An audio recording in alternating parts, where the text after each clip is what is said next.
Gambaran untuk UI terbarunya. Seperti yang aku bilang tadi, hanya akan ada 7 komponen emblem.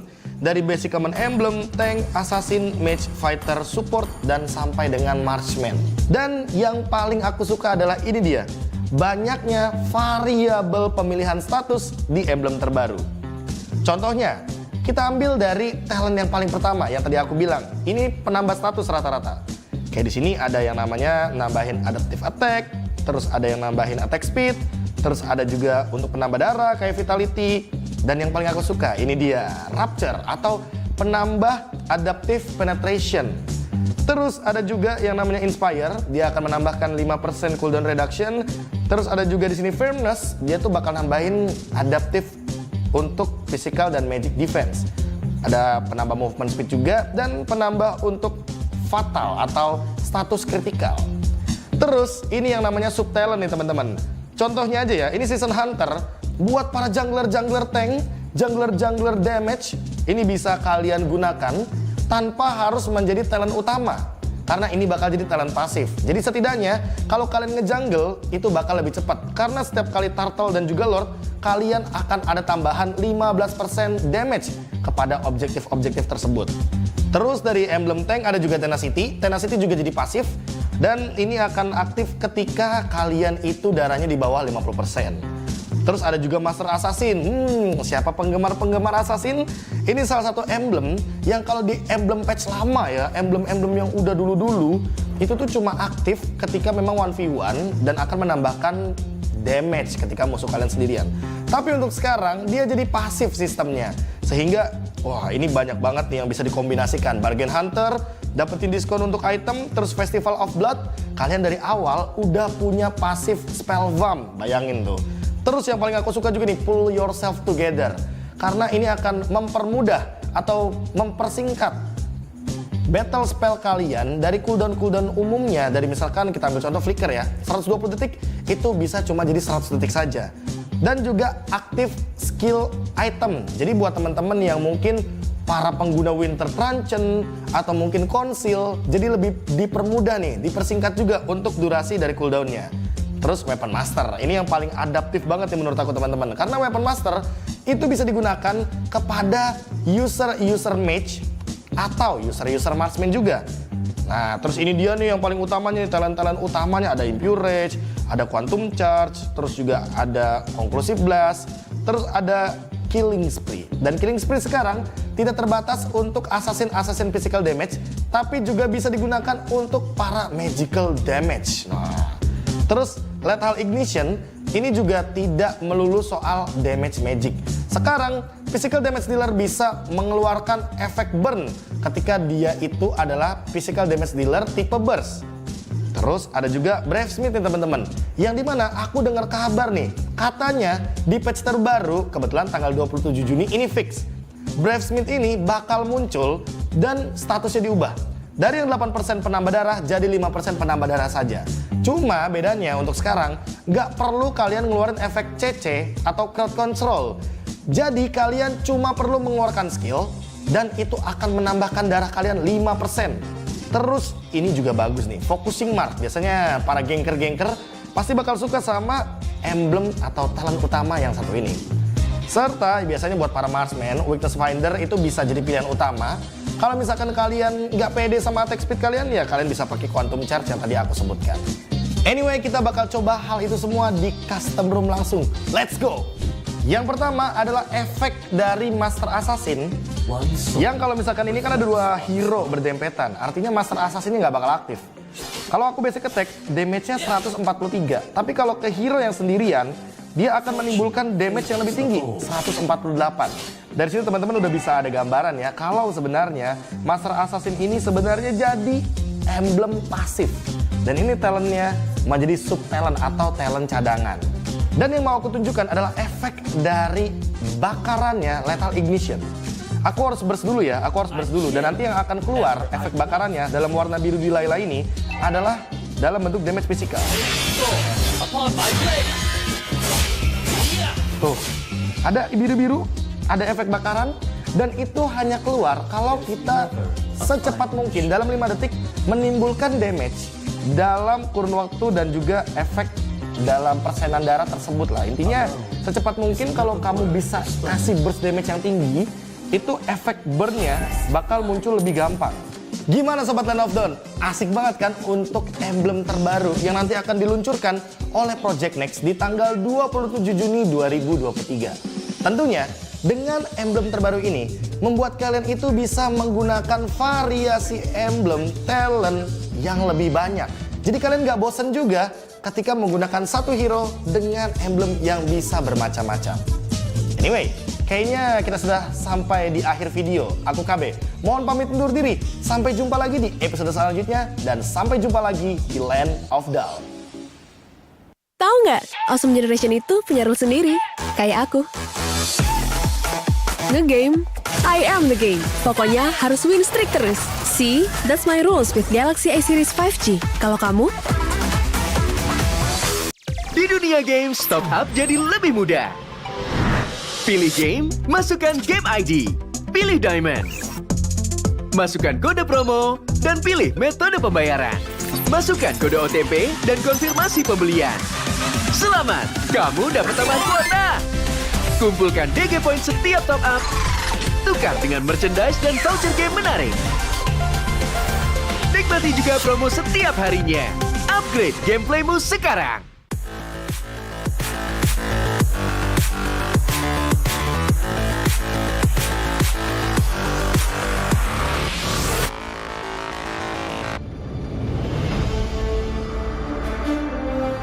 In the previous guide, we learned the basics of the new emblem system. This time, we will take a closer look at the core talents from the Mage, Assassin, Marksman, and Support emblems. Core talent unlocked with the Mage emblem. By upgrading the Mage emblem, you can unlock Lethal Ignition. The new Lethal Ignition now deals adaptive damage, making it a great option for any hero with heavy-hitting combos. With the change to adaptive damage, heroes with high physical damage can now use this talent to enhance their damage, such as Saber and Natalia. Saber's first skill and ultimate combo can easily trigger the effect from Lethal Ignition, dealing much more damage to enemy heroes. Core talent unlocked with the Assassin emblem. By upgrading the Assassin emblem, you can unlock Killing Spree. Now that the talent is no longer reserved for the Assassin emblem, it becomes a good choice for any hero who can perform chain kills. Heroes with magic damage like Karina and Julian can now take this talent as well. Karina's ultimate resets after she kills an enemy hero. When equipped with Killing Spree, she will recover HP from each kill, allowing her to stay healthy and go after more kills. Core talent unlocked with the Marksman emblem. By upgrading the Marksman emblem, you can unlock Weakness Finder. The new Weakness Finder talent is no longer reserved for ranged heroes. It works well for heroes with high attack speed, as it can improve their laning and slowing abilities. A hero like Minzathar can take Weakness Finder because his second skill increases the attack speed of his basic attacks. When combined with equipment that can provide more attack speed, he can reliably trigger the slow effect to prevent enemies from escaping. Core talent unlocked with the Support emblem. By upgrading the Support emblem, you can unlock Focusing Mark. The Focusing Mark talent works the same as before. It allows support heroes to increase the damage their teammates can deal to the target enemy. Kaj's ultimate can be used to drag key enemies to his team. When equipped with Focusing Mark, the ultimate will also increase the damage the target takes, allowing Kaj's team to quickly burst down the helpless target. Choose the core talent based on the strengths of each hero to maximize their effectiveness. We look forward to seeing players discover new ways to play their favorite heroes on their way to becoming a legend.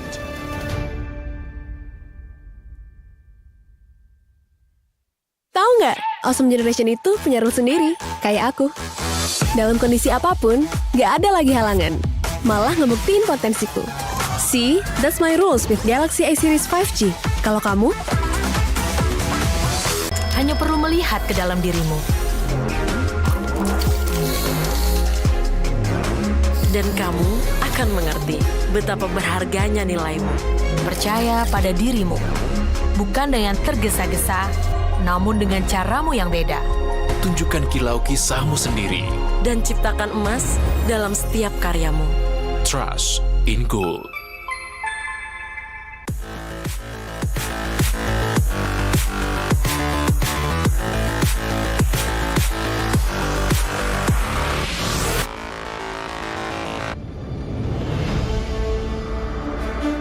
In the previous guide, we learned the basics of the new emblem system. This time, we will take a closer look at the core talents unlocked with the basic common emblem, tank emblem, and fighter emblem. Core talents unlocked with the basic common emblem.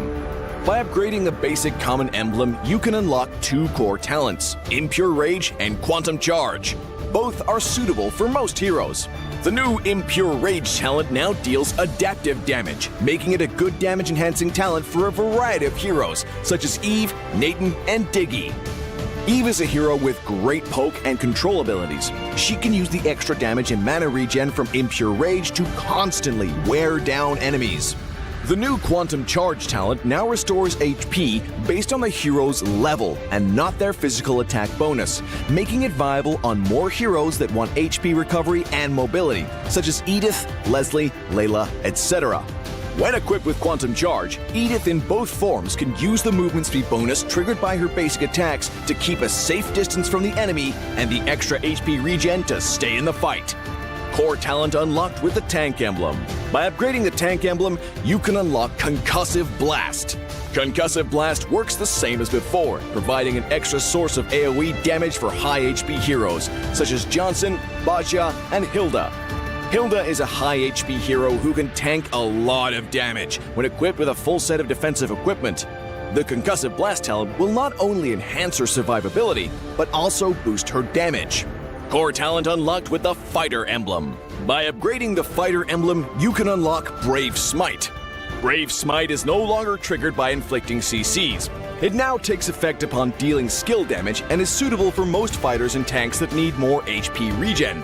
Ruby, Lapu Lapu, Tigreal, and similar heroes can choose this talent. Ruby can trigger Brave Smite repeatedly by casting skills, and with her own regen abilities, she'll have even greater durability in teamfights. Choose the core talent based on the strengths of each hero to maximize their effectiveness. We look forward to seeing players discover new ways to play their favorite heroes on their way to becoming a legend. Dari 2 emblem yang selain Weapon Master sangat berguna lah di early game. Di laning phase malah jadi rajanya lah istilahnya.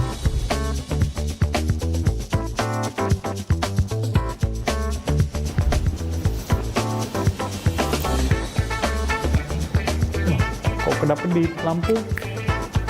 Oke. Halo, gua Kadera. Selamat datang di Project Next.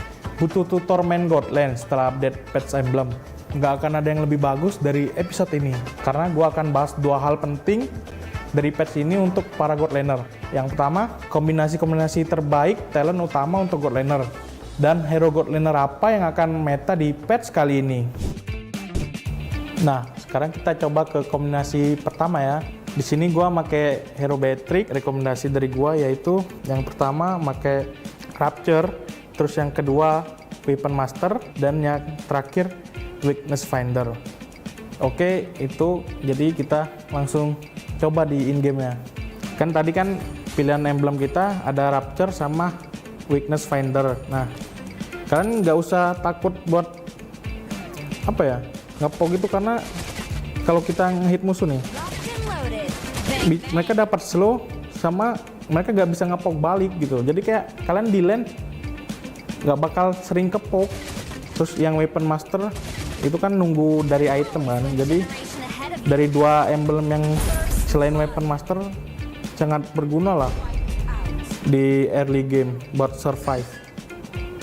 Nah gitu guys, kita coba ke kombinasi talent yang berikutnya ya. Di sini gue pakai hero 1-1. Rekomendasi dari gue yang pertama Swift, terus yang kedua Bergen Hunter, terus yang ketiga Weakness Finder.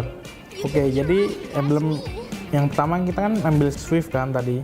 Nah, di awal kita kayak udah berasa ada item tambahan satu, kayak knife nih, kan nambah 10% attack speed kan. Tapi tanpa kita harus beli knife-nya langsung, kita udah berasa kayak attack speed kita lumayan berasa lah gitu. Terus lagi buat 1-1 ya, dengan adanya Weakness Finder, kalian malah jadi lebih gampang kebuka. Nah, setiap kalian ngelempar skill 1 terus di combo sama pasif Weakness Finder, musuhnya kayak nggak bisa lari, kena slow, terus kena 3 kali stuck skill satunya, dia bisa nge-stun. Jadi kemungkinan otomatis terbukanya lebih besar gitu. Bergen Hunter karena kita bisa jadi lebih cepet jadiin item kita. Swift Crossbow di wave 2 mungkin udah bisa kebeli ya, karena ada emblem yang ini. Jadi kayak kalian di laning phase malah jadi rajanya lah istilahnya. Oke, next kita coba ke kombinasi talent yang terakhir ya. Di sini kita make God Land bertipe Magic, yaitu Harit. Kalian bisa ngambil yang Inspire. Terus yang selanjutnya Bergen Hunter. Terus yang terakhir Impurage. Kita udah di in-game nih. Yang pertama kan Inspire yang ngebantu kalian nambah cooldown reduction.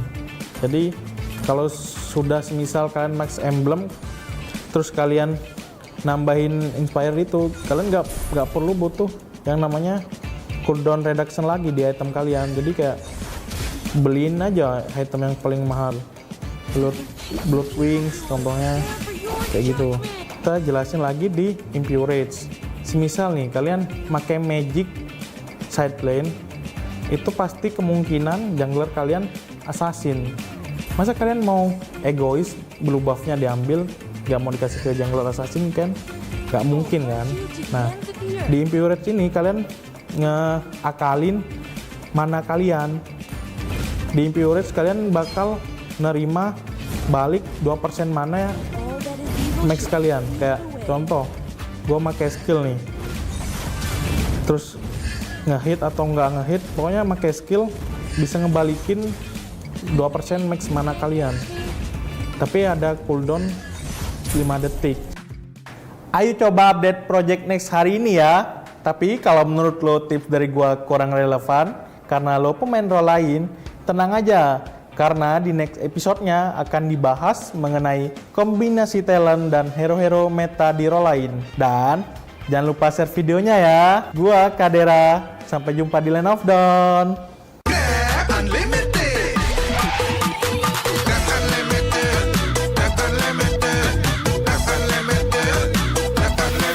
Modal gratis, untung berkali-kali.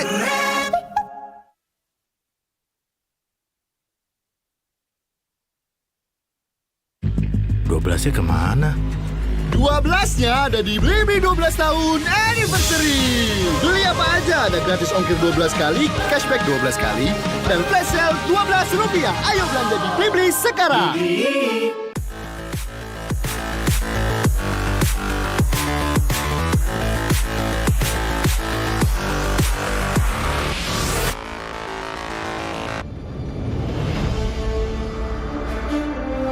When upgrading your emblems, you will unlock talents at specific levels. Different emblems will unlock different talents. You can choose an emblem by role and use the talents it unlocks directly as your default setup, or you can freely mix and match different emblems and talents to create a custom emblem setup. We're going to show you how to create your emblem setup for your heroes. Emblems. First, let's take a look at the revamped emblem system. There are now 7 emblems in the game, 1 basic common emblem, and 6 role emblems. Different emblems can provide different attribute bonuses. It is recommended to use the emblem that matches a hero's role. Standard talents, Tier 1. After selecting an emblem, you can then choose from 8 standard talents at Tier 1. These talents provide mostly straightforward bonuses to heroes. Of the 8 talents, Thrill and Swift are good on almost any hero, while other talents are more catered to certain roles. Standard talents, Tier 2. At Tier 2, you will also have 8 standard talents to choose from. The Tier 2 talents trigger or work under different circumstances. We still recommend choosing one that matches the role of your hero. But if you're an advanced player, you are free to choose any of the talents to fit your playstyle. For example, if you're playing the core hero on your team and want to focus on gearing up fast, you can choose the Bargain Hunter talent regardless of how your hero deals damage. And heroes who rely on their skills for sustained damage, whether it be a mage or fighter, can use the Festival of Blood talent for more spell vamp. Core talents, Tier 3. Finally, let's talk about the most important talents, the core talents. There are 8 core talents available in the game, and each provides a unique and powerful effect. We recommend choosing the core talent to match your hero's role and only use core talents from other emblems for advanced or unconventional tactics. The revamped Weakness Finder talent is no longer reserved for ranged heroes. This talent is now a viable option for any hero that relies on basic attacks and wants better laning and the ability to slow enemies. The Lethal Ignition talent now deals adaptive damage, making it a prime choice for any hero that has heavy hitting combos. While the revamped emblem system still uses the existing talents, we have removed the restrictions between emblems and talents, opening up new possibilities for many heroes. We look forward to seeing players discover new ways to play their favorite heroes on their way to becoming a legend.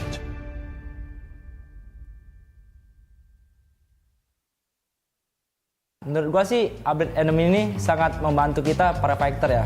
Karena kita bisa lebih fleksibel dalam pemilihan hero nantinya. Joy bisa langganan sini di band.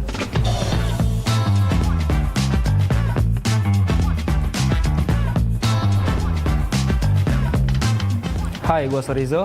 Selamat datang di Project Next. Explorer setelah update patch bukan lagi cuma sekedar jago adu otot.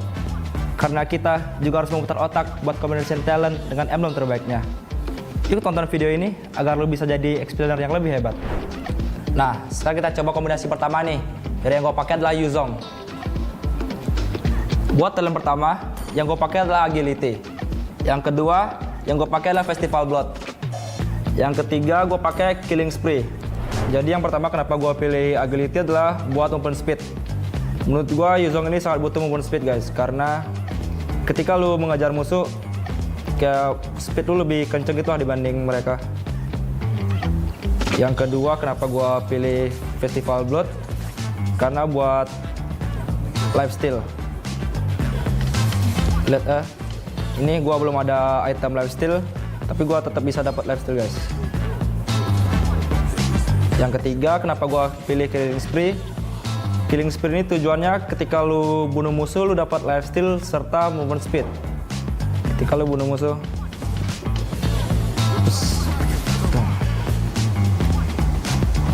ya keras banget guys.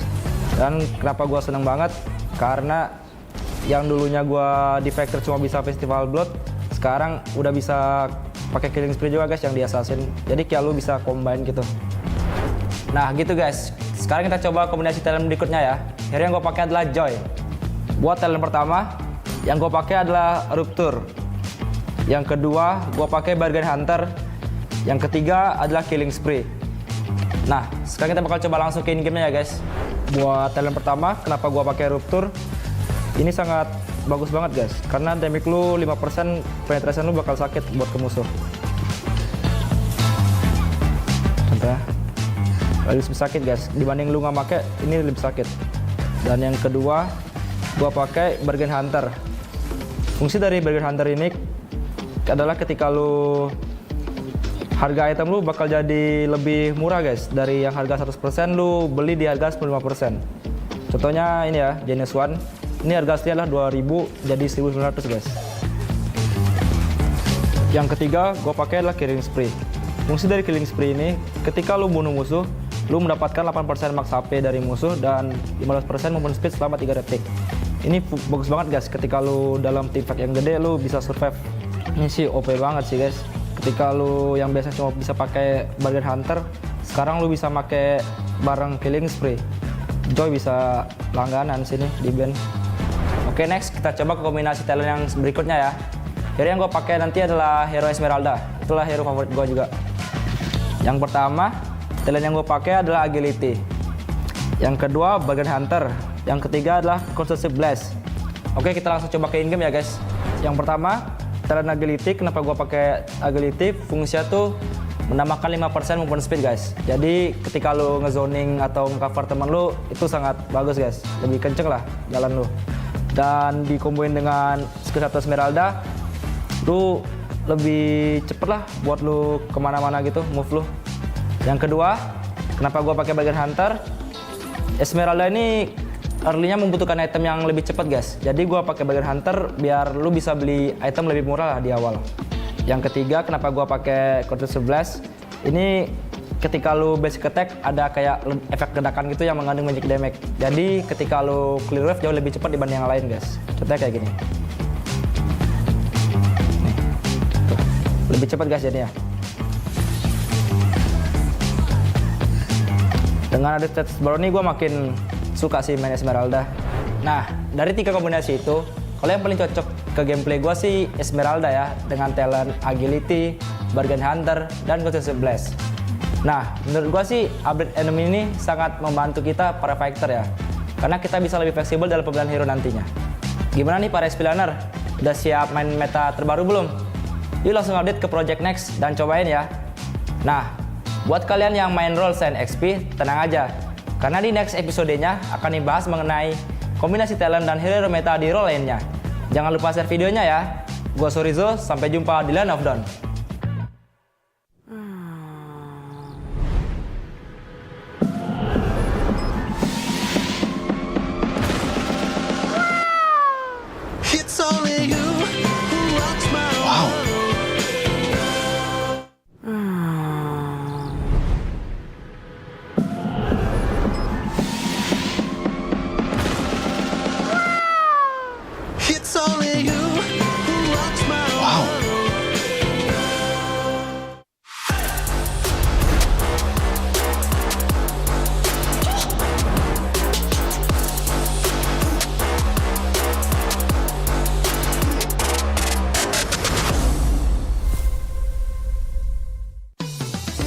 Belanja di Indomaret makin banyak untungnya.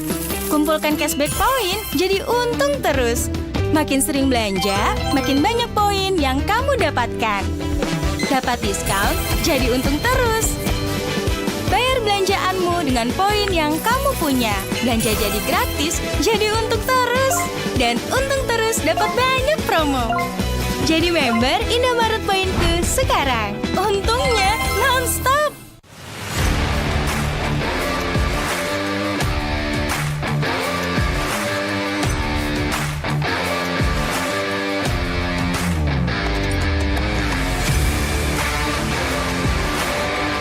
Karena Lancelot itu tipe jungler yang harus fleksibel keluar masuk team fight, dan gua rasa Killing Spree ini cocok banget di gameplay Lancelot gua. Kalau yang paling masuk ke gameplay gua itu yang kombinasi talent pertama, karena cocok banget sama Fanny gua.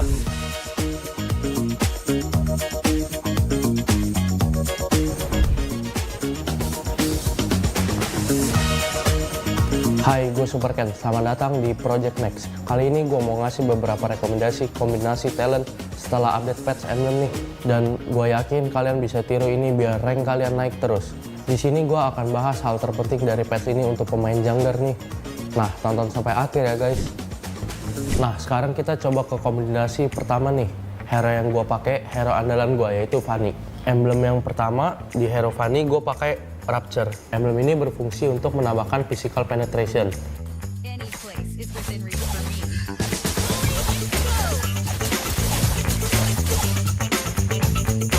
Emblem yang kedua, gue pakai Master Assassin. Emblem ini berfungsi untuk menambahkan damage di sekitar hero-nya untuk mendapatkan snowballing di early game.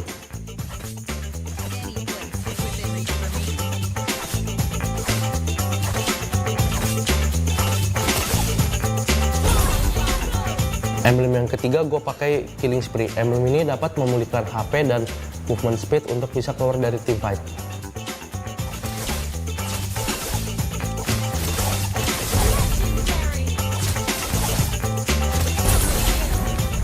Nah gitu guys, kita coba ke kombinasi talent yang berikutnya ya. Kali ini gue mau pakai Lancelot. Kembali menggunakan Rapture sebagai talent pertama. Hal ini dimaksudkan untuk jungler typical damage dealer agar bisa dapat 5% damage penetration. Terus yang kedua gue pakai Season Hunter karena dengan talent ini bisa nambah 15% damage ke Lord atau Turtle. Dan untuk kill monster jungle juga lebih cepat. Dia dapat tambahan kira-kira 7%-an damage. Jadi untuk kejar objektif dalam game cocok banget. Karena Lancelot itu tipe jungler yang harus fleksibel keluar masuk team fight, dan gue rasa Killing Spree ini cocok banget di gameplay Lancelot gue.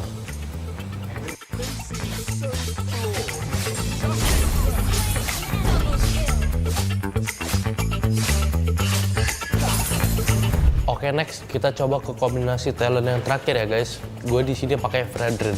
Untuk talent pertama bisa diisi oleh talent agility yang memberikan extra movement speed 5% untuk bisa clearing minion jungle lebih cepat. Dan mobilitas lebih cepat juga dalam setup objektif maupun ganking. Season Hunter akan memberikan benefit damage tambahan sebanyak 15% untuk objektif, baik itu turtle maupun lord. Untuk ke minion jungler, damage tambahan hanya berlaku setengahnya saja atau sekitar 7,5%.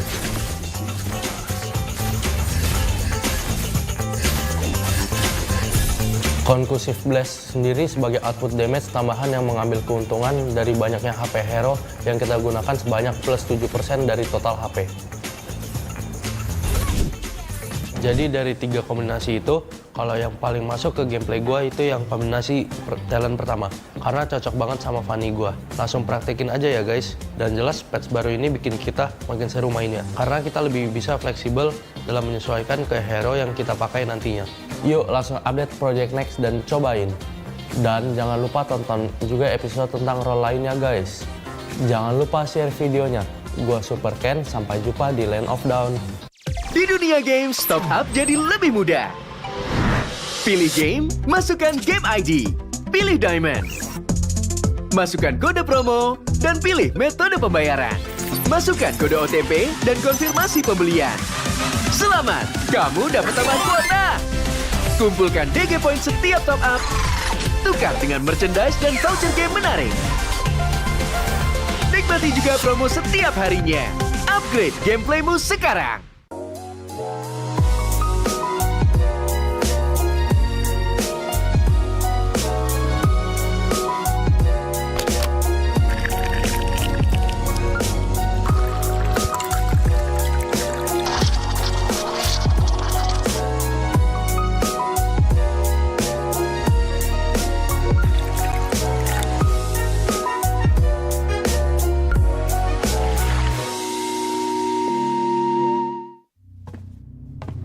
Look who finally showed up. Unload your weapon and return the goods. And if you ask nicely, I just might let it go.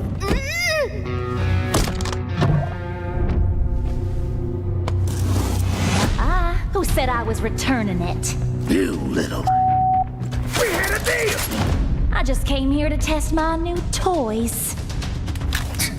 They ain't even loaded. Staring down the barrel and you're still daydreaming about being an inventor? Huh?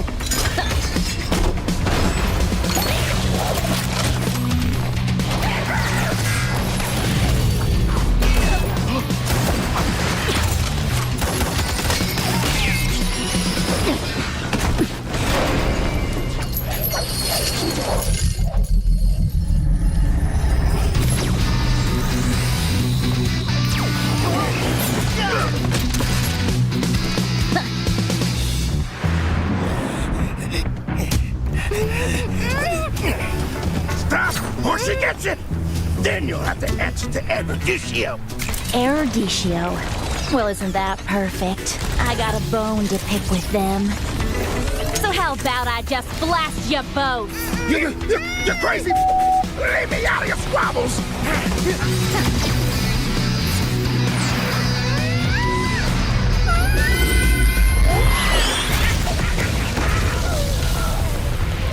That was dirty!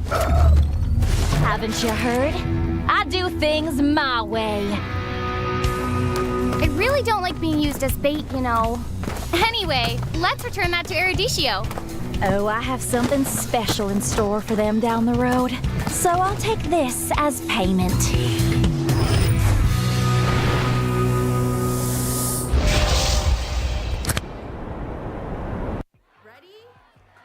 So it all started when I was at a friend's party. Mia, can you send me that? Sure. Everyone keeps asking. Mia, can you send me that? Even my French neighbor. I mean, all the time. Can you send me that? I'm not making this up. Hey, can you send me that? Everyone. Sure. Samsung Galaxy S23 Series 5G. Get it now.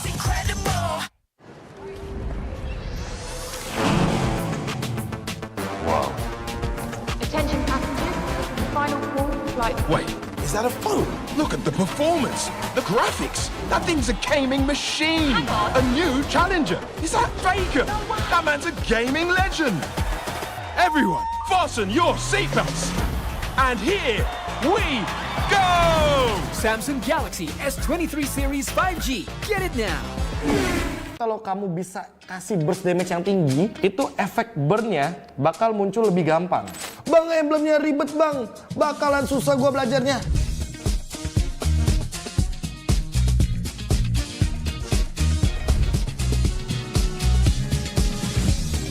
Halo sobat Land of Dawn, gua KB. Di sini gua akan memperkenalkan emblem terbaru dari Project Next. Dan buat kalian yang udah siap-siap mau ketik di kolom komentar, Bang, emblemnya ribet bang, bakalan susah gua belajarnya. Tenang aja, Mobile Legends Bang Bang dengan Project Next ini sudah mempersiapkan sekali buat teman-teman lebih mudah beradaptasinya. Patch yang lalu itu yang namanya penambahan status ada 5 komponennya. Kalau di patch yang terbaru, komponen penambah statusnya hanya 3. Yang pertama adalah talent penambah status, yang kedua adalah sub talent atau talent yang sebenarnya mungkin di patch lama itu adalah talent aktif, tapi untuk di patch baru jadi talent pasif. Yang dimana nanti akan connecting juga atau menyambung dengan talent utama. Jadi memudahkan teman-teman semuanya yang pemain-pemain baru untuk mencoba banyak emblem dan banyak variabel dengan perbedaan-perbedaan status yang bisa digunakan. Jadi tentu kita bisa lebih berkreasi dengan menggunakan emblem terbaru teman-teman. Dan ini dia gambaran untuk UI terbarunya. Seperti yang aku bilang tadi, hanya akan ada 7 komponen emblem. Dari basic common emblem, tank, assassin, mage, fighter, support, dan sampai dengan marksman. Dan yang paling aku suka adalah ini dia, banyaknya variabel pemilihan status di emblem terbaru. Contohnya, kita ambil dari talent yang paling pertama yang tadi aku bilang. Ini penambah status rata-rata. Kayak di sini ada yang namanya nambahin adaptive attack, terus ada yang nambahin attack speed, terus ada juga untuk penambah darah kayak vitality. Dan yang paling aku suka, ini dia, Rapture atau penambah Adaptive Penetration. Terus ada juga yang namanya Inspire, dia akan menambahkan 5% cooldown reduction. Terus ada juga di sini Firmness, dia tuh bakal nambahin adaptive untuk physical dan magic defense. Ada penambah movement speed juga dan penambah untuk fatal atau status kritikal. Terus ini yang namanya Sub Talent nih teman-teman. Contohnya aja ya, ini Season Hunter. Buat para jungler-jungler tank, jungler-jungler damage, ini bisa kalian gunakan tanpa harus menjadi talent utama. Karena ini bakal jadi talent pasif. Jadi setidaknya kalau kalian ngejungle itu bakal lebih cepat. Karena setiap kali turtle dan juga lord, kalian akan ada tambahan 15% damage kepada objektif-objektif tersebut. Terus dari emblem tank ada juga Tenacity. Tenacity juga jadi pasif. Dan ini akan aktif ketika kalian itu darahnya di bawah 50%. Terus ada juga Master Assassin. Siapa penggemar-penggemar Assassin? Ini salah satu emblem yang kalau di emblem patch lama ya, emblem-emblem yang udah dulu-dulu, itu tuh cuma aktif ketika memang 1v1 dan akan menambahkan damage ketika musuh kalian sendirian. Tapi untuk sekarang dia jadi pasif sistemnya. Sehingga wah, ini banyak banget nih yang bisa dikombinasikan. Bargain Hunter, dapetin diskon untuk item, terus Festival of Blood, kalian dari awal udah punya pasif spell vamp. Bayangin tuh. Terus yang paling aku suka juga nih, pull yourself together. Karena ini akan mempermudah atau mempersingkat battle spell kalian dari cooldown umumnya. Dari misalkan kita ambil contoh flicker ya, 120 detik itu bisa cuma jadi 100 detik saja. Dan juga aktif skill item. Jadi buat teman-teman yang mungkin para pengguna Winter Truncheon,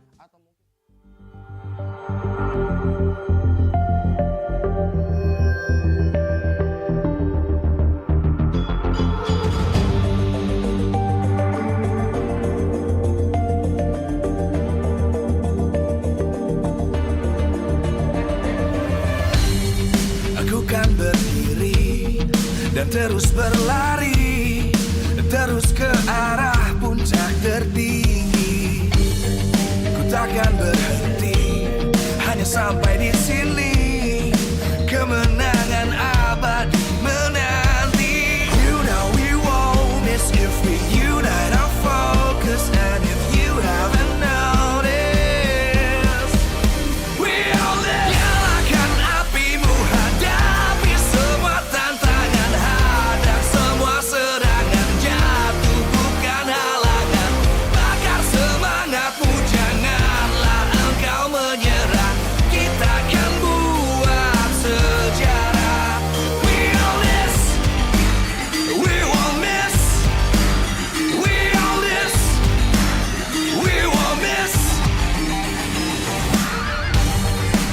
Saatnya beraksi, jalani ambisi.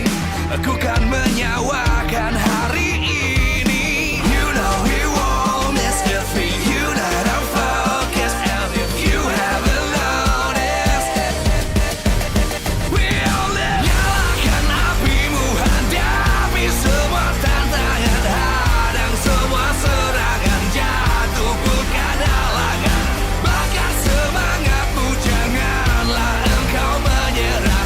Kita akan buat sejarah. We all this, we won't miss. We all this, we won't miss. We all this.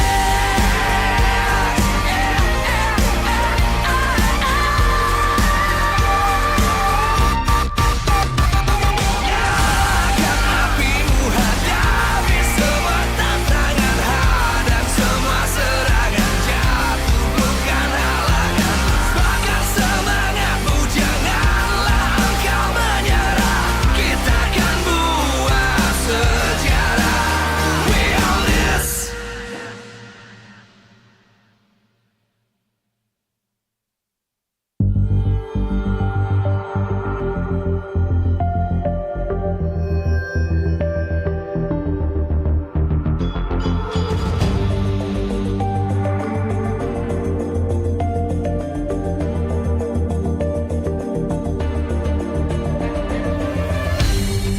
Aku kan berdiri dan terus berlari, terus ke arah puncak tertinggi. Ku takkan berhenti, hanya sampai di sini. Kemenangan abadi menanti. You know we won't miss if we unite our focus. And if you haven't noticed, we all live. Nyalakan apimu, hadapi semua tantangan, hadang semua serangan, jatuh bukan halangan. Bakar semangatmu, janganlah engkau menyerah. Kita akan buat sejarah.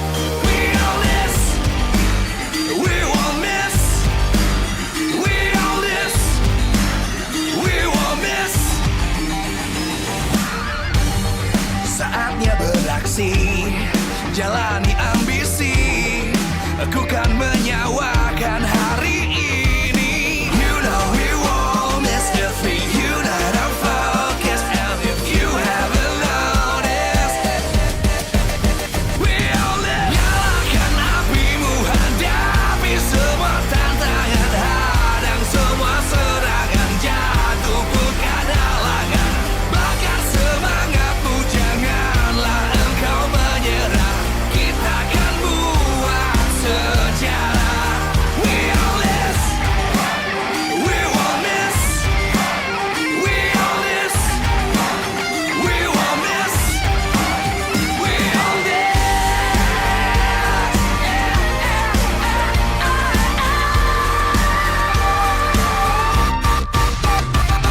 Nyalakan apimu, hadapi semua tantangan, hadang semua serangan, jatuh bukan halangan.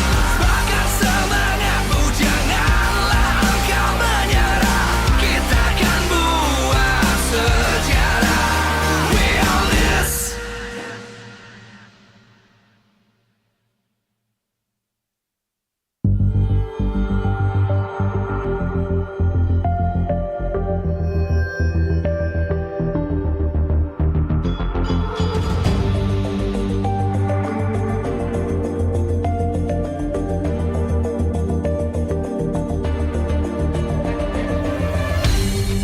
Aku kan berdiri dan terus berlari, terus ke arah puncak tertinggi. Ku takkan berhenti, hanya sampai di sini.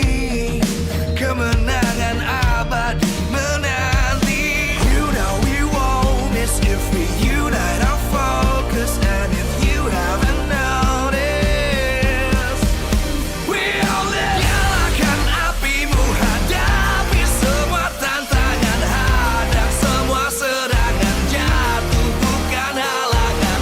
Bakar semangat.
terus berlari, terus ke arah puncak tertinggi. Ku takkan berhenti, hanya sampai di sini. Kemenangan abadi menanti. You know we won't miss if we unite our focus. And if you haven't noticed, we all live. Nyalakan apimu, hadapi semua tantangan, hadang semua serangan, jatuh bukan halangan. Bakar semangatmu, janganlah engkau menyerah. Kita akan buat sejarah. We all this, we won't miss. We all this, we won't miss. Saatnya beraksi, jalani ambisi. Aku kan menyawakan hari ini. You know we won't miss if we unite our focus. And if you haven't noticed, we all live. Nyalakan apimu, hadapi semua tantangan, hadang semua serangan, jatuh bukan halangan. Bakar semangatmu, janganlah engkau menyerah. Kita akan buat sejarah. We all this, we won't miss. We all this, we won't miss. We all this.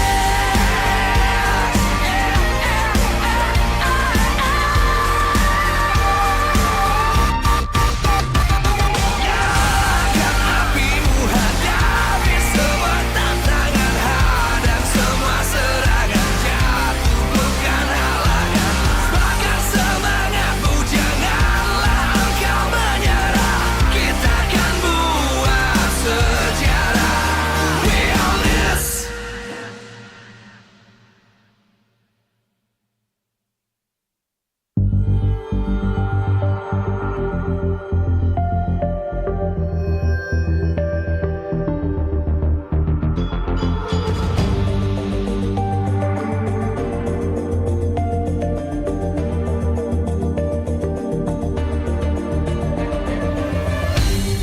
Aku kan berdiri dan terus berlari, terus ke arah puncak tertinggi. Ku takkan berhenti, hanya sampai di sini. Kemenangan abadi menanti. You know we won't miss if we unite our focus. And if you haven't noticed,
Here it is, ladies and gentlemen, the fight for survival between the Indonesian Hydras as well as the Blue Bulls. Ladies and gentlemen, welcome back to MPL ID Season 12 here live in Jakarta, Indonesia. On the caster desk, it's me, Eterna, alongside with Mirko as well as Arashi. Now on this beautiful, fine day, we do have 3 matches ahead of us here, Mirko. How are we feeling coming to this first one though? I think we start the day off pretty slow, right? Because again, Rebellion Zion and Aura Fire are going to be facing off against one another. Though it's tense, it's still the second week, so both these teams still have time to recuperate and rebuild what they lost in the first week. Hopefully. Well, Aura and Rebellion, unexpectedly, they might just start the day off with fireworks, man, because they have a lot to prove right now. A lot of the fans, a lot of the talents even, are considering them a team that's struggling, even though the initial predictions were quite hopeful for both these teams. And that actually brings us to the topic that we would like to highlight today. The competition between both of these roamers, transition versus adaptation. Now, what does this mean for this team?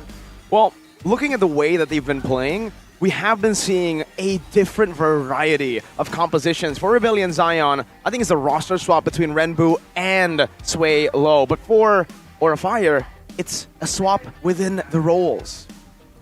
The roles, huh? Well, I mean, Hai was initially a jungler, and the pattern we've been highlighting so far is the fact that when junglers move roles, generally they do really, really well.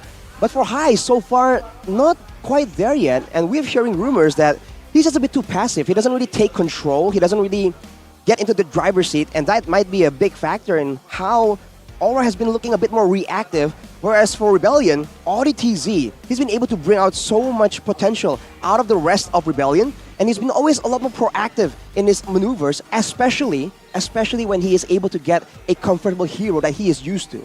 But even then, it doesn't feel like Audi TZ has actually accessed his full potential either, right? Because the rumors from him, from MDL coming into the MPL stage, there were a lot of like, Audi TZ is super great as a roamer, he's really good at initiating and so on and so forth. But up until this point, we really haven't seen that be shown nor highlighted. Similarly to Hai himself. So what does Aura need to do here to be able to win this match against Rebellion Zion? Well, let's take a look at the keys to victory by the Samsung Galaxy S series. Optimize the objective control with Van's power. He's been a solid jungler with very good retributions, so they can use that to try and get an advantage in the early game and play more calculatively, and more importantly, play more proactively to control the flow of the game.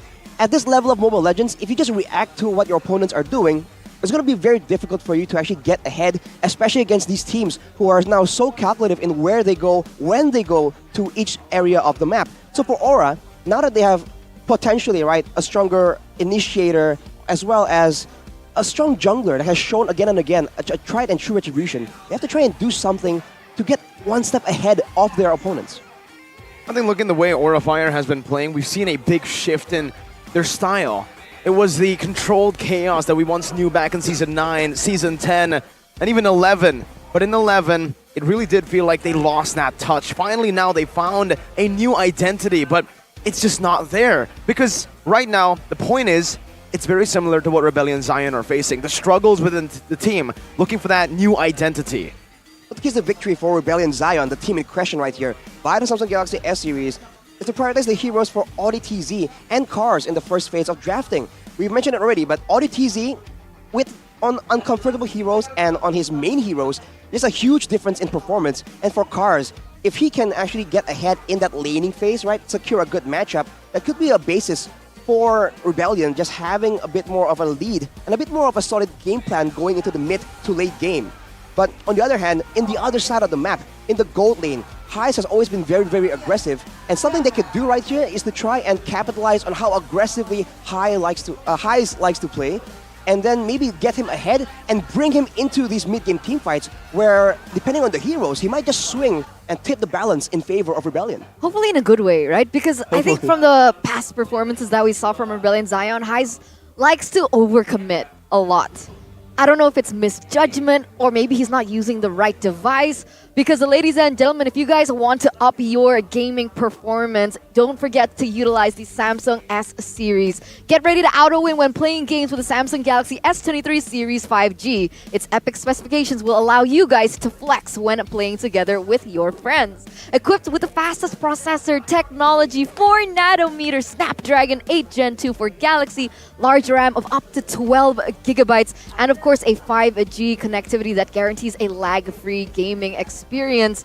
It's just the best in the business. There's nothing that you can do, and I think Highs really needs to get his hands on this. Well, I think he already does have it, but he hasn't been able to utilize it. I mean, how can't you utilize it? You have a wide display with a 120 Hz refresh rate and a large battery, 5000 mAh, that lets you play and climb your rank all day, every day. That's why the person you see on my left has been grinding, and you don't even need to charge. Both you guys, not just you, Eterna, not just you, Arashi, both you dudes and girls, yeah, and girl. Well, if you also want to have a bit more content, right? Don't forget that this phone comes with an epic nightography camera. What? So perfect for capturing your epic gaming moments. So don't miss out, guys. There's a cashback promo up to 4 million.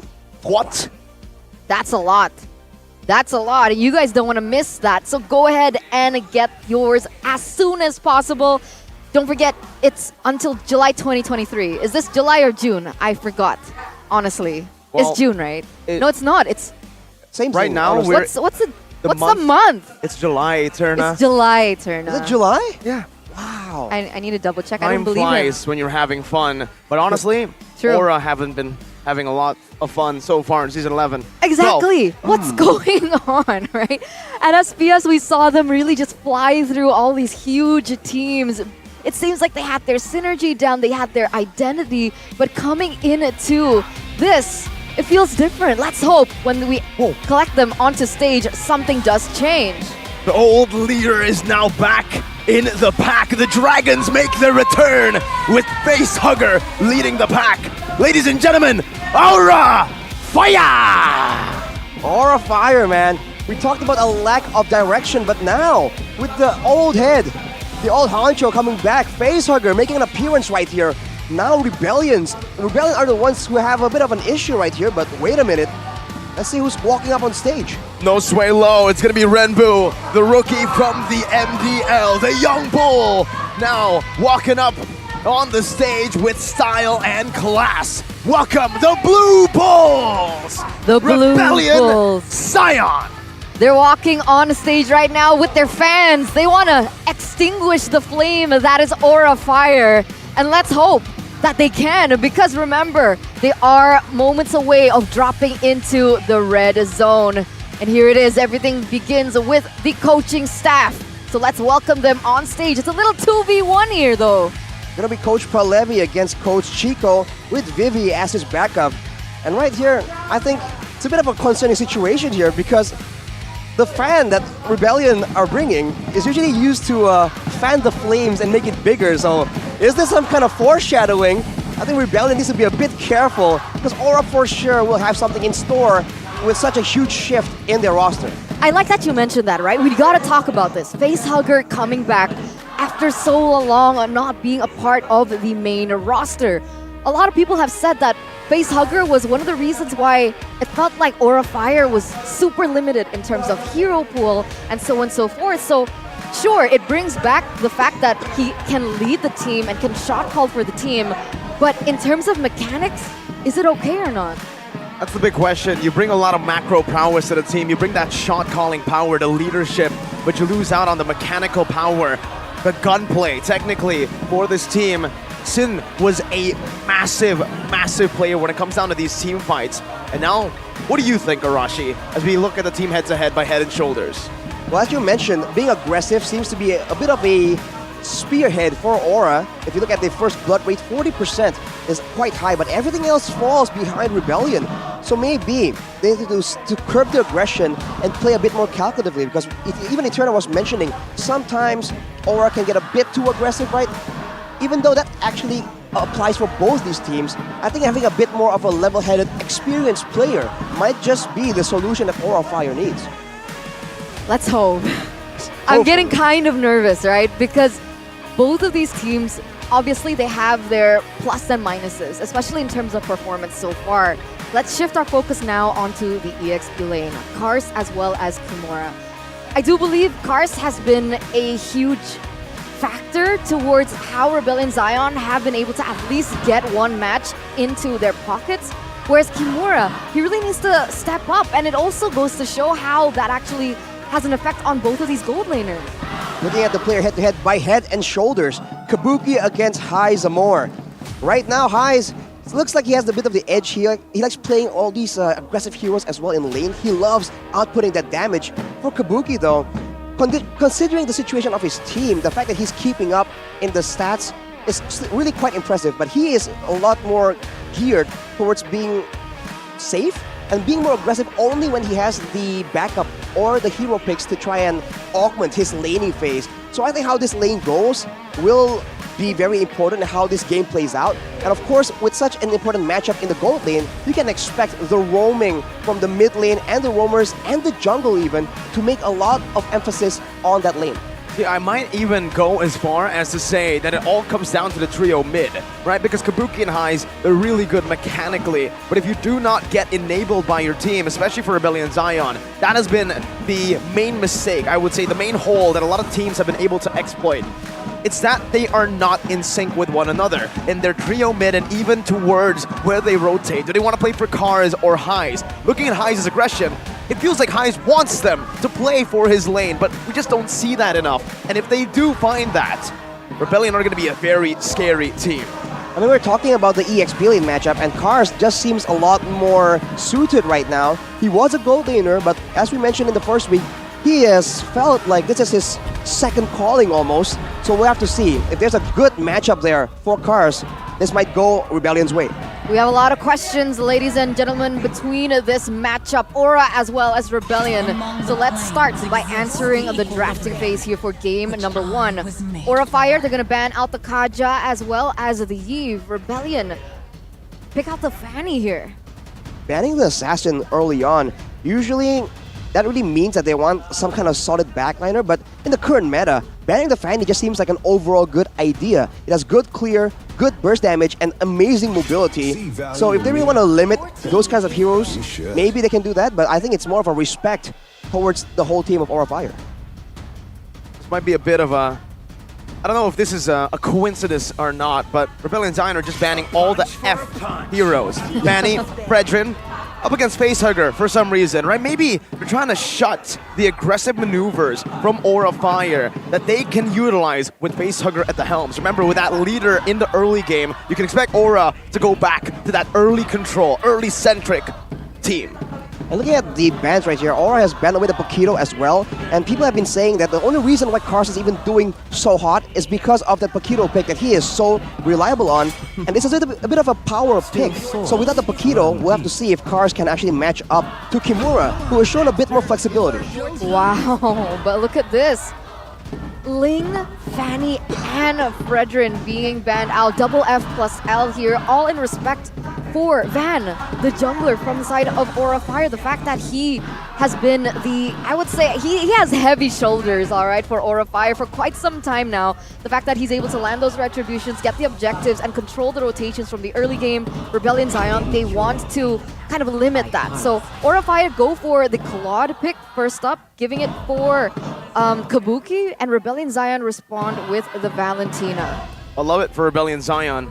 They have a rookie mid laner. Getting his comfort pick early on is almost just one of the big keys here to activate and to enable him in the game. And then you go for the Franco as well, a pickoff hero for Audi TZ. Two of the winning conditions that we saw in the keys to victory already filled up by Rebellion Zion. And for Aura, this Claude. I think we've had a discussion backstage about where this Claude has been. Usually when the Claude is open, you expect Aura to always pick it up, but in the first week, it was absent. Now it's finally back. Finally back, and with Angela in Tao, as well as the Joy, another assassin that hasn't been banned away by Rebellion. Fortunately for them though, Coach Chico has selected a roamer that has the suppression that has been so critical in limiting the outplay potential, the mobility of these heroes, like the Joy, like the Ling, like the Fanny, but now they round up their draft with the Beatrix as well. So in the gold lane, it seems like a bit of a skill matchup, but so far with the new emblems, Claude has just been so obnoxiously sustainable in the lane. You can almost never bully him out unless intervention from the other lanes, from the roamer and the jungler, can swing the balance. And honestly, from the mid laner as well, right? The way that they're able to rotate, it's different now. I think Valentina's going to play a huge factor in to be able to put Claude in his place as well, so there's a lot of center focus on that. And let's drop into the second phase. Charizla being bound out here by Rebellion Zion, ensuring that Kimura gets a hero that he might not just be comfortable with. So far, he's only picked up the Fredrin, Uranus, as well as the Paquito. Without these three heroes and the Charizla out of the board, what is he left with? Well, we've seen a few different heroes for Kimura, but we haven't seen him find success at all here. Back in Snapdragon Pro Series, we did see him go on to Lapu even, and finding a lot of success, but now that the Lapu's out of the meta, it is going to be really hard for him to find a hero, and you can see Rebellion Zion already doubling down on that with a Charizla ban, and now a Kadita ban. A hero that we haven't seen a lot from Aura, especially after the Godiva left, after the Kadita. We don't talk about that. Still a painful situation to remember for sure. But now, on the topic of EXP laners, if they want to try and counter this Beatrix, there's still options available. Like the Masha, that is usually very popular, is still something that Aura can select.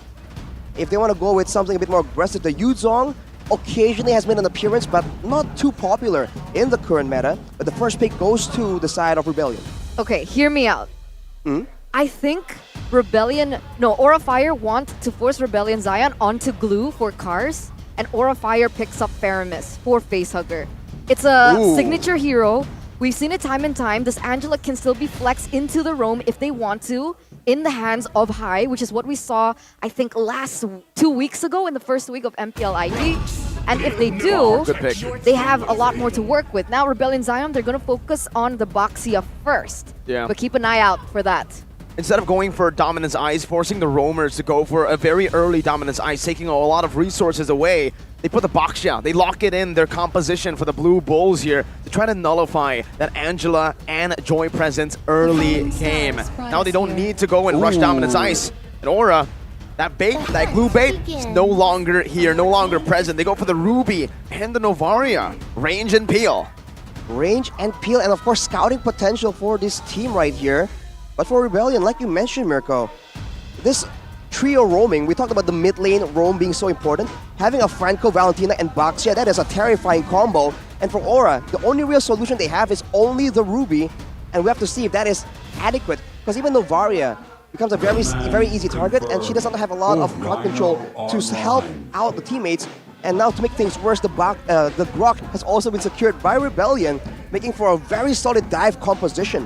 Yeah, it's going to be very difficult for the Claude as well. Plus, Rebellion Zion picked up the Valentina, so all those resources that Aura Fire picked up for themselves, that's available to utilize by Rebellion in these team fights.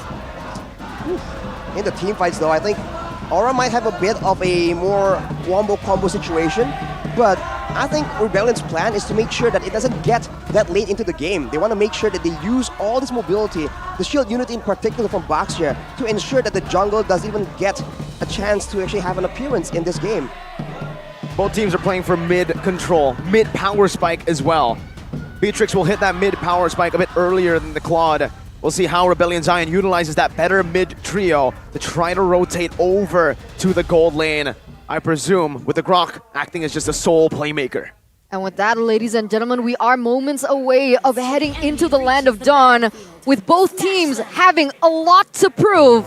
Let's welcome game number 1. Let's see how both teams maneuver early on. Already an Iron Hook. We were talking about Rebellion maybe going for the early game aggression, but I saw on the emblems actually 2 weapon masteries, so they have great insurance if the game does drag on. Early on though, this Joy will be clearing a lot faster for now, and Rebellion, they can clear with this Beatrix, who is in the mid lane for some reason. Yeah, wait, what's going on here? Heise is actually clearing the mid side, Valentina and Grok in the top side. Is this new? I have never seen this rotation before. We've seen this some of the times here in Snapdragon Pro Series Challenge season. A few times, and even in the Challenge Final group stage, I think we have seen the gold laner just go into the mid. It's the funnel strategy very early on.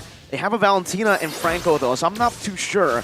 Usually we see that more often for the team who has the Angela, getting the gold laner or whoever they want to get more gold, to funnel it in a bit more gold than usual. But in this case, I think Heise he's winning in XP, but he, I think, lost a bit more gold. Kabuki got a few good shots on that turret gold. Yeah, and it's peculiar, right? With that being said, he's going for a very aggressive talent and emblem build, penetration as well as weapon master, instead of something like tenacity against the Claude. Sure, it's a bold move, but maybe they have something to plan around it. On the other hand, in the mid lane, 3 circles on the Angela, but not running the basic emblem, so you can see this mana is running dry quite easily. But you can see that Renbu, even on the Valentina, is struggling to deal with that wave clear, the early spam coming in from the Angela. But as level 4 rolls around, especially in this turtle fight, you're gonna see the Valentina, I think, become a bit more impactful. With this rotation, like you guys mentioned earlier on, is there a significant lead for highs? I guess there is in EXP. I wonder for gold. And it's interesting, right? Because the fact that highs can get... Oh, wait a minute, Cars! Wall charge coming down. Vincent, good retreat. Now it's going to be Bloody Hunt locking Van down. First blood over to Cars with a big smack to the face. Kimura flickering out, getting the stun down, disengaging. But Rebellion starting off strong. Even now trying to punish even more into the purple buff. They're going for more here, looks like. Look at that damage coming in. Audi TZ gets zoned away, but Vincent, it seems like he's going to be able to get this buff. Oh no, Van still manages to get it. Good steal back from Van right there, salvaging the situation. But from Rebellion, that was such a great play. Using all, like, 2 ultimates, essentially, to ensure that Van gets absolutely shut down. Whoa. Now we take a look at the talent's prediction by the Samsung Galaxy S-Series, and only 2 votes for Aura. That is Papulong and Omwawa. Wait, am I missing something? Eterna not voting for Aura? Is this a curse? What is going on? Guys, we talked about it at SPS. You know, we were like, you know, maybe there's a reason why Aura hasn't been winning. It's because of a small Eterna curse for Aura. So I'm planning on something different. Let's see how this goes out. But what? High's gonna be able to take a down high there, propelling his lead a lot further. And you don't want highs on this Beatrix to scale that quickly. Scaling Beatrix is definitely a huge problem, especially if Audi TZ can continue getting those iron hooks. The follow-up coming in from a Beatrix is just so deadly. And we can see, we'll see if Highs even tries to go and play with the Wesker, because we saw a bit of that the other day, but we haven't seen it too often. It's usually just the Bennett and the Renner. But in the mid lane, it seems like Renbu is just satisfied clearing. He hasn't been that active roaming around the map. You know why? Because they have Audi. They don't really need to force anything. They can just wait for Audi to make these plays happen, to make the calls. And what I know from Audi is he is very disciplined. He doesn't go for anything unnecessary. He's very efficient, stone cold, just like a robot. Just like his previous team, Bigatron Beta. When he led that team to victory, it was all on him to make the calls work. You just had to shout it out, didn't you?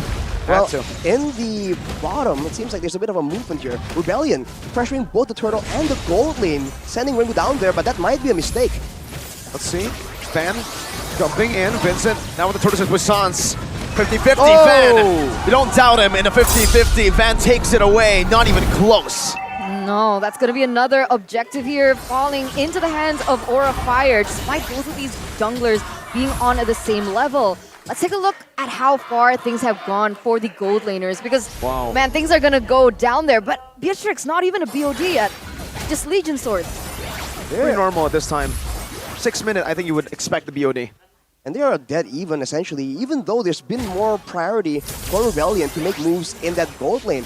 Now you can see for Aura, that objective gameplay is really suiting them well. Now they're using Van and his Retribution a bit more efficiently, and Rebellion are the ones who are stuck trying to make a fight happen first before they can go for a 50-50 just like that. Vincent? Real Unity. Goes a tanky boy, a beefy boy in the front right now. Getting brought back by the Amber Pendant with a Blazing Duet popped in as well. Now, looking at the electrifying beats. Bloody Hunt going to be able to lock him down, but Van's still able to free hit right now with the hard guard helping him down. Highs in the back free hitting, but Vincent falls with Audi as well. There's a stop, but look at the wild charge from Cars. Finding two. The power of nature takes out Aura. High almost falling to the Renner's apathy by Highs. From gold laner to mega EXP laner real quick. Cars, that playmaking that he was able to do in that team fight, able to just disconnect the members of the side of Aura Fire, making 3 members fall. Rebellion Zion, it's actually propelling them to a 2,200 gold lead at this point. Looking at the audience prediction by the Samsung Galaxy S-Series though, still 61% favoring Aura Fire. They have the more quote-unquote meta picks so far, but Rebellion, they can use their crowd control as efficiently as they have been doing, especially in that fight, targeting the right members. They could still come out on top here. At a 2.1k gold lead, they have all the chance they need to try and make the play happen. Wait.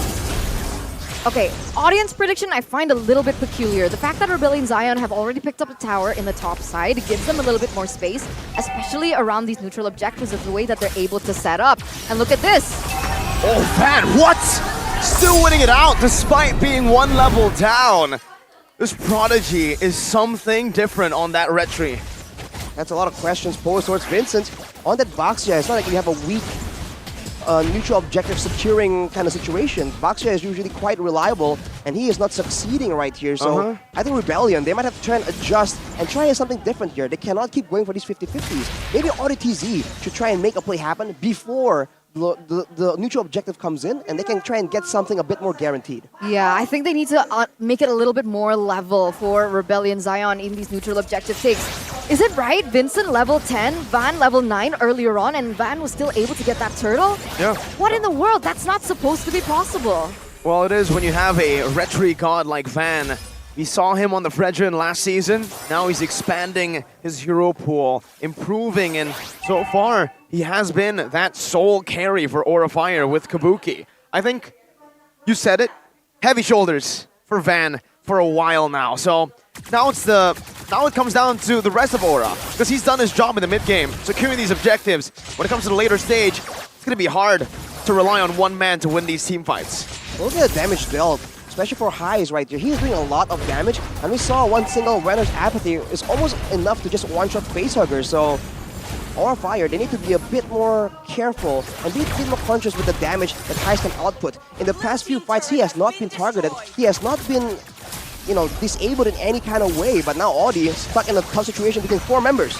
Oh, dive in the back as well. Highs here, forced to flick around. Electrifying beats coming down. Highs still able to kite away under the turret. Meanwhile, Audi will fall. Kimura picks the kill up. Van secures the Holy Crystal. Quite fast, wow. 8 minutes in, almost 9 minutes in. And like again, what's Van able to do here in this game is kind of beyond my understanding.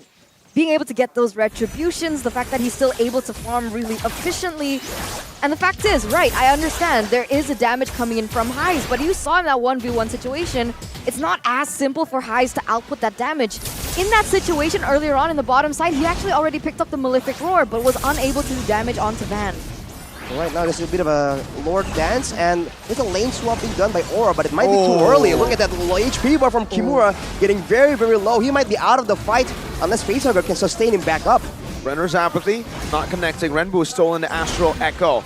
Can utilize it now to get Vision. Highs already used his. Kimura, no, I'm offended. There you go! Astral Echo right into an Iron Hook. That's the double hitbox, the bigger one. Now Van is looking for an opening, but this time, you made your point, Arashi, and they have listened. Rebellion are not letting it go to a 50-50. Well, George and the Iron Hook with a bloody hunt and the shield unity onto Van. Now it's the gun down from High Zamor to pick up a kill. High threading the needle to find the rookie.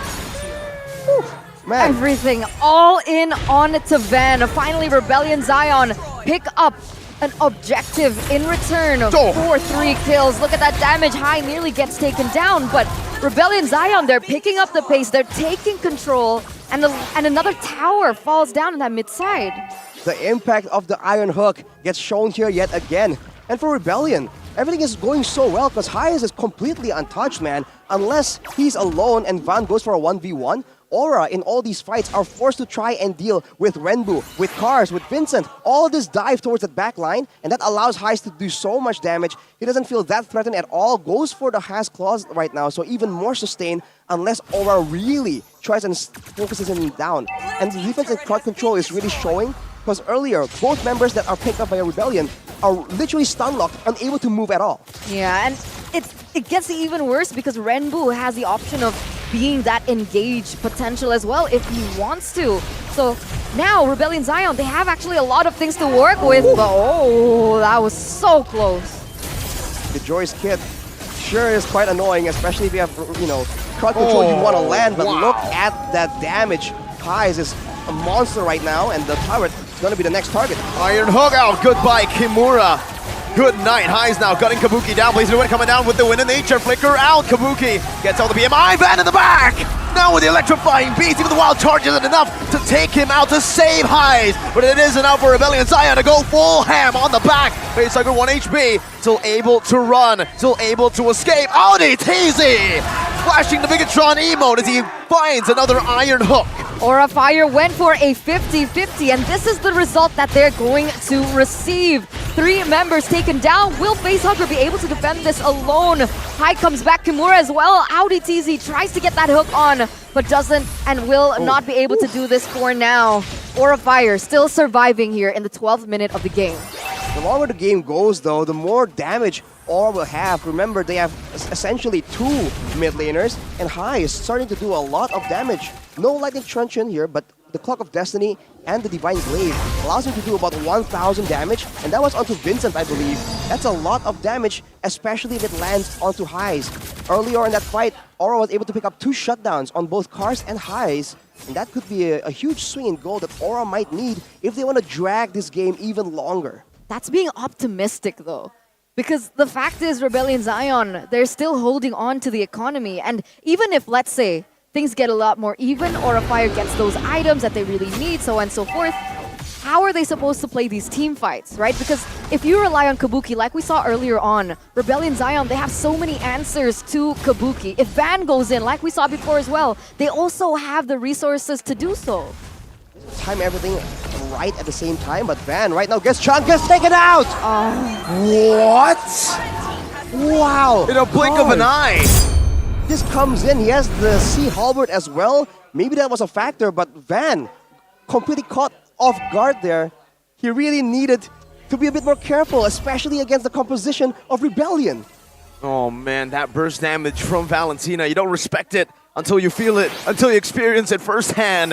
And Van had to experience that right as the Lord was being contested. My goodness, the follow-up as well. Arashi, the main concern for Rebellion, not in sync. Now they are one unit moving as one. Now they're making a play for the base. Towers are gonna fall, but it seems like they might just go for the whole thing. Lord is almost cleared right now. And if they want to, they go for pickoff. I'm offended coming down with blazing a weapon, but it's Rage melts him down. A bloody hot from Audi TZ blocks Kabuki, and Van in the back now looking out for the kills. Now it's gonna be Highs with a flicker and a triple kill. Looking for a maniac, but he goes for the base. That's a maniac for Highs Amor as he wipes it out. Savage! It's a Savage for Highs before he ends the game. The first Savage that we've seen this season in the hands of Highs. Before this matchup, a lot of people have been saying that Highs has been the #1 reason why Rebellion Zion haven't been performing, especially in Season 12. And here he is, being able to pick up a Savage. Wow! He played that so well, man. The spacing, dodging away from all that damage, and even the itemization, allowing him to stay in the fight. In that final engagement, he even flickered to ensure that he gets the joy before it becomes a nuisance. And with that kind of damage, without any damage traded back or a fire, they're just forced to watch and even give up the Savage as Rebellion takes the first game. Play with his aggression. In the keys to victory, you saw it. And in the game, you saw the execution of it. Rebellion Zion, 1 week. Wow. Just in a week, man, they're able to improve so much. And that aggression, like you were saying, Mirko, we knew it was a factor, but we didn't think that they would adapt up to this, like, you know, to this scale, to this level. That is crazy.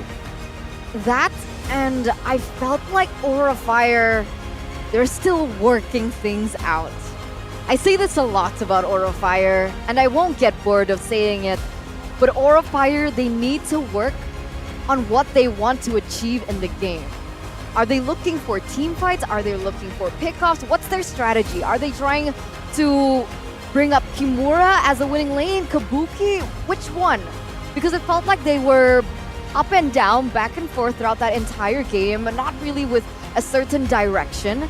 They were able to get a lot of objectives, but what were they able to do with that additional support from the objectives? Nothing.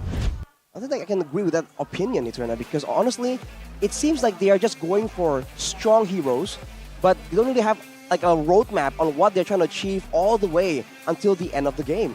So earlier, even though they were able to get the Joy a bit ahead, he was able to one-shot Highs, but in the fights, what exactly was the Joy doing, right? We saw that there's a bit of a lack of direction in what they're trying to achieve, not just in the game, but even in the small skirmishes and engagements. And we hope that that was the gap that Facehugger could fill, but it didn't seem like it worked out. Facehugger thrives in slow tempo games where he is in control. Not when he's placed on an Angela, unfortunately, where he doesn't have a proper say as to how they rotate, because it all comes down to the early game. We mentioned this even in the draft, when he showed up on stage. Early game presence is what makes Facehugger strong. You put him on an Angela, a hero that is kind of already pinned down, nailed down into that mid lane, hoping or waiting for that hard guard to be up to finally be able to have that global presence. I think by that time it was a bit too late. Audi had too much to say and how he dictated the pace of the game. And it's funny because in the game we saw a fun fact by Grab, but we were talking about a completely different topic, Season so 9. we couldn't bring it up. But the last time that Facehugger utilized it was against Bigatron Season 9, where they lost. So Facehugger and Angela, not exactly the best pairing, but Audi TZ and Franco is. He's going to be the player of the game here by the Samsung Galaxy S23 Series 5G. Well, Audi was definitely a core component in how Rebellion were able to get so ahead right there. It all began when he started landing those iron hooks. In the early game, it seems like Aura were able to just avoid and evade from the majority of these hooks. But in that mid-game, especially when Rebellion got a read on how Aura was going to move around the neutral objectives, that is where that iron hook just became so deadly. Looking at his items, he also recognized that he is going to be dealing with predominantly burst damage. There's no way that the whole team of Aura will expend all that time to try and take him out. So going for the Athena is definitely a smart move. And afterwards, the Dominance Ice for good measure, just to ensure that the healing will not be an issue for his pick of gameplay. That's the player of the game by the Samsung Galaxy S Series, man. What a performance. Finally, he gets a spotlight as well. That was even in the hot topic of the day, right? The two roamers. We wanted to see both of these roamers step up, and Audi TZ was able to step up there in game number 1. Let's hope he stays consistent. But what exactly was he able to achieve in the first 10 minutes of the game? From 5 minutes to 10 minutes, you can see he put a lot of time in the gold lane. So maybe that's because they have a particular plan. I mean, there's a combo there between the Franco and a Beatrix. But even then, we talked about making use of Highs and his aggression. I think that this heat map really shows what that was. That was exactly a plan that they had as well. This fight though, right here, the hard guard was not enough to save the Van on the Joy when he just gets iron hooked and suppressed completely. Not much that Aura Fire could do when they're already up against that Bloody Hunt, but when the Bloody Hunt is used to a different target, this is where Van gets to say exactly whatever he wants, but this beautiful mechanical play from Cars. Wild charge, different angle, it looks like it's going to hit anyways, and then the flicker to get 2.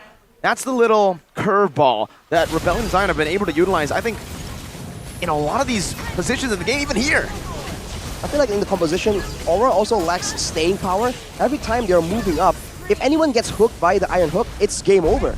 And they have no way to try and contest that. They can get vision with High on the Novaria, but after they get vision, what can they do with it? And look at this play here by Kabuki. It was absolutely respectable, and it's followed up by Van as well.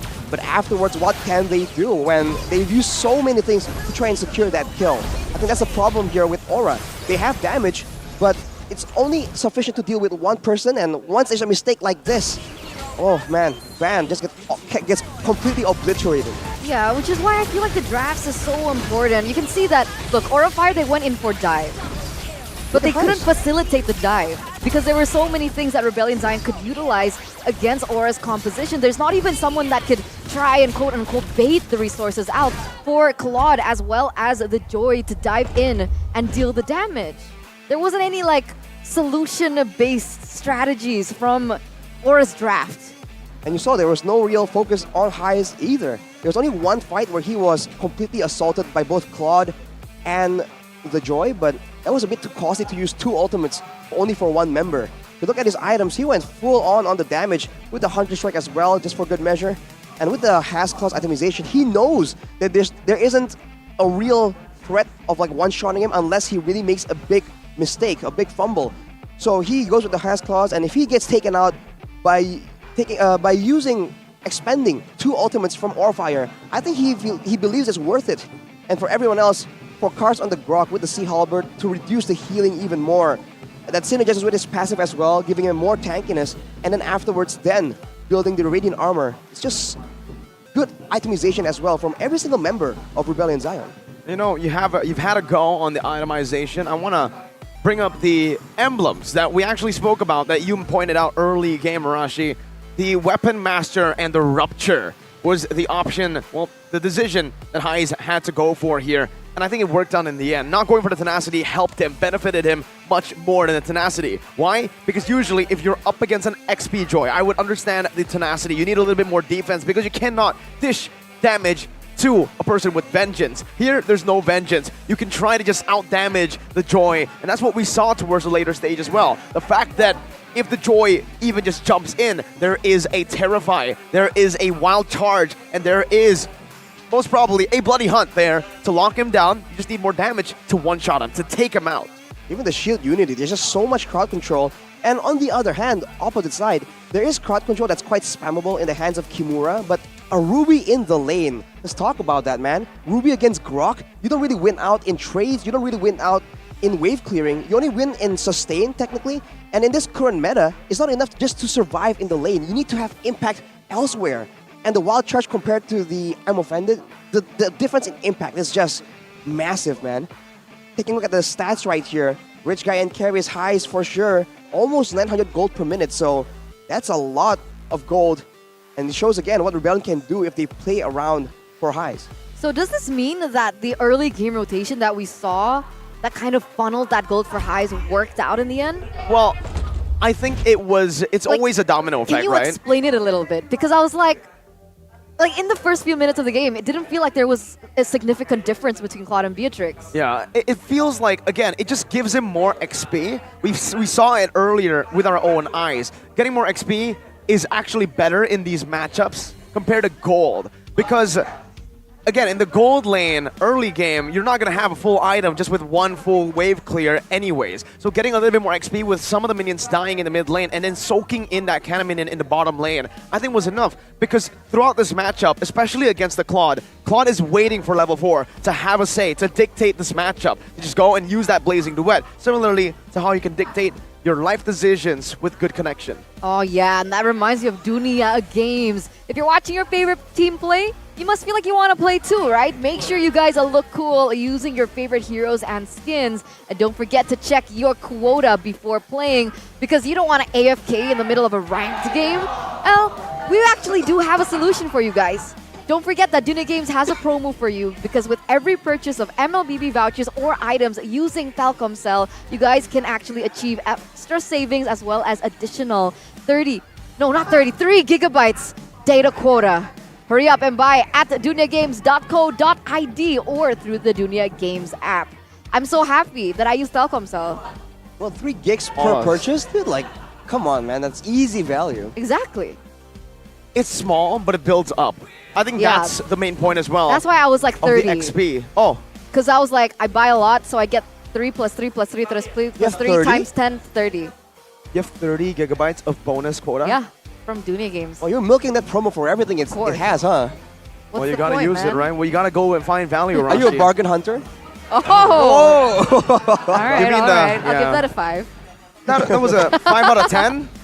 Or 5 out of 5? 5 out of 5. 5 out of 5? Yeah. Wow. Let's go. Feeling generous today. My goodness. I think the minions were also feeling generous because, again, back to the point, right? Claude. Getting just that level 4 before Claude is so valuable. Getting the clear, to clear faster, to oppress Claude early game. That's what really kind of nailed Claude down. The fact that Claude only had a 60 gold lead when we saw the item builds in the, 5th minute, remember? It's not how a Claude Beatrix lane should go. Claude should usually have 300, 500 gold compared to the Beatrix in the 5th minute. Okay, that answers my question.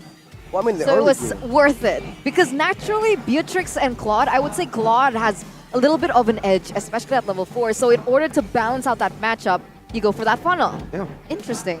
Well, in the early game, even a single level of difference makes a huge... Exactly. In the mid game, right? From level 14 to 15, maybe if you're the jungler, that's a big problem, but if you're in the lane, that's a whole different story, especially in the early game, but look at that.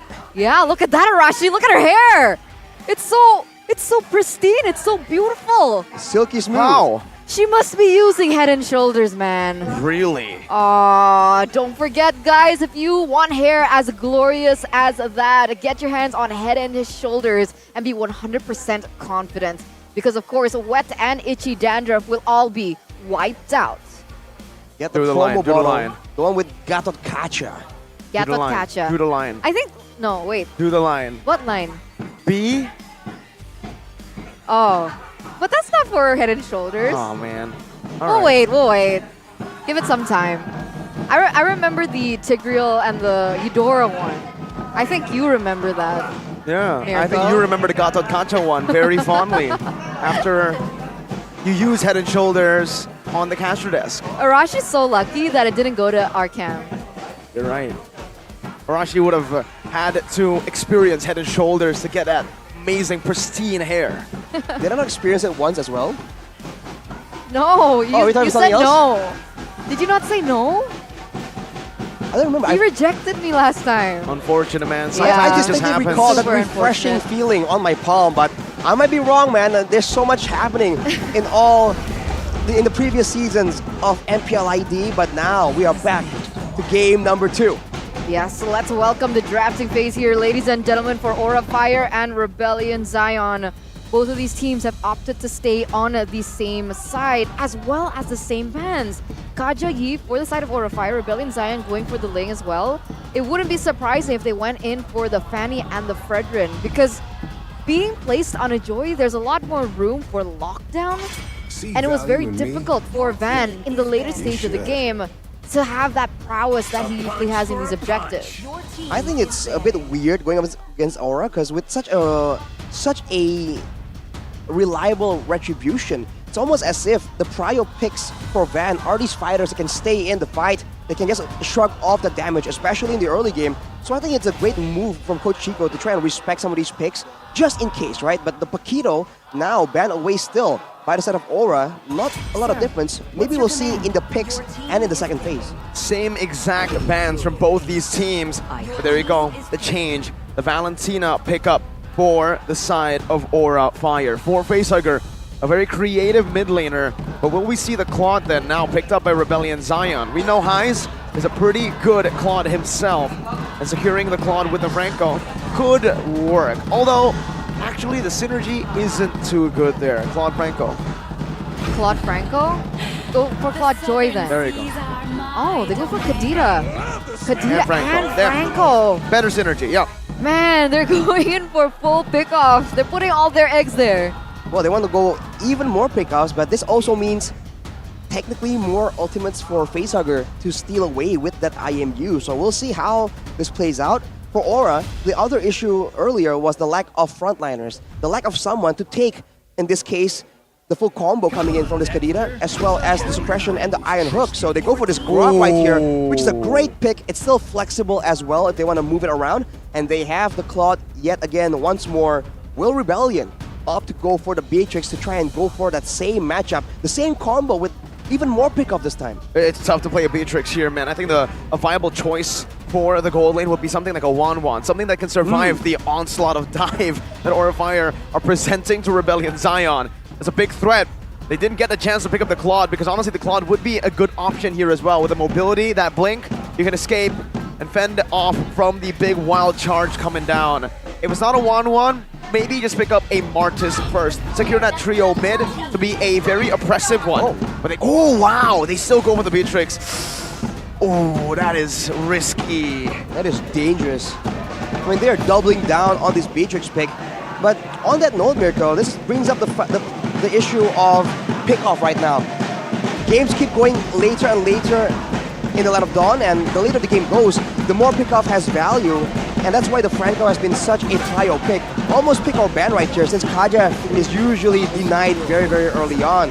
But now, with 2 pickup heroes and less crowd control technically, less fighters without the Grok available, what will Rebellion try and take in exchange for that? Sorry, Rashi, I couldn't hear a word you said. Yeah, there's a lot of cheering going on. I can barely hear myself. Oh my god, the Man. Rebellion Zion supporters are so loud. They're right behind us as well. Yeah, right behind us. Sorry, ladies and gentlemen. But back into the draft. I'm going to start with the Martis and the Baxia here being banned out. You mentioned that a Martis was a really good pick for Rebellion Zion into the draft of Aura Fire. The fact that he's able to survive through that CC. I'm hoping Mirko and Arashi can hear me. I can. All right. I can. I think I got you. So what option do they have now? Rebellion Zion, are they trying to perhaps force Vincent on something like a Lancelot? Something like... I will choose my Oh, wait, but they go for the Arlet ban instead. I guess Lancelot is the only option that they can utilize, no? I think so. I think up against the Wild Charge, you want to go for something like a Lancelot. But the thing is, the Lancelot doesn't do too well against the Claude, who can completely dodge away from all the skill shots that you present on the Lancelot. Something a bit more reliable in the jungle would make more sense, and that's why it's just brilliant from both these teams, the Martis and the Baxia. Oh, there you go. The Joy answer. Something more reliable. You can dash and play with the electrifying beats. You don't need to rely on getting those punctures to reset all the time. Well, for now, though, there's not really a very reliable target for this Joy to try and look for in the back line of Aura Fire. The Valentina will be all the way up there with a dive, so you can expect even the marksman to be, not the marksman, sorry, the rest of the team to just really supplement that whole dive, but they require a lot more crowd control, because otherwise, if someone gets hooked down here, they won't be able to try follow up and try and save their member by engaging, especially against a Beatrix, against a Kadira. They can be played defensively, mind you, using the Breath of the Ocean as a follow-up crowd control to just stall and stop any kind of engage, unless it comes from out of the vision, and that's going to be the Kufra followed up by the Hayabusa, the hands of Van. Okay, so now Aura Fire, they're working on a little bit more crowd control. You mentioned in that first game, Arashi, that they didn't have a lot of tools at their disposal in terms of CC. Now they pick up something like the Grok and the Kufra, who should be able to give the Joy a little bit more of a tough time.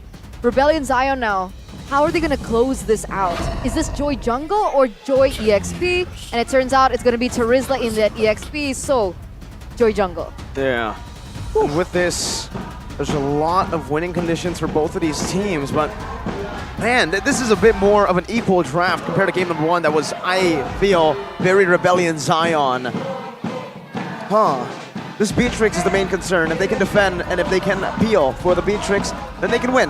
But if the Beatrix gets caught, man, it's going to be a bad day for Highs. I think that's where the Terizla comes in super valuable right here. Anyone jumps in towards the Beatrix, you can expect a zoning penalty zone, and that usually is enough to stall any kind of aggression. So we'll see. It all depends on how fast the follow-up comes through. On the other hand, by the way, if the Kufra gets hit by the Iron Hook, or the Grok can cancel it with the Power of Nature, but if the Kufra has some more tenacity in his build, in his emblems, he can actually cancel out the Iron Hook. There's a bit of a trick that's being popularized on YouTube right now, so that could come into play very handy. Yeah, it's a Keyboy trick. Might come very handy in this matchup, the Kufra against the Franco. So let's see what the emblems they both have opted for, ladies and gentlemen, as we enter the second game of this series. Aura Fire once again going against Rebellion Zion. And it looks like, despite how much CC that Aura Fire have picked up, Beatrix still goes for the Flicker. Wow. I mean, you have to go for the Flicker. There's no way you go for Purify. It's just not within Beatrix to go for that Purify. On the other hand, for Aura Fire, only one Purify, that's a bit of a bold move, but look at that, very early on. Oh, first blood. Petrify, Iron Hook, and an easy kill for Rebellion Zion. But Van is really looking for some sort of punish here. Good knock-up though from Renbu. Retribution used up by Van, but he hasn't picked up the purple buff just yet. Whoa, that's a Master Assassin for the Grok. Wow, he's going aggro right there. Gonna make sure he gets more solo plays technically, but look at the ruptures on the side of Rebellion. They want to try and get that early game damage, and for Aura, it's all about that movement speed, man. Can they catch up to Highs in the later stage of the game? That is one of the big factors right here. And with the Quantum Charge, there's going to be a bit more movement speed, a bit more playmaking potential in the hands of Highs on the Beatrix, but like we already mentioned, it's a tall order. There's also a yearning for control of this early game, even looking at the emblems and the talents that they've opted for. Aura Fire, they're looking to create the tempo, very different to what we saw in game number 1. Van already rotating towards this bottom side against Vincent. Whoa! Gotta be careful. Van picks it up. Quad Shadow. And now Vincent is behind. We've seen him ahead all around in game number 1. Now that he's behind up against Van, who is still, even though was behind in game number 1, was able to win in a lot of those retries. How will Vincent perform? That's a solid parry fire to try and get away from the situation. Cars goes in, but unfortunately won't be enough so far. But both teams trading this early game aggression so well. But with that play, that sequence of plays, Aura has the control in the turtle side, and there's no penalty zone for Rebellion to fall back on. Yeah, they're trying to punish Rebellion Zion for wasting those resources. High already charging as well. Fireworks Revenge and the Rage, locking him down. Kimura will fall. In the back row, Cars 1 HP. Now the Quad Shadow coming in with the Shadow Kill as well. Vincent popping in with the rhythm. Still able to escape with the electrifying beats, even finding High, but no, the turtle buff gets him the shield necessary to survive. And Aura has won the early onslaught. Wow, back and forth right here, but Vincent, he is just getting focused down so often. And now we see a shift right here in the talents prediction by the Samsung Galaxy S series. Only me on the English desk voting for Rebellion. Yeah, you can swap. Yikes. I don't know. I feel like there's more to the draft here for Aura Fire in game number 2. I think they have a lot more tools to utilize. You can even see that being paid off in the way that they're able to have this impact in the game. Already a turtle in their hands. Rebellion Zion, it's a lot more tricky, I would say. It really relies on Audi TZ. Oh my god, facehugger! Bloody Hunt able to lock him down, but in the front as well. High will fall. Van, oh! Fade away, basic attack from that Nibiru. Vincent's looking to chase him down, looking to go under the turret, but that's a bit too risky. He knows the risk, he doesn't want to take it. Renbu for High though. I think that's a bit worth it. Oh, Audi now looking for the Iron Hook, could be a my out. Yeah, I think it's still value for Aura, that trade. I mean, the whole sequence of plays happens when no neutral objective is available as well. So they even only lost the roamer, right? So for Rebellion, they lost the mid lane ones, the jungle ones as well.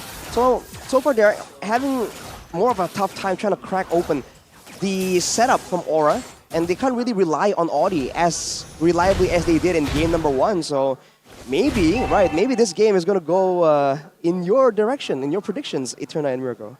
We'll see, because technically there's also heavy dependence on Renbu, but I don't see that. Oh, wait a minute here. In the top lane. Back again, right? Renbu's positioning. He's been positioning super safe. He's not going for those risky dives like the Kirita that we've seen maybe even Keyboy do. It's similar to Hijume on the Kadira, and then I don't feel that there's too much of an impact. Yeah, I have to agree with that. Charge Revenge up top though, Audi still able to flicker out. Goes for an Iron Hook, looking for an initiation. But Aura Fire are taking it slow, taking their time here. Breath of the Ocean, only onto Kimura. Good targeting for Aura, just baiting that out. Kimura, they want all the resources to be spent on their frontliners, and that's exactly what they got in return of that dive early on. And now it's Aura Fire controlling the early game. Good punish by the Terizla down below, but Aura Fire will respond with a Charge Revenge up top. And an engage, good flicker, good reactions from Highs. Oh, Vincent, he wants to clear it though. He doesn't want to let this tower go in the top side, but look at this Kimura. Wild charge, that's a wall. Bloody Hunt coming down with the Breath of the Ocean, knocking Kimura up, but that's it. 1 kill over to Aura Fire. And they are in the lead comfortably now. No roamer, that means Audi will not have a say as to what happens next. Well, Cars has been left alone in the bot lane for a long time though. Tower secured, and now Vincent is able to clear the wave yet again. Unless no one gets taken out, but no, he will survive. But look at the objectives, right? Rebellion, they're able to actually equalize in turrets. Not equalize, they get an advantage in turrets. And considering their picks right here, the Franco and the Kadira, that turret gap is going to be quite important the longer the game goes, especially with the next neutral objective. The audience prediction, though, by the Samsung Galaxy S series is going to rely, or, you know, it's going to side with Rebellion. Yeah, but this might be Aura Fire actually equalizing, being able to get that turret in the top lane. Might be good. Kars is saying otherwise, though. He's like, no, Aura, calm your horses. You're not going to get another objective. Stop in your tracks right there. already at a 1,700 gold lead here in the first 6 minutes of the game. But even if they go for a 50-50 on the next neutral objective, that is going to spawn in 30 seconds. That's Van with a level lead above Vincent. I do have a question for you though, Arashi. For Aura, Van, he actually opted to go for Weapon Mastery, not Season Hunter. So what are your thoughts on this? I mean, why Weapon Mastery on the Haya here? We're giving him a bit more guarantee in the late game, and he does have a lot of items that give him stats. He is able to escape from that play right there, but it's a bit of a opposite situation here. We usually plays happen right before the Lord, but look at that. Wild charge and a flicker penalty zone to follow it through. My God, we don't see that every day. But now Cars doesn't have that flicker. He's moving a bit too far in front. The Bloody Hunt comes down with the blazing duet. That's a Tyrant's Rage onto 3. Rough waves coming down, but it's Rage flickered out of. Van now still full HP. Has all his resources up, and Rebellion knows it. They know the threat of this Hayabusa. Van's just in the mid lane. He's taking it slow. Doesn't even want to go for the turtle. Why rush it? We can get the free first tier turret in the mid lane. That's a 1-for-2 trade, man. It's a 1-for-1 in terms of kills, but Aura Fire pick up a turret in that mid side. They're going to convert onto the next neutral objective, and this is what we were looking for from Aura Fire in game number 1. Yes, you're able to get the kills, but how in the world do you translate it over to have a little bit more anchor in the game in your lead? And this is how they're doing it. They're collapsing. Finally, we get to see this side of Aura Fire. I feel like Aura Fire, they're doing really, really well playing around Van finally, but for Rebellion, they need to try and make plays happen when the objectives are not up and they are not forced to try and move into where Aura Fire wants them to be like now. Oh, Wild Charge cancels it out though. Perfect sync from Kimura as well. High knocks Audi up. Now Renbu the back with Petrify. And the rough waves. High's got him down. Blazing Duet coming down though. And it's going to be able to lock him out. Now the Shadow Kill in the back. Dealing a lot of damage. He doesn't even use it just yet. It's still just the Quad Shadows. Kabuki melts the frontliners away. Vincent now with the rhythm. Oh, he dashes a bit too far. Beautiful BMI. But it's still worth it for Rebellion Zion. It's a 3-for-2. Nope. The equalizer. Van. Wow, man. Van is just on fire right now. Pun fully intended. 5-1, and Kabuki tries to pressure aggressively. And Vincent gets 1v1! Oh my goodness, Van the man! What was that solo kill onto Vincent? Man, Vincent thought that he had the space to get another off the board from Aura, but Van was like, no, again! What is this? I feel like maybe Rebellion needs to start itemizing with more respect. Maybe a couple of Winter Truncheons would be very useful right here. Just denying the pressure of this Hayabusa completely. Oh, look at this. Wow. Van, dude. He is just obnoxious with his pressure. And look at High, really waiting to set something up. Aura are the ones pressuring Rebellion right now. And this is what we're talking about. Unless Aura can pressure Rebellion into a particular situation, a particular objective, they can't really get that advantage. For Rebellion, they need to try and make proactive movements when no objective is on the map. Free turret down below. Tier 2 taken out. And Kabuki's not even at risk of any pick-off, sort of pick-off. Rebellion can try their best to commit onto Kabuki, but that Purify grants him a get out of jail free card. Oh, Iron Hook. Kimura, Bloody Hunt, everything used up. This is not worth it. Onto the XP lane, I don't think so. Aura now have a lot more openings into this team fight, but if Rebellion Zion can pace it down, then it is definitely valuable for them. It's a little bit more balanced for Rebellion Zion, right? Sure, they wasted all their resources onto Kimura, but they needed a little bit of... They needed something, right? With Van, level 14, Vincent only 13. Oh! Like that, there you go! That's definitely value. They pull in High, but with no Bloody Hunt, with 2 ultimates down, 3, they can't force the issue, and Kimura's back up. That's why I said earlier, that trade, 3 ultimates for 1 wild charge, technically. Now, oh my god, Shadow Kill. Quad Shadow back, oh Renbu with the rough waves, Petrify as well, Van's able to survive, Van! But it's gonna be traded down, Highs with the shutdown, now as the Blazing Duet comes around, onto the back with a knock-up from High. Now the Bloody Hunt stolen and locked down onto Cars. Kabuki takes him out, and it's a 4-for-1 for the Dragons. 4-for-1 for the Dragons, but without Van, they're unable to commit onto the Lord. It was a magnificent engage of symphonies and resources by Aura Fire, but they were only able to level it out. Vincent's still standing strong, trying to get the wave control there in the mid side. They want to get their own buff as well. Will Kimura get it? Oh no, he won't. Vince is going to be able to get that purple buff still. But that's, again, back to 0 between both of these teams in the term of the Lord Dance. Well, that's very intense because Hayes was able to get the shutdown onto Van, which is massive. But afterwards, they need to stop crowding like this. They got caught in the Blazing Duet Wild Charge combo, and Cars is just nowhere available to try and stave off the aggression. ODTZ though goes for another pick off. But it's Rage again. Kimura getting picked off on the croc by Franco again. How many times has this happened in this game? I mean, it's Audie's fault. He's landing these insane iron hooks out of nowhere. And look at the wave control though. Another iron hook. It's always the same. It's on to Kimura, and then, penalty zone. Flicker, actually. Kabuki was able to dodge away from it. Face hugger, though, in the back. Gets melted down. Petrify on the back van. Still able to escape with the quad channel. Renner's apathy. Charged in. Kabuki still able to hit. Now High getting locked down. Shadow kill onto Renbu. Takes him out. Now it's a retreat battle, but Vincent takes it. High still looking for the fight. Van disengages. Rebellion Zion with a clean neutral objective take. That's the pick of strength from Rebellion, man. Before you know it, you lose one member. When the Lord is up, Aura cannot spread out. Then they might as well stick together and risk getting comboed by what? A penalty zone and a Beatrix combo? That's a lot more beneficial than just losing one of your members one by one, and now they go for it again. Wow. High gets picked off. Another iron hook now. Oh, it's a Flicker Wild Charge in the back right now. Knocking him off. Blazing Duet, unable to take him down. Vincent running him down. Kabuki versus Vincent, and Kabuki falls. It's a solo kill, basically, out with the iron hook once again. Aura losing another team fight while the Lord is up. Rebellion will definitely punish. Oh my god! What is Audi made of? Audi's fishing for dragons today. Look at that accuracy onto him and what he's able to do with it.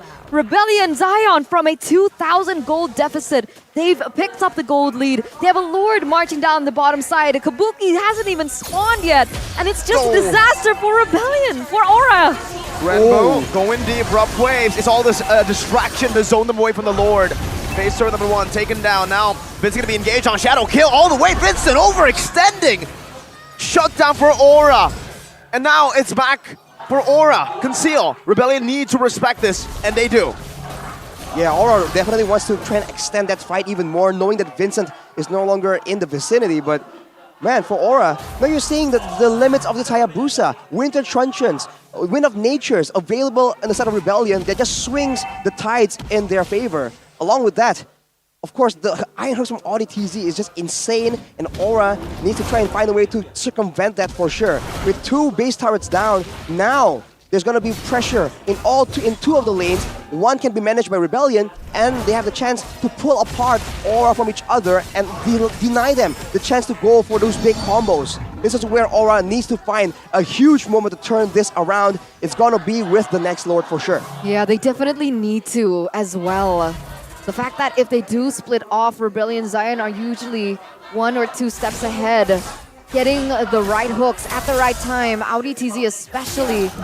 It's difficult, right? Because Aura Fire, they want to be able to utilize their composition. They want to be able to utilize the fact that they have a Hayabusa, they have a Claude who can easily push into those side lanes. But look at Rebellion Zion going in for another. No way! How does he keep doing it? Another one for ODTZ. Rebellion Zion's trump card reveals itself in the late game.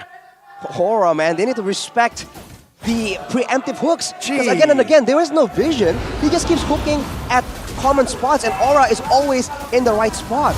Unless they're grouped up together, they cannot be staying in these situations. They have to control the waves and move as 5. Now without the Kufra, there's no chance they go for this.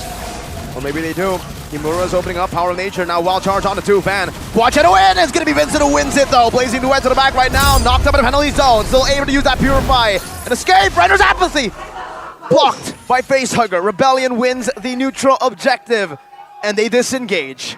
You're saying now, again, the limits of Aura's composition, because in that fight, Hayes was targeted by both Kabuki and Van, a similar situation we saw in game number 1. But what's the difference? Both are doing physical damage. With the Wind of Nature, he just completely outplayed all of that. And now, this late in the game, 9-1, Van can get taken out by Hayes with 3 basic attacks on the Nibiru. So he can no longer have that outplay potential. He can no longer be as audacious as he has been so far in this game. With the Lord marching down, Rebellion are going to be looking for yet another pickoff.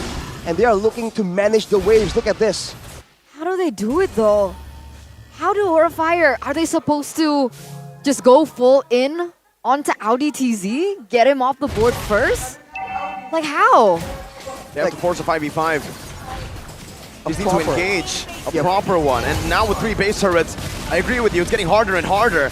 Audi's able to control the map. Timer's Revenge and the Rage connecting on to Renbu. But on the back, Kimura with a wild charge. No damage coming down. Van loses his life at the front, and this might be it. Rebellion Zion looking for the end right now with bloody Hunt locking Kabuki. It's over. It's all over for Aura. Rebellion Zion. It's Highs again with a maniac. And it's a 2-0 clean sweep. Wow, man. When you thought that the Rebellion was done, that they have been cracked open, no, they turn it around with a solid draft as well. Highs. Highs, Audi. Bro. Highs, Audi. Just all of them. Cars even. Oh man, Rebellion Zion. They not only have really good openings and entrances, but they really know how to exit. A maniac and a savage all in one match. Aura Fire, they're in shambles. The Indonesian Hydras, they're dinners for the Blue Bulls tonight. I mean, 8,000 gold lead. Aura Fire had that game in the bag until Audi TZ said, no, hold up, wait, hold my beer. I mean, you let him taste, test the waters a bit too much. He starts landing those, man. Like we mentioned, Aura just lost control, lost direction in that game. Every time they went for a play, it's always when the Lord is up.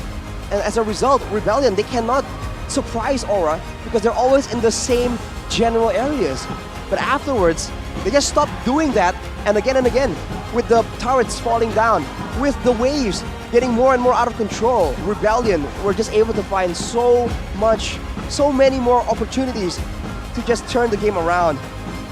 And credit to Aura, man. They adjusted, they made plays, and that final fight even, they sent Kimura on the back with the Grok, so they were trying things out. But Rebellion just were a bit more focused, a bit more solid, and they are the winners for match number 1. And this means that Aura Fire have yet to win a match. Oof. Ladies and gentlemen, 0-3, including this. And Rebellion Zion, they push themselves in a good position, a little bit farther away from that red zone. Stay strong, Eterna. Stay strong, Eterna Fire. Hashtag stay strong, Eterna in the chat. Oh man. Rebellion. It's a tough situation for them, man. Cry. I wouldn't say RBL dominates with a 2-0 victory over Aura. They dominated game 1, but game 2, it was Aura's game to lose, and it was their game to win. Rebellion were just waiting for a mistake, and then Audi capitalized on every single one of those mistakes. Kimura opens up just for a bit. You know what? There's no way he hooks me. I have a power of weight.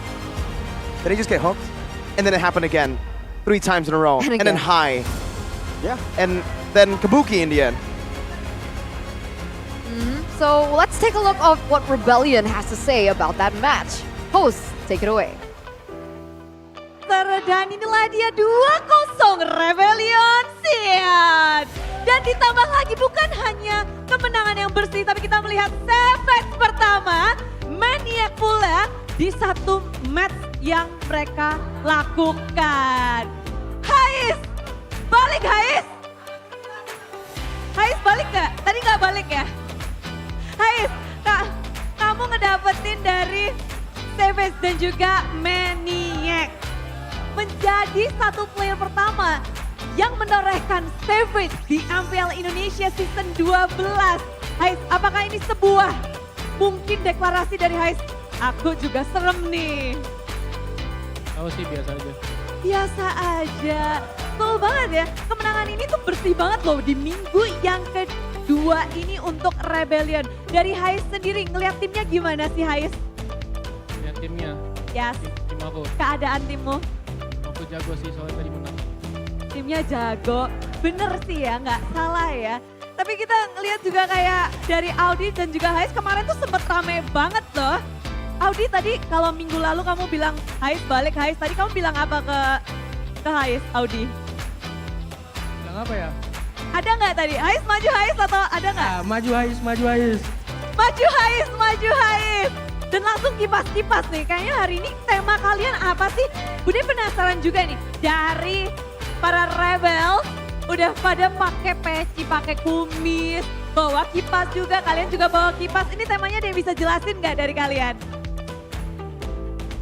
Panas. Siapa? Vincent? Ini kipasnya buat apa tadi? Buat in-game dikipasin kah? Khusus lawan tim api. Udah. Khusus lawan tim api. Dan terbukti ya, kalian memadamkan tim Aura. Dan bahkan kita melihat kalian bermain dengan sangat gemilang dengan mengipaskan Aura. Ini sama-sama match kalian perdana juga di minggu yang kedua. Apakah memang sudah sesuai dengan kalian prediksi? Aura akan menggunakan line up. Demikian pula pakai line up itu, apakah kalian udah persiapannya? Makanya kalian bawa Rainbow kah? Enggak sih, enggak expect bakal yang main itu. Biasanya Shin kan yang main. Jadi expect-nya Shin supaya anak kecil. Oh gitu. Tapi dengan hasil ini luar biasa juga, kita akan melihat siapakah player of the match. Mereka berlima sama-sama keren, tapi kita akan melihat siapakah kira-kira. Siapa? Iska.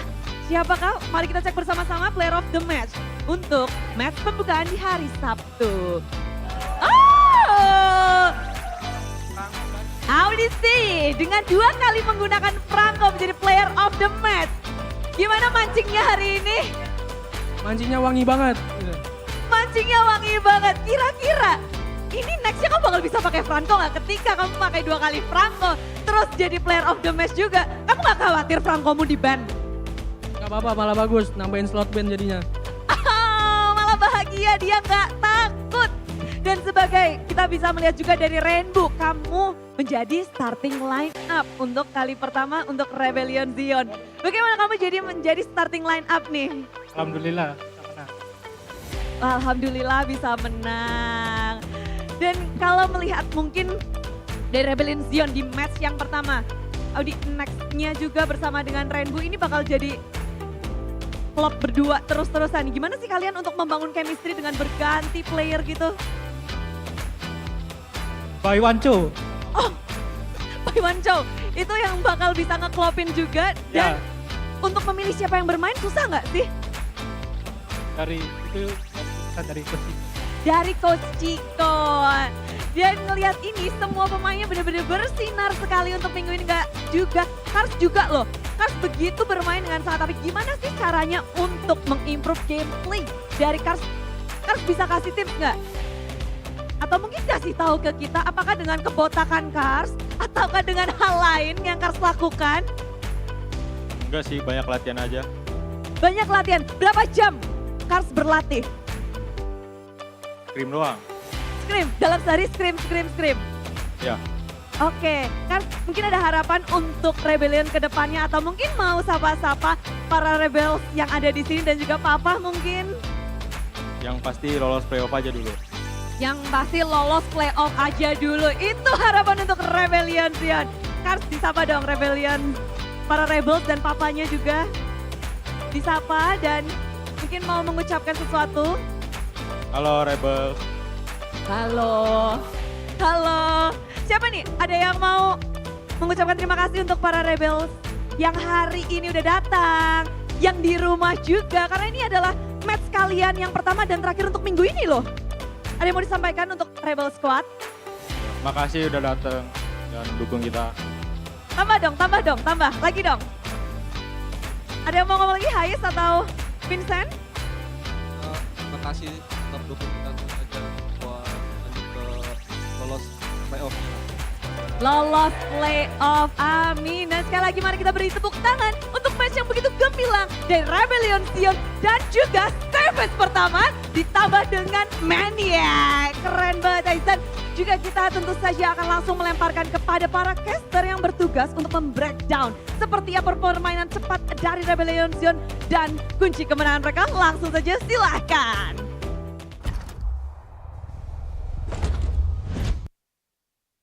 Earlier on, before the match begun, which roamer would be able to outshine the other? And Rebellion Zion were able to answer it. Audi TZ finally stepping up, getting the performance that he deserves and the recognition, just really turning things around as the player of the match as well. I think he got player of the game 2 times in a row. I think it's safe to say game 1 was his. Game 2 with all those hooks, he was actually the trump card. I think he deserves it completely, Arashi. For sure. Without those hooks, it would never have happened, man. No hook, no win. If he was on a different hero, it also would be so difficult to get that kind of lead. And we already mentioned it earlier, but shows again why that Franco is just so crazy. Right now, with the late game being so dynamic, that Iron Hook is just such a pesky resource, man. Player of the match by Samsung Galaxy S Series, Audi, on the support emblem actually, with the focusing mark and with the tenacity. That just gives him so much more movement speed.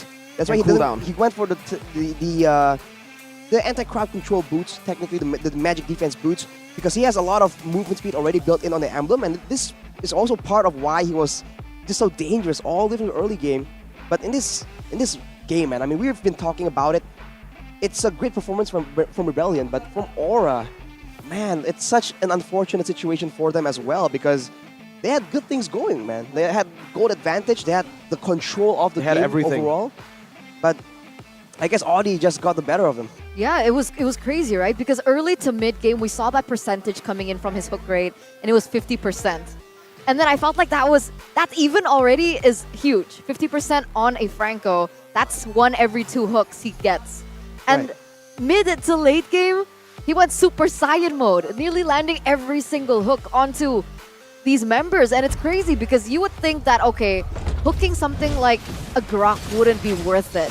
But the fact that the Grok went in full damage as well in his build, he was so easily bursted down with the lockdown and the damage that the team already built up. And it gave Rebellion Zion an advantage over and over and over again until Aura Fire, they had nothing left in their tank. I have a fun minigame. Count how many times he's hooked Kimura. Right now it's only 1, all right? But count it because it's going to happen again. Who was that? I can't see, there's so many things happening in the game. Boom, 2. This is the second time. Okay, 2. And by the way, just on a quick note, the fact that they are willing to use all their spells to try and make sure they get that pickoff is a great call, I think. It really swings the things in balance, and it makes Kimura and Hai a bit more reluctant to go in. Here, he did not get hooked, and as you can see, when the pickup doesn't happen, it's so hard for Rebellion to get any kind of edge. But in this fight, I believe, Van got shut down. This is where a bit of that gold swing starts moving in favor of Rebellion. Afterwards, though, it's just the Audi show, man. So that doesn't count because it wasn't Kimura. No, that was Hai. It was Hai. It was Hai getting hooked. Wait a minute. Wait for it. Wait for it. Oh, wait is this for the? it. Oh, okay, 3. There's gonna be another one right before the end, I believe. What is this game? Audi has a personal vendetta against. Oh, this is Hai. This is Hai. Dude, this guy Audi, what the heck? And the Franco Beatrix combo, man, that is so disgusting. It did so much damage to supposedly the frontliners. It's also part of the reason why they can actually go for the pickup strategy, even onto the Grok and the Kufra. Yeah, there's so much follow-up. You can go in for highs, you can go in with the Kadita as well. And you know what? The reason why you asked earlier on, what was the question? Why always Kimura? Because people say a team is only as strong as their weakest link. Oh, man. So let's take a look at the post-game statistics. 17 minutes. Rebellion Zion 20-14. Like, these stats don't really show how Aura Fire let that go. It does. 1, 7, and 5. 1, 7, and 5? Wait, which stat are you talking about? There's so many numbers. Arashi, you're being too nice. Okay. Well, also, I mean, let's center on the 9-2 and 6 and the 5-3 and 6, man. I mean, part of the reason why we talked about how Rebellion Zion, the backline is in danger from Van and from Kabuki, but with only 1 item, with a Winter Truncheon, with a Wind of Nature, they're able to nullify the bulk of the backline damage. And in the late game, we saw that there was a bit more emphasis in taking out the Valentina, because without the Valentina, essentially, Highs and Vincent, they're pretty free to make whatever move they want. And with the Rupture, they were doing a ton of damage. And if you remember, Kimura, I guess, was feeling quite confident. He went for that very aggressive frisky. emblem as well. It didn't really pay out because Cars was able to actually survive in the lane, stall out long enough, and this is why the Terizla is such a problem. We saw that whenever there's a fight where Rebellion Zion got dove on, without the Terizla available to disrupt the movements of Aura Fire, they just get completely run over. Also, Festival of Blood, Valentina. Very interesting. It helps with your regen, I would say. So your sustain coming in from your skills, but honestly, personally, I would go for either cooldown or mana. But I guess he did have mana with Impure Rage, so that makes sense. But yeah, very interesting build. Highs Amor here didn't pop off as greatly as he did in game number 1. You can see from his stats as well, his gold per minute as well as his damage dealt. But he was facilitated so well by, I would say, Cars. Cars was huge in those team fights. Yeah. How do you improve that much from the Cars we saw last season? He needs an honorable mention, man. That's what happens when you have a 16-year-old in your team. He's so fast to adapt. He learns everything. He's a sponge. He soaks everything in really fast. And when you have a roamer that gives information, that gives you advice, and gives you the right shot calls, like Audi, then it makes life so much easier as well. Well, the key to success right here, of course, is going to be Audi TZ. But we've already mentioned all these factors. And the last one is, of course, that aggression, man. You saw that Highs, even though he's behind, even though Van was that menace and he did not have the win of nature yet, he was willing to flicker forward if he knows that there's value to be taken there. And that is how he was able to get that shutdown.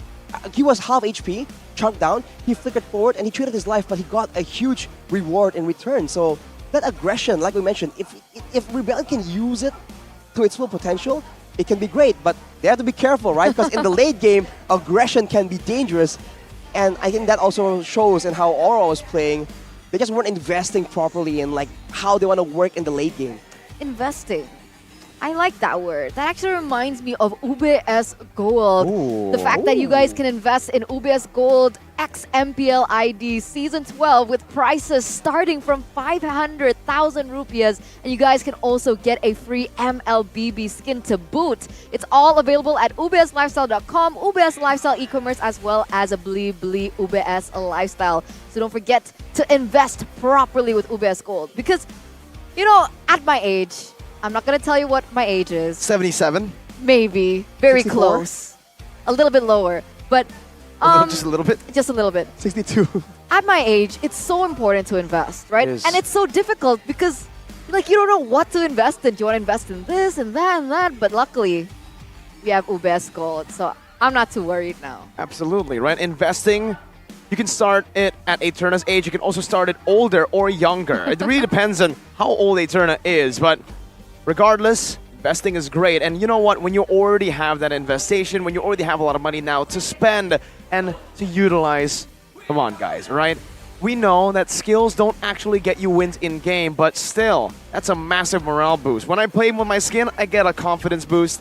When that Nobara skin, I just flex on everyone, and I feel like I'm better than everyone. Same. I can't play the Franco, but with the Legend Franco skin, I'm like, I get the hooks. Get a skin buff. Skin buff. That's why I still play Xavier. Because the Exactly. Gojo skin, bro. Perfect. There you go, ladies and gentlemen. That's why you guys need to use Bli to purchase a game vouchers and top up. Because when you do, you get a 10% cashback. 10%? More value 10%. again. You're already getting so much value from UBS Gold, and now a 10% cashback? Yep. You basically don't spend money. Well, technically, well, you're right. If you make the money back from the investment and then you use it plus a 10% cashback, you actually still are making money. Is that a wise investment, though? It is an investment, Arashi. All right. Wise is in Philippines, so I don't know if we can use his name. Yeah, me neither. I was Trademark, like, yeah. Oh, Wise TM? I don't think Wise is here. Maybe Don't V talk is here, but I don't know about Wise. I don't think V's here either. This is Earth. Venus is in a different planet. You're right. Different. I can't continue this. I'm like thinking really hard. I'm like, How about your boy, the Padap? Mr. Papadop? No, we're not here to talk about Blacklist. This is MPL Indonesia, okay? We're here to talk about Rebellion Zion and Aura Fire. That's such a weird segue. Unfortunately, it's over, right? Rebellion were able to 2-0 Aura Fire. yeah, they just still have a chance later on. Later. But we have to give a chance to a different team now. Dewa, will they be able? No, it's not Dewa. Big Fam Alter Ego. Wait, I swapped the wrong page, ladies and gentlemen. Alter Ego versus Geek. That's the teams that we want to give a chance to. And with that, ladies and gentlemen, let's head to a short break before we get into it. Stay tuned, don't go anywhere.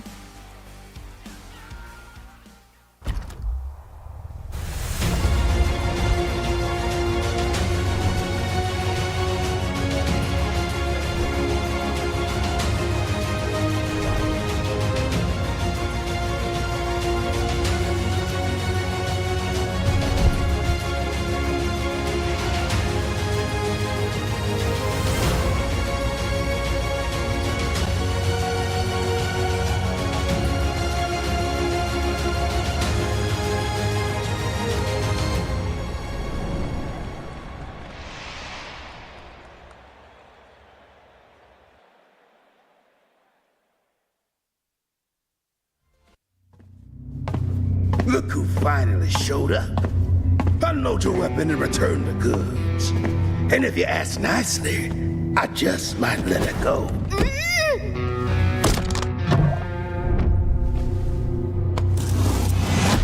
Who said I was returning it? You little... We had a deal! I just came here to test my new toys. They ain't even loaded. Staring down the barrel and you're still daydreaming about being an inventor? Huh?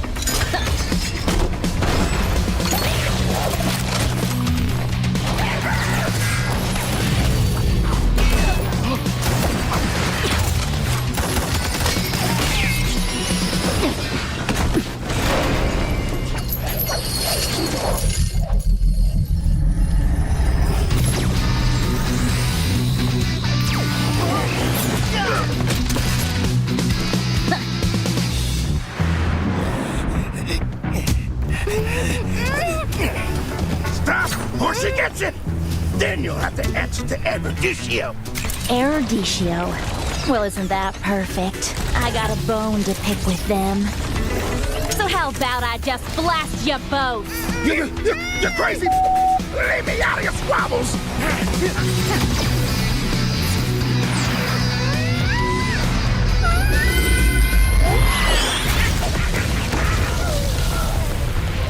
That was dirty! Haven't you heard? I do things my way. I really don't like being used as bait, you know. Anyway, let's return that to Erudicio. Oh, I have something special in store for them down the road. So I'll take this as payment.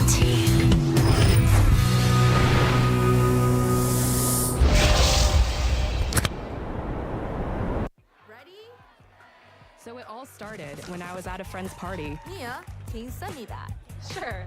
Everyone keeps asking. Mia, can you send me that? Even my French neighbor. I mean, all the time. Can you send me that? I'm not making this up. Hey, can you send me that? Everyone. Sure. Samsung Galaxy S23 Series 5G. Get it now.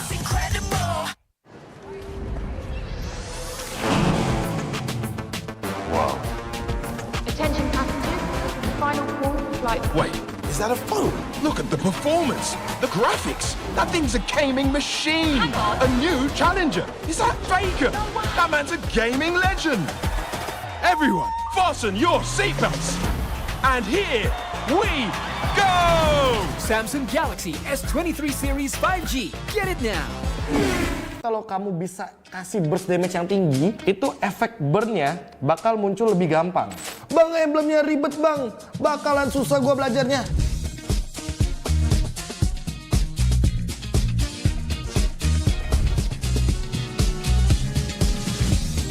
Halo sobat Land of Dawn, gua KB. Di sini gua akan memperkenalkan emblem terbaru dari Project Next. Dan buat kalian yang udah siap-siap mau ketik di kolom komentar, bang emblemnya ribet bang, bakalan susah gua belajarnya. Tenang aja, Mobile Legends Bang Bang dengan Project Next ini sudah mempersiapkan sekali buat teman-teman lebih mudah beradaptasinya. Patch yang lalu itu yang namanya penambahan status ada 5 komponennya. Kalau di patch yang terbaru komponen penambah statusnya hanya 3, Yang pertama adalah talent penambah status, yang kedua adalah sub talent atau talent yang sebenarnya mungkin di patch lama itu adalah talent aktif, tapi untuk di patch baru jadi talent pasif. Yang dimana nanti akan connecting juga atau menyambung dengan talent utama. Jadi memudahkan teman-teman semuanya yang pemain-pemain baru untuk mencoba banyak emblem dan banyak variabel dengan perbedaan-perbedaan status yang bisa digunakan. Jadi tentu kita bisa lebih berkreasi dengan menggunakan emblem terbaru teman-teman. Dan ini dia gambaran untuk UI terbarunya. Seperti yang aku bilang tadi, hanya akan ada 7 komponen emblem. Dari basic common emblem, tank, assassin, mage, fighter, support, dan sampai dengan marksman. Dan yang paling aku suka adalah ini dia, banyaknya variabel pemilihan status di emblem terbaru. Contohnya, kita ambil dari talent yang paling pertama yang tadi aku bilang. Ini penambah status rata-rata. Kayak di sini ada yang namanya nambahin adaptive attack, terus ada yang nambahin attack speed, terus ada juga untuk penambah darah kayak vitality. Dan yang paling aku suka, ini dia, Rapture atau penambah Adaptive Penetration. Terus ada juga yang namanya Inspire, dia akan menambahkan 5% cooldown reduction. Terus ada juga di sini Firmness, dia tuh bakal nambahin Adaptive untuk physical dan magic defense. Ada penambah movement speed juga, dan penambah untuk fatal atau status kritikal. Terus ini yang namanya Subtalent nih teman-teman. Contohnya aja ya, ini Season Hunter. Buat para jungler-jungler tank, jungler-jungler damage, ini bisa kalian gunakan tanpa harus menjadi talent utama. Karena ini bakal jadi talent pasif. Jadi setidaknya kalau kalian ngejungle itu bakal lebih cepat. Karena setiap kali turtle dan juga lord, kalian akan ada tambahan 15% damage kepada objektif-objektif tersebut. Terus dari emblem tank ada juga Tenacity. Tenacity juga jadi pasif. Dan ini akan aktif ketika kalian itu darahnya di bawah 50%. Terus ada juga Master Assassin. Siapa penggemar-penggemar Assassin? Ini salah satu emblem yang kalau di emblem patch lama ya, emblem-emblem yang udah dulu-dulu, itu tuh cuma aktif ketika memang 1v1 dan akan menambahkan damage ketika musuh kalian sendirian. Tapi untuk sekarang dia jadi pasif sistemnya. Sehingga wah ini banyak banget nih yang bisa dikombinasikan. Bargain Hunter, dapetin diskon untuk item, terus Festival of Blood, kalian dari awal udah punya pasif spell vamp, bayangin tuh. Terus yang paling aku suka juga nih, pull yourself together. Karena ini akan mempermudah atau mempersingkat battle spell kalian dari cooldown umumnya. Dari misalkan kita ambil contoh flicker ya, 120 detik itu bisa cuma jadi 100 detik saja. Dan juga aktif skill item. Jadi buat teman-teman yang mungkin para pengguna Winter Truncheon atau mungkin Conceal, jadi lebih dipermudah nih, dipersingkat juga untuk durasi dari cooldownnya. Terus Weapon Master, ini yang paling adaptif banget nih menurut aku teman-teman. Karena Weapon Master itu bisa digunakan kepada user mage atau user marksman juga.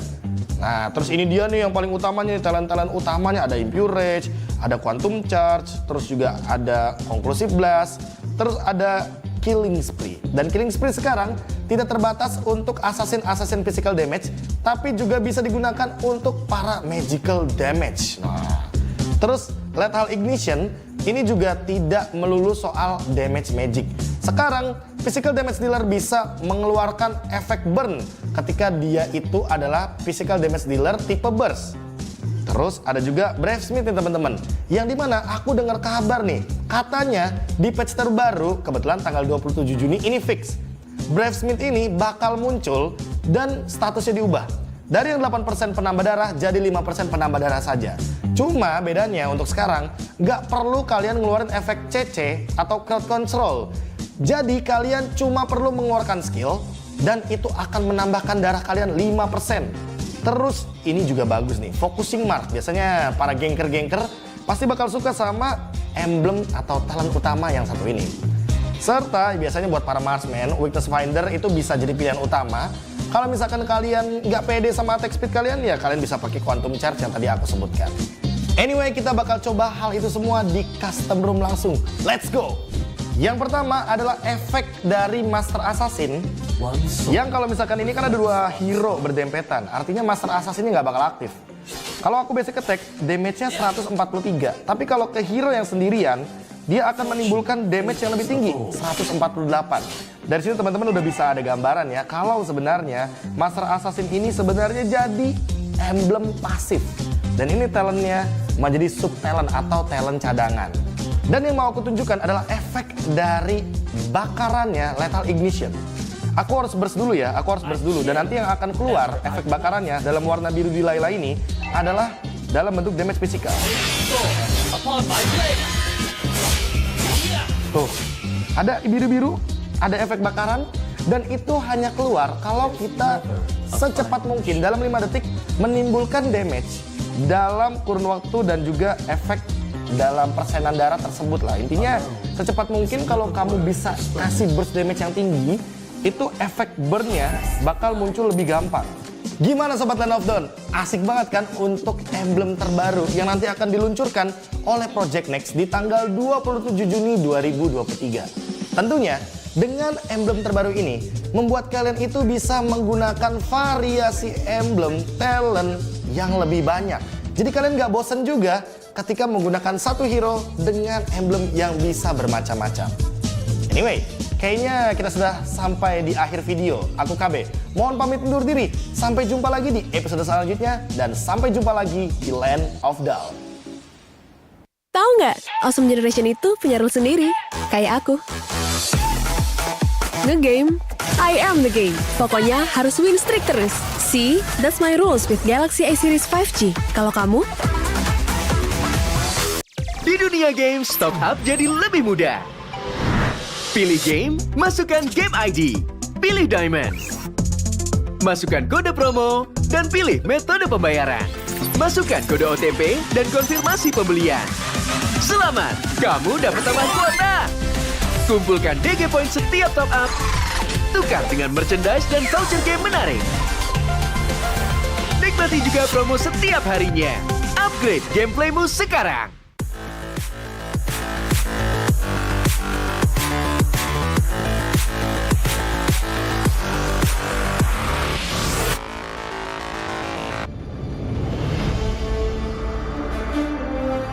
In the previous guide, we learned the basics of the new emblem system. This time, we'll take a closer look at the core talents from the Mage, Assassin, Marksman, and Support emblems. Core talent unlocked with the Mage emblem. By upgrading the Mage emblem, you can unlock Lethal Ignition. The new Lethal Ignition now deals adaptive damage, making it a great option for any hero with heavy-hitting combos. With the change to adaptive damage, heroes with high physical damage can now use this talent to enhance their damage, such as Saber and Natalia. Saber's first skill and ultimate combo can easily trigger the effect from Lethal Ignition, dealing much more damage to enemy heroes. Core talent unlocked with the Assassin emblem. By upgrading the Assassin emblem, you can unlock Killing Spree. Now that the talent is no longer reserved for the Assassin emblem, it becomes a good choice for any hero who can perform chain kills. Heroes with magic damage like Karina and Julian can now take this talent as well. Karina's ultimate resets after she kills an enemy hero. When equipped with Killing Spree, she will recover HP from each kill, allowing her to stay healthy and go after more kills. Core talent unlocked with the Marksman emblem. By upgrading the Marksman emblem, you can unlock Weakness Finder. The new Weakness Finder talent is no longer reserved for ranged heroes. It works well for heroes with high attack speed, as it can improve their laning and slowing abilities. A hero like Minthar can take Weakness Finder because his second skill increases the attack speed of his basic attacks. When combined with equipment that can provide more attack speed, he can reliably trigger the slow effect to prevent enemies from escaping. Core talent unlocked with the Support emblem. By upgrading the Support emblem, you can unlock Focusing Mark. The Focusing Mark talent works the same as before. It allows support heroes to increase the damage their teammates can deal to the target enemy. Kaj's ultimate can be used to drag key enemies to his team. When equipped with Focusing Mark, the ultimate will also increase the damage the target takes, allowing Kaj's team to quickly burst down the helpless target. Choose the core talent based on the strengths of each hero to maximize their effectiveness. We look forward to seeing players discover new ways to play their favorite heroes on their way to becoming a legend.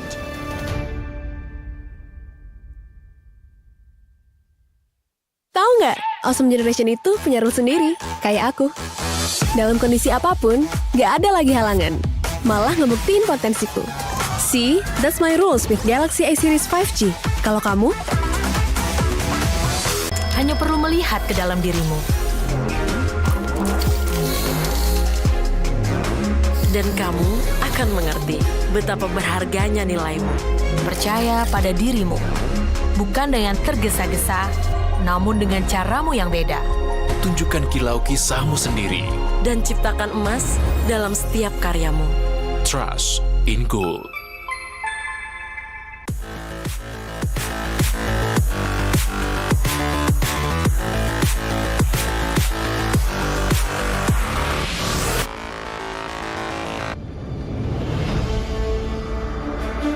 In the previous guide, we learned the basics of the new emblem system. This time, we will take a closer look at the core talents unlocked with the basic common emblem, tank emblem, and fighter emblem.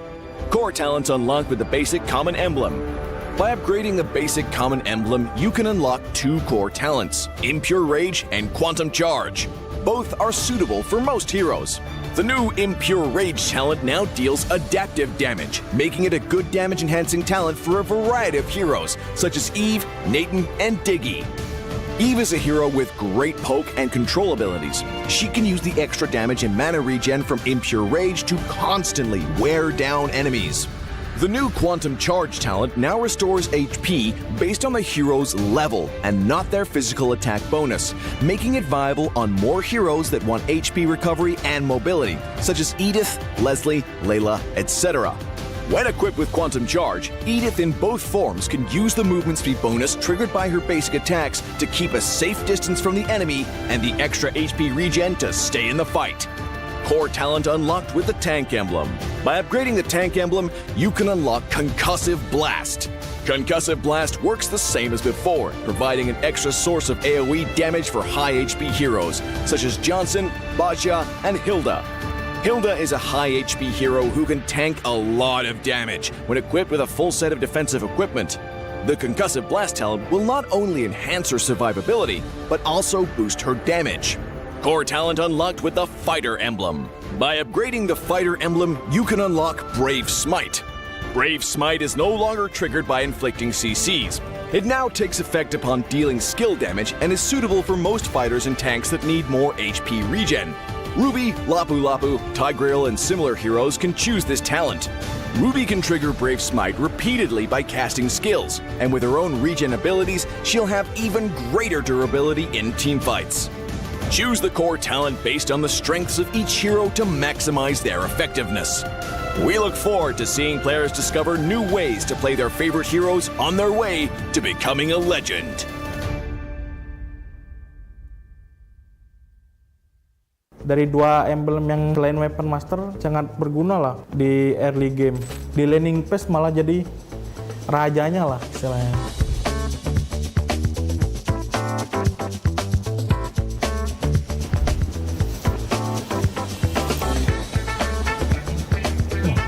Dapet di lampu. Oke.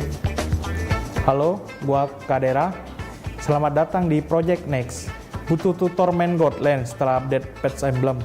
Nggak akan ada yang lebih bagus dari episode ini, karena gua akan bahas 2 hal penting dari patch ini untuk para Godlaner. Yang pertama, kombinasi-kombinasi terbaik talent utama untuk Godlaner. Dan hero Godlaner apa yang akan meta di patch kali ini. Nah, sekarang kita coba ke kombinasi pertama ya. Di sini gua make hero Beatrix. Rekomendasi dari gua yaitu yang pertama make Rapture, terus yang kedua Weapon Master, dan yang terakhir Weakness Finder. Oke, itu jadi kita langsung coba di in game-nya. Kan tadi kan pilihan emblem kita ada Rapture sama Weakness Finder. Nah, kalian nggak usah takut buat apa ya, ngepok gitu, karena kalau kita ngehit musuh nih, mereka dapat slow sama mereka nggak bisa ngepok balik gitu. Jadi kayak kalian di lane nggak bakal sering kepok. Terus yang Weapon Master itu kan nunggu dari item kan. Jadi dari 2 emblem yang selain Weapon Master sangat berguna lah di early game buat survive. Nah, gitu guys. Kita coba ke kombinasi talent yang berikutnya ya. Di sini gue pakai hero 1-1. Rekomendasi dari gue yang pertama Swift, terus yang kedua Bergen Hunter, terus yang ketiga Weakness Finder. Oke, jadi emblem yang pertama kita kan ambil Swift kan tadi. Nah, di awal kita kayak udah berasa ada item tambahan satu.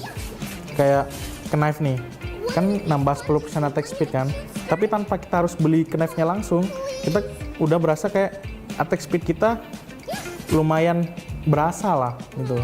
Terus lagi buat 1-1 ya, dengan adanya weakness finder, kalian malah jadi lebih gampang kebuka.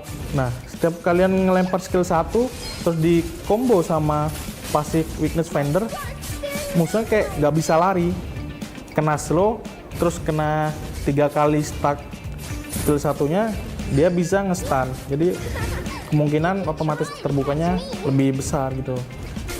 Bergen Hunter karena kita bisa jadi lebih cepet jadiin item kita.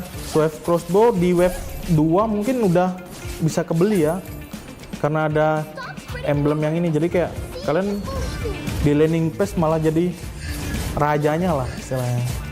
Oke, next kita coba ke kombinasi talent yang terakhir ya. Di sini kita pakai God Land bertipe magic, yaitu Harit. Kalian bisa ngambil yang Inspire. Terus yang selanjutnya Bergen Hunter. Terus yang terakhir Impurage. Kita udah di in-game nih. Yang pertama kan Inspire yang ngebantu kalian nambah cooldown reduction. Jadi kalau sudah semisal kalian max emblem, terus kalian nambahin Inspire itu, kalian nggak perlu butuh yang namanya cooldown reduction lagi di item kalian. Jadi kayak beliin aja item yang paling mahal, Blood Wings contohnya, kayak gitu. Kita jelasin lagi di Impurage. Semisal nih kalian pakai magic side lane, itu pasti kemungkinan jungler kalian assassin. Masa kalian mau egois, blue buff-nya diambil, nggak mau dikasih ke jungler assassin kan? Nggak mungkin kan? Nah, di Impurage ini kalian ngeakalin mana kalian. Di Impurage kalian bakal nerima balik 2% mana ya max kalian. Kayak contoh, gue pakai skill nih, terus ngehit atau nggak ngehit, pokoknya pakai skill bisa ngebalikin 2% max mana kalian. Tapi ada cooldown 5 detik. Ayo coba update project next hari ini ya. Tapi kalau menurut lo tips dari gua kurang relevan karena lo pemain role lain, tenang aja. Karena di next episode-nya akan dibahas mengenai kombinasi talent dan hero-hero meta di role lain. Dan jangan lupa share videonya ya. Gua Kadera, sampai jumpa di Land of Dawn.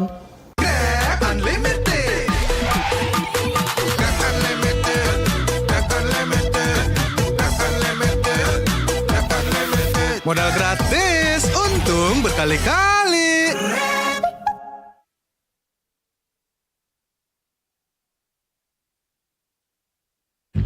12-nya kemana? 12-nya ada di Blibli 12 tahun Anniversary. Beli apa aja ada gratis ongkir 12 kali, cashback 12 kali, dan flash sale Rp12. Ayo belanja di Blibli sekarang.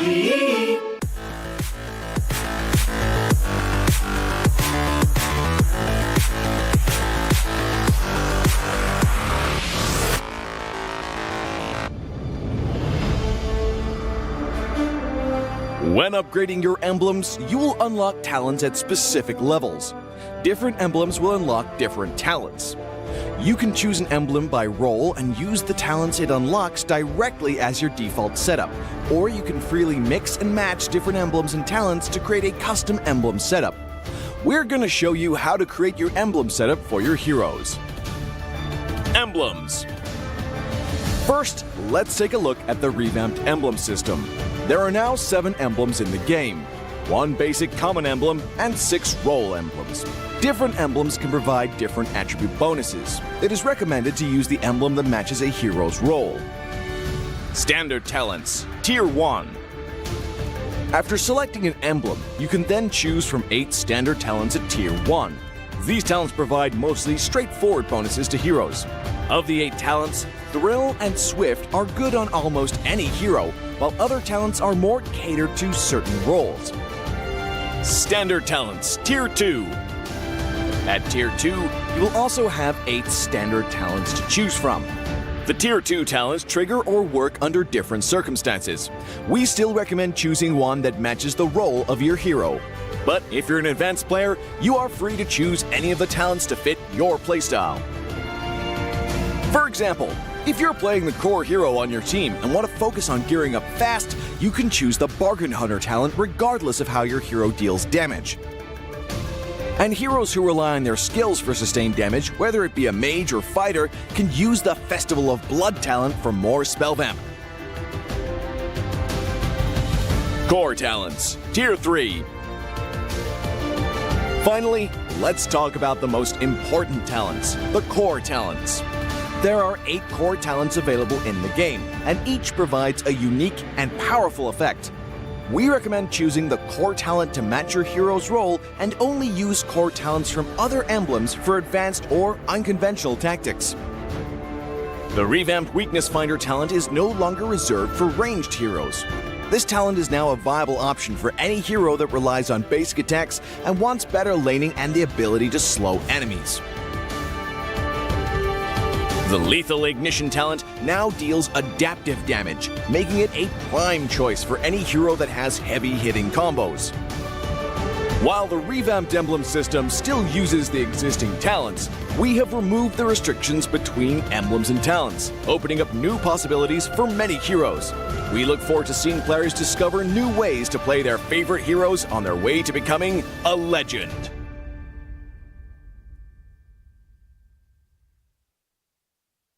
Menurut gua sih update enemy ini sangat membantu kita para fighter ya. Karena kita bisa lebih fleksibel dalam pemilihan hero nantinya. Joy bisa langganan sini di band.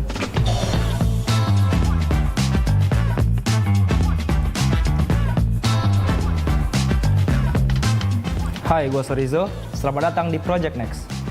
Explorer setelah update patch bukan lagi cuma sekedar jago adu otot. Karena kita juga harus memutar otak buat combination talent dengan emblem terbaiknya. Yuk tonton video ini agar lo bisa jadi explorer yang lebih hebat. Nah, sekarang kita coba kombinasi pertama nih. Dari yang gue pakai adalah Yuzong. Buat talent pertama, yang gue pakai adalah Agility. Yang kedua, yang gue pakai adalah Festival Blood. Yang ketiga, gue pakai Killing Spree. Jadi yang pertama kenapa gue pilih Agility adalah buat movement speed. Menurut gue Yuzong ini sangat butuh movement speed guys. Karena ketika lo mengejar musuh, kayak speed lu lebih kenceng gitu lah dibanding mereka. Yang kedua kenapa gua pilih Festival Blood, karena buat lifesteal. Lihat ini gua belum ada item lifesteal, tapi gua tetap bisa dapat lifesteal guys. Yang ketiga kenapa gua pilih Killing Spree. Killing Spree ini tujuannya ketika lu bunuh musuh lu dapat lifesteal serta movement speed. Ketika lo bunuh musuh,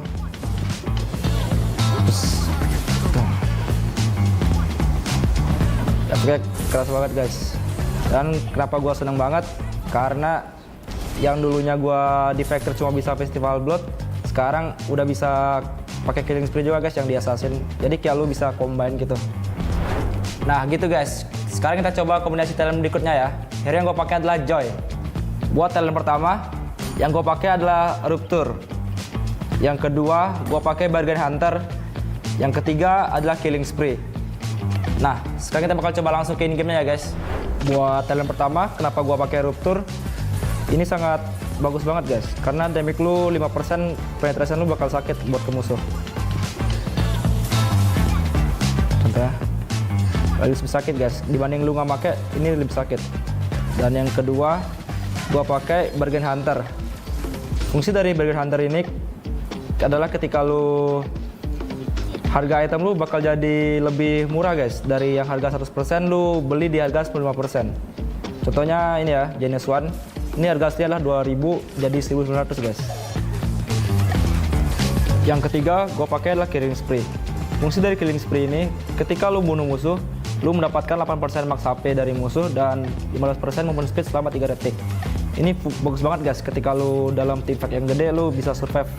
Ini sih OP banget sih guys. Ketika lu yang biasa cuma bisa pakai Bargain Hunter, sekarang lu bisa pakai bareng Killing Spree. Joy bisa langganan sini di band. Oke, next kita coba ke kombinasi talent yang berikutnya ya. Hero yang gue pakai nanti adalah hero Esmeralda. Itulah hero favorit gue juga. Yang pertama, talent yang gue pakai adalah agility. Yang kedua, bargain hunter. Yang ketiga adalah conclusive blast. Oke, kita langsung coba ke in-game ya guys. Yang pertama, talent agility. Kenapa gue pakai agility? Fungsinya tuh menambahkan 5% movement speed guys. Jadi ketika lu ngezoning atau nge-cover temen lu, itu sangat bagus guys. Lebih kenceng lah jalan lu. Dan dikomboin dengan skill 1 Esmeralda, lu lebih cepet lah buat lu kemana-mana gitu, move lu.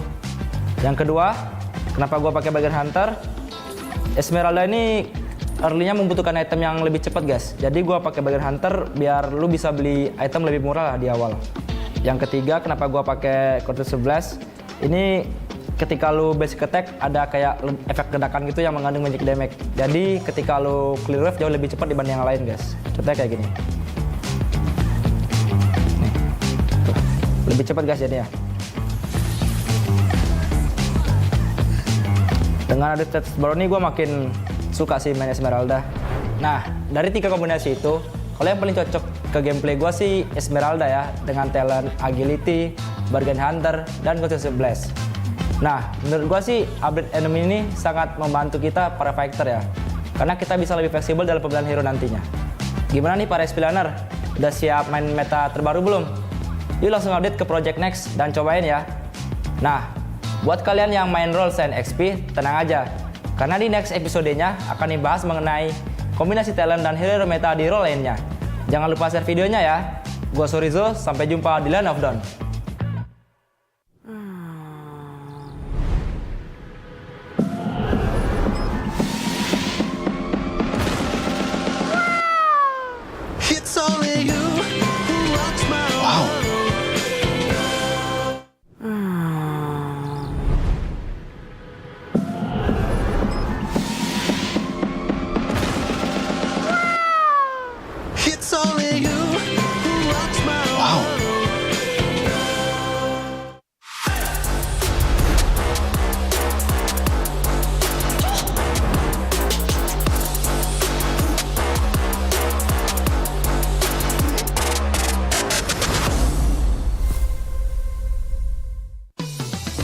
Belanja di Indomaret makin banyak untungnya.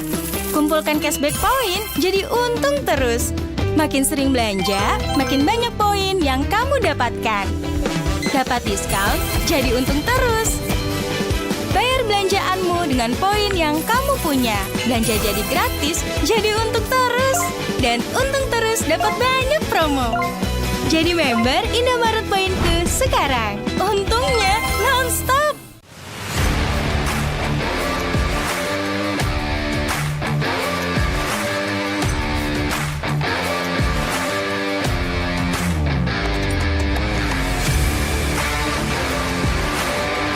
Karena Lancelot itu tipe jungler yang harus fleksibel keluar masuk team fight, dan gua rasa Killing Spree ini cocok banget di gameplay Lancelot gua. Kalau yang paling masuk ke gameplay gua itu yang kombinasi talent pertama, karena cocok banget sama Fanny gua.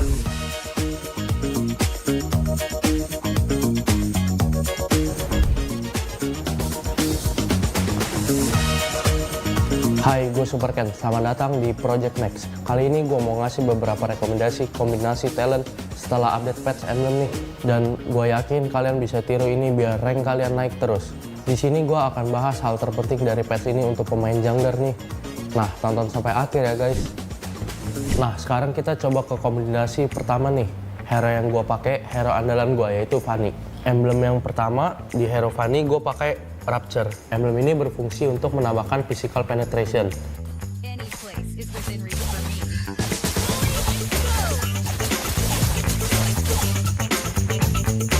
Emblem yang kedua, gue pakai Master Assassin. Emblem ini berfungsi untuk menambahkan damage di sekitar hero-nya untuk mendapatkan snowballing di early game.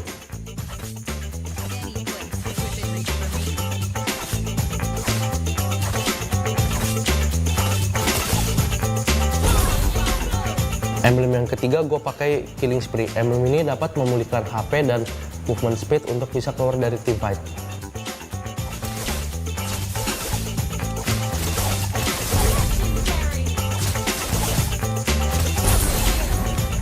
Nah gitu guys, kita coba ke kombinasi talent yang berikutnya ya. Kali ini gue mau pakai Lancelot.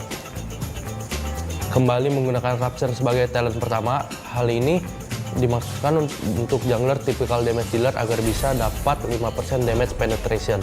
Terus yang kedua gue pakai Season Hunter karena dengan talent ini bisa nambah 15% damage ke Lord atau Turtle. Dan untuk kill monster jungle juga lebih cepat. Dia dapat tambahan kira-kira 7%-an damage. Jadi untuk kejar objektif dalam game cocok banget. Karena Lancelot itu tipe jungler yang harus fleksibel keluar masuk team fight, dan gue rasa killing spree ini cocok banget di gameplay Lancelot gue.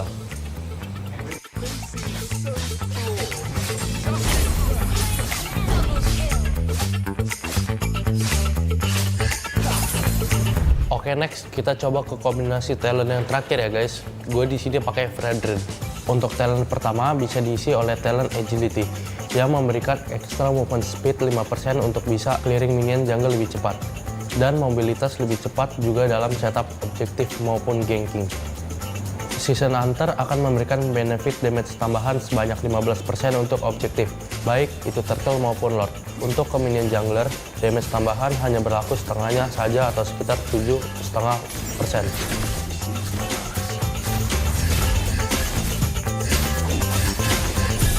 Conclusive Blast sendiri sebagai output damage tambahan yang mengambil keuntungan dari banyaknya HP hero yang kita gunakan sebanyak plus 7% dari total HP. Jadi dari 3 kombinasi itu, kalau yang paling masuk ke gameplay gue itu yang kombinasi talent pertama. Karena cocok banget sama Fanny gue. Langsung praktekin aja ya guys. Dan jelas patch baru ini bikin kita makin seru mainnya. Karena kita lebih bisa fleksibel dalam menyesuaikan ke hero yang kita pakai nantinya. Yuk langsung update Project Next dan cobain. Dan jangan lupa tonton juga episode tentang role lainnya guys. Jangan lupa share videonya. Gua Super Ken, sampai jumpa di Land of Dawn. Di dunia games, top up jadi lebih mudah. Pilih game, masukkan game ID. Pilih Diamond. Masukkan kode promo, dan pilih metode pembayaran. Masukkan kode OTP dan konfirmasi pembelian. Selamat, kamu dapat tambahan kuota. Kumpulkan DG Point setiap top up. Tukar dengan merchandise dan voucher game menarik. Nikmati juga promo setiap harinya. Upgrade gameplaymu sekarang.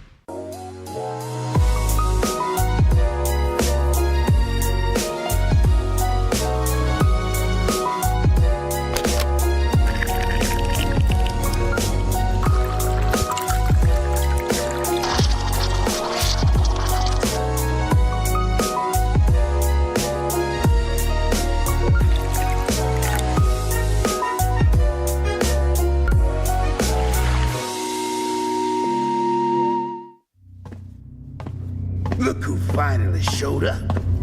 Unload your weapon and return the goods. And if you ask nicely, I just might let it go.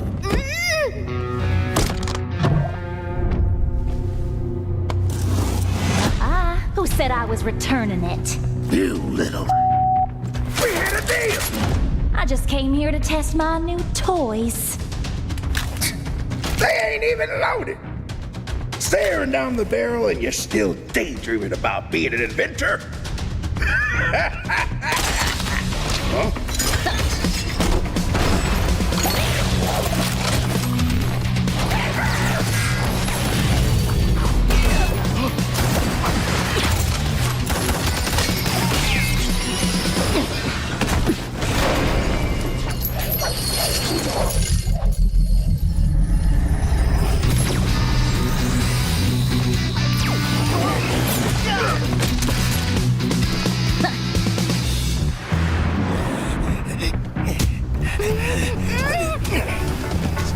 Or she gets it, then you'll have to answer to Eruditio. Eruditio? Well, isn't that perfect? I got a bone to pick with them.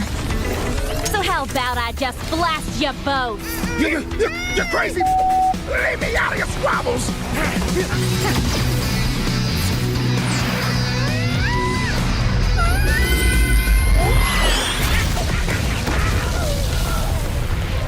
That was dirty!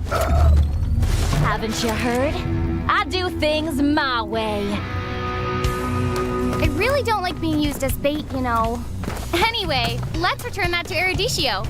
Oh, I have something special in store for them down the road. So I'll take this as payment.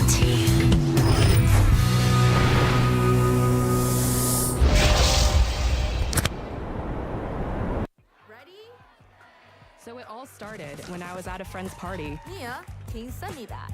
Sure. Everyone keeps asking. Mia, can you send me that? Even my French neighbor. I mean, all the time. Can you send me that? I'm not making this up. Hey, can you send me that? Everyone. Sure. Samsung Galaxy S23 Series 5G. Get it now.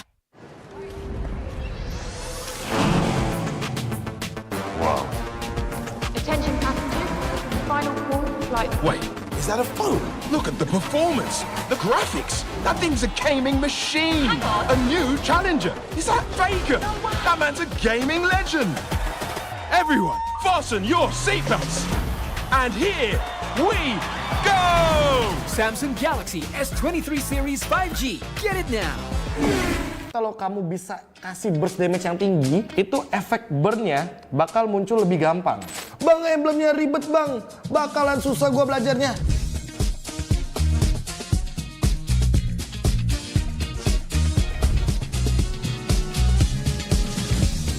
Halo sobat Land of Dawn, gua KB. Di sini gua akan memperkenalkan emblem terbaru dari Project Next. Dan buat kalian yang udah siap-siap mau ketik di kolom komentar, bang, emblemnya ribet bang, bakalan susah gua belajarnya. Tenang aja, Mobile Legends Bang Bang dengan Project Next ini sudah mempersiapkan sekali buat teman-teman lebih mudah beradaptasinya. Patch yang lalu itu yang namanya penambahan status ada 5 komponennya. Kalau di patch yang terbaru, komponen penambah statusnya hanya 3. Yang pertama adalah talent penambah status, yang kedua adalah sub talent atau talent yang sebenarnya mungkin di patch lama itu adalah talent aktif, tapi untuk di patch baru jadi talent pasif. Yang dimana nanti akan connecting juga atau menyambung dengan talent utama. Jadi memudahkan teman-teman semuanya yang pemain-pemain baru untuk mencoba banyak emblem dan banyak variabel dengan perbedaan-perbedaan status yang bisa digunakan. Jadi tentu kita bisa lebih berkreasi dengan menggunakan emblem terbaru teman-teman. Dan ini dia gambaran untuk UI terbarunya. Seperti yang aku bilang tadi, hanya akan ada 7 komponen emblem. Dari basic common emblem, tank, assassin, mage, fighter, support, dan sampai dengan marksman. Dan yang paling aku suka adalah ini dia, banyaknya variabel pemilihan status di emblem terbaru. Contohnya, kita ambil dari talent yang paling pertama yang tadi aku bilang. Ini penambah status rata-rata. Kayak di sini ada yang namanya nambahin adaptive attack, terus ada yang nambahin attack speed, terus ada juga untuk penambah darah kayak vitality, dan yang paling aku suka ini dia rapture atau penambah adaptive penetration. Terus ada juga yang namanya inspire, dia akan menambahkan 5% cooldown reduction. Terus ada juga di sini firmness, dia tuh bakal nambahin adaptive untuk physical dan magic defense. Ada penambah movement speed juga dan penambah untuk fatal atau status kritikal. Terus ini yang namanya sub talent nih teman-teman. Contohnya aja ya, ini season hunter buat para jungler tank, jungler damage. Ini bisa kalian gunakan tanpa harus menjadi talent utama, karena ini bakal jadi talent pasif. Jadi setidaknya kalau kalian ngejungle itu bakal lebih cepat, karena setiap kali turtle dan juga lord kalian akan ada tambahan 15% damage kepada objektif-objektif tersebut. Terus dari emblem tank ada juga tenacity. Tenacity juga. Tahu nggak? Awesome Generation itu punya rule sendiri, kayak aku. Nge-game, I am the game. Pokoknya harus win streak terus. See, that's my rules with Galaxy A Series 5G. Kalau kamu? Di dunia games, top up jadi lebih mudah. Pilih game, masukkan game ID. Pilih Diamond. Masukkan kode promo, dan pilih metode pembayaran. Masukkan kode OTP dan konfirmasi pembelian. Selamat, kamu dapat tambahan kuota. Kumpulkan DG Point setiap top up. Tukar dengan merchandise dan voucher game menarik. Nikmati juga promo setiap harinya. Upgrade gameplaymu sekarang.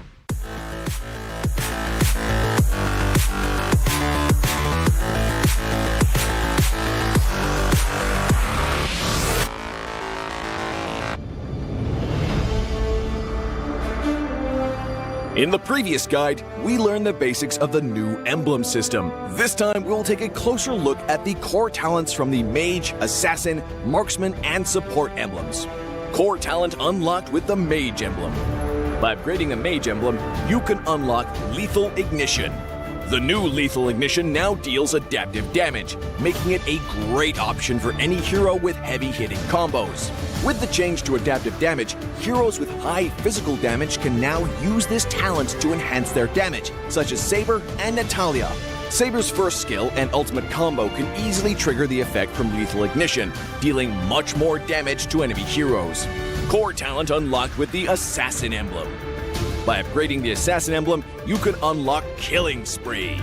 Now that the talent is no longer reserved for the Assassin emblem, it becomes a good choice for any hero who can perform chain kills.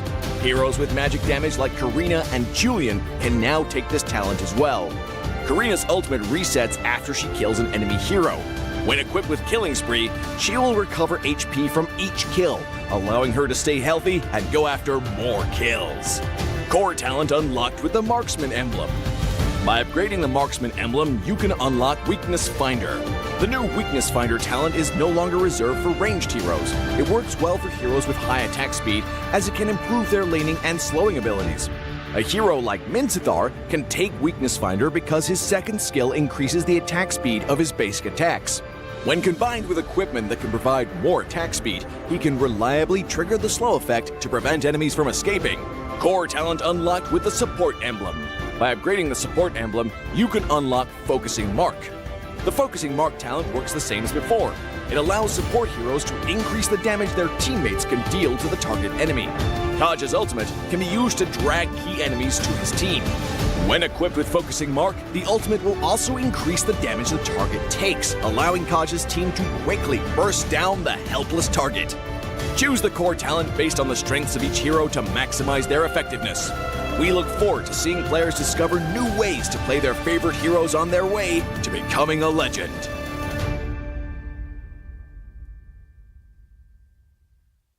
Tahu nggak, Awesome Generation itu punya rule sendiri, kayak aku. Dalam kondisi apapun, nggak ada lagi halangan. Malah ngebuktiin potensiku. See, that's my rules with Galaxy A Series 5G. Kalau kamu? Hanya perlu melihat ke dalam dirimu. Dan kamu akan mengerti betapa berharganya nilaimu. Percaya pada dirimu. Bukan dengan tergesa-gesa, namun dengan caramu yang beda. Tunjukkan kilau kisahmu sendiri. Dan ciptakan emas dalam setiap karyamu. Trust in Gold.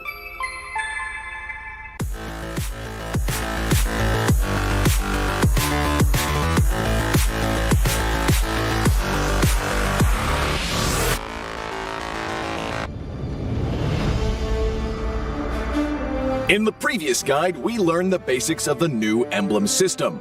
This time, we will take a closer look at the core talents unlocked with the basic common emblem, tank emblem, and fighter emblem. Core talents unlocked with the basic common emblem. By upgrading the basic common emblem, you can unlock two core talents, Impure Rage and Quantum Charge. Both are suitable for most heroes. The new Impure Rage talent now deals adaptive damage, making it a good damage-enhancing talent for a variety of heroes, such as Eve, Nathan, and Diggy. Eve is a hero with great poke and control abilities. She can use the extra damage and mana regen from Impure Rage to constantly wear down enemies. The new Quantum Charge talent now restores HP based on the hero's level and not their physical attack bonus, making it viable on more heroes that want HP recovery and mobility, such as Edith, Leslie, Layla, etc.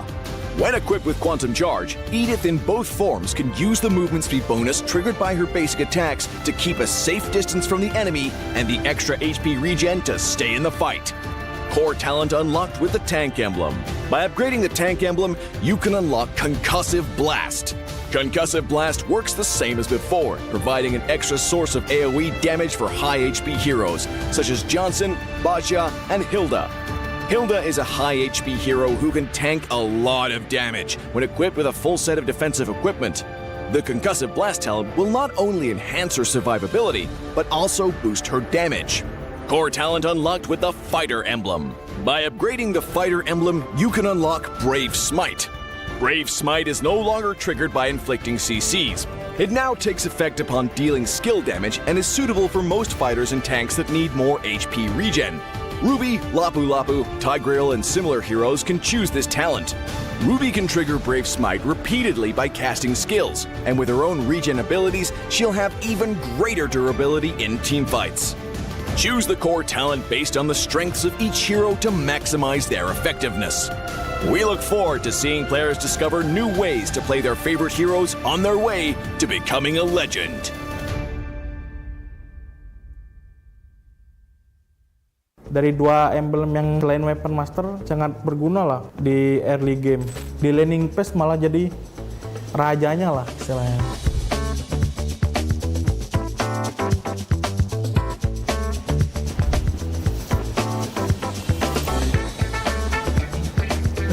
Kok kedapet di lampu? Oke. Halo, gua Kadera. Selamat datang di Project Next. Butuh tutor main Godland setelah update patch emblem. Nggak akan ada yang lebih bagus dari episode ini, karena gue akan bahas dua hal penting dari patch ini untuk para Godlaner. Yang pertama, kombinasi-kombinasi terbaik talent utama untuk Godlaner. Dan hero Godlaner apa yang akan meta di patch kali ini. Nah, sekarang kita coba ke kombinasi pertama ya. Di sini gue pakai hero Beatrix. Rekomendasi dari gue yaitu yang pertama pakai Rapture, terus yang kedua Weapon Master, dan yang terakhir Weakness Finder. Oke, itu jadi kita langsung coba di in-game-nya. Kan tadi kan pilihan emblem kita ada Rapture sama Weakness Finder. Nah, kalian nggak usah takut buat apa ya, ngepok gitu, karena kalau kita ngehit musuh nih, mereka dapat slow sama mereka nggak bisa ngepok balik gitu. Jadi kayak kalian di lane nggak bakal sering kepok. Terus yang Weapon Master itu kan nunggu dari item kan. Jadi dari dua emblem yang selain Weapon Master sangat berguna lah di early game buat survive.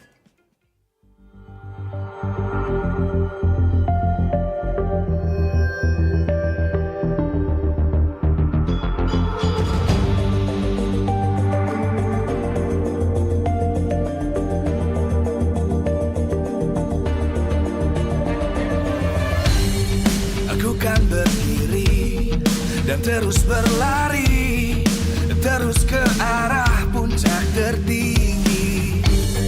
Ku takkan berhenti, hanya sampai di sini. Kemenangan abadi menanti. You know we won't miss if we unite our focus. And if you haven't noticed, we all live. Nyalakan apimu, hadapi semua tantangan. Hadang semua serangan, jatuh bukan halangan. Bakar semangatmu, janganlah engkau menyerah. Kita akan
dan terus berlari, terus ke arah puncak tertinggi.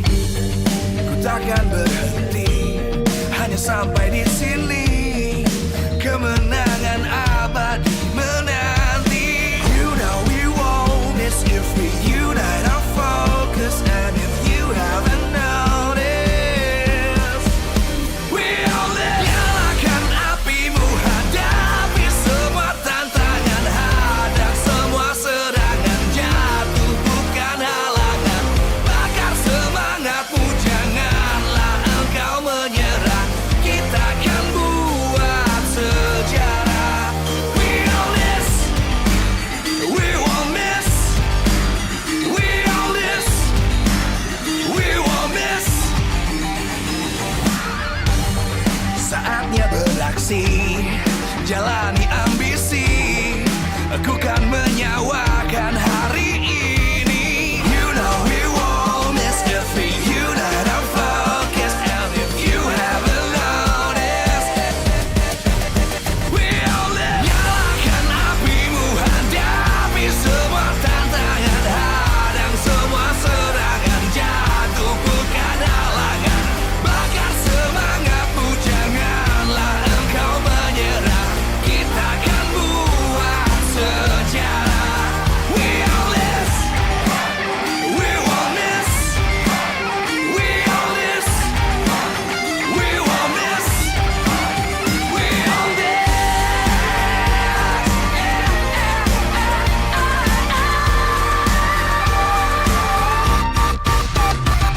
Nyalakan apimu, hadapi semua tantangan, hadang semua serangan, jatuh bukan halangan. Bakar semangatmu, janganlah engkau menyerah. Kita akan buat sejarah. We all this.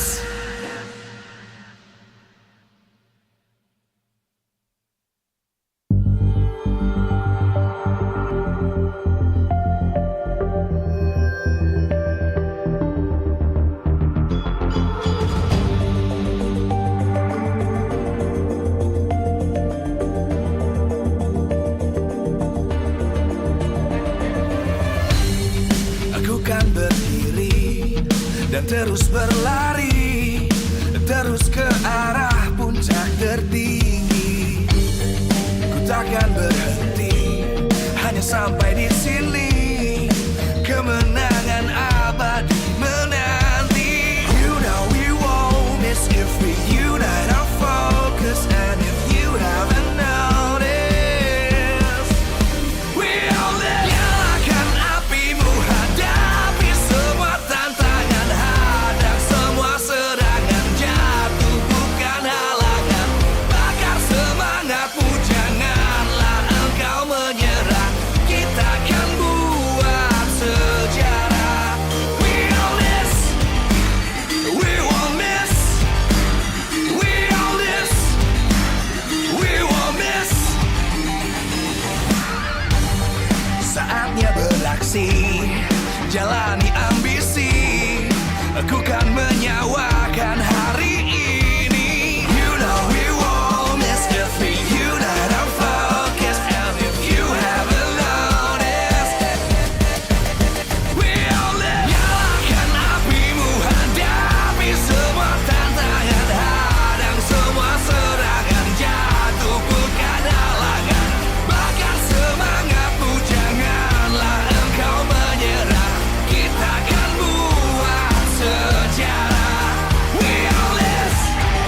terus berlari, terus ke arah puncak tertinggi. Ku takkan berhenti, hanya sampai di sini. Kemenangan abadi menanti. You know we won't miss if we unite our focus. And if you haven't noticed, we all live. Nyalakan apimu, hadapi semua tantangan, hadang semua serangan, jatuh bukan halangan. Bakar semangatmu, janganlah engkau menyerah. Kita akan buat sejarah. We all this, we won't miss. We all this, we won't miss. Saatnya beraksi, jalani ambisi. Aku kan menyawakan hari ini. You know we won't miss if we unite our focus. And if you haven't noticed, we all live. Nyalakan apimu, hadapi semua tantangan, hadang semua serangan, jatuh bukan halangan. Bakar semangatmu, janganlah engkau menyerah. Kita akan buat sejarah. We all this, we won't miss. We all this, we won't miss. We all this.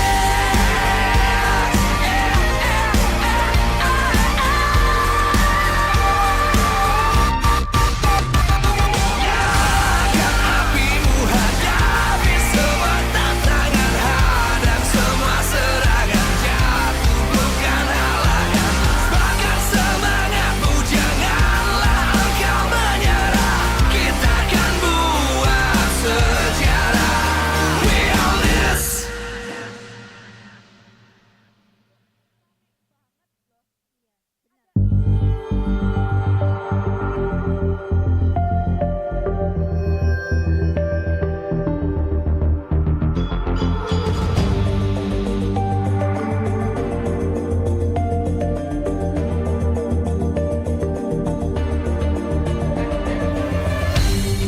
Aku kan berdiri dan terus berlari, terus ke arah puncak tertinggi. Ku takkan berhenti, hanya sampai di sini. Kemenangan abadi menanti. You know we won't miss if we unite our focus. And if you haven't noticed, we all live. Nyalakan apimu, hadapi semua tantangan, hadang semua serangan, jatuh bukan halangan. Bakar semangatmu, janganlah engkau menyerah. Kita akan buat sejarah. We all this, we won't miss. We all this, we won't miss. Saatnya beraksi, jalani ambisi. Aku kan menyawakan hari ini. You know we won't miss if we unite our focus. And if you haven't noticed, we all live. Nyalakan apimu, hadapi semua tantangan, hadang semua serangan, jatuh bukan halangan. Bakar semangatmu, janganlah engkau menyerah. Kita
Live from MPL Arena Jakarta, MPL Season 12, powered by Moonton.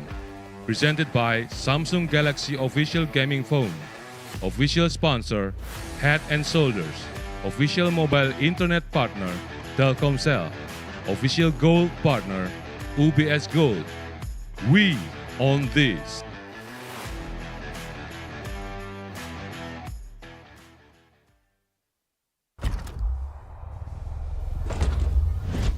The road to recovery, Alter Ego versus Geek Fam. Both of these teams have yet to win their first match as they are sitting at a 3-match lose streak.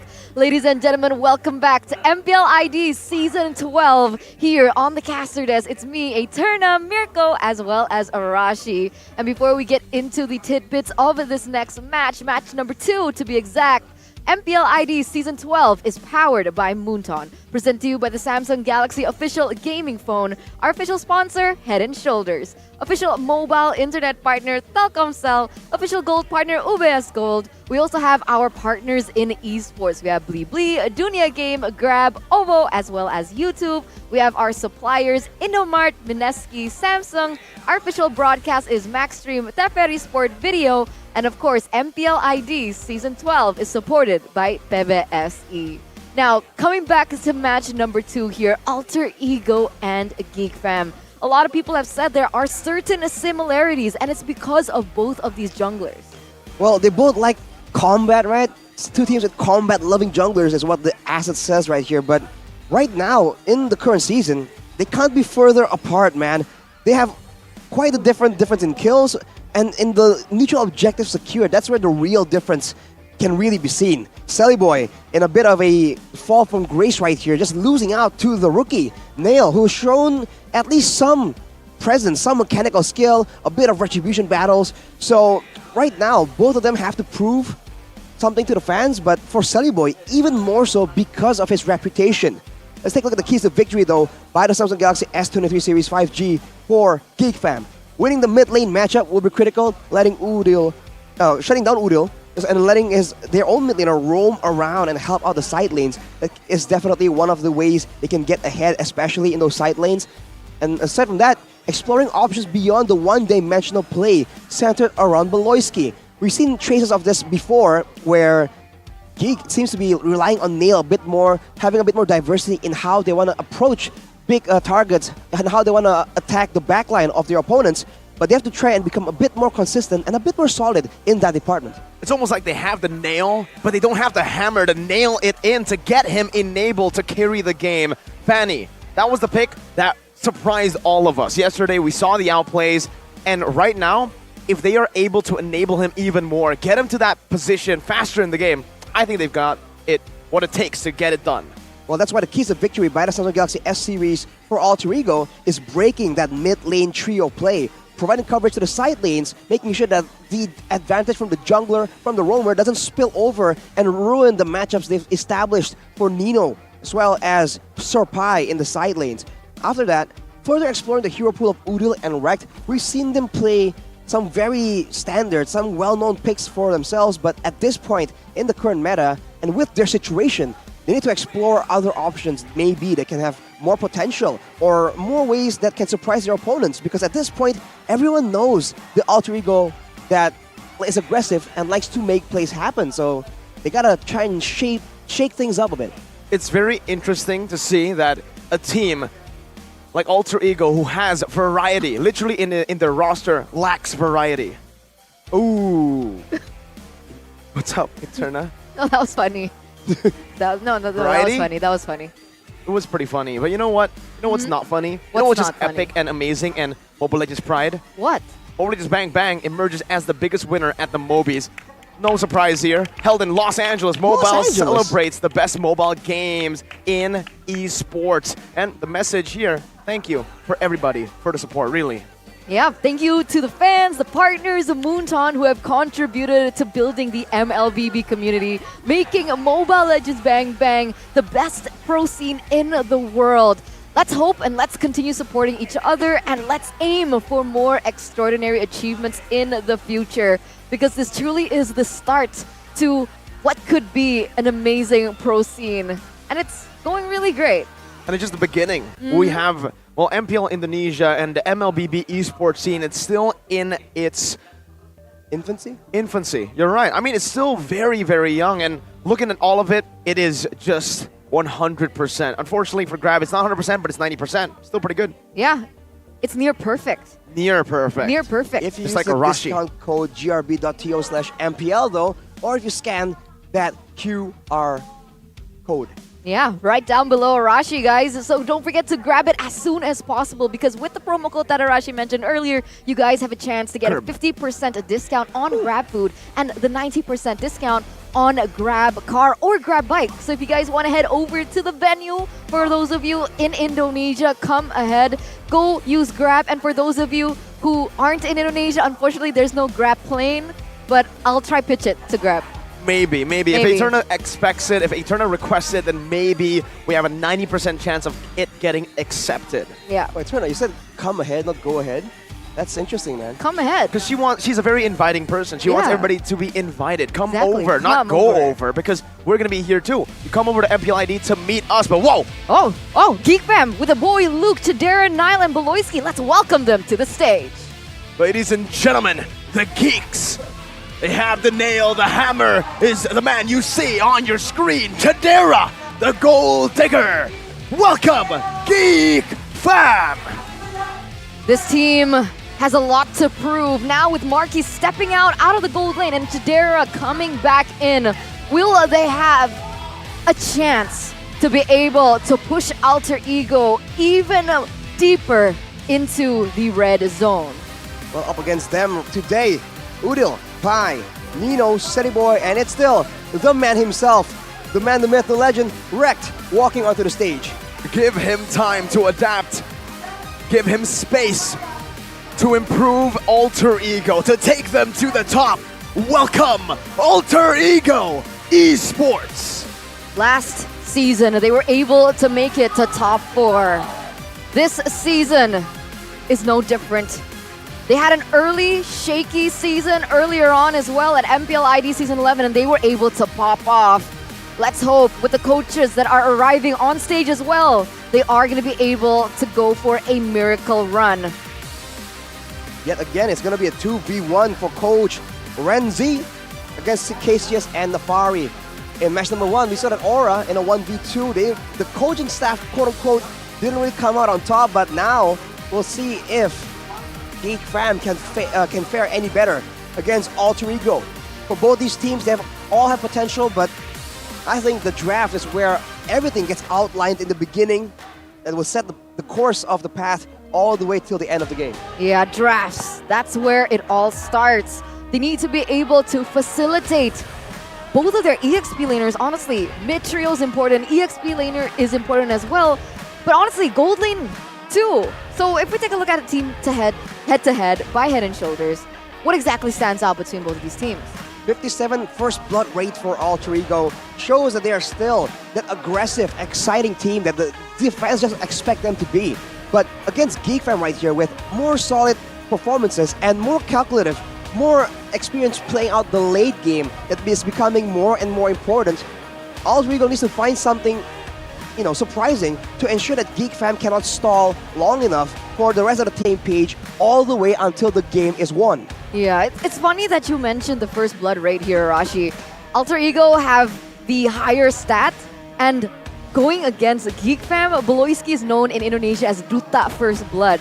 And not in the way that he gets the first blood, but he is the first blood for the enemy team. It just seems like for Beloy, dying is part of the game plan. If he actually gets space on the map with his death, if he relieves pressure off the map from the rest of his team, then it's a win for Beloy. He is a very selfless roamer, and that's what we've been seeing for Geek Fam. But unfortunately, he's a bit too selfless, and maybe the team is following in his footsteps a bit too well. Because Luke, I think the biggest problem that we've seen from Geek Fam is Luke and Nile going and overextending so much as we take a look at the player head-to-head by Head and Shoulders for Luke and for Serpai.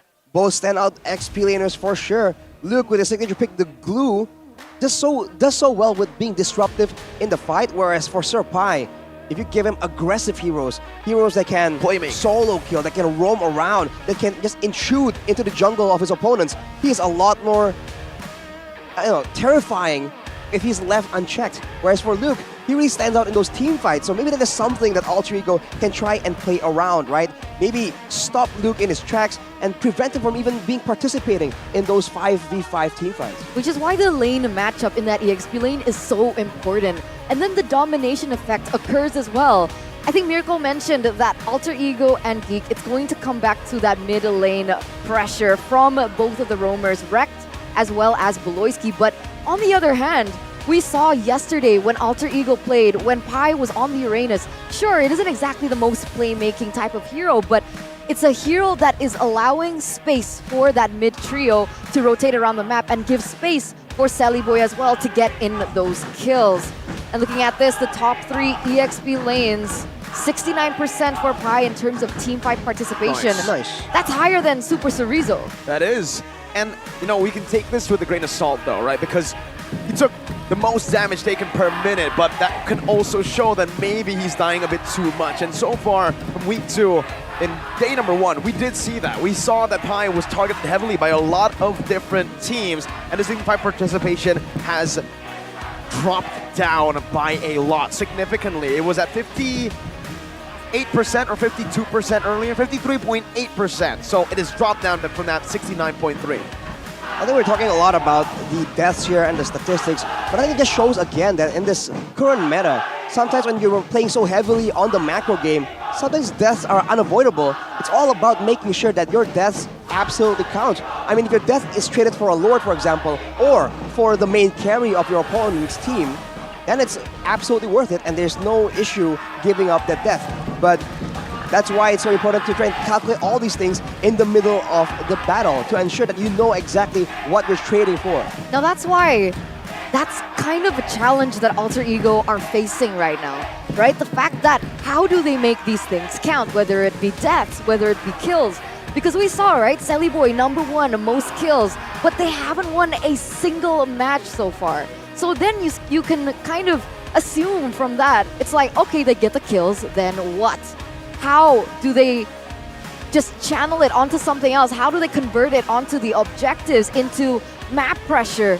I think that is going to be the main focus here for Alter Ego, the main challenge, the main obstacle that they have to go for. Discipline and strategy and what they want to achieve with those kills. Well, the kills are definitely important, but unfortunately, when we take a look at the stats, Arashi, we've been saying that Sunny Boy has been a very kill for fun, kills over objectives player, but even in the kill department, he is not first. He's 15th in MPL Indonesia Season 12, only having a total of 18 kills. Meanwhile, Niall, now this guy is actually kills over objectives. 40 kills, but bad neutral objective taken. So, you can't even say kill for fun for Sully Boy. Not at all. Top 4, I think. Nailed. Aggressive for fun. Well, not bad. Yeah, he's just aggressing, but I think timing is where it's important, right? Knowing exactly when the aggression needs to be ramped up, and right off the bat already, Alter Ego picking up that Fanny in the hands of Sally Boy. We've seen he can actually do a lot of damage. He has still the mechanical skills to make some plays happen, but he has messed up on those cables before, and he needs to keep in mind this time not to overextend, not to go too deep into enemy territory, especially if he has secured a lead. Yeah, agree. And they really don't want it to fall into the hands of Niall. We saw yesterday what Niall's Fanny could do. 2 games in a row, they were able to control that early game. It was a kind of a misdecision making from Niall that actually lost them that game number 3, but his prowess on the Fanny, his mechanics is definitely something to respect. So Alter Ego, they take it away. Geek, they're gonna respond with the Fredrin and the Grok. So huge flex for Geek here in the first phase. I'm not really sure who's going where just yet, keeping Alter Ego on their toes. And Yeef is the next pickup for Alter Ego. For Geek, securing a fighter jungler makes a bit of sense, especially against an assassin like Fanny. And to top it off, going with the Grok right here, they really know how to counter this Fanny pick, because that barrier is definitely a big factor in how Nail was shut down in the previous time we saw him just zooming around on this Fanny. We have a comment here from R7 though. It seems like the main problem for Alter Ego is in the late game. That is a quote that has a lot of weight. Yeah. I think I have to agree here with Mr. R7 Rivaldi Fata, R7 Tatsumaki, whatever name he goes by, he's still a legend for RRQ and for Indonesia. And unfortunately for Alter Ego, I think that's the case. Every single time you see them get first blood, you see them sometimes even winning out in the early game, even up against Onyx, but then when it comes down to that mid to late game transition, that's where Alter Ego completely falls flat. Their game plan, their calls, everything seems too scrambled. And even with the addition of Rekt, a pure macro player, shot caller heavy player, so far we haven't seen the disciplined Alter Ego that you would expect with Rekt joining in the lineup. Does that not sound a little similar to a different team? Like what? Which team? Your team. With the new shot caller? Ah. But Bigatron Alpha, I think, are the complete opposite, right? The thing with the new is, shot caller, yeah, they have risen. The thing is, Bigatron, they're good at closing the game as fast as possible. Uh-huh. But we've seen when it drags to the late game, they also have a similar issue. But for Alter Ego, it's a little bit more highlighted because the blunders are kind of huge. They quote-unquote throw it sometimes in that late game. Decision-making is kind of off. But let's enter the second phase here. Geek Fam, they opted to pick up the Beatrix for Chidera, Hilda taken out, Lancelot taken out. What does this mean for Geek? Do they want to pick up an assassin in the jungle too? Fredrin Flex? Well, banning the Hilda hints that is absolutely the case. So they can still flex around the Fredrin if they want to, but if they want to put the Fredrin or the Grog in the mid or roam position, we've seen it before, but I'm not particularly a fan of it. But after building the Hilda, I think it makes Alter Ego just concerned, and they need to respect the potential for Nail to potentially just pick up an assassin once again. So for now, with the two final bans here, it looks like for Geek, there's a lot of juicy targets in the back line. So if they want to play for something a bit more aggressive, something can jump in the back line, that is possible. But they have banned away the Terizla, because in the hands of Alter Ego, that can still be a great zoning tool to ensure the back line stays untouched for Alter Ego. It's going to be a solid front-to-back opposition that Geek Fam are trying to rely on right now. Maybe a Lancelot in the future, or maybe, in my opinion, just put the Fredrin in the jungle. Go for something like a glue for Luke. Give him sustainable XP laner so we can actually activate the rest of the team by cutting the waves and avoiding 1v1s, head-on collisions with Surf High. But now, with that in mind, right? What are we aiming for here in the jungle for Geek, right? Lancelot and Lane taken away. If they want to go for an assassin, they can't at this point, right? They're forced to put Fredrin in the jungle. Paquito, it's actually open.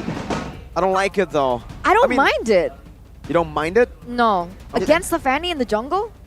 That's good, but I don't think so. Up against the Yve, so much more slow. True, and we have to take a look again. If Alter Ego go for healers, then maybe I would expect Geek Fam to try to capitalize on that with more AoE, but I think putting the Fredrin in the XP is the main concern for me, right? You want to pick up the Paquito, XP, not jungle.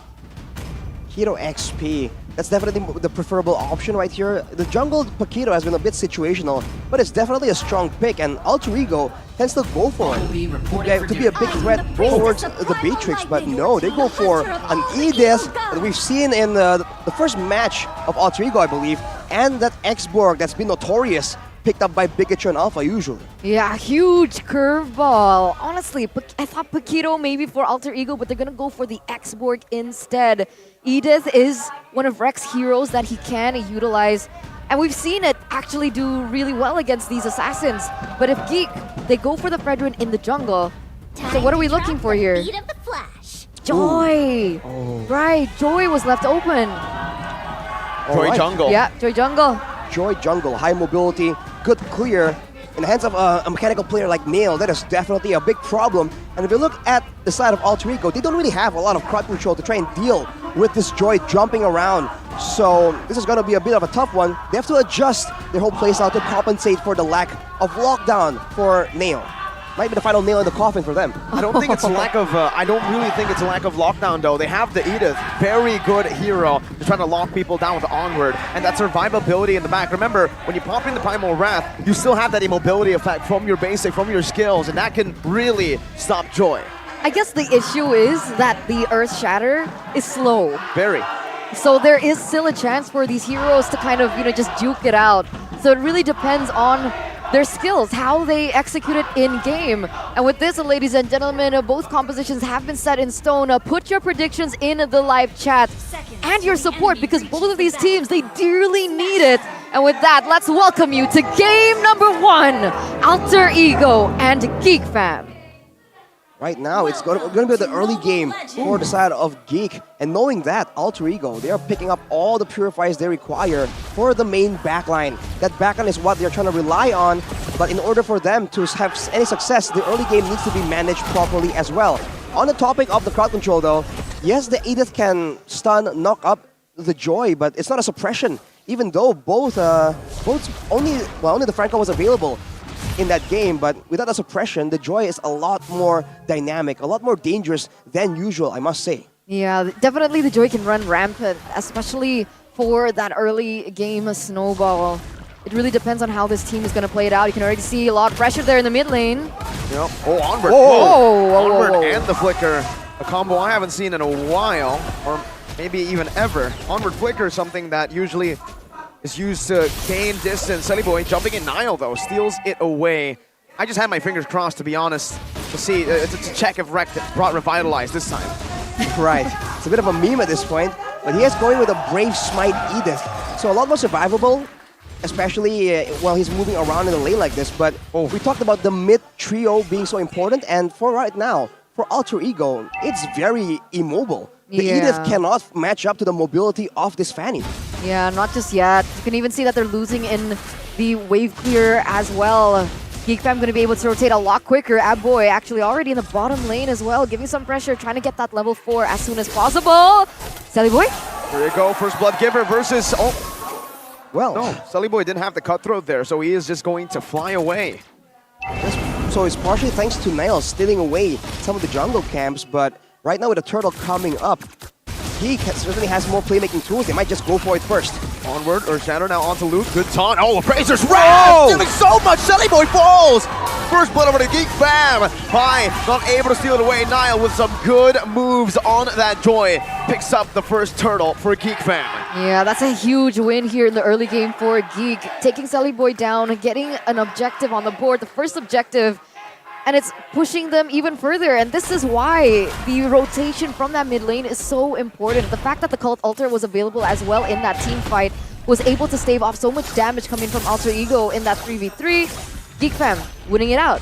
That was such a disaster for Alter Ego because Boy, he just slid right in, came in just to get nuked down by the Appraiser's Wrath. This is why the setup is just so important. Having more intel to work around. Oh my god, yet again! Luke! You say that it comes true. Another Appraiser's Wrath.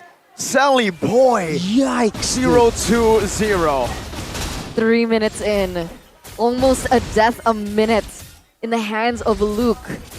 Oh man, that's not a good look for the Fanny. The only reason you pick up the Fanny is so you can win out in these fights. The fact that you can put pressure on those side lanes, and we don't see that at all. 0-2-0. It's not a good start for Alter Ego at all here. It's a really bad start, if anything. Horrible. And now Nail is already active, and you can see that the orange has been stolen. No, it just spawned, it wasn't stolen, but you can see that Niall is a lot more active, clearing a lot more, and already securing a 2-level advantage. He's going for Nino. Purifying the back, but it doesn't matter. Niall just walks him down. 3-0. Geek Fam are doing everything, forcing Alter Ego to play for Plan D. They're already grouping up top. And it doesn't even matter. Boy is not going to be able to kill Chadera here, but the Primal Wrath comes down. Chadera! Boy is 0-3 now. 0-3 in the 4th minute again. He doesn't have his purple buff, so he isn't as fancy on the cables as well. He doesn't have the energy, the mana to be able to outmaneuver these plays. And Chadera is just winning on all across the board. Sure, there was a trade back, but that was a kill for Rekt.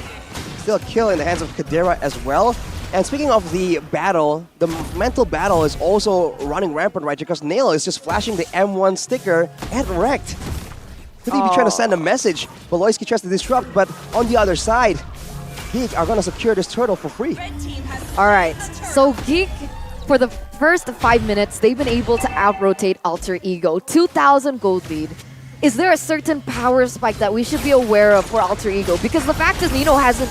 Oh, wait, bottom side. Yeah, it's a dive. Say goodbye to Pi right now. He's trying to outplay, but Niall just picks it up.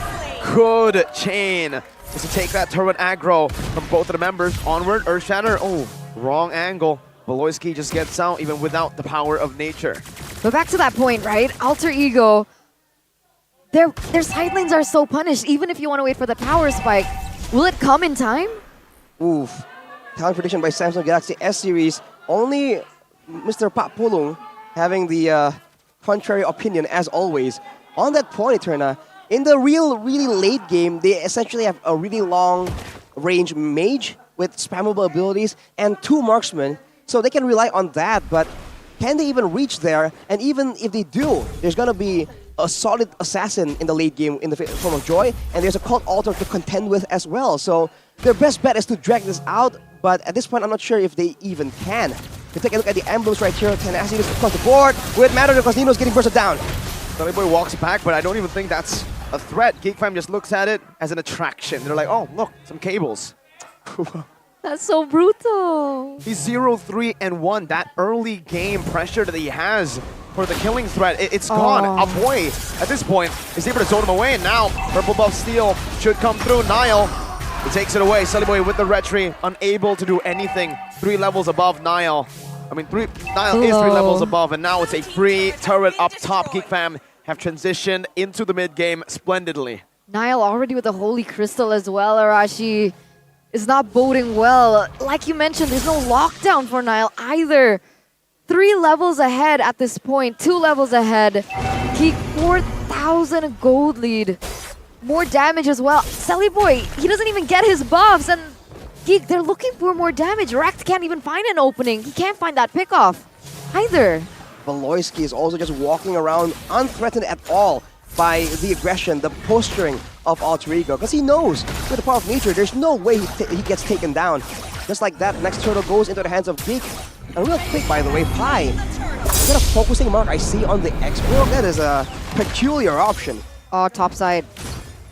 Well, Rekt, wild charge by Beloy. That truly was wild. Niall looking at Pi now. Oh, Earth Shadow Flicker combo on the Chidera is going to be able to flicker out now. Who has the Renner?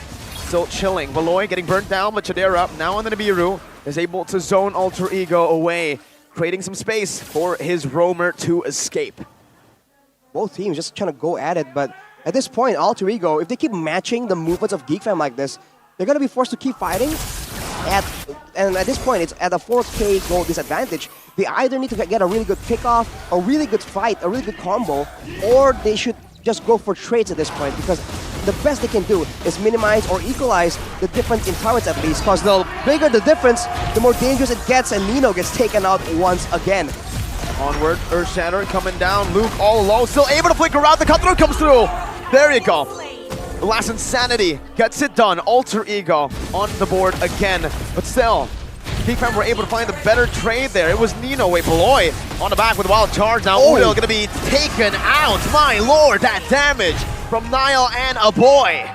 That was like no care in the world at all, going under turret, tanking all that damage, still being able to escape. What in the world? I mean, there's just so much damage, so much shielding as well. But That's so brutal. That's it. That's gotta be, oh my god. As a Fanny player, getting outplayed like that by Chidera over and over again, getting outplayed in a 1v1 against a Luke, that's got to do something to your mentality and your confidence. Sullyboy is tilting at this point. It's not just emotional damage, folks, it's spiritual damage as well, all the way to his soul. Geek Fam are trying to take Sullyboy's soul away. The Lord up, Alter Ego, they really can't do much as Joy makes a play in the top side. Nino survives. Shut down. Sullyboy's on the board. Nino is able to help Sullyboy to finally get that kill down, and now, oh no. No cables. One cable. No energy, and he gets out. Luke, no killing threat there. Alright, so small victories for Alter Ego for sure, but at this point, Geek, they might want to be a bit more careful, because Alter Ego, they are a team that is known to make comebacks, and some people even say when they win the early game, they lose the late game, but when they lose the early game, sometimes the late game is where they thrive. So right now, without the jungler, they go for Edith. Wild charge, everything used onto Rekt, and it's Chidera who guns him down, picking up a free kill. Melfic Roar now built up high, needs to respect the gun. Avoids looking for a re-engage, just goes in for a little bit of poke. This Fanny tries to invade enemy jungle, but Niall is still holding this lead comfortably, 3 levels up. And it should be, the Lord that Geek Fam are looking at next. This is the objective play that we wanted from Alter Ego, but Geek's the one to implement it properly. As we do head into a little pause, but what's going on? All right, we're back in, we're back out, ladies and gentlemen. What is going on? Dude, even the game, the system can't handle what is going on here. Geek as well as Alter Ego here. We've entered the 10th minute of the game, ladies and gentlemen. We want to give the audience, you guys at home, as well as the players, the best possible quality in order for everyone's entertainment. And with that, we do have a little bit of time to talk about this. Yeah, please be patient with us. It was an interesting decision that they had to force 3 members, almost 4 members from Alter Ego to defend Fanny's buff, and then Nino gets taken out in the process. Like, those small decisions, is it worth it? Like, wouldn't you just go all in, help Nino out? I mean, at this point, they're just looking for scraps on the map. They were just trying to look for whatever is first in their line of vision, and they're trying to help. They're just trying to get back in the game. They're desperate. They're very desperate, but now, you see from the change in their setup, right? The Lord is up, Geek Fam is pressuring it, and Sunny Boy is on the other side of the map. So I think they're finally trying to make use of that Fanny mobility, and they finally accepted that, okay, you know, this early game is just done for Sunny Boy. There's no way he's going to be that pressure, that high pressure, high mobility, high kill threat assassin that he is supposed to be when he is that far behind. So if they go and adjust to more of a split push situation right here, they do have a Yves and an X-Borg that makes it very difficult for the rest of the team to get engaged on if they want to try and transition towards more of a split push strategy. That could be an option that they can use to maybe stall out the game and bring it into that late game where their late game composition will have a bit more of an advantage, like with the Edith and the carry and the Eve. Is that possible to do? Send Fanny around the map to put pressure to to control those side lanes without the purple buff? Does she have enough energy to do that? Fanny, yes. But the Fanny in this game right now is 1 and 4. I don't think so, because to actually threaten the split push, you need to be able to have more power in the 1v1s. You need to have that over your enemies. You can win in duels. That's the bargaining chip that you have usually as a Fanny. But here, I think even if he's up against Shadera will solo kill him. If he's up against Luke will solo kill him. So it's not about the purple buff at this point. It's about how far behind Sully Boy is on that Fanny. There's no way he's going to be able to threaten a 1v1 for sure. So the best he can do is push out the waves and hope that when everyone's grouping together at the Lord, he might just be able to pick up like a turret or maybe steal a buff away. Or at this point, even jungle camps are being denied from him. So that is something that he can try and get for sure. We're looking at the Season 12 match history right here. Yeah, Alter Ego's not doing a good time, man. Not doing very hot at all. 3-match lose streak, losing.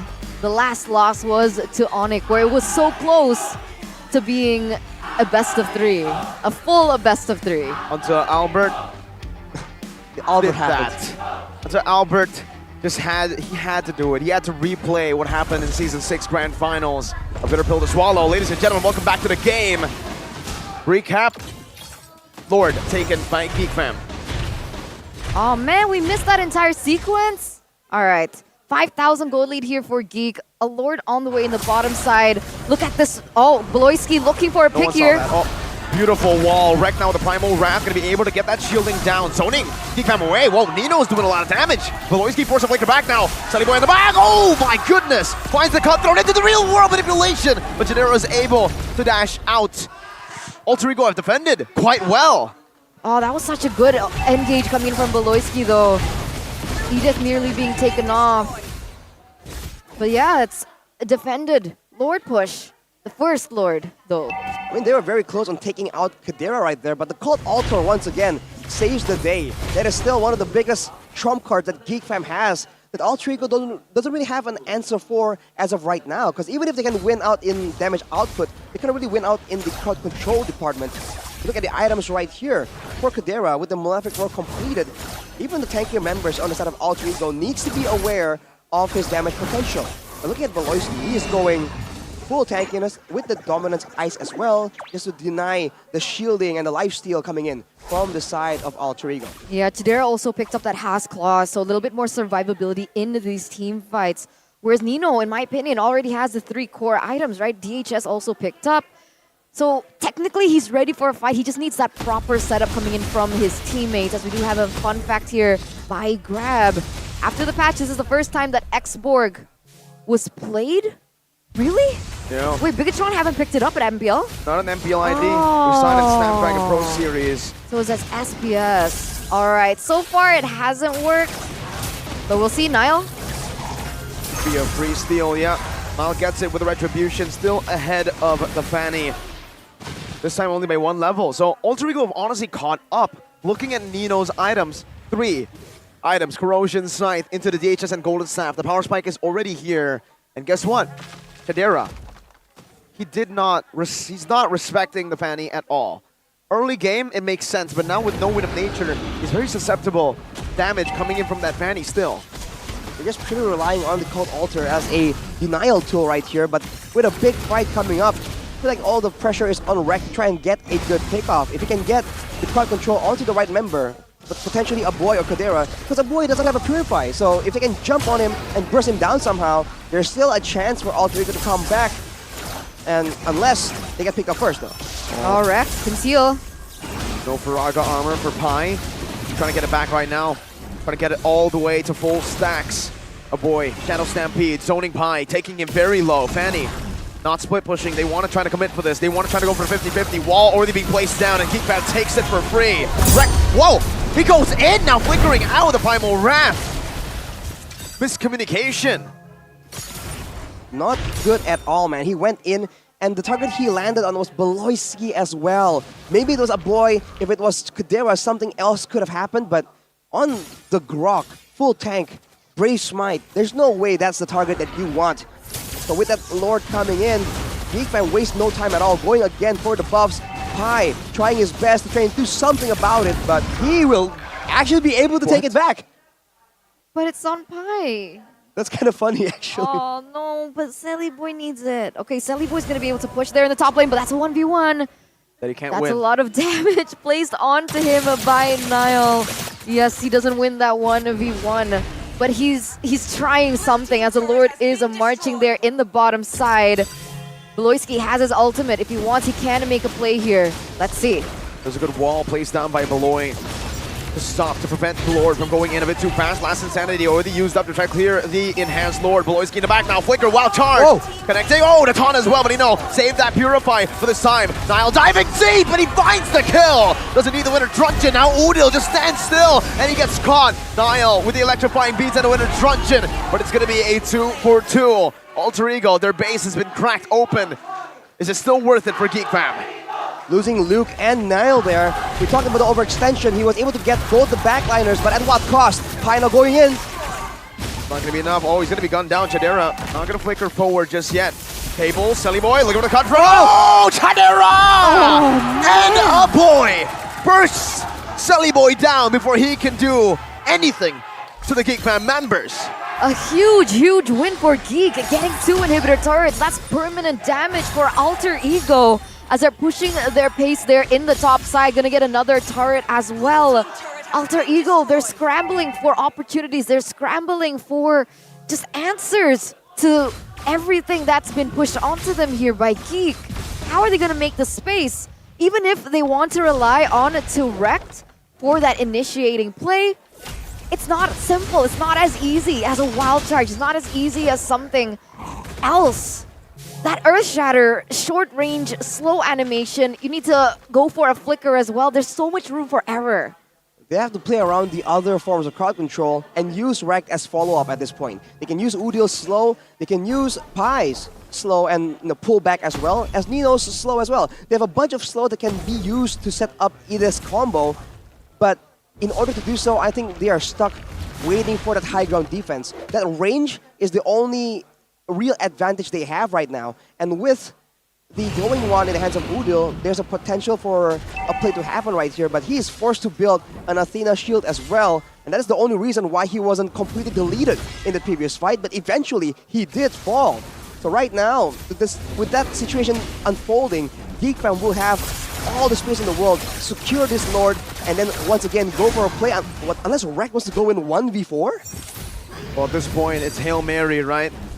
if you can't get the Lord, might as well just try to 50-50. Well, at this point, if it's just wreck, more like 95-5. But I think at this point, Alter Ego, they need to take some risks. They need to try to come back in this game, because if they don't, Geek Fam are just going to do this. Stay oppressive, suffocate Alter Ego slowly but surely, and choke them out. Yeah, they don't need to do much at this point. Chidera already rotating there to the top side, trying to clear that lane, making sure that it does crash together, but I don't think they know that Sally Boy's here. Will it even Niall? matter, though? Ooh! Oh, Winter Truncheon actually, so Sally Boy actually won that trade. No, Winter Truncheon has the immortality now, swaps it out, and Niall's nowhere close, nowhere near for this fight. Earth Shatter knocking 2 up right now. Sally Boy finally recalling and going back in, now clearing out the bottom lane as Wreck gets chunked low, but it's able to flicker out with the Primal Wrath, dealing a lot of damage in the back. Nino as well with the real world revelation. Odil is able to zone them back, and Alter Ego have defended. That long-range teamfight is what they were waiting for, man. A proper front-to-back where not a single member of Geek Fam were able to dive towards that back line. Udil, as well as Nino, outputting all that damage. Wreck as well in the mix. Udil with a Divine Glaive right now will mean that the front line for Geek Fam will need to start respecting the potential for Udil to poke at them, to chunk down their HP bars, and they have to try and find space to try and cancel out the real-world manipulation. They can no longer tank it like that. Yeah, now this is where things get interesting for both of these teams, right? We saw Alter Ego and Geek, they had a similarity between them. The fact that they like to overextend in one way or the other, whether it be Sally Boy overextending, Niall overextending. At this point, 19 minutes in, almost 20 minutes in, I feel like items should be quite balanced, should be quite level at this point. I understand there's an 8,000 gold lead for Geek, but it really does put to the test between both of these teams. Can they stay disciplined? Can they stay consistent? Because at this point, Geek, they should be the one to close this game. And speaking of discipline, Geek Fam is a team that's notorious for staying disciplined and staying on track all the way till the deepest waters of the late game. Whereas for Alter Ego, they're the ones known for making mistakes, making slip-ups in that late game. So, going by stats, Geek Fam should have a bit more of a chance here. Well, I have to agree that like Geek Fam are more disciplined than Alter Ego, but they're not known as a disciplined team. They're known as a very coin-flippy team, even in the later game. They can have a 10,000 gold lead, but it can disappear with one call. Yeah, I agree. But either being Beloyski's call, Niall making a misplay, these are factors that we need to consider in, which is why I mentioned that this is the ultimate test for both of these teams. Have they repaired those mistakes yet? Have they ironed out those kinks? Because if they don't, this is going to be a long game. That'll be a huge back and forth, especially back and forth, ping pong. And then once it gets to that point, though, I feel like it's about a team with a better pickoff, right? And for now, it's gonna be Geek Fam, because if they keep trading members without proper calculations, they're gonna struggle with the death timers. And if that's the case, for the side of Alter Ego, they have a lesser chance of actually making those pickoffs happen. Unless, of course, you rely on Sunny Boy, once again, making that solo play happen, like earlier, burning the Winter Truncheon before Naya could even join the 5-man Lord push. That's why, for me, I don't think Edith is a good engage hero. I think it's a good counter-engage hero. Reactive, exactly. So, you mentioned, sure, Alter Ego, not too great of a pick-off comp in comparison to Geek, I agree. So why not wait out for Geek to go in for a play and then go for the counter? Because we saw that when they went in for that team fight into the base, Alter Ego, they were able to stave off the pressure because they had the Edith to cover the carry, and the carry was able to deal that damage without punishment from Geek. That seems to be the plan from the beginning, man. Having good long-range damage, good solid backline DPS, and having the Edith as a cover tool instead of an engage tool. It sure works in the high ground, but as the game progresses, they're going to have to step out of the base to try and contest these Lords, because they can't just keep relying on being able to stave off that Lord the longer the game goes. The Lord is only gonna keep getting stronger, and so for Geek Fam, it's only a matter of time. For Alter Ego, the pressure is definitely on them to try and make something happen. Yeah, they need to make something happen. And they're, like, in the past, if we see their match history, who were they able to rely on? They were able to rely on Pi and Nino. Wow. Honestly, I think Nino still does have a chance in this game. Yes, I think this is exactly what we've been saying since week number 1. Wait, no, since season 11. it's always Pi and Nino Side and lanes. Alter Ego win. It's always their side lanes. With Rek joining in the fray, it seems like they are putting more emphasis on their trio mid, going for much more aggressive picks as well, like the Fanny even in the jungle. But looking at the results, it's safe to say that the trio mid-centric Alter Ego cannot compare to the side lane-centric Alter Ego that got 3rd place last season.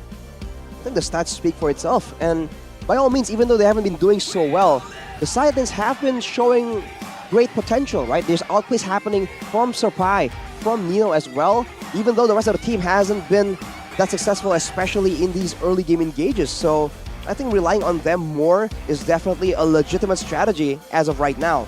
But in the current game, it's gonna be a carry, which has good damage potential, even though on quite the short range. And for Serpai, on the X-Borg, it feels like the whole idea is for them to be able to slow down and kite back, right, with the Gift and the X-Borg. It's definitely legit. But if GeekFam can land like a good flicker wild charge, it's gonna be a scary situation for Alter Ego to break out from, even though they do have 2 Purifies in the hands of the carry and the Yves. But for now, ladies and gentlemen, top 5 picked heroes in week 1. Look at that Paquito, man. 84.6%? Where is it here? It got completely ignored. 84.6% win rate. What?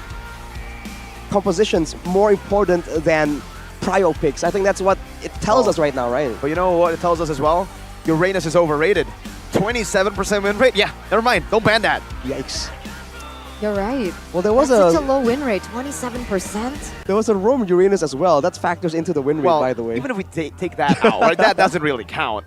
True. I think it'll still be like, what, 30% win rate? Still off. Abysmal win rate. How is even Valentina not on top 5? Because it's always picked banned. heroes? It's the most banned, I think, rather than the most picked in week 1. Now it's seeing a lot more game time in week 2. So maybe it can make it to top 5 in week 2, but I think it's most banned in week 1. And isn't the new hero available to use? Ixia, yeah, no. Untouched. I want to say things right now that are quite mean. I think it's okay because Ixia is a hero, not a person. Ixia is pretty bad. Pretty bad. It's like Layla. Mobility-wise? It's Layla, but purple. I mean, on paper, it's cool. Wow, like long range, artillery, high ground defense. But especially in the current meta, by the way, there's no way you're gonna stay alive long enough for that to even like work out. Mom, can we get Yves? No, we have Yves at home. Yves at home. Yeah. Yves at home. I mean, she has pretty cool skills, right? Like the cool. displacement. But yeah, she's a sitting duck. All right, there you go. Hey. Top 5 most banned heroes in week number 1. We have Fanny, Valentina, Ling, Yves, as well as Kaja. That's where they are. Most banned. Kaja makes a lot of sense, right? Suppressions are so valuable right now, especially with the rise of the assassins. But the Ling and the Fanny is really just always banned, and usually sometimes even by the same team. They'll ban both the Ling and the Fanny. So I feel like at this point, if your jungle can't play either of these assassins, they can't really, it's already a disadvantage because now you're forced to ban both. Whereas if your jungle can at least pick one up, right? Then you can adjust and make sure that, okay, if your opponent gets one, you can get the other. Yeah, like if you were going against Onyx, you would definitely ban those two in the same banning Well, I phase, mean- right? I mean, we've seen that being the strategy that a lot of teams have just come to. Hack a Kyrie. Ban out Kyrie. Yeah. It worked at M4, but it only worked at M4. I mean, technically it worked as well in week 1. RQ was able to do that exactly. Hack a Kyrie and win it all. But now I don't think so. They're back in form. It's Sans hard is back. because Kyrie's expanded his hero pool. He still has Joy, Lancelot to utilize as well. If he wants to go crazy, Hayabusa. I'm actually waiting for a certain assassin pick. Ooh. We'll see if it comes out. What? But you know, just adding on this topic, right? If you Hanzo. look at the top 5 banned heroes, Mirko, it really emphasizes your point on the trio mid being so important. Because look at that. It's roamers, mid laners, and assassins. And it's always a bit of a trade-off, right? You ban the Valentina, I'll ban the Yves. You ban the Fanny, I'll ban the Ling. Usually you ban the Kaja, I'll ban the Franco as well. Unless something forces Dude, a that's so difference. cute. Hey, look at those glasses, man. He's just Marky. I love those glasses on him. Yeah, Marky. The lover boy. He's so chill. The lover No, boy. that's not his title. That is his new title. No, after that's that. Yaoi's title. He's got a fresh cut. He's you got can't, that. You can't take a title away from someone. You-boy got the title of best roamer, and he took it from someone. Eternal left the chat. Eternal left the chat. Marky has joined. I'm lover boy. And I want to join the game. Ladies and gentlemen, let's get back into the action, straight into it as it appears. What's going on? Whoa! Wild charge! Purify instantly though. Now, Sully Boy gets melted down. He tried to go for the purple buff, but instead he loses his life. Pi, Ice Queen 1 is helping him now, but the conceal comes through. 3-man Earth Shatter, but Alter Ego are still able to disengage. Oof. With that pickoff though, the wave on the top side got cleared out, so there's still a chance for Alter Ego to defend that. And Geek, they used all the ultimates, all the battle spells, and they're only able to get Sully Boy, which is a significant target, but at this stage in the game, surely he is not as priority as Nino or Udil, but he is, however, not going to be able to contest for this Lord, so that is all calculated for Geek Fam. That's what I was about to say. I think it was an amazing pick-off by Geek. Being able to take the Sully Boy off the board, that means Alter Ego will not be able to contest this next neutral objective. Geek Fam winning it all out once again. They have the map pressure as well. It seems like they want to go for more. Look at the invades coming in. Just Beloyski and Nile is enough to be like, you know what, Alter Ego, no buffs for you either. No, 0 buffs for you. We're taking everything. And Nino says, well, I'll take the Wind Talker. I'll get a little bit more damage in because now I don't even need the boots. I just need a Hail Mary play. Give me space. Nino is asking from his teammates, and we'll see if they are able to grant him that wish. Well, back when Faramis was meta, a strat you see often is for teams to just go straight for the base, not even fight at all, and use a Cult Altar to sustain through the counter damage. So right now, this is something that Geek Fam can definitely do as the towers fall, but look at Kadera. Oh, good damage, but Kadera is just able to sustain back up. He has the Haas Claws. Now Nile in the midst of it all with the electrifying beats.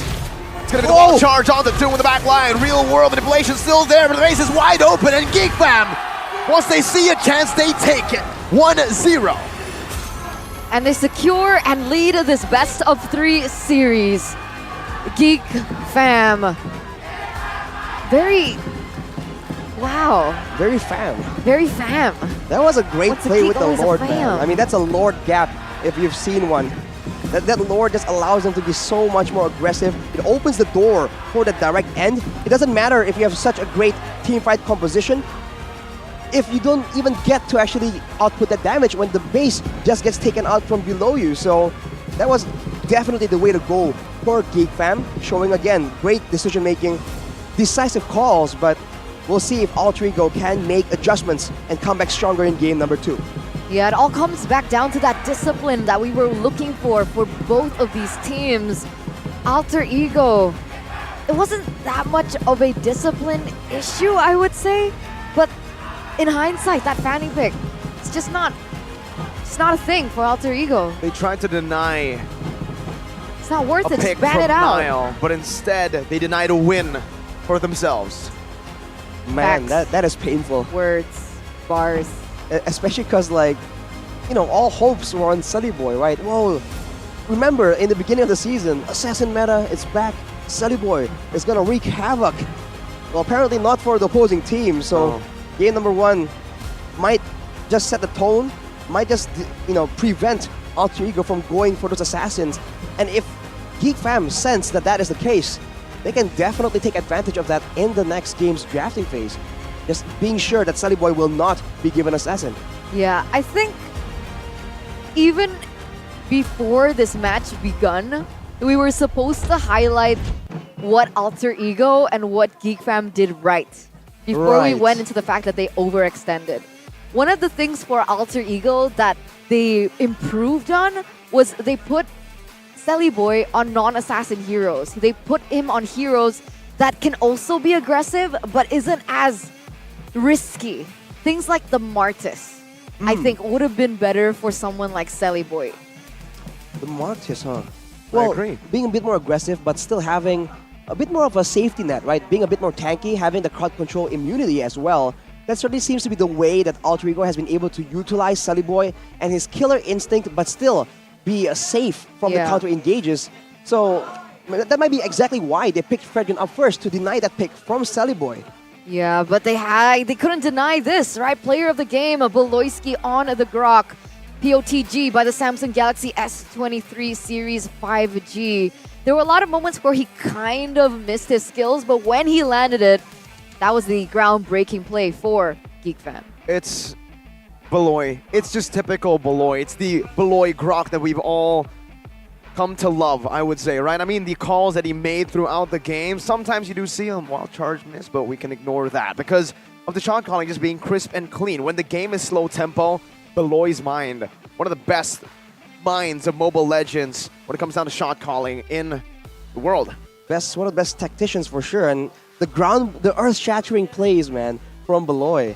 He is going with the common emblem as well to ensure that he has a lot of sustain, and that allows him to just be so annoying moving around. And even when he gets jumped on, well, first of all, he has 0 deaths. That's already impressive. Who's this guy? But with the Sky Guardian helmet, he is also just constantly on the map, and there's nothing he can do about it. Interesting. Brave Smite Grok. Yeah, but who is this guy? Who is it? This is not Beloy. Beloy at least always has 4 deaths. That's true. The Brave Smite. I think that took his identity away. Now he's just sustaining a bit too much in these team fights. You like the Brave Smite pick? I mean, it sure works in this context, especially as a active roamer that wants to stay on the map, look for intel, set up for plays. I think it's really, really good. And I don't know, maybe it's a birth of a new mythical creature, 0 Death Beloy. In the early game though, GeekFam, man, they just found all the right moments, and unfortunately for Alter Ego, you can't help but highlight the fact that Sellyboy was doing so bad. And even here, I believe, is where that Wesker play, man, that is deadly. Boom. We haven't seen it in such a long time, but Wesker Beatrix, that is nasty damage. Here as well, this was one of the glimpses of brilliance from Alter Ego, able to outsmart Niall. But when GeekFam are obviously just this far ahead, 9,000 gold, it's really hard to go for a big team fight until they got in the base right here with crisp, clean positioning. Udil just standing his ground. He knows he'll die as long as he does enough damage, gets it all out, and he stands still. It should still give Alter Ego a better time, but then again, Sellyboy getting caught twice in a row. Wasn't worth it, man. And Beloyski with that engage. That was so clean. Yeah. Sellyboy couldn't do anything about it at that point. At that point, they all just went with the Cult Altar and went straight for the base, so no team fight necessary. So unfortunately for Alter Ego in that last fight, they couldn't get it all out, and that's very important, especially in the late game, man. Looking at the items right here, you can see for Udil on the Eve, respect was given, man. Athena's shield, plus the Necklace of Durance to ensure that he can stave off the healing, the shielding, the second HP bar from the Cult Altar, but it really wasn't enough. And it almost like denied a lot of damage from Udil himself. Imagine if he went full damage, if he is allowed to just itemize more aggressively. Maybe he can deny Kadera in a more reliable manner.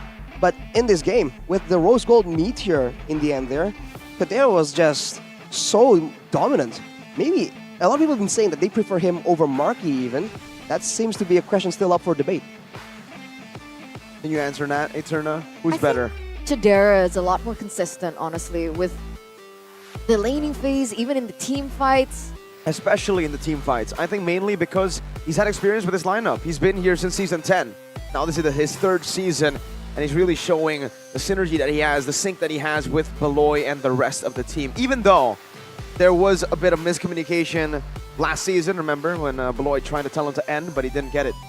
The language is still a problem, but I think now, with more experience, with more time, with more bonding, they're able to finally click. And I think this might just be the best lineup that GeekFam has to offer in Season 12. Well, looking at the stats right here, only 2 turrets for the side of Alter Ego. They were definitely held down completely.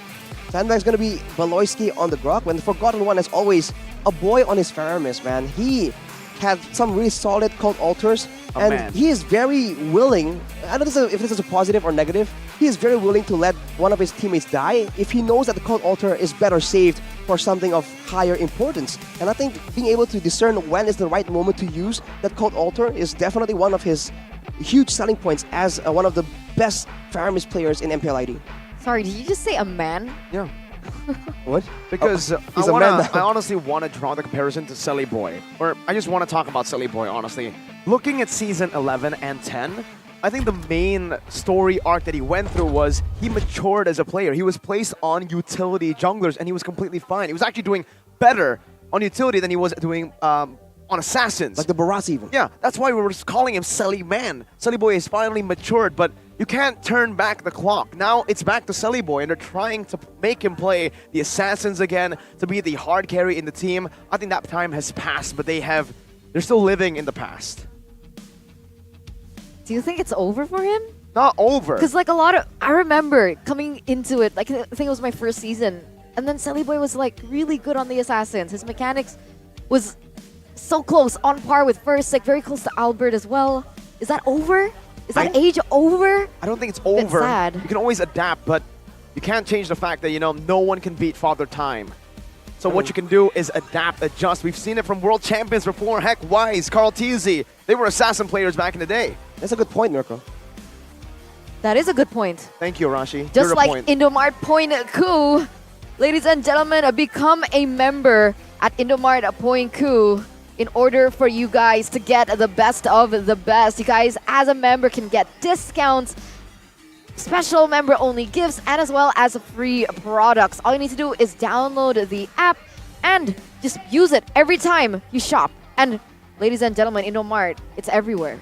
It's also here in the venue. Yeah. For your studio audiences, you gotta visit the Poinku booth outside, man, because there's just a lot of good products here, just in case you feel the nibbles, you know. Yeah, exactly. And you guys can also not just get the nibbles, but maybe if you're thirsty, you guys can get a 30% discount as well using this promo code Kopi Enak PC. Point Coffee stands for Point Coffee. Oh, you guys haven't Not even personal started computer. drinking it yet. Well, Wait, what? How did this get in my hand? How did Magic. they know? magic. It's the Point Coffee magic. It's the 100% Indonesian coffee. You know, when you drink Point Coffee, there's only one thing you can become. And what is that? Do it. Do it, Eterna. Do it. Now? Do it. Do it. Right here, right now. Legendary. You can be legendary, ladies and gentlemen. Go ahead and check it out. 30% off your coffee. I'm going to drink. I've been waiting for this. How good is it? It's super good, right? Oh, he's enjoying it. Need you ask Eterna? Yeah, of we'll course it just is. let him enjoy it real quick. It's made to He's order. chugging it. Oh god, guys, he's chugging it. You can't see it anymore, but he finished it. I see. Wow. That was some good That's coffee. insane suction from Mirko. Mirko needs it. He needs a boost. He needs a mental boost, just like Alter Ego needs this mental boost as well. Man, 1-0 already with Geek. It only takes one more point for Alter Ego to continue their lose streak here. Whoa. Something you do not want to continue, for sure. Something you want to stop. It's like a subscription plan that takes too much from you, so you cancel it. But they're forced to at this point. Alter Ego, Geek Fam are not giving it to them. There's definitely a lot of pressure, even though there's a lot of experience in the roster of Alter Ego. They're all relatively old players. Not age, I mean, you know, I was playtime. like, whoa, Rashi. Old. I meant playtime. What's wrong with being old? They're mature players with a lot of playtime already. But after, in this context, in this condition, on the lose streak, and having a performance like that, you really have to worry about Selly Boy and his mental state, man. It's gotta be so rough on him, knowing that he was a huge factor in that game.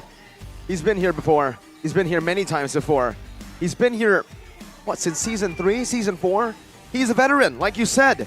But maybe he just doesn't have the tools necessary because he doesn't have what you see on your screen right now. Head and Shoulders. You want to know how to get a cool head in mind? Ice Cool Mental coming in from Head and Shoulder. I thought you were about to say he doesn't have a head and shoulders. I'm like, wait a minute. Whoa! He does have a head. He doesn't have the tools like you see on screen right now. Head and shoulders. I'm like, really? He has no head and shoulders? No, I mean Head and Shoulder, the shampoo. The shampoo. Not actually literally head and shoulder. Then how would you live without a head and a shoulder? Eterna is holding the head and shoulders right now. So is the girl you see on screen.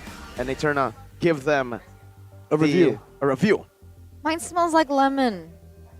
Lemon's not here. Exactly. He's might be here for I'm the El getting Clasico. confused. I mean, the Classic Derby. Are you trying to say Classic to Alter Derby? Ego, like, when life gives you lemons? Ah, when life gives know, you you use it to wash your hair. lemon-flavored head and shoulders, you wash Wait, your lemon hair. flavored? Yeah, it's lemon. It's lemon. It's not flavored though. Lemon scented or something. I mean, flavored. have you ever tasted yeah, it, exactly. Arashi? You want to taste it? Don't assume, Arashi. Yeah, what because the- if you what's that? assume, you, I think I you have, and me. but unintentionally. Oh, so Yeah, it that doesn't makes taste like sense. lemon. No, it tastes like Okay. shampoo, bro. Well, at least now we know Kinda for tastes like sure lemon. that it does not taste like lemon. Kind of does, just a little. Public service announcement, guys. Head and Shoulders. Don't try lemon that at home, doesn't by the way. taste Do not like taste lemon. shampoo.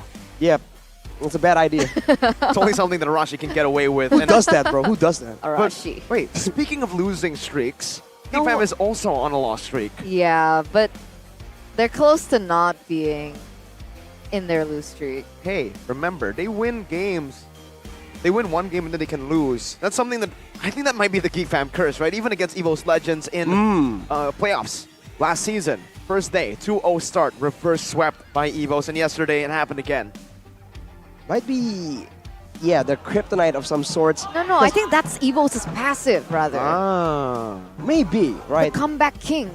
They're just trying to match their passive against each other and seeing who comes out on top. It's a trading card game, bro. It is. It really comes I activate to the special point. passive of Evos. Yeah, What whose is it, like? passive is stronger today? What was the passive called? Like match point Evos? Like Yeah. whenever they're on match, whenever the opponents are on match point, they just out of nowhere get a huge boost in performance, in strategy, in drafting, everything, man. And there's another passive that Alter Ego holds. Oh, what is that? They have two. One now is the fact that they always kind of lose the games that they lead. And there's also one back last season where their passive is they go really, really hard when they deem the opponent worthy. Oh, So maybe the stronger the challenge, the better the performance. exactly. So maybe they don't deem Geek worthy just yet, but with 1 point already in the pockets of Geek, this might just be the turnaround that we have been waiting for. Ladies and gentlemen, a match point. Game number 2, Geek as well as Alter Ego. Both of these teams opting to swap sides. Geek on the blue, Alter Ego on the red. Angela, Melissa, as well as the Uranus. Still the same bands coming through here from the side of Geek. And Alter Ego, finally the change with the Fanny being banned out. Banning the Fanny because I don't think they want to use it either at this point. Surely it's evident that it's no longer a power pick for Study Boy. But on that note, I mean, we'll have to see what they want to go for here because being first pick, a lot of things have changed technically. There's a lot of potential dangerous picks that Alter Ego needs to watch out for the side of Geek Fan, but right now, the Valentina is one that sticks out for sure. Yeah, definitely. I think the Valentina would be good. If they want to go a little bit risky, they could pick up the Claude, but they go for the safer pick here. Valentina being able to be very versatile, a lot of creativity, and the fact that teams need to kind of, compensate around it, right? They can't go for crazy picks that are heavily ultimate reliant or can change the course of the game. Alter Ego, how do they want to respond? Do they want to pick up the Claude here and the Yves maybe? Now there's extra pressure in the hands of Alter Ego, knowing that if they pick game-changing ultimates, Geek Fam has the chance to have it for themselves as well. With their patterns, they might as well just go for the Fredrin, right? Have that flex potential, have it worst case scenario in the hands of Study Boy as well. And with that, maybe a roamer. If they want to go for the Franco, this might be the time to go for it. Having a pickup advantage could be something that they want to go for, but no, they want to try and fight fire with fire. They go for the Faramis, but they go for the Arlet, which is a bit of a... Is it a bit of a signature pick for Pi? I guess so. We have seen that before, but I don't think you can call it signature Yeah, now. I wouldn't say signature.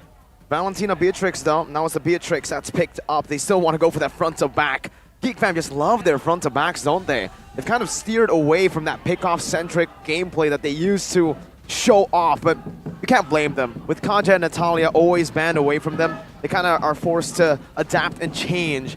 And now for their final pick, do they just want to secure a roamer or perhaps a pick for the jungle? Oh, no, it's Glukin time! Glue into the Faramis? Wow, that is a bold move. We have to see how it plays out, but it is Glukin time, as Mirko so eloquently put it. There's going to be a lot of slamming in the Land of Dawn. And passing and splitting. And all the above, all the below as well. For Alter Ego, though, securing already a counter. What will they try and respond with? They are going for a team fight. maybe what they require now is a bit more crowd control to ensure that Geek Fam will stay and commit to the fight, because otherwise they're prone to getting kited away from. So what do you want to use for Rex, right? They can go for a Yeef here, by the way. Crowd control? All right. So you prioritize Yeef first. But Oh, no, they go what? for the lane for Sally Boy. Risky.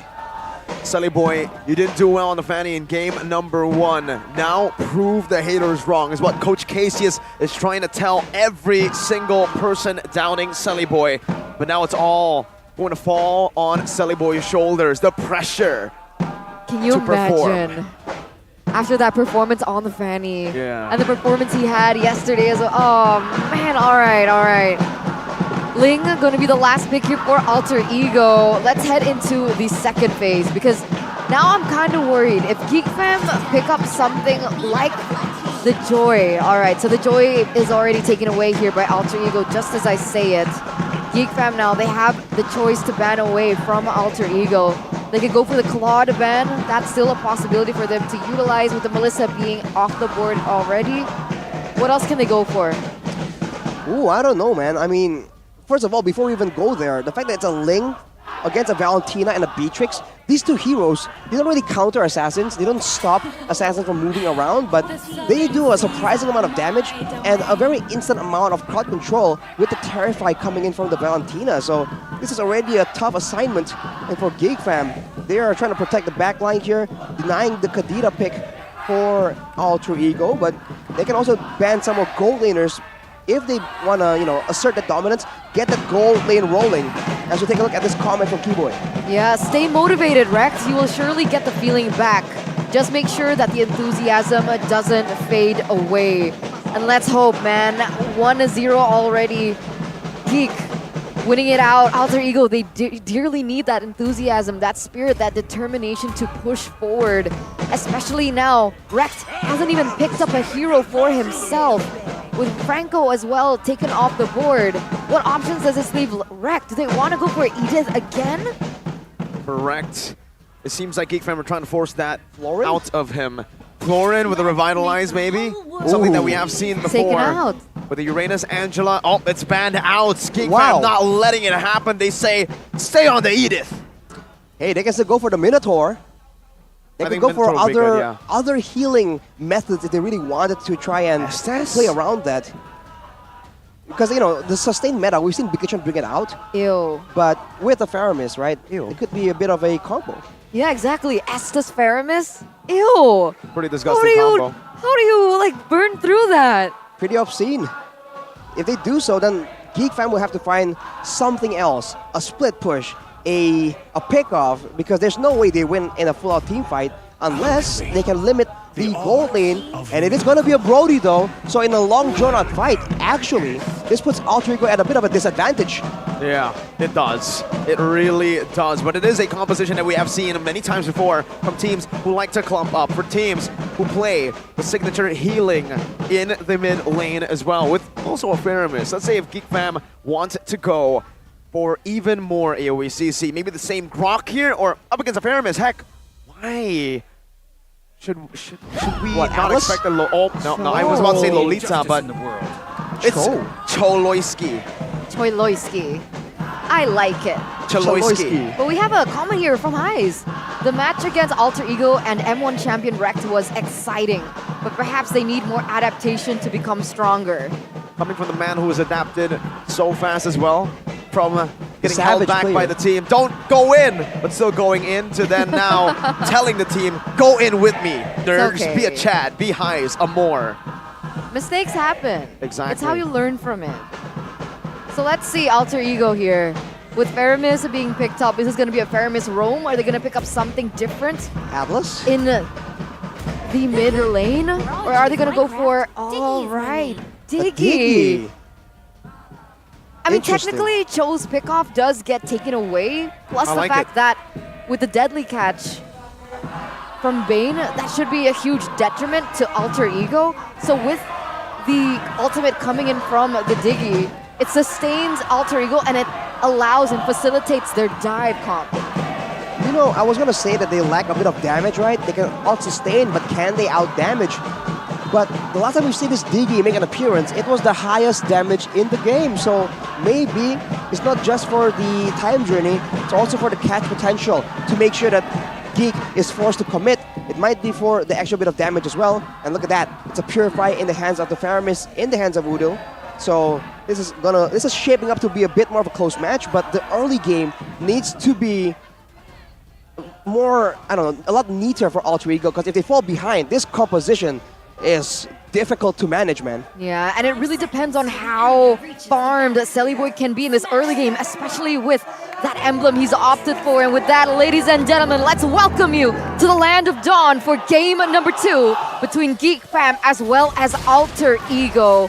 And you can see here in the early game, there's not much pressure actually onto Selly Boy, so he is going to have a little bit of a better time than he did in game number 1. Whoa. Whoa. Whoa. Whoa, whoa. Go back to MSC as we get a pause here. That was a good song, man. See the world. And speaking of seeing the world, I think that might be the name of the game for Alter Ego here. They need to see the Land of Dawn properly. The vision is going to be important. That's why picking up the Diggy is a good choice here as well. The alarm bombs, sure, I mean, aside from the time journey, the alarm bombs gives you so much more utility than you would expect. It's not just damage, not just slow, it's but also intelligence. Yeah, intelligent. Or information. Information, it sounds like, okay, information gets you intelligent. There you go, right? So the information, that vision control is certainly going to be a tool that AE can use. Well, intelligence refers to information. It's just a different use of language. But yeah, yes. Mirko's too young to understand, I think. Intelligent. No, well, intel, you know, like intel. So get information. Anyhow, all that aside, my concern right now is, yes, the alarm bombs will be able to scout safely for Alter Ego, but once they've done that, how can they contest ground if Geek Fam is set and entrenched around the mutual objectives like the Lord, like the Turtle?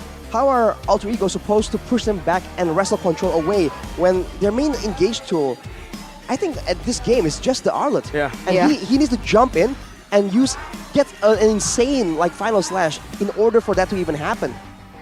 I mean, there's also Faramis, but it's not as easy to implement. Face check?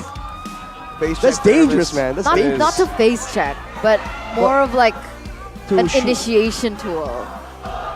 Well, again, to pick off. Using the Faramis though, that's dangerous, man. Against a team like Geek, he can immediately get bursted down. True. We'll have That's to why I see. said it was difficult. I mean, I'm sorry, I've been distracted by the crowd here. I mean, you gotta give props to the Alter champs in the building. 0-3 doesn't matter. Full support from the Alter champs.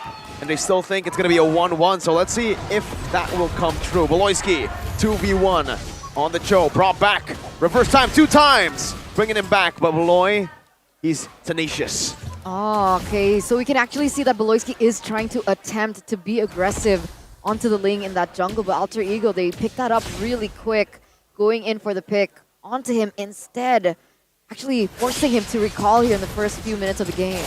Ooh, Selly Boy. Ooh, almost gets caught out. That's a flicker. Whoa, M1. Whoa. M1. By the way, Rekt has a Bargain Hunter and Thrill.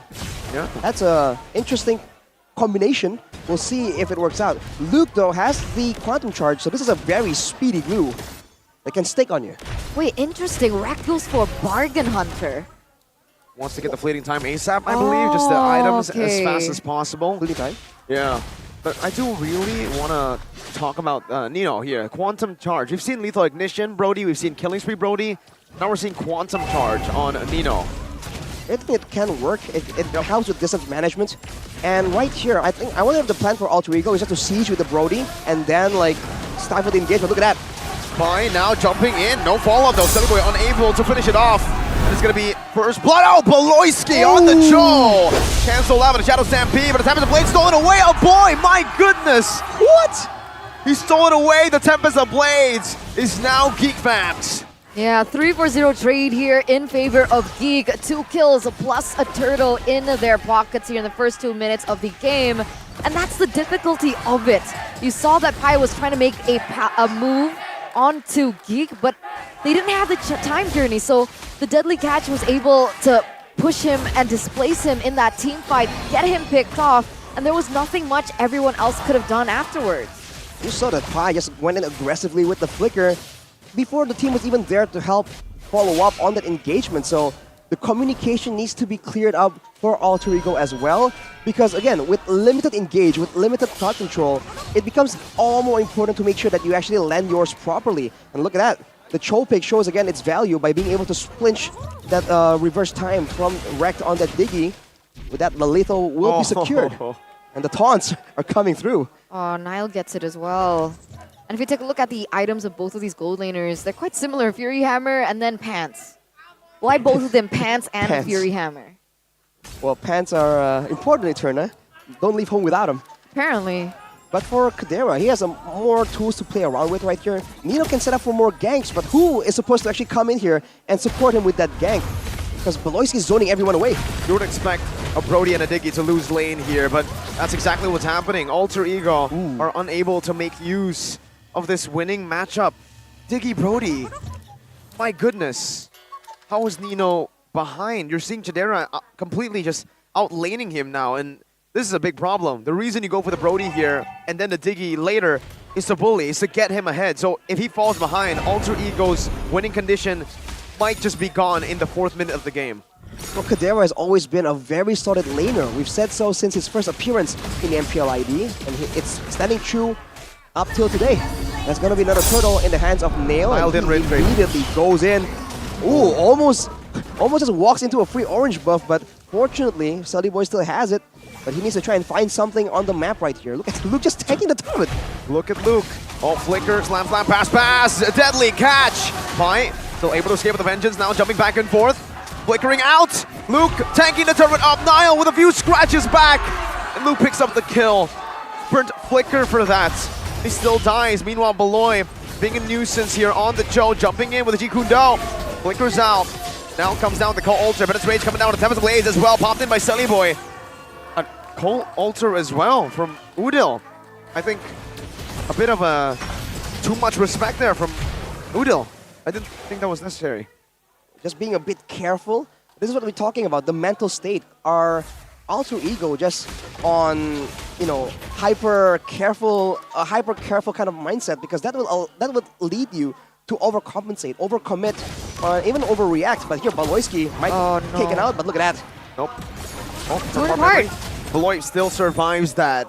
Man, Beloy is a tanky man. He went for the Dreadnought armor, first item, and it's helping him out real good, getting out of the ability-based physical damage. Yeah, because that would have been such a good kill for Nino, just to propel him a little bit in this early game, especially in that laning phase against the Beatrix.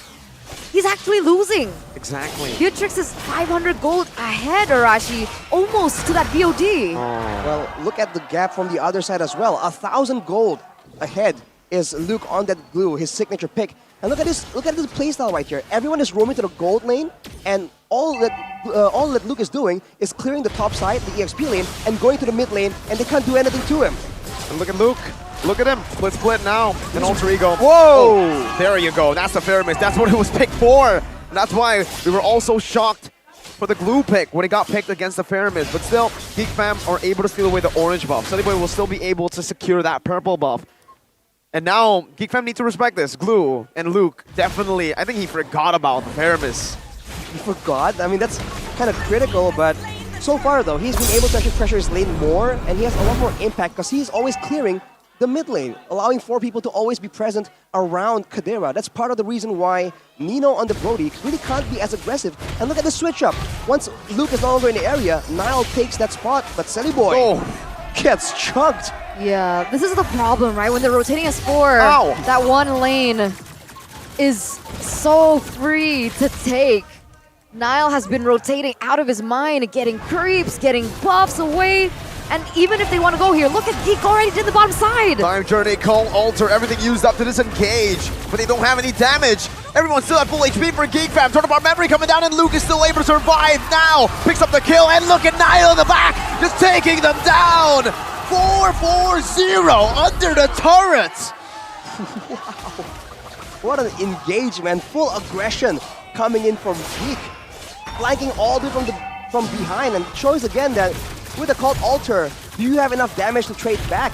In that fight, you can see that Geek Fam has a huge advantage when it comes to output. And Alter Ego, for now, has no answer. They're losing in the macro game. They're losing in the skirmishes. They can't go for pickoffs. What can they do? I don't know. What was the plan with putting Boy on the Ling? He went for the killing spree, so I was assuming that maybe he'd go for a little bit more pressure on the sidelines, pickoffs maybe? But even that he hasn't been able to achieve. 0-1-0. Level 11, still a level behind of Nile, and we don't really see his impact in these team fights either. So, what was the plan? Well, whatever the plan was, purple buff has been denied from Boy as well. It's in the hands of Rekt, actually. So Boy has some damage right now, but who exactly is he going to be targeting? And can he avoid the way of the dragon from Choloyski? I think the better question is, can Alter Ego prolong the game to the later stage, right? Because right now, Geek Fam are steamrolling, or just running them through. And with Nile having this much more pressure and the damage coming down right there, final slash, time journey, instant response. That's why the time journey and the Diggy was left open. A boy can just simply steal it away. Whoa. My goodness. The Call Ultra was still there, but luckily Rekt was able to just stop before that Renner's Apathy connected. 7,000 gold lead here for Geek.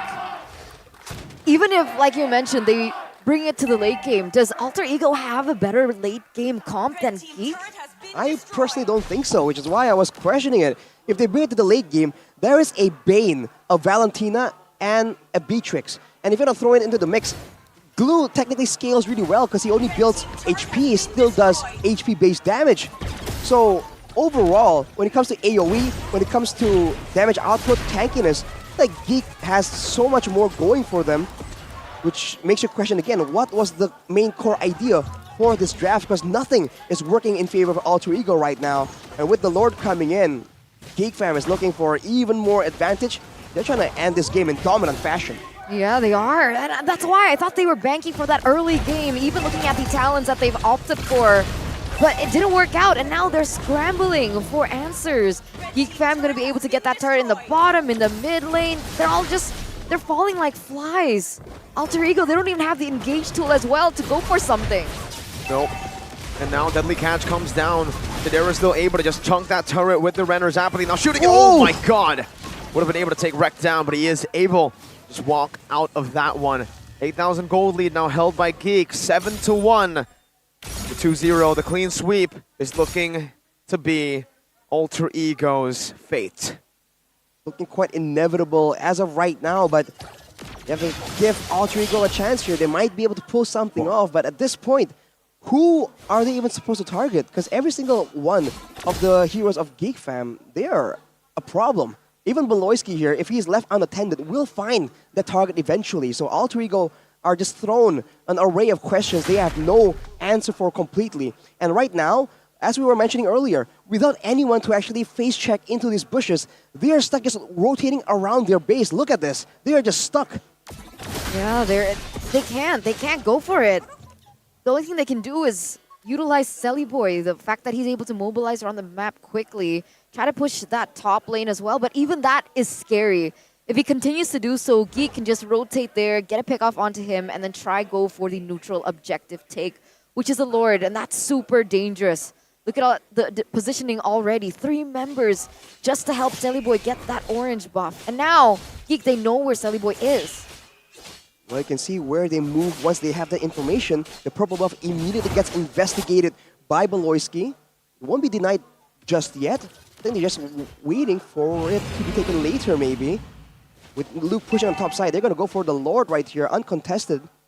But yeah, they're leaving this purple buff up for some reason, and maybe they're just saving it for later use. No, they cleared it out. They just left the little purple buff. They're trying to freeze it, and Alter Ego finally cleared it out to give Boy a bit more, I guess, a chance to take the purple buff now. But with their own purple buff spawning in, Geek Fam are very, very happy to trade the purple buff for a free enhanced Lord in the 12th minute of the game. And they might not even need to trade it. 2 seconds in, Boy's not there. Boy's recalling. Wow. Man. Boy just wanted to cut that lane, give a little bit of pressure, but even then, what were they able to achieve with it? Alter Ego. What do they do now? Do they have a chance to come back? Is there a chance, Arashi? If Geek Fam gets overzealous, 1%. overextends in the base, right? With a Cult Altar, with maybe a Time Journey, baiting out some spells, making Geek Fam think that the fight is a done deal and they move forward maybe. That's possible, but Geek Fam is showing to be very, very disciplined right here. The best thing Alter Ego can do, again, is play around this Diggy and Faramis. There's a lot of sustainability options. Look at Beloy, he's just tanking these alarm bombs like it's nothing. No damage. Takes it all, even Nile here. Now Udil stunned up. Still able to walk back in. Look at Sully Boy, he's cutting the waves. He's acting like a Uranus in this game, and honestly, that might be the best usage of this Ling in this game. Bennett's Rage coming down. Beloy able to go for the kick, and that baits out the Time Journey. Massive pickoff. Final splash, we can Nile back, but the call Alter saves him. Steps the blades by Selly Boy. Alter Ego able to defend, able to clear out the Enhanced Lord, but a mini wave in the mid lane is still there, and Chidera will take that turret down easily.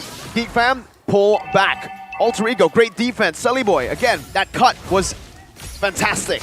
Yeah, great defense, good cut, but they still lose 2 inhibitor turrets in the process.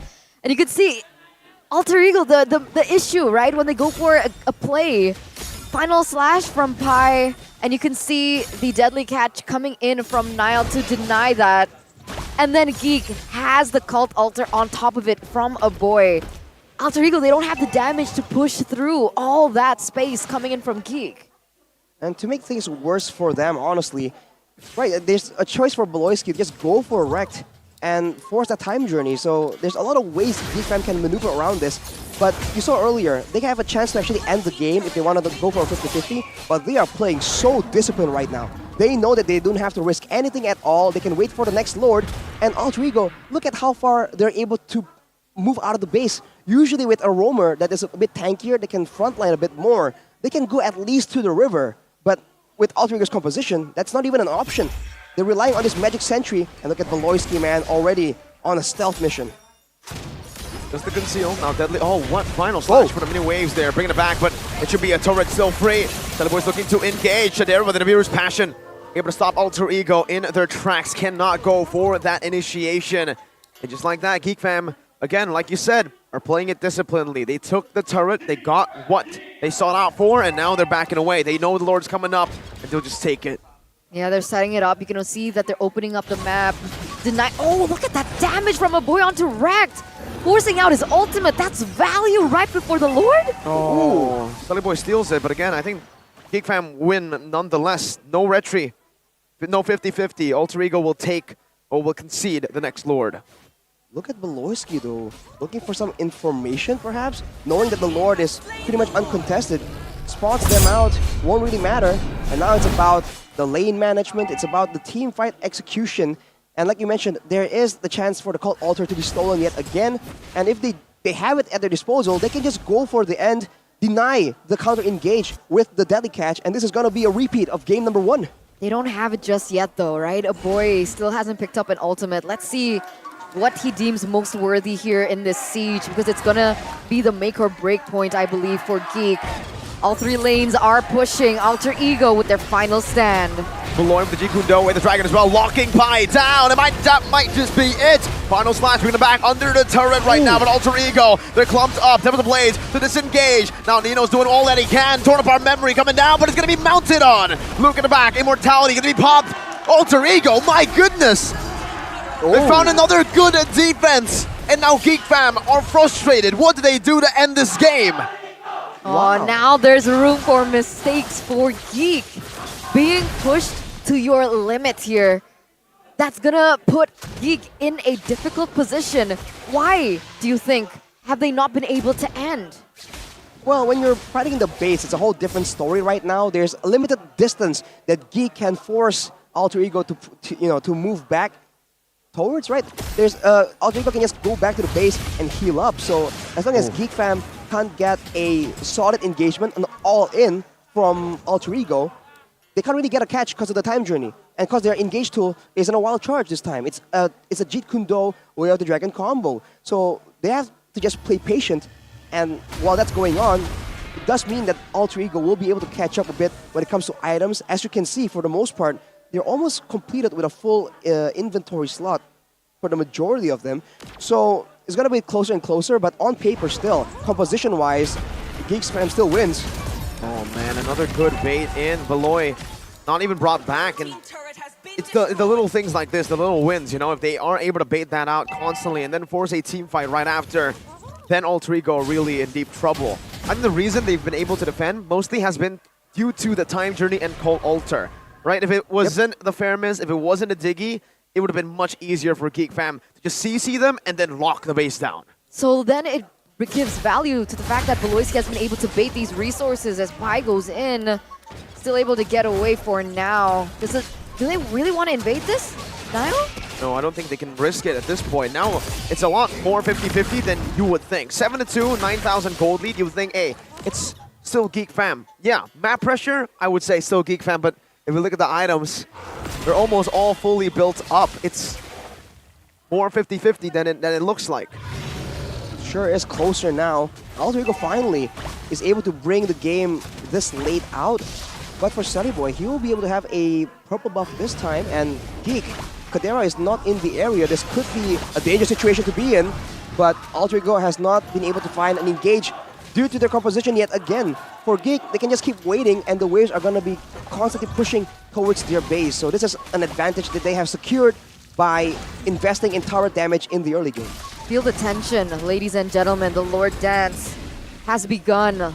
Like they mentioned, a 50-50 here between both of these teams as we are entering the 19th minute of the game. It's gonna come back down to resources and who they are gonna utilize them and the targeting. Rekt trying to do his best here, opening up vision for his team. Beloyski just needs one flicker to go in. Oh, Pi jumps in, but he's going to be gunned down there by the likes of Nile. Sunny Boy! They stolen it away! He still gets gunned down, he still loses his life. But now, Time Journey now popped in by Rekt, torn apart memory, taking the Immortality down. Ibir's Passion right there, but Rekt is still able to survive. Now it's a reverse time and a Time Journey as well for the side of Geek Fam. Nino and Udil. That's a winner truncheon bot. Nino versus the world. Flickering out from the Renner shot. The Lord is still here. Geek Fam want to go for the end right now, but Nino is still stopping it. He's trying his best, but it is not enough. Geek Fam takes the team fight and they take a clean sweep against Alter Ego. 2-0. Alter Ego continuing their 4-match lose streak here at MPL ID Season 12. Ladies and gentlemen, this is a rough start for Alter Ego. Look at their faces back at the gaming house. This is a bitter pill to swallow, but Geek have finally moved up in the world and broken their lose streak. Wow, man. Again and again, they're so close yet so far. Finally, a Lord stolen by Sally Boy, but to no effect. Geek Fam were able to just play around it, went for the fight right after, and that's just the end of it. What a great performance. A great moment for Geek Fam breaking the lose streak, but for Alter Ego, man, they have not found a solution. Not yet, not yet. And I swear that Lord steal was crazy because Sally Boy went in. He was actually knocked up by the deadly catch coming out from Nile, and he was still able to steal it, which made that all the more impressive. But the fact was, with so many members falling down like flies, Alter Ego, they weren't able to defend the Lord, the base take, even though the Lord was marching in favor for them. Well played to Geek Fam. An amazing performance with their best lineup in MPL Indonesia Season 12. The Geeks are back. They finally destroyed their loss streak. Now maybe mounting up to a new win streak for them. But on the other side, Alter Ego. When you do the same thing and you expect different results, that's something they need to work on. I recall that's the definition of crazy. Madness. Or Crazy. madness. Whatever you want to call it, they have to try and find something else, man. Wow. Yeah, it's super tough. I really want to know what Geek have to say about that match. And with that, let's throw it over to the stage. Pecah telur dari Geek Fam. Geek Fam Unity langsung ramai semua dan inilah dia kemenangan yang akhirnya dinantikan oleh Geek Fam. Finally, first win, guys. How does it feels like to break the X? Happy. Happy? Itu aja. Relief? Yeah, because I tell them if this is very important, we really need to win. That's why I'm so happy that we win. Why is it so important for this match? Because I don't want to win last second. Like we want to go playoffs. Like I don't want that feeling. I want the feeling that let's go upper bracket. Oh, strong from the start. Oke, jadi kalau kata Baloy ini dia bilang sama anak-anak juga semuanya kalau ini adalah match yang sangat penting karena Geek Fam ingin memulai start dengan yang sangat kuat, bukan hanya menang di akhir-akhir, bahkan mereka ingin ke upper bracket. Oh, ini menarik ya. And we saw that you have lots of things going on in this first week, and then you changed the player as well. Is it hard to maybe because new player, new roles, and then everything? Actually, because I think this team has a lot of potential, but the problem is we don't have a lot of time to practice for me. Because of some things that we fix first, and then I think we need time. Oh, jadi Geek Fam memang mereka hanya membutuhkan waktu. Tim sekarang ini potensinya sangat besar di mata Baloy dan hanya butuh waktu saja karena mereka belum prepare dengan cukup. Tapi is this enough? Is this the start for Geek Fam? I think no, but let's see. Just it. Oh, mungkin masih bisa tapi lihat saja Geek Fam. Dan now, welcome to MPL. Nail, rasanya gimana main di MPL, Nail? Dingin banget. Oh, dingin ya? Berasa dingin ya? Iya. Oh, mereka merasa kedinginan di sini. Apakah membuat Nail kaku? Lumayan sih. Kepengen ngegas terus? Enggak, first pick jadi kayak kepencet gitu sering. Oh gitu, jadi masih beradaptasi dengan suhu ya di panggung ini yang cukup dingin. Tapi ngomong-ngomong kita akan melihat dulu player of the match. Dimana ini adalah 2-0. Permainannya sangat manis dari Geek Fam. Siapakah player of the match? Mari kita lihat bersama-sama siapakah? Aha! Baloy! Kadera, gimana kamu ngeliat Baloy di match ini? OP banget. OP banget. Walaupun nggak pakai Natali, OP banget ya? Baloy nggak cuman bisa Natalia. Baloy, you become the player of the match in this match. And then how do you feel about that? I think I don't expect because I just do my job. And I got nothing, no highlight ya. Tapi ini hebat banget Baloy. Baloy itu dia ngerasa ya dia bisa memberikan yang ya pekerjaan dia. Dia memang bermain di dalam ya sesuai dengan role dia. But your Natalie is almost always get banned. And now you play with Cho and then another hero as well. How do you feel about that? Because last season I really learn a lot from that ya. Because in playoffs they target me even in regular season. That's why in scrim in ranked game I always use other heroes. Ini pelajaran dari season lalu karena banyak banget yang berfokus kepada Baloy dan sekarang dia sudah ada jawabannya. Belajar dari season lalu, season ini dia punya banyak hero untuk dipersiapkan. Oke. Dan kalau dari Aboy sendiri kita lihat juga Aboy satu player yang cukup konsisten dalam permainannya. Aboy, feelingmu gimana sih untuk season 12 ini? Masih butuh improve lagi sih harusnya. Butuh improve lagi. Ini belum full potensial dari Aboy dan Geek Fam. Belum, masih bisa lebih-lebih. Bisa lebih-lebih. Dan ini kan ada satu player muda. Nail, kamu dibilang satu player muda yang sukanya nanti ngegas terus. Apakah ini kamu memang mau bermain galak di MPL season 12, Nail? Kepengen main galak terus. Ini banyak banget yang bilang player muda, darah muda, gas terus.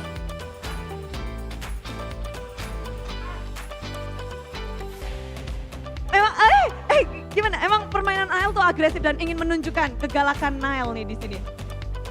Enggak. Kemarin karena dingin aja. Kemarin karena dingin aja. Jadi pengen memanaskan diri ya dengan oke. Tapi terakhir, look. Yang paling cool nih. Look. Apa? Udah menang match pertama kalian untuk kemenangan ini.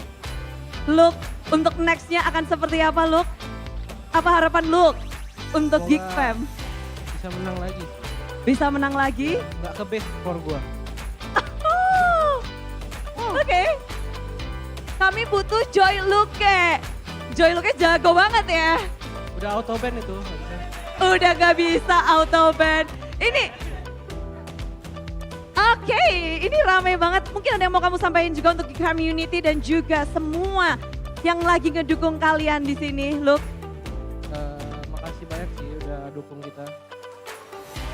Terima kasih. Boleh anything to say before we say goodbye and let you rest? Shout out to my family and to my girlfriend, Choleng. Alhamdulillah 2-0. Alhamdulillah 2-0 untuk keluarga Baloy di Filipina juga. Salam-salam dari Indonesia. Thank you. Sekali lagi, mana tepuk tangan untuk tim Geek Fam. 2-0. Match yang begitu panas. Seperti apa permainan Geek Fam di hari ini langsung dibedah oleh caster kita. Silahkan. Well, well, well, says Aura. Look who's here. Alter Ego in the red zone at the bottom of the standings. That is where it has led to, ladies and gentlemen. Such a disappointing performance from Alter Ego so far. Let's hope that they can actually get themselves out of this rabbit hole. I think if they adapt, they change next week, we will definitely see a better Alter Ego because it can't get worse than this, right? I don't think. I mean, they can just lose the rest of all their games. Well, and pull an Aura. Season 7 Aura. We don't talk about that. What we do talk about is the player of the match by Samsung Galaxy S23 Series 5G. 003. Beloyski. Again, like you mentioned, what? No deaths. It's a new mythical creature, then. It's a new mythical creature. Zero death Beloyski. Zero death Beloy. He's not real. Zero death Immortal Beloy. Whoa! Dude, 27% kill participation, but what he can bring to the table is just so good. He went with the pull yourself together and the agility, and again he was able to burn the time journey. And we were just talking about it in the break, during the host interview as well. Part of it was also wrecked being a bit too overzealous, just walking in the front, but at the same time, Beloyski, man, he is so proactive, finding those moments of opportunity, and that is definitely one of the main weapons for Geek Fam. That is undeniable. Yeah, he's not participating in the team fights because he's too busy harassing Selly Boy. Not just Selly Boy, wrecked as well, remember. I mean, this was a beautiful play, that way the Dragon. And the stolen Tempest blades, I have never, I don't see that a lot, right? Usually for Valentina, you don't steal the physical damage dealer's ultimate, especially a Ling, but hey, in that situation, you needed another CC tool, so it was great. It's the only ultimate you can take. And man, the glue won against Averamis. Who would have thought? There's only one moment in this whole game where the glue just got completely nuked, and we're like, oh, there you go. That's why we don't pick the glue into the Averamis. But look at this fight right here. This is where they identified their power spikes. They understood the compositions, strengths, and weaknesses. They know that in an all-out brawl, they win out. They have more fighters, more AoE. The jungler is Bane. I mean, what more can you say? The Deadly Catch does so much damage. And in a big fight like this, you can see Selly Boy was finally able to get a steal. But look at Kadira, man. He's so aware, flickers after. And that's why it's so scary going up against a Beatrix as an assassin. You never know. One attack in its own can just nuke you down so far. I don't know if you guys saw that, but in the Lord pit, what killed Pi was Niall's bounce from that first skill. He was just using it on the Lord. I don't think he even wanted to go for Pi at that moment. So again, a lot of things just happening that did not go well for Alter Ego, but it all went perfectly to plan, except for the Lord steal, obviously. Killing two birds with one stone. That's why I love Bane. Yeah. It's like you don't actually need Shooting to do two that. birds with one bullet. Okay. It's like the same meaning. You know we have a local version of that saying, actually? Whoa, We do? what is that? Passing two islands with one row, in a single row. It's translated, but that's the local version. Anyhow, let's move on to the items, my friends. For Alter Ego, confused. Udil on the Faramis has the Winter Truncheon. He bought it in that last fight there. Allows him to buy a bit more time. And he came back earlier because of the passive, but it just wasn't enough. And Pi, we talked about Sir Pi needing to be Mr. aggressive, Pi. make plays happen. He went with a Brave Smite, Vitality, Tenacity, Arlet, building full tank. This is not what you wanted, man. This is not what we thought was going to happen. Hey, it's what the coach wanted, right? I mean, I guess. Because look at it. Look at Alter Ego's composition. Who's the front line if it isn't Arlet? It has to be the Arlet. Pi. Huh? It's Pi. It's Pi. It has to Pi. just be Pi. That's They're why he had Pi. to go for tenacity, vitality, tank emblem, full tank. I feel like their whole mindset has just been revolving around a proper front to back, plus a lot of protection, like the Digi, like the Faramis, but they will neglect to find all these other tools they require, like someone to face check, someone to capitalize on a pick-off. You know, like, I feel like they're just missing the mark quite a bit by tunneling too hard on the fact that they want their backline to be so secure. Because if you're all defensive, then there's no aggressive left. I understand that, but what are you supposed to do with a roamer that can't go for initiating tanks? What is the coach supposed to do? Like, we're highlighting a lot on the drafts how there's no tools for Alter Ego to work with, but what if you don't have a roamer that can work with those tools if it was given to you? You pick a utility jungler to engage for you, to initiate for you. Fredrin, Barat. Right, yeah. That's what we saw from Alter Ego last season. That was literally, they are going through the same arc. It's like watching the first movie in a trilogy and then watching the third movie and seeing the exact same progression, the same exact story written all over again. It's like, that's literally what they went through in Season 11. And just grabbing at the TV like, yo, come on. When is it gonna happen? How many times do I have to teach you this lesson, old man? Well, the key to success, though, is of course Beloyski, and the factors are pretty simple. You have to be able to punish Sunny Boy, and then Beloyski just staying consistent. Immortal Zero Death Beloyski, man, that is scary. Not just giving any first bloods in the early game.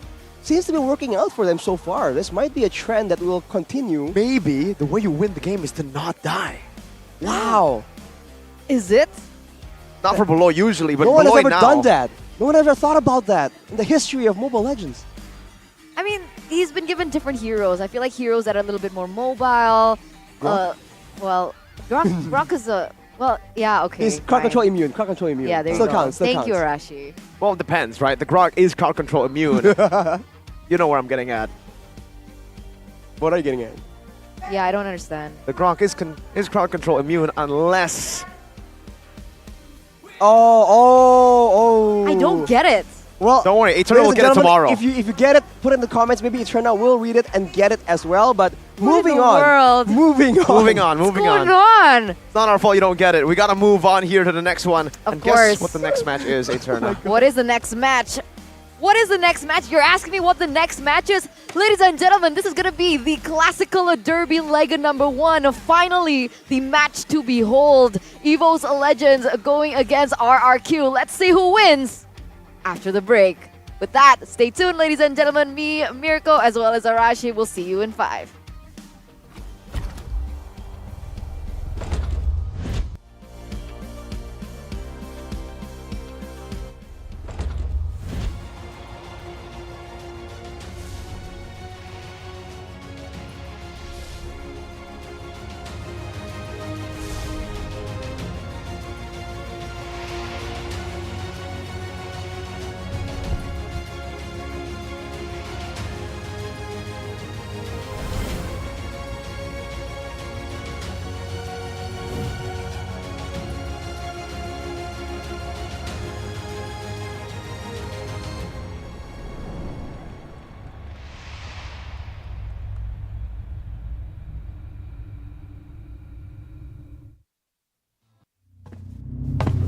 Look who finally showed up.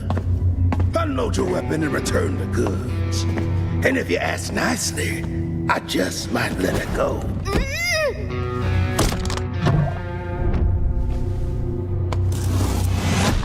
Who said I was returning it? You little... We had a deal! I just came here to test my new toys. They ain't even loaded. Staring down the barrel and you're still daydreaming about being an inventor? Huh?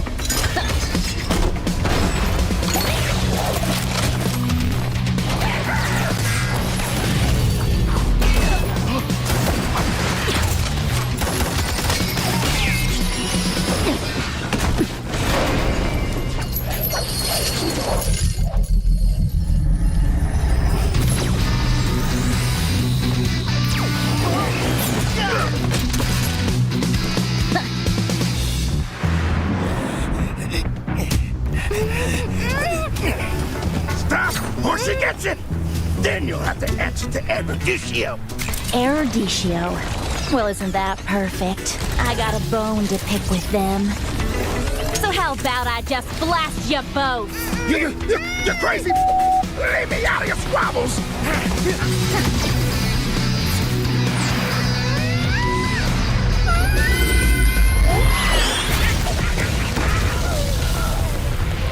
That was dirty!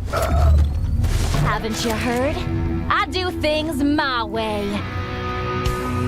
I really don't like being used as bait, you know. Anyway, let's return that to Erudicio. Oh, I have something special in store for them down the road. So I'll take this as payment.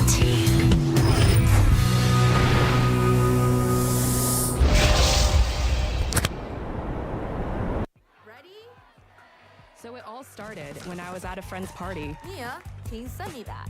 Sure. Everyone keeps asking. Mia, can you send me that? Even my French neighbor. I mean, all the time. Can you send me that? I'm not making this up. Hey, can you send me that? Everyone. Sure. Samsung Galaxy S23 Series 5G. Get it now.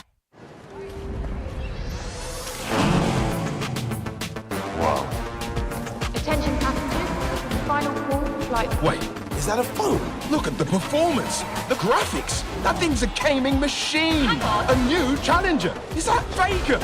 That man's a gaming legend. Everyone, fasten your seatbelts. And here we go! Samsung Galaxy S23 Series 5G. Get it now.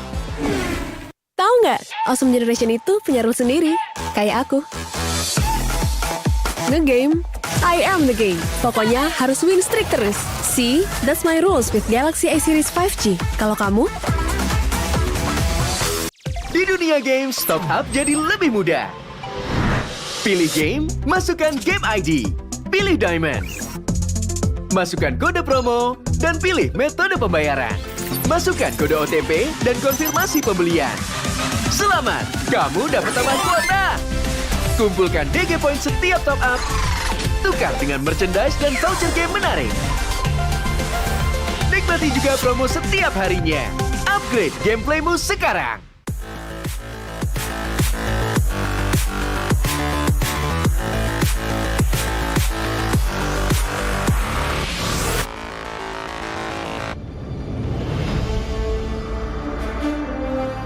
In the previous guide, we learned the basics of the new emblem system. This time, we'll take a closer look at the core talents from the Mage, Assassin, Marksman, and Support emblems. Core talent unlocked with the Mage emblem. By upgrading the Mage emblem, you can unlock Lethal Ignition. The new Lethal Ignition now deals adaptive damage, making it a great option for any hero with heavy-hitting combos. With the change to adaptive damage, heroes with high physical damage can now use this talent to enhance their damage, such as Saber and Natalia.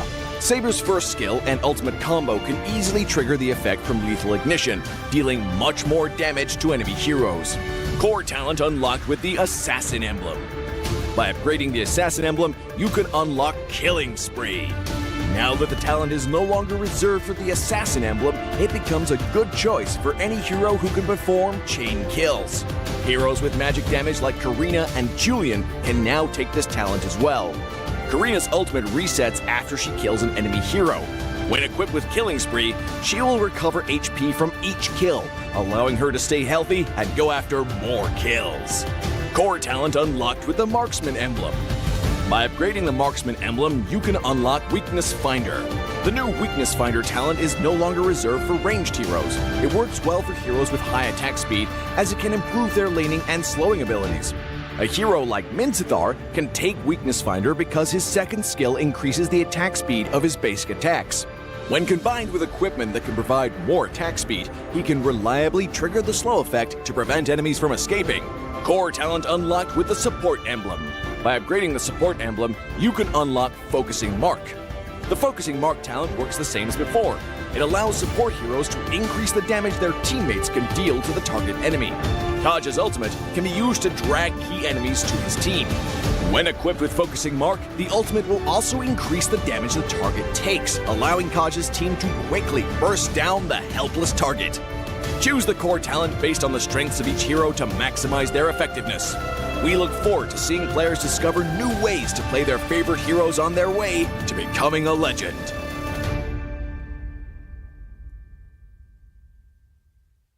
Tahu nggak, Awesome Generation itu punya rules sendiri, kayak aku. Dalam kondisi apapun, nggak ada lagi halangan. Malah ngebuktiin potensiku. See, that's my rules with Galaxy A Series 5G. Kalau kamu? Hanya perlu melihat ke dalam dirimu. Dan kamu akan mengerti betapa berharganya nilaimu. Percaya pada dirimu. Bukan dengan tergesa-gesa, namun dengan caramu yang beda. Tunjukkan kilau kisahmu sendiri. Dan ciptakan emas dalam setiap karyamu. Trust in gold.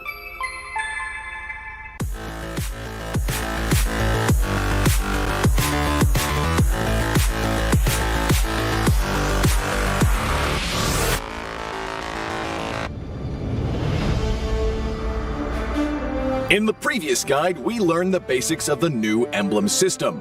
This time, we will take a closer look at the core talents unlocked with the basic common emblem, tank emblem, and fighter emblem. Core talents unlocked with the basic common emblem. By upgrading the basic common emblem, you can unlock two core talents, Impure Rage and Quantum Charge. Both are suitable for most heroes. The new Impure Rage talent now deals adaptive damage, making it a good damage-enhancing talent for a variety of heroes, such as Eve, Nathan, and Diggy. Eve is a hero with great poke and control abilities. She can use the extra damage and mana regen from Impure Rage to constantly wear down enemies. The new Quantum Charge talent now restores HP based on the hero's level and not their physical attack bonus, making it viable on more heroes that want HP recovery and mobility, such as Edith, Leslie, Layla, etc. When equipped with Quantum Charge, Edith in both forms can use the movement speed bonus triggered by her basic attacks to keep a safe distance from the enemy and the extra HP regen to stay in the fight. Core talent unlocked with the Tank Emblem. By upgrading the Tank Emblem, you can unlock Concussive Blast. Concussive Blast works the same as before, providing an extra source of AoE damage for high HP heroes, such as Johnson, Baja, and Hilda. Hilda is a high HP hero who can tank a lot of damage when equipped with a full set of defensive equipment. The Concussive Blast talent will not only enhance her survivability, but also boost her damage. Core talent unlocked with the Fighter Emblem. By upgrading the Fighter Emblem, you can unlock Brave Smite. Brave Smite is no longer triggered by inflicting CCs. It now takes effect upon dealing skill damage and is suitable for most fighters and tanks that need more HP regen. Ruby, Lapu Lapu, Tigreal, and similar heroes can choose this talent. Ruby can trigger Brave Smite repeatedly by casting skills, and with her own regen abilities, she'll have even greater durability in teamfights. Choose the core talent based on the strengths of each hero to maximize their effectiveness. We look forward to seeing players discover new ways to play their favorite heroes on their way to becoming a legend. Dari dua emblem yang selain Weapon Master sangat berguna lah di early game. Di laning phase malah jadi rajanya lah istilahnya.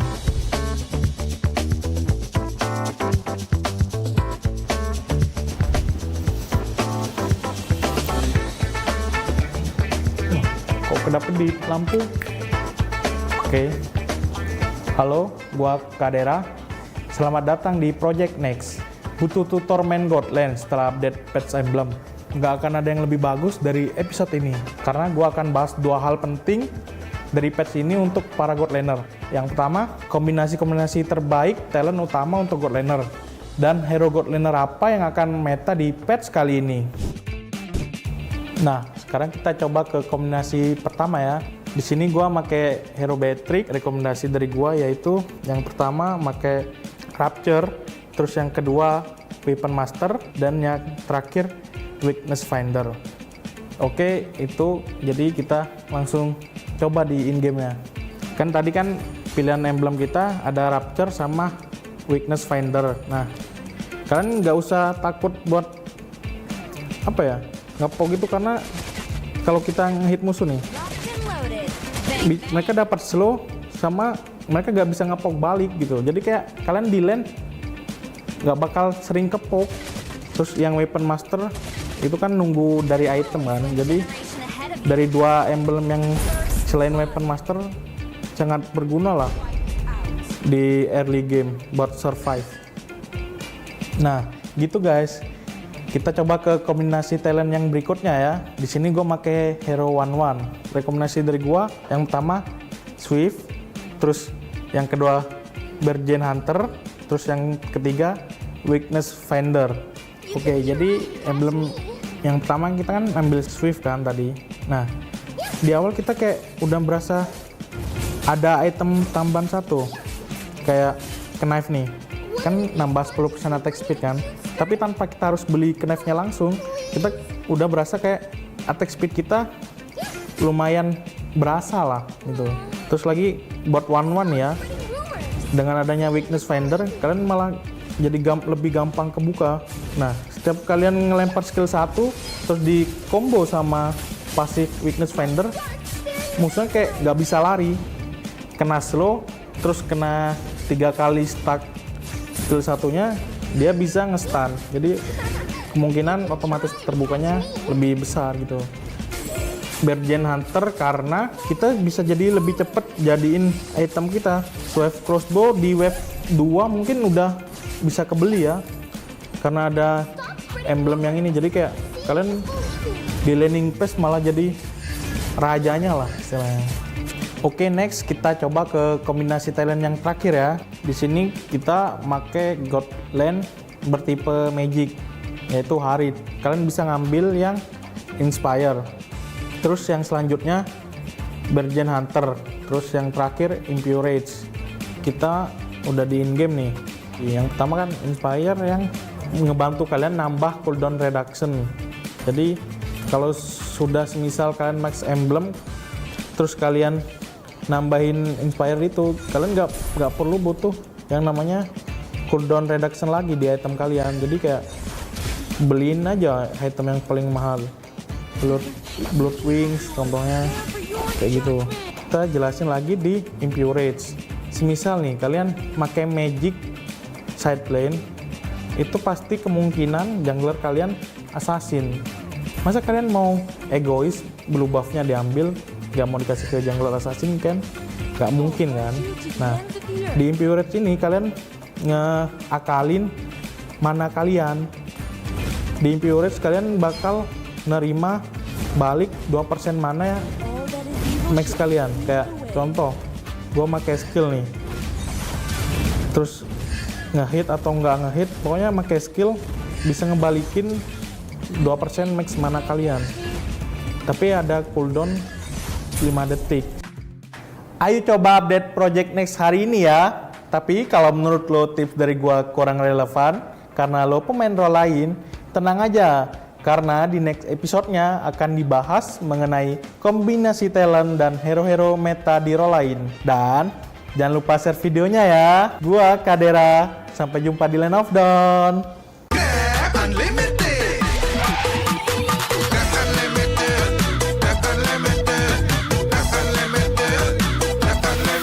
Modal gratis, untung berkali-kali.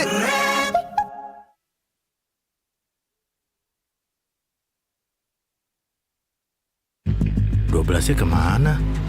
12-nya ada di Blibli 12 tahun anniversary. Beli apa aja ada gratis ongkir 12 kali, cashback 12 kali, dan flash sale Rp12. Ayo belanja di Blibli sekarang.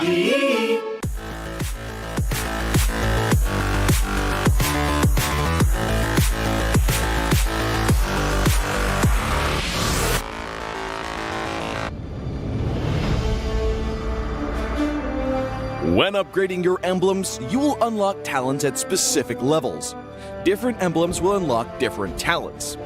You can choose an emblem by role and use the talents it unlocks directly as your default setup, or you can freely mix and match different emblems and talents to create a custom emblem setup. We're going to show you how to create your emblem setup for your heroes. Emblems. First, let's take a look at the revamped emblem system. There are now 7 emblems in the game, 1 basic common emblem and 6 role emblems. Different emblems can provide different attribute bonuses. It is recommended to use the emblem that matches a hero's role. Standard talents, Tier 1. After selecting an emblem, you can then choose from 8 standard talents at Tier 1. These talents provide mostly straightforward bonuses to heroes. Of the 8 talents, Thrill and Swift are good on almost any hero, while other talents are more catered to certain roles. Standard talents, Tier 2. At Tier 2, you will also have 8 standard talents to choose from. The Tier 2 talents trigger or work under different circumstances. We still recommend choosing one that matches the role of your hero. But if you're an advanced player, you are free to choose any of the talents to fit your playstyle. For example, if you're playing the core hero on your team and want to focus on gearing up fast, you can choose the Bargain Hunter talent regardless of how your hero deals damage. And heroes who rely on their skills for sustained damage, whether it be a mage or fighter, can use the Festival of Blood talent for more spell vamp. Core talents, Tier 3. Finally, let's talk about the most important talents, the core talents. There are 8 core talents available in the game, and each provides a unique and powerful effect. We recommend choosing the core talent to match your hero's role and only use core talents from other emblems for advanced or unconventional tactics. The revamped Weakness Finder talent is no longer reserved for ranged heroes. This talent is now a viable option for any hero that relies on basic attacks and wants better laning and the ability to slow enemies. The Lethal Ignition talent now deals adaptive damage, making it a prime choice for any hero that has heavy-hitting combos. While the revamped emblem system still uses the existing talents, we have removed the restrictions between emblems and talents, opening up new possibilities for many heroes. We look forward to seeing players discover new ways to play their favorite heroes on their way to becoming a legend.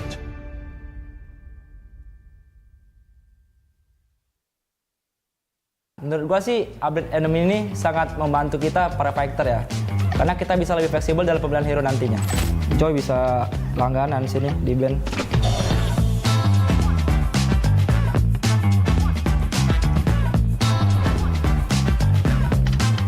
Hai, gua Sorizo. Selamat datang di Project Next.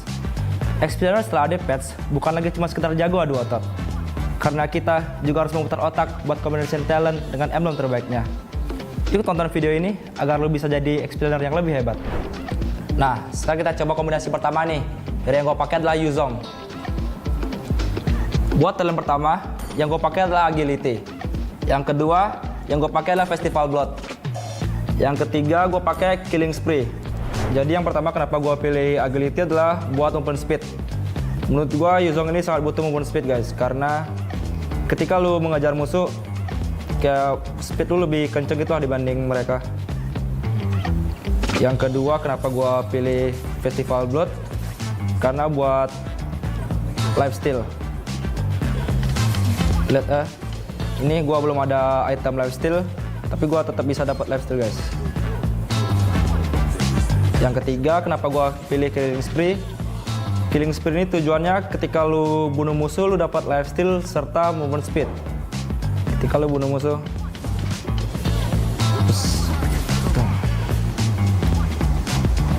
efeknya keras banget guys. Dan kenapa gue seneng banget, karena yang dulunya gue di Factor cuma bisa Festival Blood, sekarang udah bisa pakai Killing Spree juga guys yang di Assassin. Jadi kayak lo bisa combine gitu. Nah gitu guys, sekarang kita coba kombinasi talent berikutnya ya.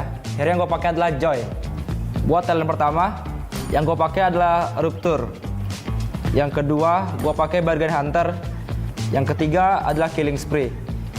Nah, sekarang kita bakal coba langsung ke in-game-nya ya guys. Buat talent pertama, kenapa gue pakai Rupture? Ini sangat bagus banget guys, karena damage lu 5%, penetration lu bakal sakit buat ke musuh. Contohnya, lebih sakit guys, dibanding lu nggak pakai, ini lebih sakit. Dan yang kedua, gue pakai Bargain Hunter. Fungsi dari Bargain Hunter ini adalah ketika lu harga item lu bakal jadi lebih murah guys. Dari yang harga 100% lu beli di harga 95%. Contohnya ini ya, Genius One. Ini harga aslinya adalah 2000 jadi 1900 guys. Yang ketiga gue pakai adalah Killing Spree. Fungsi dari Killing Spree ini, ketika lu bunuh musuh, lu mendapatkan 8% max HP dari musuh dan 15% movement speed selama 3 detik. Ini bagus banget guys, ketika lu dalam team fight yang gede lu bisa survive. Ini sih OP banget sih guys. Ketika lu yang biasa cuma bisa pakai Bargain Hunter, sekarang lu bisa pakai bareng Killing Spree. Joy bisa langganan sini di band. Oke, next kita coba ke kombinasi talent yang berikutnya ya. Hero yang gue pakai nanti adalah hero Esmeralda. Itulah hero favorit gue juga. Yang pertama, talent yang gue pakai adalah Agility.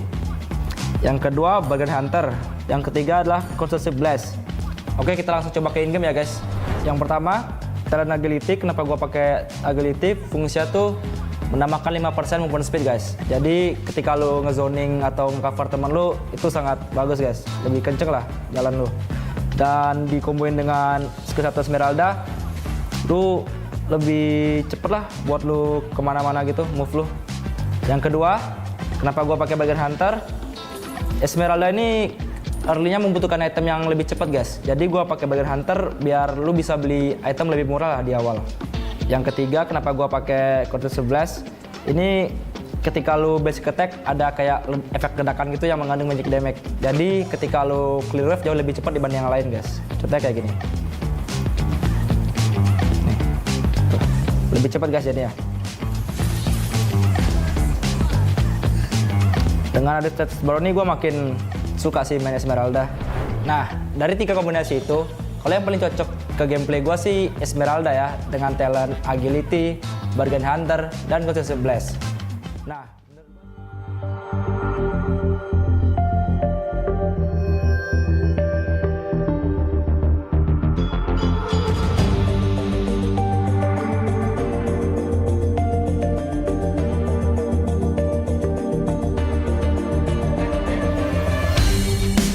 kan berdiri dan terus berlari, terus ke arah puncak tertinggi. Ku takkan berhenti hanya sampai di sini.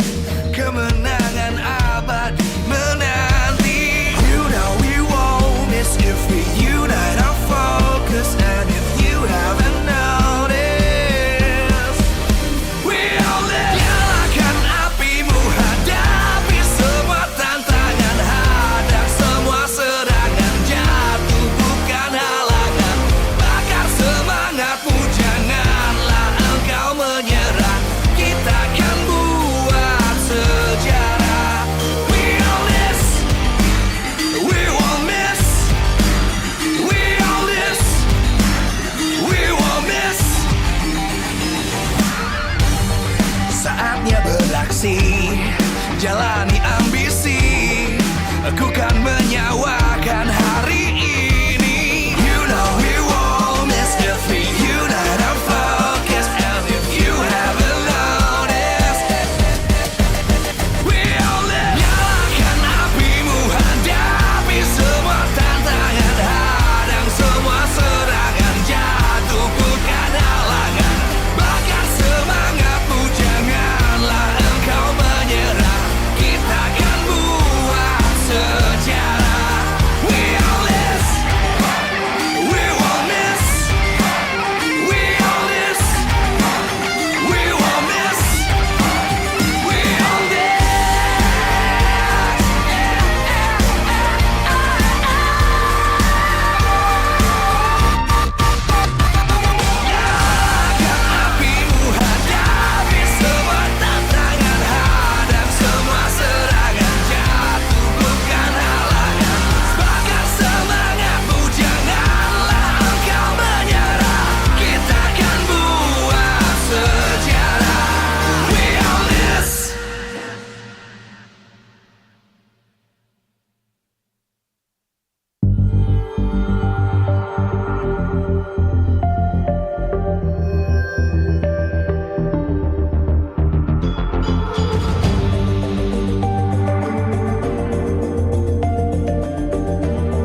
takkan berhenti hanya sampai di sini. Kemenangan abadi menanti. You know we won't miss if we unite our focus. And if you haven't noticed, we all live. Nyalakan apimu, hadapi semua tantangan, hadang semua serangan, jatuh bukan halangan. Bakar semangatmu, janganlah engkau menyerah. Kita akan buat sejarah. We all this, we won't miss. We all this, we won't miss. Saatnya beraksi, jalani ambisi. Aku kan menyawakan hari ini. You know we won't miss if we unite our focus. And if you haven't noticed, we all live. Nyalakan apimu, hadapi semua tantangan, hadang semua serangan, jatuh bukan halangan. Bakar semangatmu, janganlah engkau menyerah. Kita akan buat sejarah. We all this, we won't miss. We all this, we won't miss. We all this.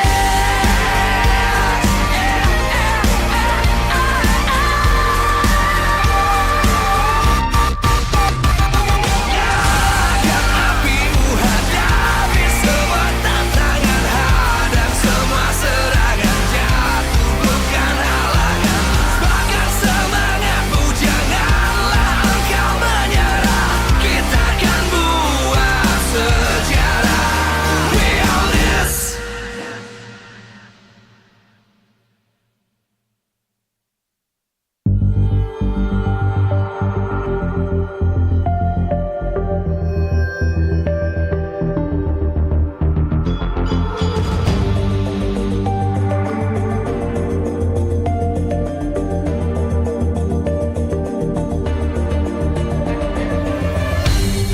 Aku kan berdiri dan terus berlari, terus ke arah puncak tertinggi. Ku takkan berhenti hanya sampai di sini. Kemenangan abadi menanti. You know we won't miss if we unite our focus. And if you haven't noticed, we all live. Nyalakan apimu, hadapi semua tantangan, hadang semua serangan, jatuh bukan halangan. Bakar semangatmu, janganlah engkau menyerah. Kita akan buat sejarah. We all this, we won't miss. We all this, we won't miss.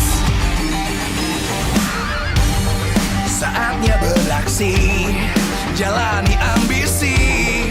Aku kan menyawakan hari ini. You know we won't miss if we unite our focus. And if you haven't noticed, we all live. Nyalakan apimu, hadapi semua tantangan, hadang semua serangan, jatuh bukan halangan. Bakar semangatmu, janganlah engkau menyerah. Kita akan buat sejarah.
dan terus berlari, terus ke arah puncak tertinggi. Ku takkan berhenti, hanya sampai di sini. Kemenangan abadi menanti. You know we won't miss if we unite our focus. And if you haven't noticed, we all live. Nyalakan apimu, hadapi semua tantangan, hadang semua serangan, jatuh bukan halangan. Bakar semangatmu, janganlah engkau menyerah. Kita akan buat sejarah. We all this, we won't miss. We all this, we won't miss. Saatnya beraksi, jalani ambisi. Aku kan menyawakan hari ini. You know we won't miss if we unite our focus. And if you haven't noticed, we all live. Nyalakan apimu, hadapi semua tantangan, hadang semua serangan, jatuh bukan halangan. Bakar semangatmu, janganlah engkau menyerah. Kita akan buat sejarah. We all this, we won't miss. We all this, we won't miss. We all this.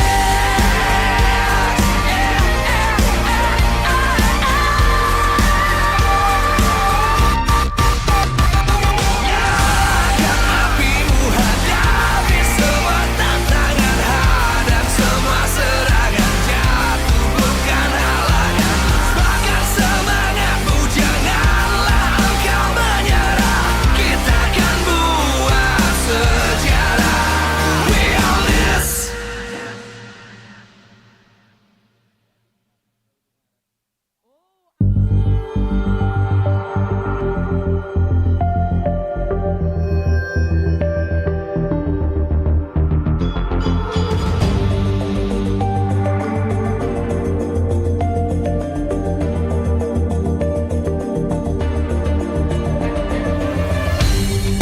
Aku kan berdiri dan terus berlari, terus ke arah puncak tertinggi.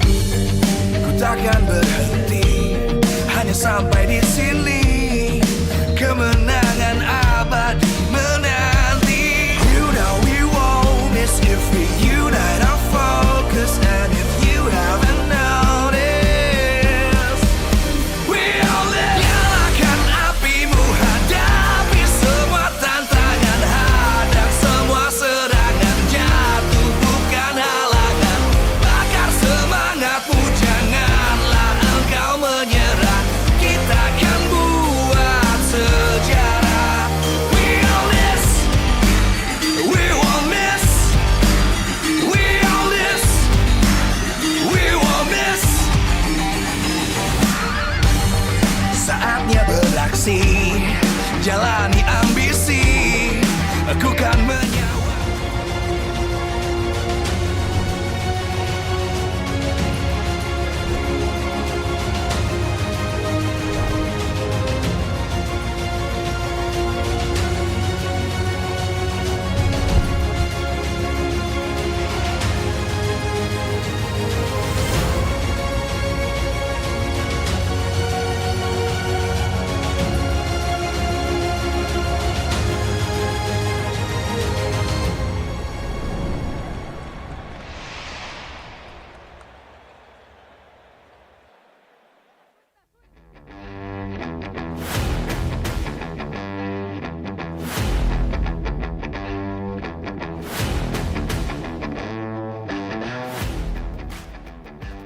Live from MPL Arena Jakarta, MPL Season 12, powered by Moonton. Presented by Samsung Galaxy Official Gaming Phone. Official sponsor, Head and Shoulders. Official mobile internet partner, Telkomsel. Official gold partner, UBS Gold. We own this.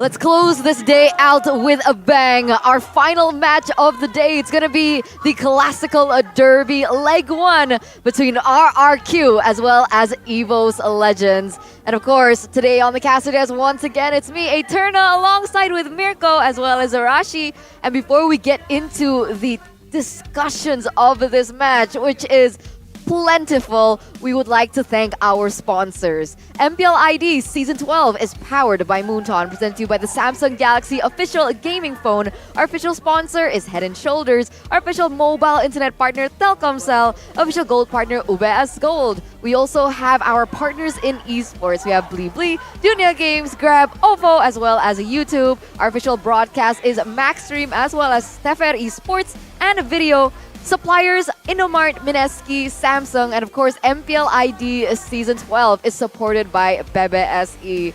Ladies and gentlemen, welcome back. This is going to be an interesting one. Why? Because this is Versik doing the Classical Derby, but on the wrong team. He's on RRQ now. The shift in players, the shift in tempo, and the different atmosphere. Every single time there's a Classical Derby, you can expect this. I think just soak it in for a moment. Both RRQ and EVO's Legends, the two most historic teams in MPL Indonesia. Every time they battle, you can expect this atmosphere. And it's great, man. We're enjoying it a lot. I mean, you can hear it through the mic most likely, but they are chanting out of their minds. Both the supporters of both these teams have so much on the line here. It's just one of those rivalries that have so much allure behind them. Exactly. And it's so weird to see Versik's face in the RRQ's holding room. It really is. Like, he's been battling this battle for so long. 7 times in total, he's won 4 of them. But now, he's swapped sides. The baby tiger, now the baby face of RRQ. Wow. Well, his track record against RRQ on the other side, as I recall, it's quite okay. But now that he has switched teams, so to say, we'll have to see what has EVO's cooked up, because honestly, they have a bit of insider knowledge right here. And as always, whenever there's info or intel, in the discussion, we always say that it could be a double-edged sword. We can use that to outsmart our enemies, or our enemies can use it against us. We'll have to see who comes out on top in the intelligence battle between both these teams. Definitely. But once again, Arashi, Mirko, the atmosphere. I didn't expect this coming out. You didn't? I honestly didn't. This season, with how the performances have been so up and down, I thought maybe the supporters would waver, but that's exactly not what we're seeing. All of the supporters have come through, whether it be the Kingdom or even the EVO's fams, still showing their support for their respective teams. And now it brings us once again to the topic, the junglers here. Taz versus Versik. They have a sustainably different playstyle. I would say a different hero pool as well. So between these two, what do you think is the better of both worlds? I think I'll leave the differences to Arashi. I'll talk about the similarities, because both these junglers are still very aggressive. Versik has now matured on utility junglers to try to provide the team with resources necessary to win the game, enabling just through neutral objective contests. Meanwhile, for Taz, that aggressive nature of his is utilized in these team fights as well. Pickoffs on the map and obviously neutral objectives, but it's very different in terms of style, right? We'll throw it over to Arashi to talk about how Versik maneuvers in these team fights, because it is very different to how Taz does it. From what we've seen, Versik is a bit more linear, as in he picks a fighter and he does what a fighter jungler usually does. We've seen it again and again. Whereas for Taz, he's a bit more flexible in how he approaches. Sometimes he's flanking, sometimes he's diving in the backline. But generally, I would say that the retribution is also a bit more reliable for Taz as well. Versik hasn't been tested nearly as often as Taz. And so far, the fact that we haven't seen him on the more assassin-like junglers is a big factor here in the drafting phase. But here we go. Tiger meets X. The Classic Derby becomes the test for Versik's best. He has the #1 highest total control ratio in MPL ID Season 12, 76%, 16 out of 21 turtles, but highest average kills for Taz right now. So it's going to be, funny enough, right? You would think Taz would be the more objective-centric player here, but no. So far, at least, in MPL ID Season 12, Taz is the more aggressive one, and Fersik just really helping out his team with utility, and it's been working out wonders. And that's the journey that Fersik has actually gone through over the course of the seasons, being from Evo to Legends, the playstyle that he opted for there, and the way that he's changed and really shaped into RRQ and how that all unfolded. Because back in the day, Fersik and Boy, in my opinion, were kind of similar. They were very aggressive in that role, assassin of players. Sometimes they make mistakes that eventually leads to their team's demise. But Fersik's taking on a different role here, being #1 highest turtle ratio rate in that retribution. It's different, it's cool, and it's working out well for RRQ. So the question is, how will EVO's Legends be able to overcome it? Well, there is a victory here by the Samsung Galaxy S23 Series 5G. Don't lose out in the rotations with the trio mid from RRQ, because as we've seen, right, RRQ plays that high tempo gameplay as well. The combination of Fersik on usually a fighter aggressive hero like the Baxia, like the Fredrin, in combination with Naomi, has been so effective in shutting down the trio. And they need to contest that Franco pick as well, because on the other side, the keys to victory by the Samsung Galaxy S23 Series 5G for RRQ prioritize the gold lane heroes in the first phase of the banning phase. And of course, make sure that Clay has space to rotate around the map. He is now serving as the main shot caller. If he can be around to actually impact the situations he's shot calling, that could be such a huge benefit for the whole game, the whole playstyle of RRQ, which is why the trio mid contest between these two teams need to be very calculated in the drafting phase to ensure that someone at least gets the lead. It's all about enabling CC, because the most important factor for RRQ is CC. No, I'm not talking about crowd control. I'm talking about Captain Clay, the man who makes the shot calls in the game. If he's given space, you've seen exactly what they were able to achieve in week #1. Absolutely demolishing everyone, even the defending Southeast Asian champions, the defending MPL Indonesia champions, Onyx. It also starts with Zaya, how he lays out the fundamentals, how he lays out the blueprint to beat every single one of the teams that he's put up against. But I'm worried, because you're talking about the drafts here, and Fersik has only shown it to heroes, and he's only found success on these two heroes. Right. And what if that gets banned out from him? What if his phone gets taken away? No, you can't do that. I'm scared, right? Because listen to the specs, right? He's on the Samsung Galaxy S23 Series 5G, which is equipped with the fastest processor technology, 4nm Snapdragon, 8 Gen 2 for Galaxy, a large RAM of up to 12 gigabytes, and a 5G connectivity that guarantees a lag-free gaming experience. Why wouldn't you steal that phone? I mean, now you have a good point. You have a good point. But you know, if I were the guy who was tempted to steal away Fersik's phone, I'd just be like, you know what, there's a 4 million cashback right now to buy the Samsung S-Series phone. Why don't I just buy it? Because why not take it?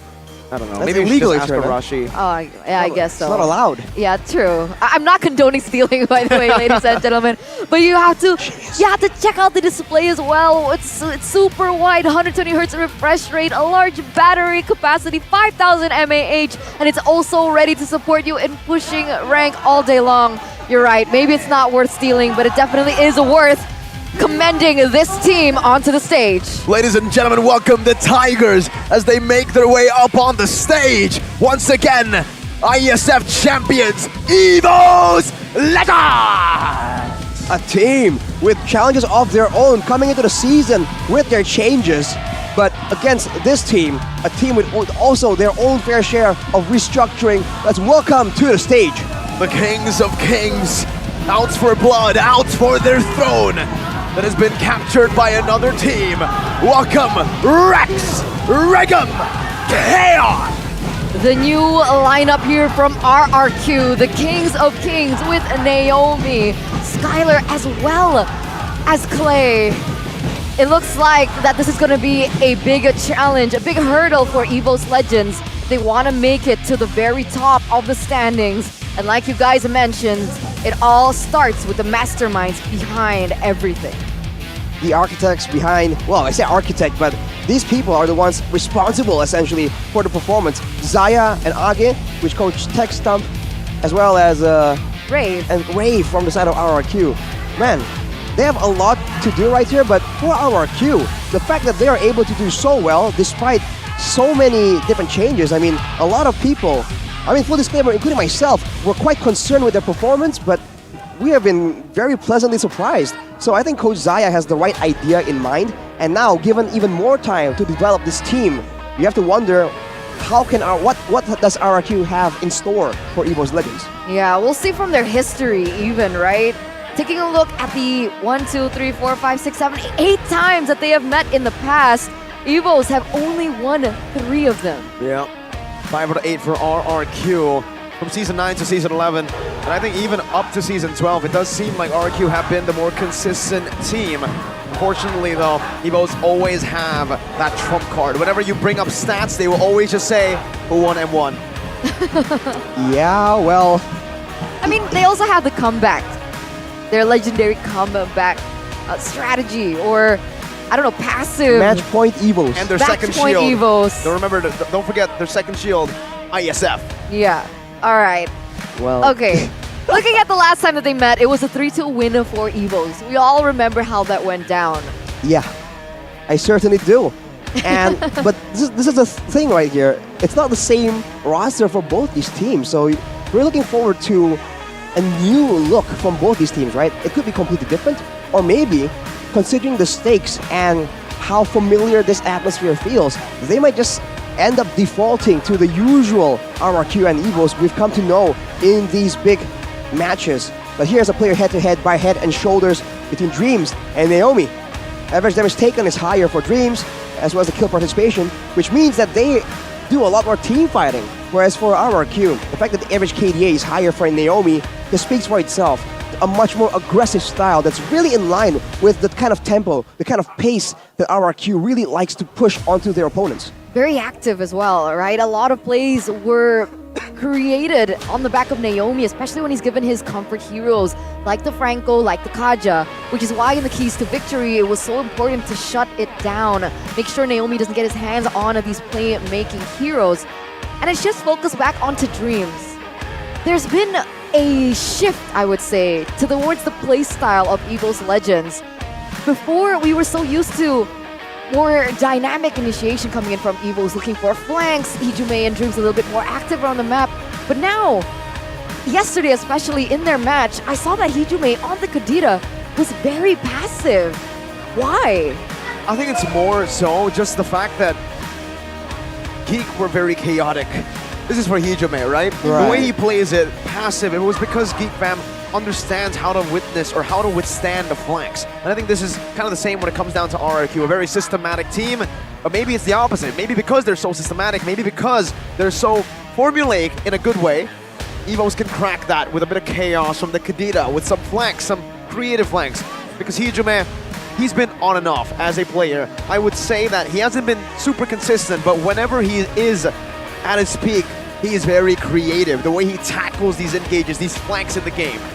And creativity is definitely something you need when you're going up against a team like RRQ, like EVOs even, because when it comes to the mid-game, it all becomes a bit more formulaic, and once it comes down to defaults, like, okay, Lord spawning, everyone will do the same thing. Clear the far side wave, gather around for a setup on the Lord.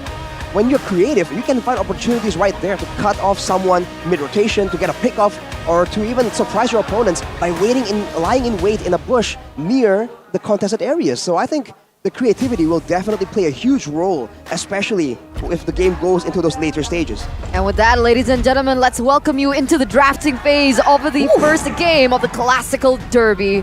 RRQ, blue side, EVO's red side. Kadira already banned out here, as well as the Joy. And talking about the bans, I want to know what happens if Versik is not given Baxia and the Fredrin. What if it gets taken away from him? What if they ban it out here in the first phase? Well, there's only one thing I have to say to Arashi if that happens. Arashi, since your team is playing today, God bless you. Nah, bro, God bless you. God did. God did. God did. God did. And we'll see if God blesses RRQ or EVOs, or maybe both, making an equal match here. Joy and Ling banned out. They're trying to target Taz, that killing pressure that he has. Meanwhile, for EVOs, though, they're banning away the Kadira, so it's a good flex pick And knowing that now Clay has been more comfortable playing on these aggressive heroes, these pick-off heroes as well, him on the Kadira is surprisingly, considering how he's been playing these artillery heroes, has been surprisingly dangerous. So I think it's a great move from Coach Age to respect Clay and his pick-off potential. I agree, and in conjunction to the kill pressure that Naomi has and his pick-off, the way that it just goes in hand, that's something to be feared. And here it is, finally, Baxia being taken out.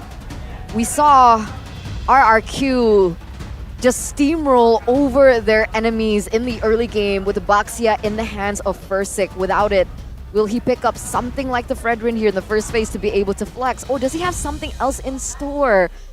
That's the main question here. Well, in a way, right? His situation is quite similar to Celiboy, I must say. They used to be very high mechanical assassin players, but they're prone to overextending, prone to getting caught. So, in a way, they have the same exact solution. Put that player on a tanky, aggressive fighter. Baxia and Fredrin is usually the options that Fursic goes for, but without those, I think it puts Martis in the question, but Martis is definitely not as safe or as not as safe or as foolproof as the Baxia or Fredrin. Most definitely. I think if you tell Omawa that, he will disagree. He thinks Bak or Martis is the best, the strongest in the early game. Well, I can't really deny that. We have seen even Taz pull that off and absolutely made it work, even at MSC. Now, we'll see Final Ban is the Claude. Yeah, I think both of these teams have done their homework. This is a battle of the two teams' pride. Xayah taking Taz's heroes out. Meanwhile, Age going for a little bit of a more multi-dimensional route. 3 prio picks, 3 taken out. Now, Skylar, there's a comment from him. There's still many heroes I can play besides Claude. I'm not worried about respect bans because I'm ready with other marksmen besides Claude. Yes, Beatrix. Ooh. All right, just getting called out just like that by Mirko. But we've been talking about how the win condition involves RRQ prio picking one of the really meta marksmen. But now it turns out the first pick is going to be that Paquito. Very high in the pick rate, very high in the win rate as well. In the hands of Banana, it's definitely a huge problem. And unfortunately, Fluffy, who likes the Paquito, he won't be allowed to get his hands on this boxing prodigy. Definitely, and it's also a high flex coming in from RRQ. It could be placed in several different lanes. EVOS Legends, how are they going to respond to this? Do you think they're going to go for a Valentina, perhaps, taking away from Clay, giving Hijume a comfort hero as well? And Kaja. Kaja. So Kaja, Valentina. Yeah. I think the Valentina Kaja here would work for EVO's Legends unless they want to just see what RQ wants to go for first. Wow. Yeah, so they go for the Beatrix and the Eve now. They want to see if RQ want to take up the Franco or the Kaja. Then they can respond it over with something like an Atlas or a Kufra. There's something to counter, something to go up against the 2 pick-off heroes that RQ have found so much success on. Let's take a look at this comment here by Kabe. I predict RQ will win it 2-1 against EVO, seeing Fursic fired up and seeking redemption yesterday. I want to see his expression facing his former team EVOs. And we saw on the poster, right? Fursic facing his ex. Ex-team. Legit ex, yeah. Yeah, legit indeed. He moved on quick. Real quick, buddy, but for EVOs right now, securing the backline, that's a great move, but it also opens up the potential for RRQ to counter it. Get all these dive heroes, maybe a Terizla, maybe Yu Zhong, or even an assassin to help with the backline. Turns out they want to match EVOs in that artillery department, and they're going for an equally solid front to back, but the carry is less flexible, less reliable than the Beatrix, I must say. Yeah, no suppress for them here for RRQ to counter the Yve. Very valiant, very bold picks here in the carry as well as the Farsa. And EVOS Legends, they have all the time in the world to look for that counterplay. They can always just pick up the Kaja now, right? Secure a hero, deny it away from Naomi. Another weapon in RQ's arsenal that has been utilized very well by Xayah. But with this carry pick, this is also one of the doubts that has been lingering for RRQ this season. What will happen if Skylar doesn't get Claude or Beatrix? Denied away and banned out. No Beatrix, no Claude. You see this carry, and as predicted, the Kaja comes in. Now, it's in Age's, the ball is in Age's court. He can now ban out the Kufra, and maybe even the Franco from Naomi. If it goes down to that, it means that EVOS will have the huge, overwhelming advantage when it comes to pickoffs, right? They can slow someone down with the Eve. use the real-world manipulation, and then secure it with the Divine Judgment as well. For RRQ, this means that they require some kind of crowd control immunity or tankiness to sustain through all the burst attempts from Evos in order to turn it around. The pick that comes to mind is a Grok, but at this point, I don't think Coach Age will let it slide, but no, initially it's gonna be this Kufra first. What about Atlas? For Naomi? Yeah. It's definitely a pick that would work against a Beatrix. I think it's an option. It is an option, but it's, I don't know, up against a Kaja, this matchup, right? I think it's very skill dependent. It's a skill diff. It's a skill matchup. If the Kaja goes for the engage first and the Atlas gets bursted down by the Beatrix, it's done. I don't doubt Naomi though. That's a problem, right? What about the Natalia this game? I think it's a bit too risky. Against a Divine Judgment, it's definitely a risky maneuver. But for RRQ, the same problem still stands. Against a Beatrix and a Kaja, it's essentially the same combo as a Franco Beatrix. It means that anyone gets hooked, gets hit with that ultimate, so someone needs to be able to sustain through that. But they're the ones banning away the Terizla, wanting to make sure that Evos doesn't get to dive in the back line. This might also mean that they are set on putting this Paquito in the EXP lane. So knowing that, Evos, they can still ban out this Fredrin to ensure that Fairsec is being put in a very uncomfortable situation. I like that. I like that you pointed out the Fredrin because I was about to say that as well. Right now, going for a roamer ban would work, but I think the Fredrin just gives them so much more room to play with. You've already said it, RRQ, they play through the trio mid, and they need an independent jungler who can clear fast and have CC to set up. But it is still the Franco. The first prediction from me, they are still respecting Naomi a bit more, and they think without that mobility, it's all good. Fredrin has lockdown, but it's not a Baxia. Not a Baxia, but without any suppression, this also means that Evos potentially might be using an assassin, right? There's nothing wrong with Taz being on an assassin, with the Fanny and Ling being banned out, as well as the Joy. A lot of focus here on denying assassins with the vulnerable backline. There's still the Lancelot to be played around with, can be built hybrid as well. Plenty of flexibility in that pick, which is usually what Coach Age really enjoys having in his composition. For RRQ though, gonna be that Uranus denied away from the hands of Fluffy. Yeah, they're still sticking to the EXP lanes here. If the Paquito is placed there, it's gonna give them a bit of a better time in that matchup. So this leaves us a few options. Since Joy was taken away, Martis, Bane, and Fredrin, these are the three heroes that I feel could be contested, as well as the Lancelot that you mentioned earlier. Do they want to leave it to flex later on, or do they want to pick it up now, is the question. And the answer is Akai. Oh, wow. Really forgot. This is beautiful, and this is, well, it's not a flex pick anymore with the Kanja picked up. It's going to Fluffy's hands. Arrival Akai. Wow. I can't believe I'm seeing it yet again, but hey, in a weird way, it does work. And if this is going to be an Akai in the EXP lane, there's still the Hayabusa, which in the right hands is definitely a huge problem, especially with both teams having such vulnerable backliners. For RRQ right now, it's the moment of truth. They need a front line, they need some crowd control, a lot of issues here that they haven't solved in the drafting phase. What do they go for? What would they choose for Naomi here? What's left? The Grok is available, funny Grok, enough. Atlas, Martis. Confirm. You should. Okay, Grok, Fredrin. All right. Is their choice here. So Fredrin, in a way, against this team where the damage isn't exactly full burst, there's a chance for the Prisoner's Wrath to come in really handy in the later stages of the engagements, but against the Divine Judgment, it's definitely still a huge risk. No one can come in and save him if that even comes to play. For Evos right here, are they finally going to expose if this is indeed a rival Akai? I think now, with a lot of CC from RRQ, Evos already have a lot of damage. What they don't have is an Executor. Martis. It's a good choice to go for, but they're hovering over Helkert. First Helkert pick in MPL Indonesia Season 12. Yes, it's going to be locked in here. He's already hovering over it. Oh, they're teasing us. They're teasing us. Wait a minute. Oh, it's locked in. All Helkert. right.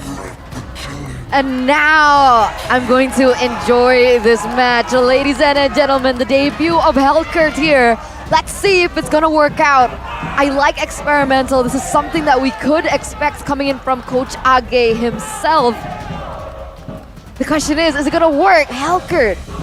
I think funny enough, it's gonna depend on the movement of the, back to the main point, the initial triple mid lane situation here. Whoever has the advantage. Whoever has the bush control, the superior setup will have a bit more of an advantage because Hellcurt is still vulnerable. So is Kaja, depending on whether or not they are the ones walking into that bush. So I think tempo becomes a big question for both these teams right here. I agree. Tempo, vision is also going to play a huge factor.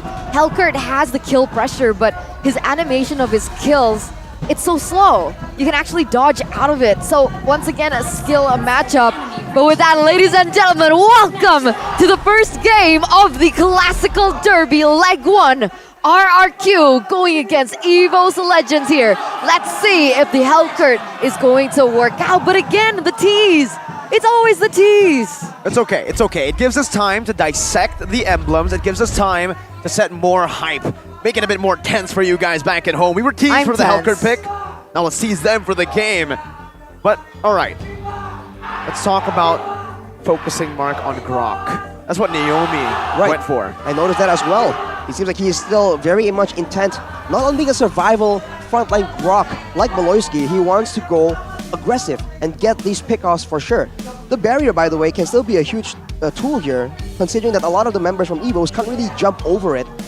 But for the most part, I think it's going to look to be very aggressive, help with wave clear, and supplement that rotation, like we were discussing for Clay.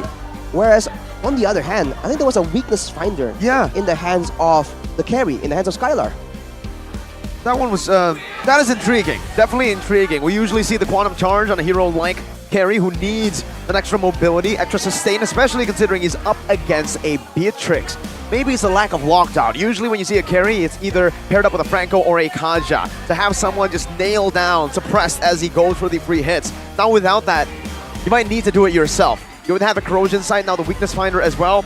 Slow them even more, slow them even harder. But this will definitely hurt Skylar in the laning phase, I believe. The Beatrix will have much more mobility, much more room to play around Skylar and may be able to maneuver better in these skirmishes, in these duels. And it's already bad because that's a losing matchup. Yeah. Carry's super weak in the early game. Let's see if it's going to pay off as once again we'll welcome you, ladies and gentlemen, to the Land of Dawn. And here it is. Finally, we get to see the Classical Derby on such different terms unfold before our very eyes. Naomi, actually, he's going to clear this mid side. Ooh, potentially trying to go for a faster level 4. That could be what they're looking for. Brands was able to leash the jungle clear for Taz on that Hellcurt, helping with the vulnerable early game, but now Naomi shoos Dreams away. As we mentioned, Dreams is just so annoying, so aggressive and active, especially when the game just begins, trying to find more options for his team. Looking at the rest of the emblems though, you can see the Weapon Master on the hands of Clay, so he is looking to do serious damage the longer the game goes in. Yeah, it makes sense, right? Why we saw that the emblem choice coming in from Naomi is that way. The reason is the mobility in the early game already is really great from the Farsa. If they get the proper pickoff, it can translate onto more pressure and give more space. But look at this, Dreams, Hijime Taz, they don't care. They're going in for an invade, it looks like. Forcing a retry out, Versick clears it out, still able to time it perfectly for the Turtle. That's going to be spawning in 28 seconds. In-game equipment by Dunya Games, Arashi. Well, the equipment hasn't seen say much so far, but the choice of boots just shows you, right? Naomi wants to be in the front. He needs to withstand all these crowd control tools that EVOS has. On the other hand, by the way, Versick was able to secure the gold buff, so already a small victory. But here, with the first turtle coming up, now you can see what focus is. What is the focus? Because Fluffy has a rival to the top side. Wait, he won't be there for the turtle fight. Yeah, he's putting pressure onto Skylar instead. Looking for that trade. RRQ should have the space to get this without contest. Dreams only opening up vision here, giving information for his team, but there you go. RRQ, a small win here in the early phase. Oh, very interesting move there from EVO's Legends. Let's take a look at the tower prediction by Samsung Galaxy S23 Series 5G. Only me and Mr. Pulong is gone for EVO's Legends here. But let's backtrack a bit. Arrival up top, I thought it was to deny the minions here, just to zone Skylar away, but the lane was shoved in by Brents, yeah? So Skylar didn't really lose much. Yeah, it didn't really achieve as much as we would expect that Arrival spell. I mean, it's a very costly investment, right? Bringing an Arrival, so you don't have a flicker, you don't have any other tools, and Fluffy on the bot side fails to initiate a play. They seem to be okay with it though. But in the mid lane, this is where it gets a bit dicey here. Who gets the first pick off? That is the main question. Naomi goes in. Wild Charge gonna be able to lock him out. First blood. RRQ strikes first in this game. Evo's Legends very slow to react. There you go, the synergy, right, between Naomi as well as Clay. That initiation of Brands needs to be careful. Naomi's damage! That's a flicker in by Clay! And it's a secure. Brands got really thirsty for that solo kill, flickered forward and paid the price. He was very close though, right? And if he was able to get that kill, that would prevent Skylar from popping off even further.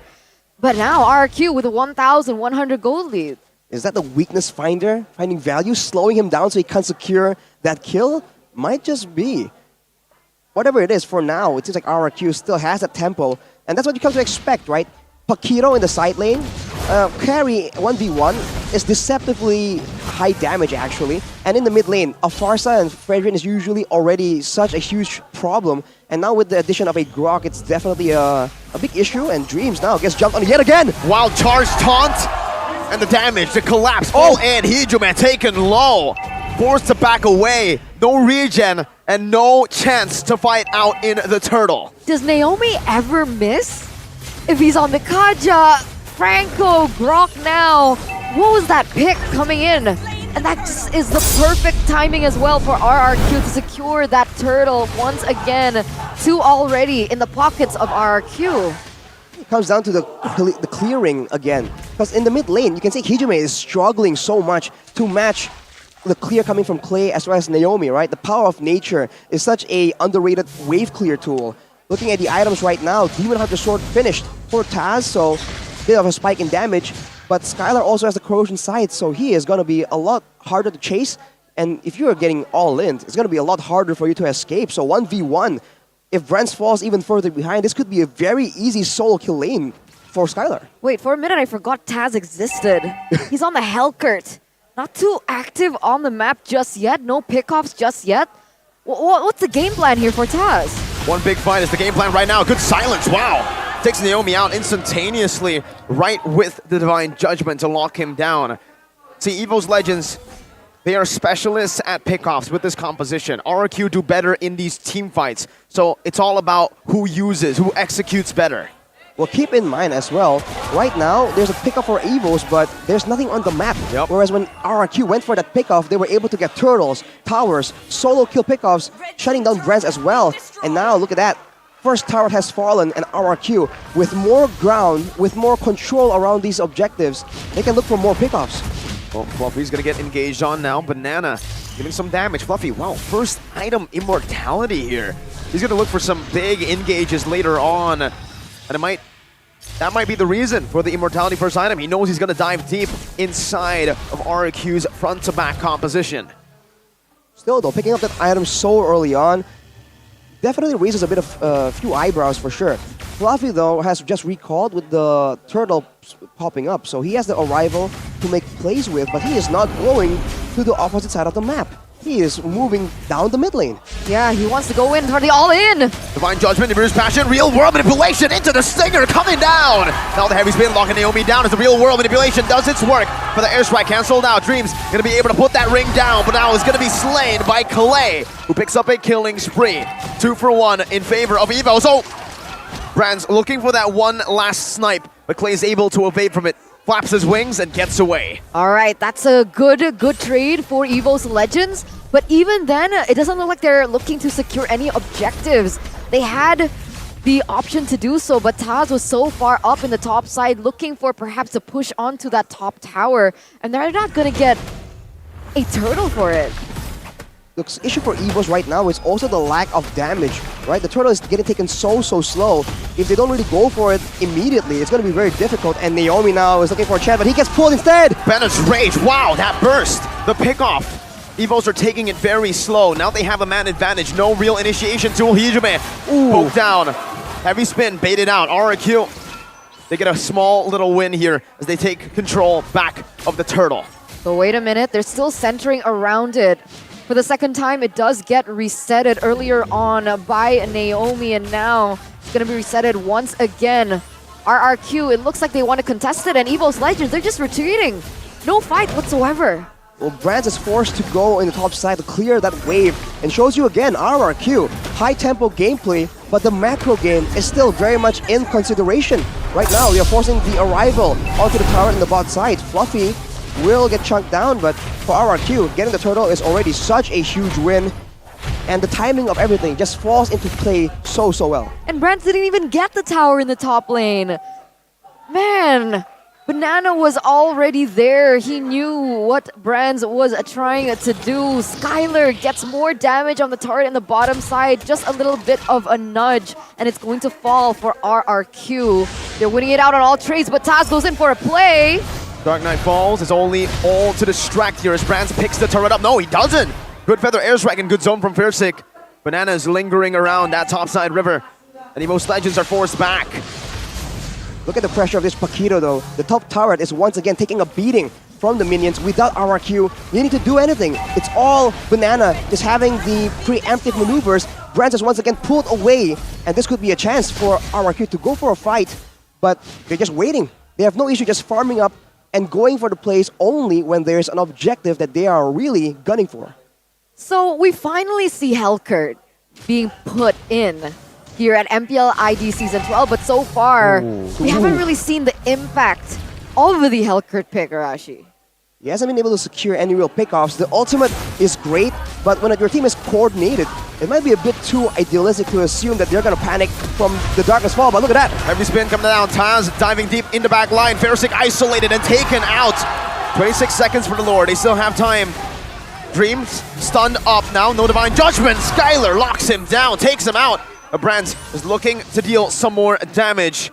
Roamer for jungler. Well, again, they used everything. They secured the jungler, but the Lord isn't up yet. They finally get a turret, but look at that, Banana! Oh, forcing that flicker out from Brands, a massive resource. 115 seconds on that cooldown, and it gives RRQ the right amount of time, right amount of space to now pressure the Lord. Yeah, Fiersick is now back up into the land of Dawn, so despite the pick, that should have been worth it for Evil's Legends. The timing just wasn't really right. Fiersick is already near, ready to go in for that 50-50. Let's see their levels. Fiersick 12. Taz is actually 13, so Taz should have an advantage when it comes down to this. It really depends on how the rest of the members go for this. Are they going to go for CC perhaps onto Taz? But I don't know if they know where he is just yet. Not right now, but Dreams is looking for that ring. Coming down, Bennett's Rage and a Divine Judgment. Locking him down, but he has that immortality. Now it's all out. Fluffy in the midst of it all. Now pops in a heavy spin, but Dreams loses his life. Fluffy forced to run away. Naomi unable to chase him down right now, but Banana in the midst of it all, he flickers out and he gets to safety. RWM now onto Clay, still able to fly out. Ferrising with a flank. Going in, taunting Hijime out. Brands is all alone. He let himself be in that position, and Skylar takes him out. Shutdown for Skylar. A bit of an overcommit by Brands. You cannot put yourself in that kind of situation, buddy. Two members down right here, and RRQ with relatively healthy HP bars seem to be going for it. They need to rush though, because the top lane is pushing. Hijime taken out. Skylar with a killing spree. He's hit that item power spike, and it's a big power spike for RRQ. 11 minutes in, First Lord over to the Kings of Kings. You guys were talking about blessings earlier on before this match even begun. Let's talk about RRQ's blessings just now. Evils went in for a pick. They weren't even able to get it. Dreams gets caught behind the wall that was placed by Naomi. Gets picked off, and the rest is history as Dreams goes in once again. He pulls Fiersick out of the Bennett's Rage, but Taz in the back. Wow, that damage, forcing over to nature. Taz takes Naomi out of the back, Banana! Oof! With a kill. He's a boxer, but he's also an assassin. Now Taz jumps forward, Banana gets out, takes some damage, but he is able to maneuver out of that place. 1 for 1, Roamer for gold. And that's PBB for you. PBB. Paquito Banana Bless. Paquito Banana Bless. That's a mouthful, it turned out, but he was able to go in really aggressively there. And I think, I might be wrong here, but I think Skylar might have been saved by the heavy spin earlier. We saw that Taz was jumping on him as well, but Fluffy was pushing him away from that situation. Whatever the result is, now with the Lord coming in, RRQ are extending their lead, extending their domination, going for all the other structures on the map. And now with no turrets outside their base, Evos, they are looking to get caged inside their own safe space. Yeah, I felt like their resources didn't really synergize too well with one another. The other thing that you mentioned, and the other thing that Mirko mentioned as well, was Brand's. His ultimate, it didn't connect because of Dreams going in for his.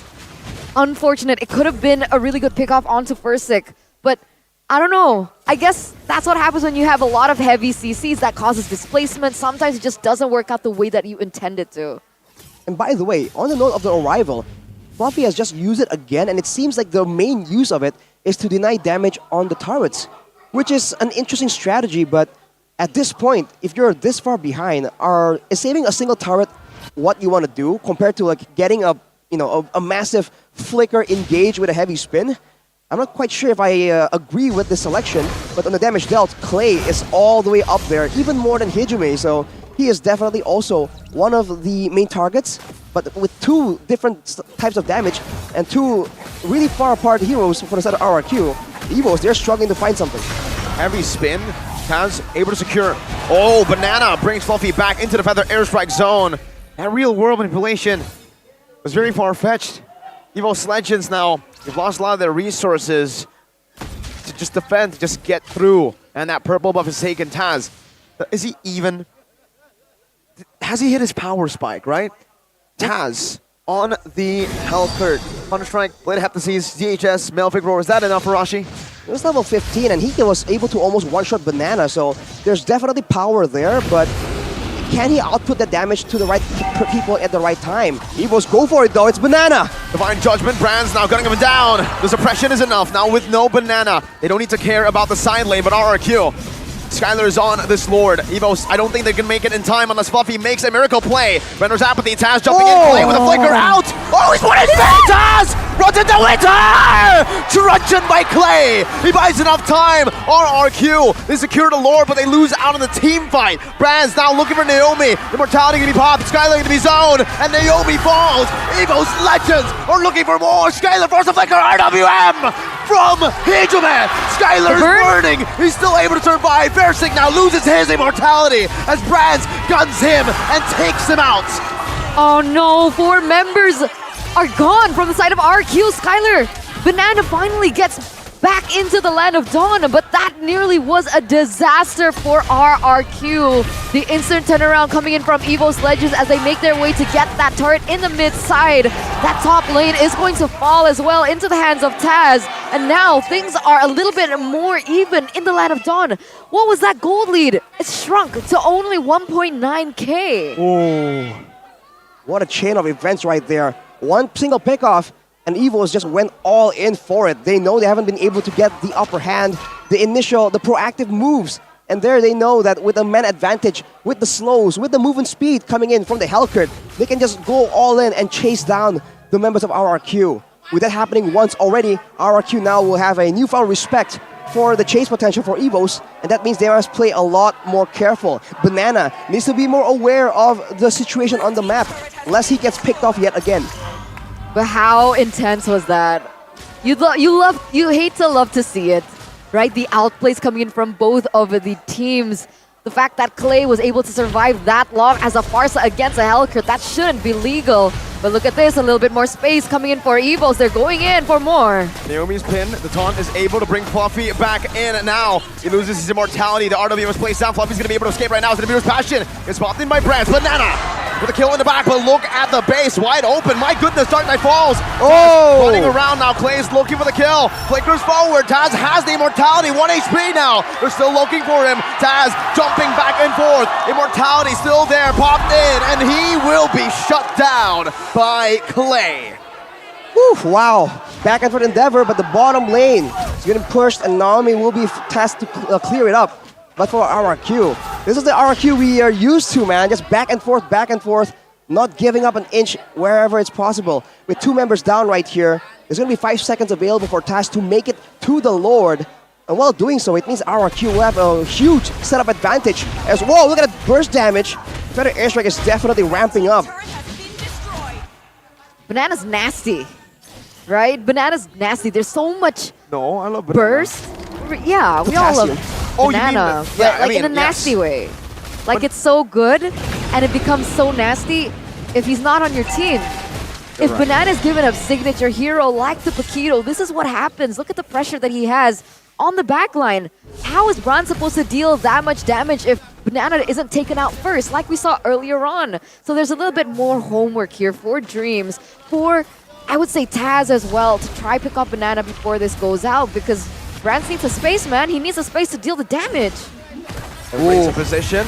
Good knockout strike. Wow, great escape from RRQ. No conceal and no heavy spin.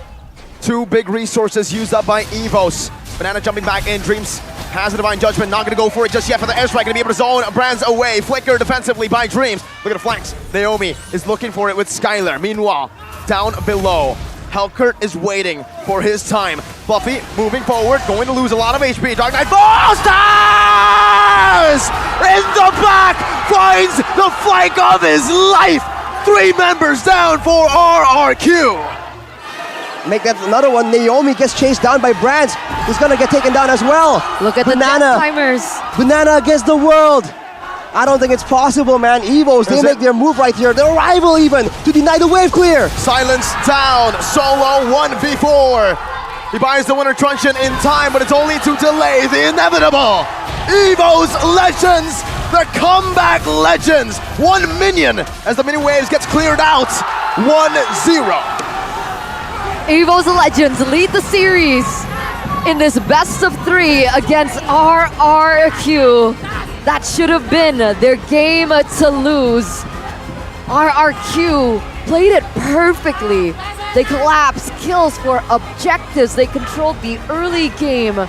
Turtles fell to them. Towers fell to them. Evos members fell to them. They did everything right.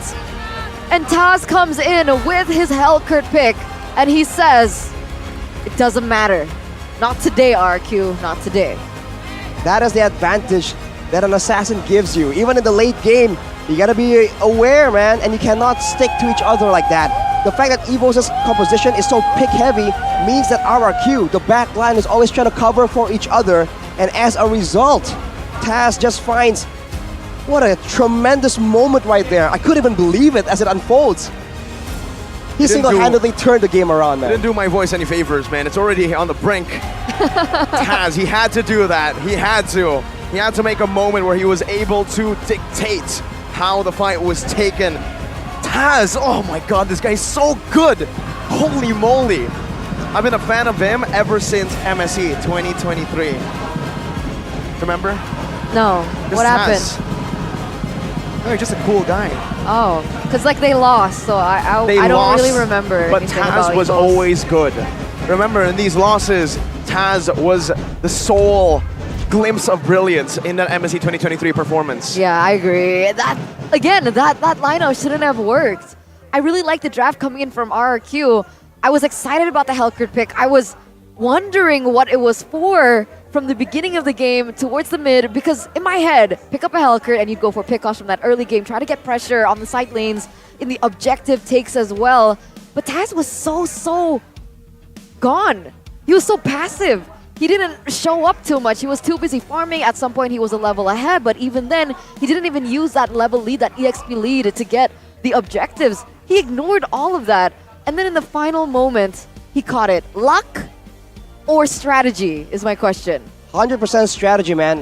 It hurts me to admit it, but look at how he was positioning. He knows that there's a lot of attention towards Dreams, towards Fluffy, due to all the engages. So he puts himself right behind everyone, and he waits for that exact opportune moment.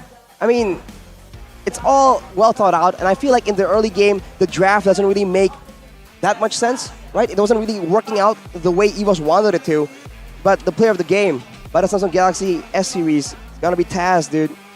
What more can you say? This man, fighter, assassin, whatever it is, he just finds a way to make it work. And that was a very difficult game to do it too. Against a Fredrin, against a Grok, a Farsa. He went full, by the way, he went full damage. Yep. So he wasn't even, considering, defensive options. No, he goes all in. He knows that he has one job in the right moment. Not a single time did he get a chance to make a play like that, but at that point in time in the game, it was just the right moment, man. Also, I see a shift in boots here. Yeah. good eye there to spot it out. He changes boots when he bought the immortality, when he was about to backdoor. He was running away. He sold the boots for the rapid boots, getting a bit more movement speed to try to run away. But unfortunately for him, it didn't work. But still, it worked out in the end. He swapped that towards the end because he knows he's always going to be finding these flanking positions, and he needs the extra movement speed to catch up to the team. And man, that last flank, he was so far away from his team. The fact that he made it work, that deserved the full Mirko shout of Taz. For sure, man. And honestly, in a different universe, right? I think RRQ would have gone for the Lord, and even then, even if they went to do that play, Taz was still available to try and make something happen. So overall, there isn't really a downside to Taz's play, and that seems to be the key in the current meta, right? Whenever you're trying to do something, you need to weigh it out. What am I losing here? And for Taz, he doesn't lose much by just standing there. He's so crazy. He's so flexible. He's so versatile as a jungler. Let's see what he was able to win and why he was deserving of that MVP, or that player of the game here, presented to you by the Samsung Galaxy S23 Series 5G, as we take a look at the highlights. I feel like for the most part, it's just that one moment, because honestly, even in the beginning, we were talking, right? We were talking about the fact that, oh, we forgot Taz was even here, because he was just power farming again and again, not involved in the fights, not even ulting for utility for his teammates. But there we go. I mean, in the mid game, it's just RRQ all the way, and this is one of the first plays that really signaled the comeback of EVOS. The fact that they were able to take out Banana, he needs to be a bit more careful. Against a team like EVOS, there's no way they let that kind of aggressive split push go unpunished. We just enjoyed this moment. I mean, again, this was the start of their comeback. EVOS Legends, I think a lot of people just counted them out, especially when they were behind 8,000 gold. The fact that they were able to find the team fight, I'm so sad we didn't get to see that flank. Oh, we do. All right, here it is. All right, we gotta take. This is the moment where he sold his boots. By the way, when he swapped his boots, they were trying to run away. So let's take a look at this flank again. Boom! Wow. Oh man. You know, I think Skylar had options there. He just didn't expect it. He had he had the flicker first of all, and probably had an active item available to try and counter that damage. It just happened so quick, and that's the power of a Hellcurt, right? Compared to, let's say, something like a Dairoth. You just don't see it coming, and before you know it, you know, it goes dark. There's got to be a little bit of bless involved. Come on, like, what are the chances that your gold laner and your mage is sacked together, just perfect for that engage from Taz? It's not a bless. It is by design. It's by design. It was front to back. RRQ needed to stick together. RRQ needed to have a solid front line and back line. Look at how the rest of the guys were just coning or spreading around, corralling them into that one funnel. Okay. Just for Taz. No. We're gonna watch that replay again during this break. So, ladies and gentlemen, stay tuned. Don't go anywhere. It's only a 3-minute break before we continue on with the Classic Derby. Don't go anywhere. Bye-bye.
Terus berlari, terus ke arah puncak tertinggi.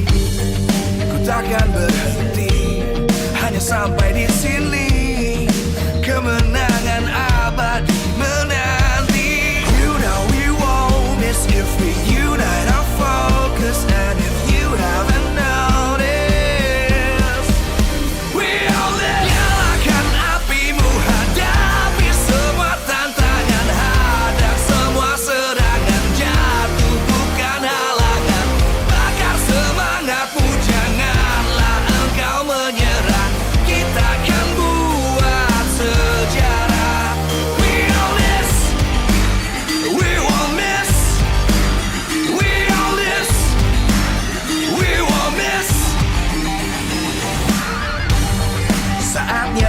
galaksi, jalani ambisi. Aku kan menyawakan hari ini. You know we won't miss if we unite our focus. And if you haven't noticed, we'll live. Nyalakan apimu, hadapi semua tantangan, hadang semua serangan, jatuh bukan halangan. Bakar semangatmu, janganlah engkau menyerah. Kita akan buat sejarah. We all this, we won't miss. We all this, we won't miss. We all this.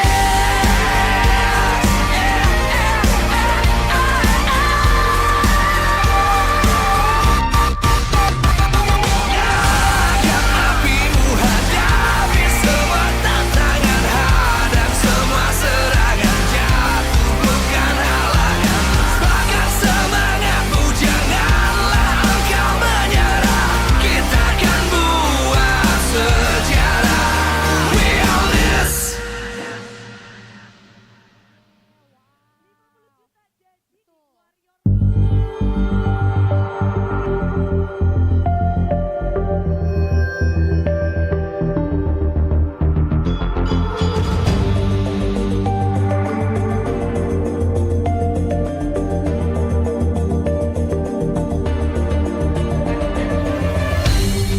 Aku kan berdiri dan terus berlari, terus ke arah puncak tertinggi.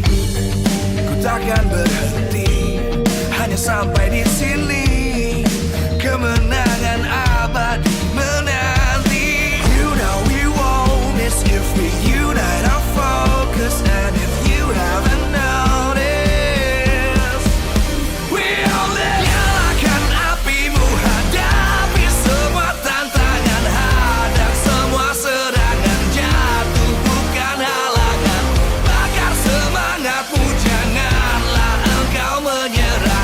Kita akan buat sejarah. We all this, we won't miss. We all this, we won't miss. Saatnya beraksi, jalani.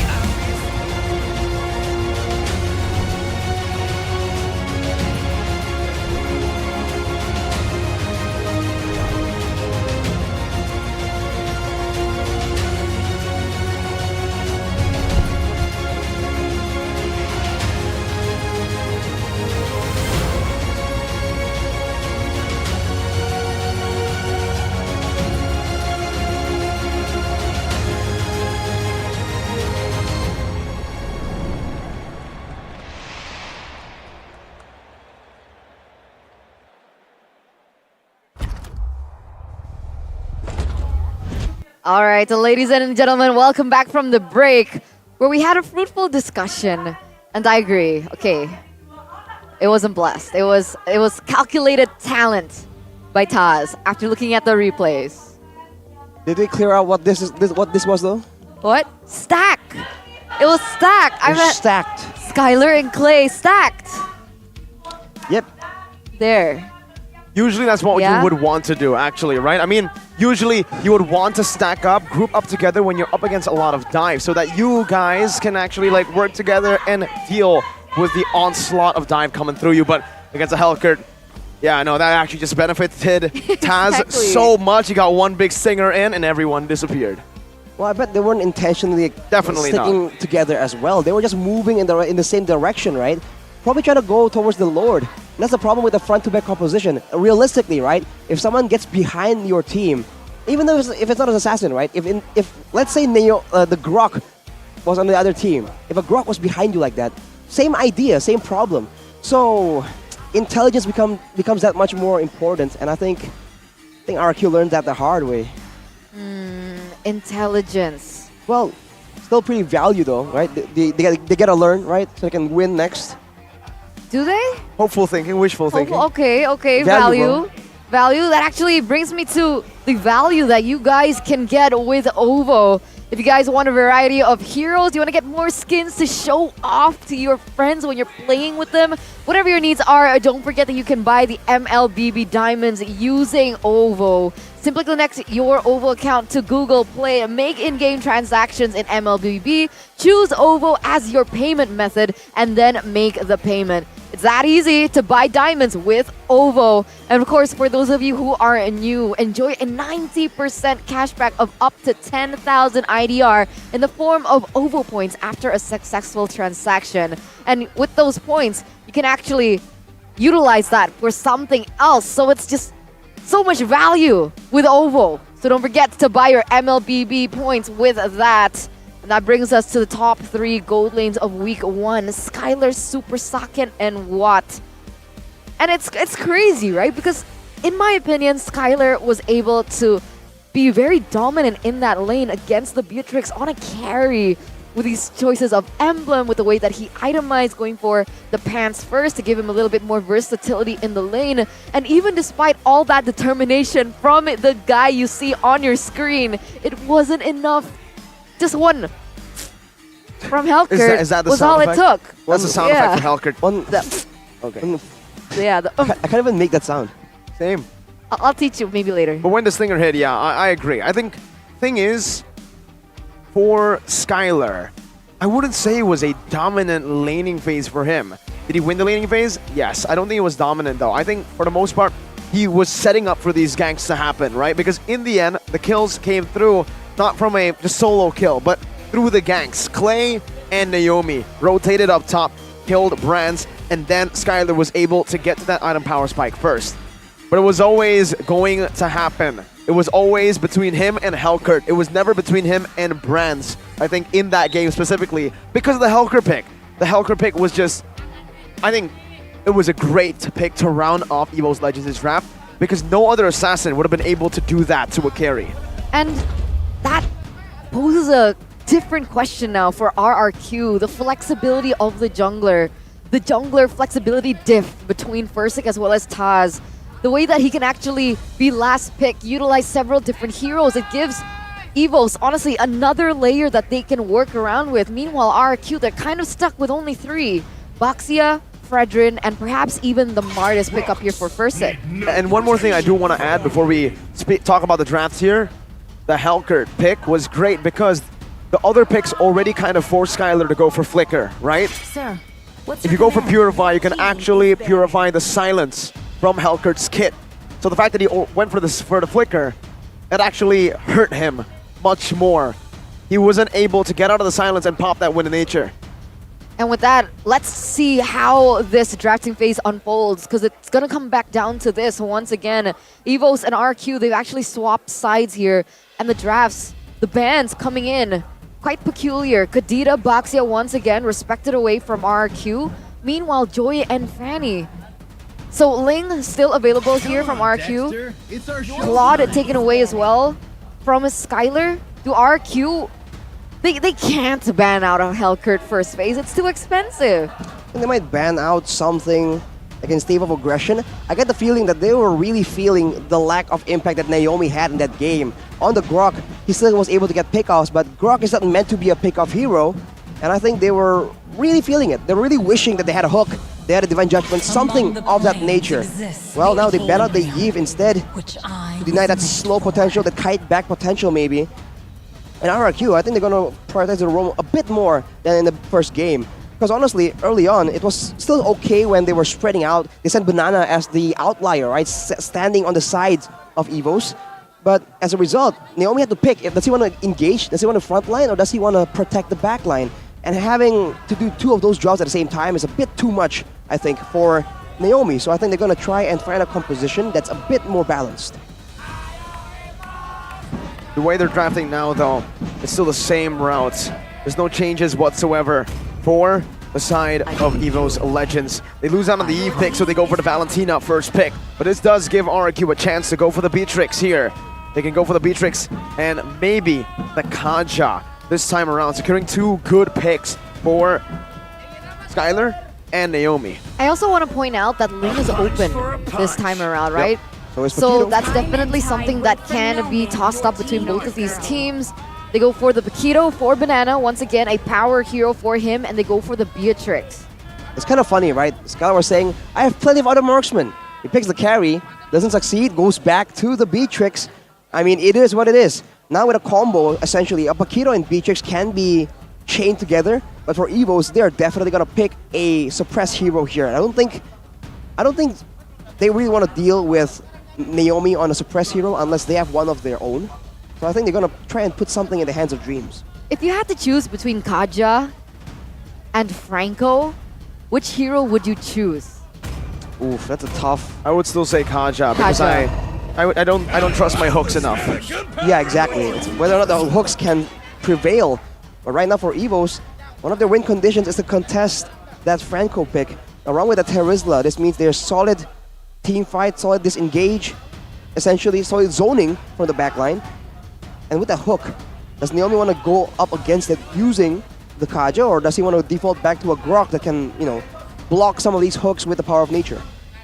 Why Kaja in the first game, why Franco in the second? First game up against a carry. Very hard to go through that Purify. You don't know if he's going to go Purify or Flicker. Now that you're up against a Beatrix, you always go for Flicker. There's no way he goes Purify. And that's why you have this Franco picked up. On top of that, also, this Terizla. They go for the Farsa, and they secure Clay's comfort pick. Still staying true to what gave RRQ so much power in the first week. The mid-trio. Mid-trio right here. Early on, it was a Fredrin as well as the Grok. So for now, with the Paquito and Beatrix, they still have solid side laners, solid mid lane. It's all about the utility right now. And in a way, it's almost like they have to try and counter what Evos is trying to do as well. We have a comment here from Zay. Best player in the first week is RRQ Naomi. He is the best caster from Myanmar. Yeah. I wonder why he said that. No, but honestly, I will have to give it to him. Naomi was absolutely stellar though. For me, I think the best player in week one, the guy who stood out the most was Clay, not Naomi. What? I would agree. I think deserves honorable mention. What? What? I don't think so. I mean, like, honorable mention, sure, but Clay. Yeah, that's why honorable mention. You're right, you're right. Well, commenting from Jonathan Liandi as well, when Fersic plays Boxia, he somehow becomes a real monster. That real monster will not be making an appearance. Yeah. And in the second game right here, RRQ, no real solution right here for Fersic and for Naomi. Leaving both for the second phase, I find quite peculiar because you would think that it will be prioritized a bit more. Yeah, still no pick here for RRQ Naomi. The standout player for week number one with the Kaja being taken out. It does limit his hero. There's definitely a Kufra that can still be utilized by him. If not, if it gets banned here right now, then his only option would be the Grok once again, unless he goes for something crazy like the Natalia, which really depends on that backline, which Evos has left out. Yeah, they wanted to be picked up. They would much rather have that compared to a Kufra. And right now, we're going to see if RRQ, what do they want to go for? No Kufra, no Kaja. For RRQ, I think they're gonna need something like a Gauge. If they really want to try and deal with this, they can go for an Atlas maybe, because at this point, there's no way to pick a Diggy and a Franco. Even if it's a Diggy mid, the Valentina is picked up. So if they really desperately want to engage, that could be an option. The Grok, though, seems just like the more efficient, the more flexible pick. So I think RRQ might default back into that. I really want an Atlas game, though. I like it. This sets up for the Atlas. They go for the X-Borg first. They hide that Roamer pick to the last possible pick here, and they see what Evos Legends go for first. So Paquito jungle. See, that's where it gets a bit more complicated. You think X-Borg jungle? KB GGWP, the man himself, the analyst from Indonesia, has been spamming the X-Borg, and he says, yeah, the X-Borg's pretty good, and it's jungle and an XP. Oh, interesting. All right. Well, Paquito in the jungle is also something that Fersic has played before, I believe. So, still options available, but for Evos, they sense a dive coming. They go for that Bane and the Brody. So, this is a very short-range composition, but they have a long-range engage in the Iron Hook. So, we'll see what RRQ wants to respond here, because they can either deny the hook, or they can just dive in and find ways to circumvent the deadly catch. Yeah, it's so tough though. I think that this Bane pick is so value. RQ, it kind of denies that Atlas pick. There is a way to counter the Atlas with the deadly catch, you're right. That displacement can really mess with RQ's teamfight tempo if they go for that Atlas. But if it's not the Atlas, what do you go for? The Natalia, I think, is off. It's off. It's out already. There's no way they can utilize it unless he pulls off something crazy here. What is it? It's a Cho. Naomi Cho. Haven't seen this in a while. Oh boy. So pick off against pick off, but suppression against the way of the dragon. All right, well, it's a bit of a peculiar matchup, and I think it's a lot riskier for RRQ for sure. For EVOs right now, it's all about just waiting for the hook and pushing your opponents away, because with a Terizla, with a Brody, with a Valentina and Franco, you have so many ways to threaten your opponent and make them move away from the areas you want to control.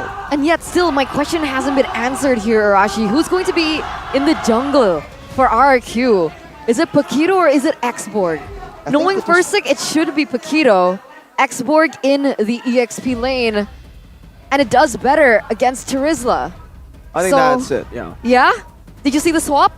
Confirmed? I think we saw a slight bit of the swap. Well, the Xborg will be doing a lot of true damage. Like you mentioned, it's going to be great. Let's see here. Against the Terizla. Who's in the jungle? Banana, yeah, banana Okay. sort of, okay. Paquito jungle. All right, with that, ladies and gentlemen, let us know your thoughts on the drafts, because we're going straight into game number 2, potentially the last game of this classic derby. RQ, they're backed in a corner. Will they be able to crawl themselves out and force a game number 3? See the start again. Arashi, Skylar in the mid lane, clearing it out, and then going to the gold lane. All right, well, that is certainly something that is going to be seen a lot more right now. He loses on 1 minion right here, but Naomi is coming in a 2v2. They don't really win out in the early game, so they got to be a bit careful. Skylar gets hooked in here, takes half his HP bar in damage, but look at that, in the emblems, weapon mastery still for both, and Skylar with the Swift for a bit more attack speed. That's going to be very beneficial in the lane. Oh, good damage from Hujume, my goodness. Wins out the trade in a pretty significant way. Oh, Iron Hook getting thrown out. Clay able to dodge that one. All right. Looking back at the emblems and the talents, I found that Hijume's choice was a little bit peculiar. Weapon Master Agility. And he goes in for the Mage base emblem for the Valentina. It's very interesting. I guess he's going for more cooldown, but there's not a lot of damage involved in there. Maybe he's looking for a little bit more utility. That's something that we can expect him to go for later on in these pickups or even potentially the team fights. In terms of equipment, though, not much has been bought so far. So far, just components. And the steel leg plates being built by Skylar makes a bit of sense going up against a Brody. Right now, though, I think... whoa! Out of nowhere, Fursic knocks Hijume out. Good read on the rotation. What was that? Came out of nowhere. It's that Rupture and the Lethal Ignition emblem even. Fursic is just going all in aggressive right here. And this might be what they need, right? Because earlier, Fursic was just stuck being a bit more reactive. On the Paquito, maybe he can be doing exactly what Taz was doing in game number 1. Exactly. It's crazy because Hijume also didn't opt for tenacity, so there's not a lot of defense in the early games that can severely be punished. And he kind of was forced to be on the Weapon Master in a way because they opted for the Brody. They need a little bit more insurance in the late game if it does come down to it.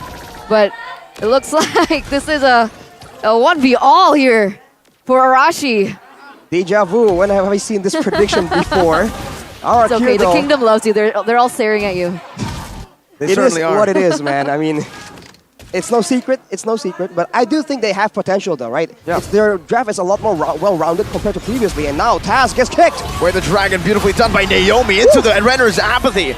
Iron Hook not connecting. If it did, Clay still had Purify anyways. Evo's Legends caught lacking in the first few minutes of the game. And even in the mid lane, Hijume loses a chunk of his HP. But the real scare right here is the fact that the longer the game goes, there's more chances for these hooks to just land on someone. And I think it's important to try and condition Dreams from early on in the game, right? If he keeps predicting that you would go backwards, you have to read into how he's going to predict your movement and apply that, which is an extra layer of thought in the middle of your game. But there, they burned his flicker, so for a while at least, they can rest quite easy. For sure, but the question is there enough damage to follow that up just yet, right? Because even if, let's say, he lands on a hook, there's not enough combo in the composition that Evos have brought. He's not with a Farsa, he's with something like the Valentina, who's not exactly bursty in that sense. But wait a minute, Banana forces that ultimate here just to get away. Oh, defensive last insanity with the last second dash as well from losing that Firaga armor. Dreams didn't account for that, and RRQ are just taking the lead. 2,000 gold lead now already. Naomi looking for the way. The Dragon goes over to Jikundo first, now kicks him back. The Brand is able to flick around for the airstrike, responded over, but it's Rage to go on the Angel Man. Torn apart, Memory though connects. That's a good side set from Clay, with the Purify used up as well. Wow, that's counter play by Evos, and that is timed perfectly for the turtle as well. RRQ, they're gonna lose out here unless Fersic wants to try and do something. No. That might put them way too behind though, so they probably let it go, which is a bit of an improvement. Because usually RRQ, one of their signature trademark moves is losing one member and then trying to outplay for V5. Showing a bit of maturity, a bit of discipline right here. Letting go the turtle and going back to the initial game plan. Looking for more pickups. Yeah, and technically RRQ, Versic has a level ahead of Taz earlier on. Now they're both at 8, but that was because after that turtle take that level it out. But you go the hook! Bloody Hunt coming down, not enough damage to take him out. It's actually Dreams who gets punished. Naomi with a very good escape, disengage, and now RRQ set their sights on that tier 1 in the gold lane. The Beer's Passion stolen away. Brand's trying to clear out the waves now. Hijime going back in, able to zone RRQ away from the turret. And Evos Legends have defended quite well for their tier 1. That's what's going to happen whenever Evos engages with the Franco when the Tarizla and the Bane isn't in the building. Right? Because there's no one to prevent everyone else from just barreling onto the Franco and turning it on him instead. And now Versik and Clay. The punish is absolutely phenomenal from RRQ. Understanding what to go for here. And that's a mid lane tier 1. Even more value than the top lane tier 1. Dreams gets sniped down. Bottom lane, there's an attempt of a trade. But Evos Legends have lost out completely in this one. Yeah, 1,700 gold lead already here built in by RRQ. The fact that they've been able to get a lot more objectives on the map. Those two turrets, in that mid lane, that is going to signify that they have a little bit more room to work around in these rotations. And you can see it being translated here. Already some promise here in the top side, but they have to be careful. Look at the rotations from Hijime, Fluffy, and Brands. They're all the way in the top side. They're looking for something here. They're looking to trade things back. To get spotted though, that's what we're talking about. If they want to engage, they need everyone in, to be part of the party. Oh, right here for RRQ, it's just a great situation, and they're taking away all of the objectives. But now control over the turtle area is held by Evos, and they're bursting it down. Deadly Catch used up. Taz secures it. Naomi with a conceal. Looking for Jikundo, able to find only Dreams though. Cancelled down. Naomi now taken very low, still able to escape. Fluffy in the back. Oh, what? Brands with a fadeaway. Iron Hook now coming down. Bloody Hunt locking Banana as the turret falls up top. But Evos have taken a turtle and 2 members of RRQ down. That is unfortunate for sure. RRQ, they landed the Jikundo onto Brands, but they were unable to get the way of the Dragon.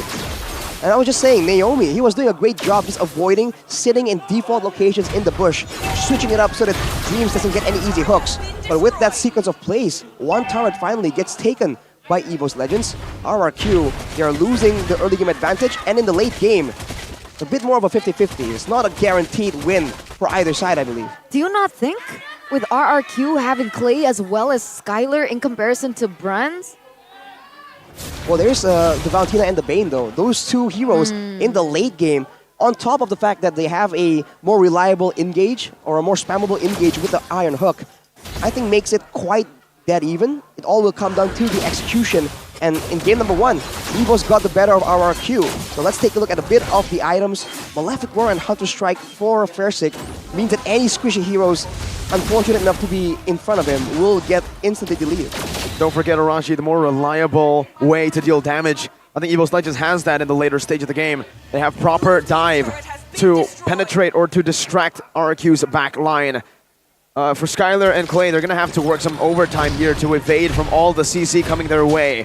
Fluffy, Hijime, and Dreams, they're all going to be looking for the back line. Naomi, ooh, flicker from Hijime up top, tier 1 taken out. And EVO's Legends have equalized in the objective department, only now lacking a mid lane tier 1. Literally, the gold has dissipated. That gold lead only 800 here, with Taz picking up the BOD on top of it, so a little bit more damage for him to work with. One of the things that I really wanted to talk about was Banana's build. He goes in for the Ice Queen wand early, instead of going for something that gives him a little bit more sustainability, or even the Immortal. Well, the Ice Queen one right now gives a bit of spell lifesteal, so it helps him in that area. And technically with the Brave Smite, he can be a bit more sustainable. And the idea of this X-Borg is just for him to just kite back again and again. But with Fluffy already in the building, the backline can't be safe at all. Bennett's Rage coming down. Fluffy though with the penalty zone locking. Skylar out. Last Insanity now coming down. Able to dish out some damage. Brands with a torn apart memory. Taking them low, but no, not taking anyone out. Clay very low. RRQ, even though they have more members, they don't have enough HP bars. They don't have enough resources to contest for this. Some of their members already recalling. No Banana for the next fight. EVO's Legends aside, to disengage and to look for turrets instead.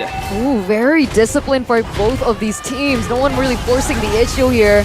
Naomi gets chunked just a little bit by the damage coming out from Hijume, but in that regard, it feels like EVO's Legends got the upper hand. They trade a hero for a turret, something that's permanent.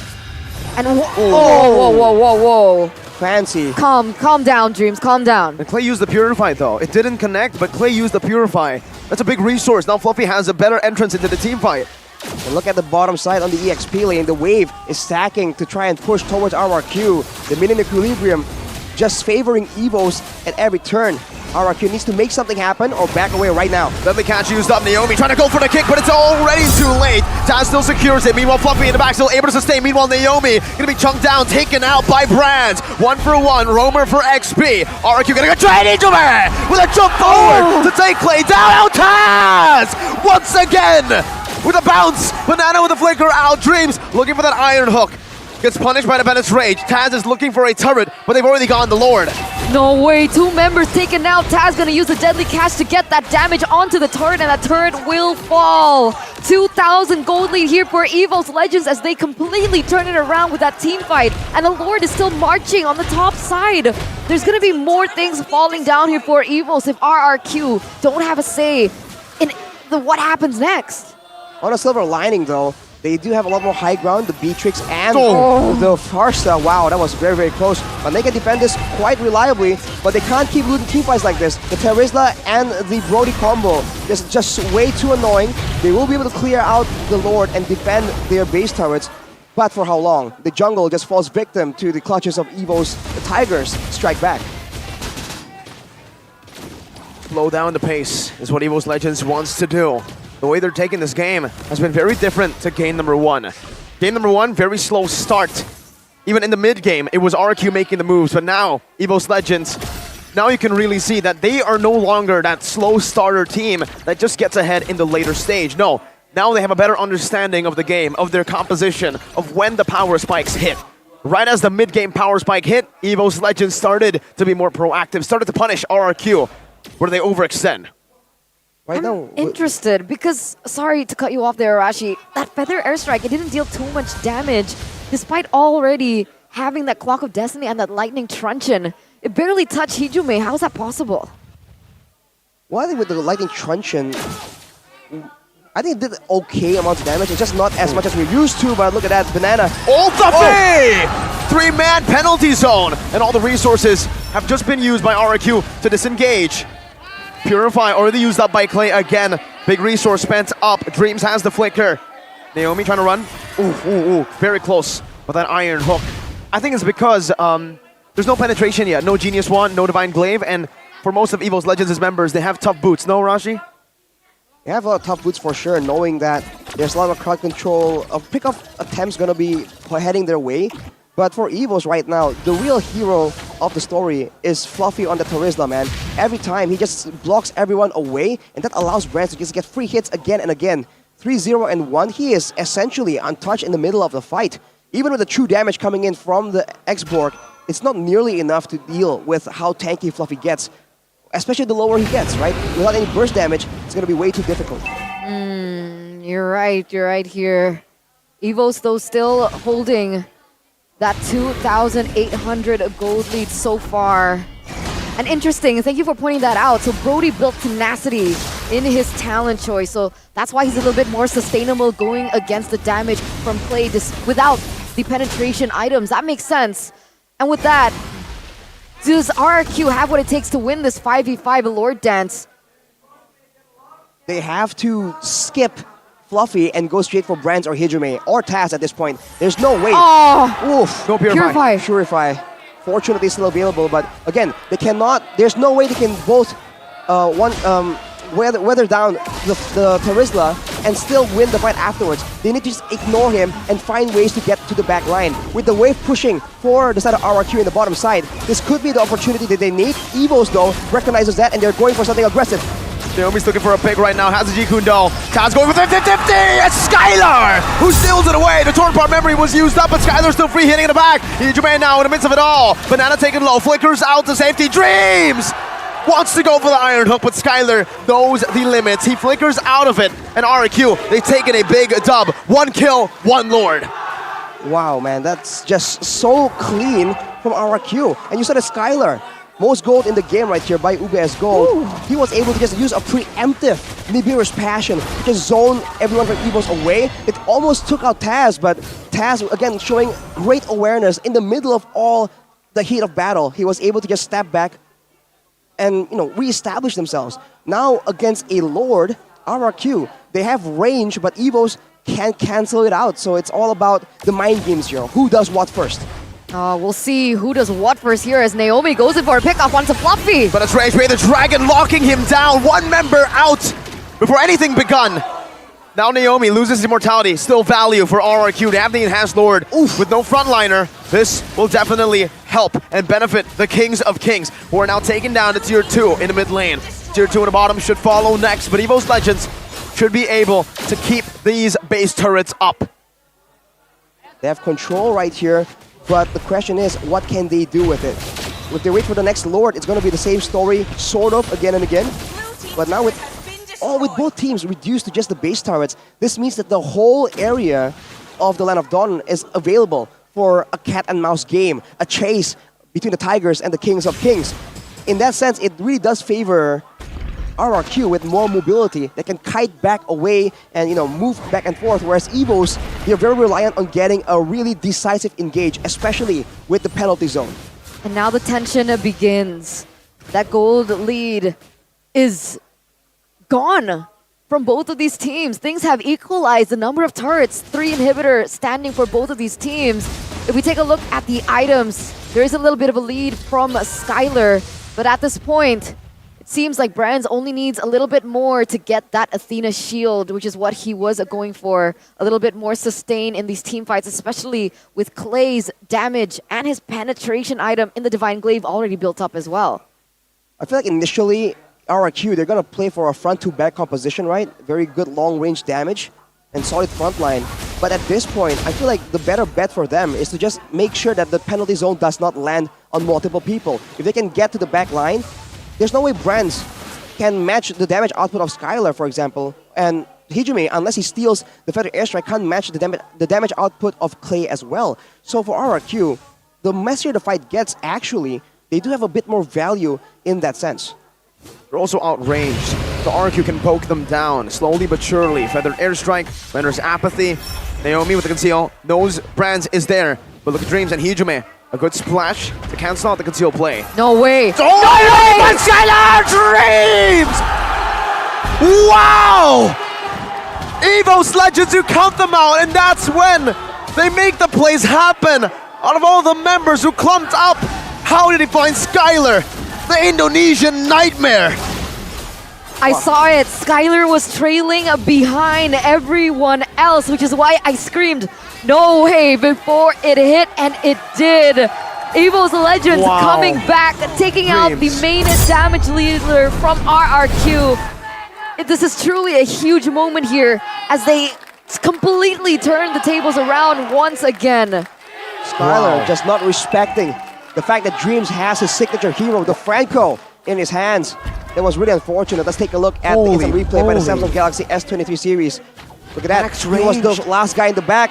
Oh! That cannot happen, man. Against a Franco, you need someone there, or you need to just dash out or do something. There's no way you can expect him to just watch your back and back away. But look at this Lord pushing in the mid side.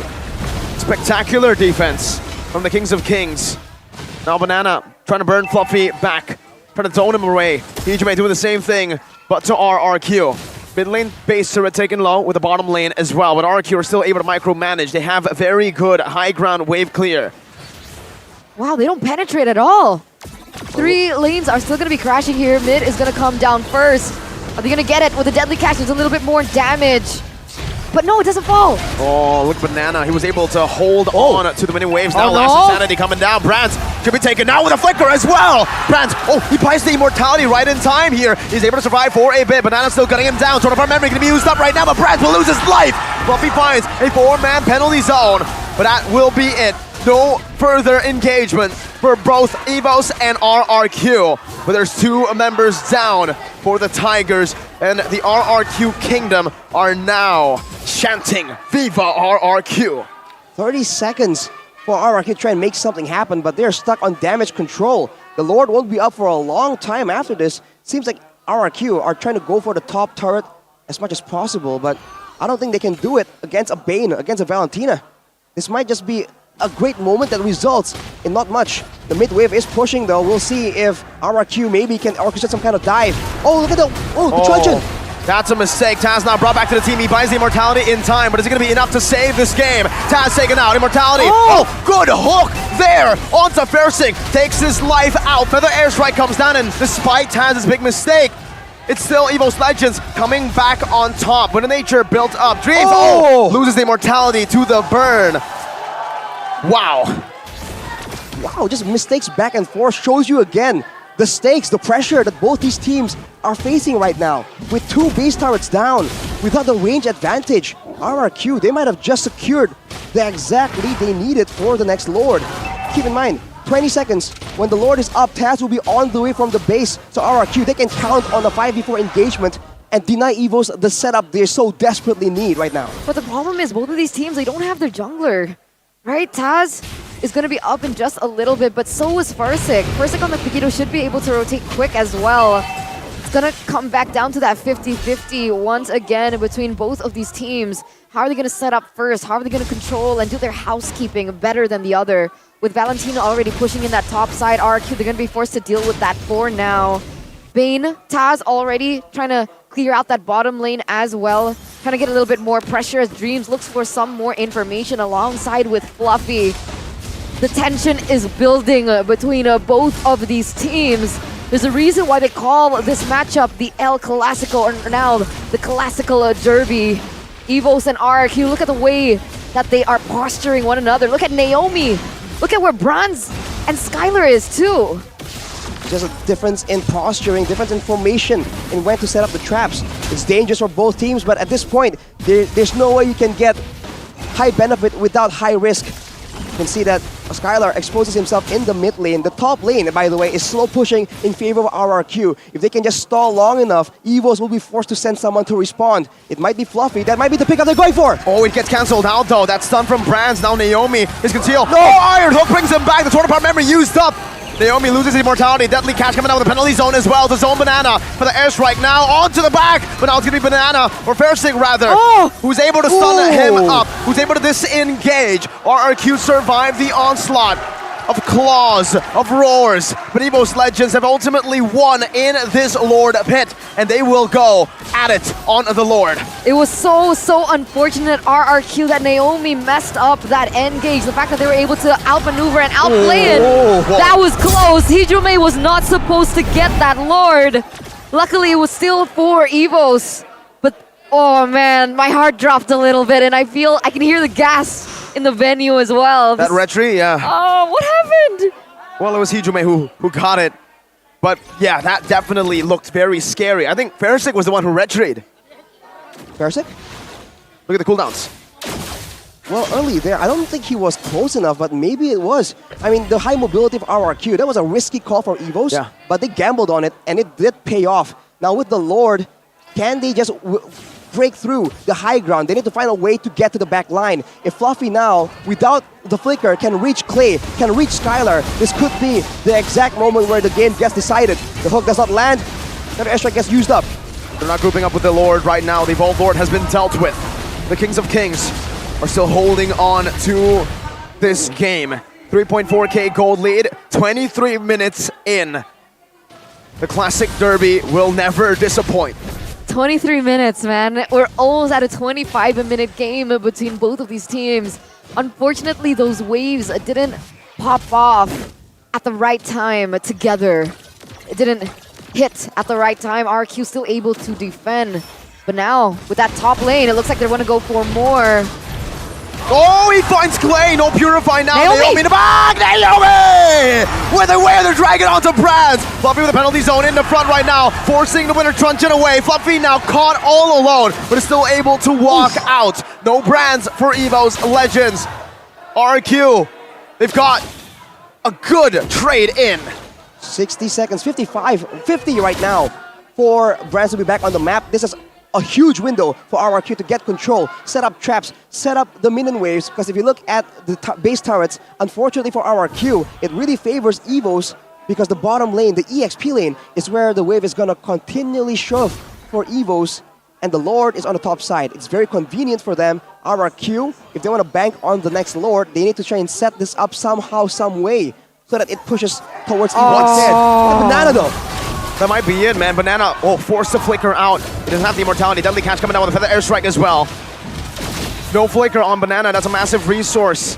That's one of the resources that gave them the opportunity to take brands out. Remember, that was a chance for RRQ to go for it, but now it has disappeared. It's now back to another 50-50. Yeah, Brands is going to be back in just a moment. At the real-time win probability by the Samsung Galaxy S23 Series 5G does favor RQ by 66%, but it couldn't be more even. There's definitely a lot more to work with for RQ because of the fact that Arashi mentioned about that bottom side of pushing, and it really comes back down to that resource allocation. We saw that Taz utilize his Deadly Catch for damage onto the towers. So when RQ go for an engage, like we saw Naomi do, there wasn't much room for them to stave off that pressure. Hence, Brands getting picked off first. Hopefully, that Taz can hold on to it just a little bit more for it to be a little bit more valuable in these team fights. Look at RRQ and how many people they are forced to send down there just in case Evos is waiting. With Banana spawning out multiple members of Evos, they find the confidence to move over to the mid lane. They're pushing it right now, and they're the ones aggressing Evos. They're backing away from this, but at the same time, they're just letting RRQ get, overconfident, move forward into that Iron Hook. That is what they're waiting for. Dreams has been absolutely lethal with this spell, and they are just counting on that to just change the game again and again. It has worked so far, it will work again for them. Hopefully, because Naomi's been a constant threat as well. The way that he's able to flank, find those moments has been so expensive. But it looks like they are going to be retreating. They want to control that bottom lane first. Very similar to how you described it, Arashi. It's going exactly the way that you mentioned. But still, do they know where Naomi is? I don't think they do. Not yet. But for Evo's Legends, fortunately for them, this fight is going to be good for them. They have the top side. The far lane is where RQ does not have a base turret, and that's always going to be slow pushing, so it gives Evo's Legends a bit of an advantage in this side to contest the Lord. That's why you've been seeing Naomi constantly just acting as a bodyguard for Skylar. But at the same time, if you can actually get a pick off right here away of the dragon, that's still essentially the same combo with the Franco, right? A suppression into a full burst. They see Skylar in the bottom side right here, but they don't have the confidence yet to just go for the Lord. With so much at stake right here. 27 minutes! My god! Finally, you can see that there's a wave advantage for RQ. They're trying to get advantage with it. Naomi almost gets hooked though. It's all about that bottom lane, how they play the far lane. Look at Heedram's control over it. He doesn't clear it instantly. He knows that the wave will build up to RRQ. Evo's Legends now, their job is, wow, Naomi, clean sidesteps. But for Evos, they're just going to take it slow. As long as they stop RRQ from forcing it, I think Evo's Legends will win. So close though. This is the problem, man. They're just waiting for the hook to land. And whereas for Naomi, there's no way he can go in like that. I think Fluffy's going for something though, Arashi. Might be. He's just trying to make sure he gets some kind of vision, some kind of intelligence on that Lord. Gets it reset as well. Both just doing a great Lord dance right here. And you can see that for Clay and Skylar, the threat of the Iron Hook is making them so reluctant to move up to try and do some poke damage. So even though they have the range advantage right here, Evos, they're still the ones with, I don't know, the aggressing posture. Naomi is still being in this bush for so long. Not a single Iron Hook has landed, but at any moment, the moment that hook lands, that could spell the end for this 29-minute game. Yeah, it's a ticking time bomb, ladies and gentlemen. Savor the tension between both of these teams. It's gonna come back down to judgment, discipline, as well as patience. If they go for a wrong engage, that could serve as the end for their team. And like you see there, it's Beatrix forcing to go for an engage, and they see it! Skylar's in the bottom lane, that's why they go for it. Banana has lost his Firaga armor. And again, the ball is in Evo's Legends' court. They can play as long as they want to, because that bottom lane, that far lane, will have to be cleared out by RRQ. Now they're gonna go in. They know the export has recalled. They know this is the time to strike. Iron Hawk from Dreams! Right onto Naomi with the penalty zone to zone him away. Naomi's still able to survive. Deadly catch used up. A lot of resources burnt. Bottom lane still slow pushing. Evo's Legends reset. Conceal from RRQ. They're mirroring sides. Mid lane now the focus for RRQ. They're looking for a chance, a way, an opening back in the game. Oh no, Forsick! Fluffy brought back to the team with the way the dragon as well. Connecting now. Banana gets hooked. Fluffy buys the winter truncheon, activates it here, but he will lose his life. Fluffy gunned down. Banana able to escape with the Firaga armor, bursts it down. Bottom wave still pushing in. 1 for 0. RRQ! Ooh, my heart dropped just a little bit. That almost connected onto Naomi. But again, this is going to give RQ a huge advantage. Still 60 seconds left on the clock for Fluffy. There's no source of S-gauge, but that hook nearly lands onto Skylar. It's too intense. Mirko Arashi. Naomi just needs one opportunity, one more. But even without that RQ, they have the space! Dreams of the bloody hunt. No damage coming down, only the deadly catch there to help him. Not enough to take Naomi down. Naomi has produced a miracle for RRQ. These pickoffs, these sidesteps. Another Iron Hook onto Banana. He has the Firaga armor. He's not at risk. Tournament memory used up. Banana escapes from it. That death onto Fluffy has given RRQ the Evolved Lord. 31 minutes in. Can Evo's Legends defend? A fact that we haven't been mentioning is the fact that RRQ, they were resetting the Lord every time someone was sent over to clear the far side of the map. That was just so good, and they played around Banana's Firaga armor so perfectly. With the Lord right now, this is a make or break situation, man. Evos, they have damage, but if they focus too much on the Lord, Naomi is looking for an opportunity, waiting in the wings for something to happen. Naomi's dangerous. RQ have the range as well. Can Evos defend this? They need to count on Taz as well with a deadly catch. Let's hope that it's enough. Fluffy's holding in the front right now, still able to sustain for now. Tournament memory going to be used up. Then it's Rage coming down as well with a deadly catch. They're trying to stop the waves from crashing into the base. Fluffy now taking very low, passing the winter truncheon. In the back is for the airstrike coming down, and it should just be an equalizer here. Dreams getting gunned down, Banana with the last insanity. RRQ 1-1. RRQ force a game number 3. Ladies and gentlemen, and this is what we call the classical derby. Wow. We wouldn't have it any other way. Both of these teams trading punches, giving it their all down to the last second. A 31-minute game, and they have to reset once again for game number 3.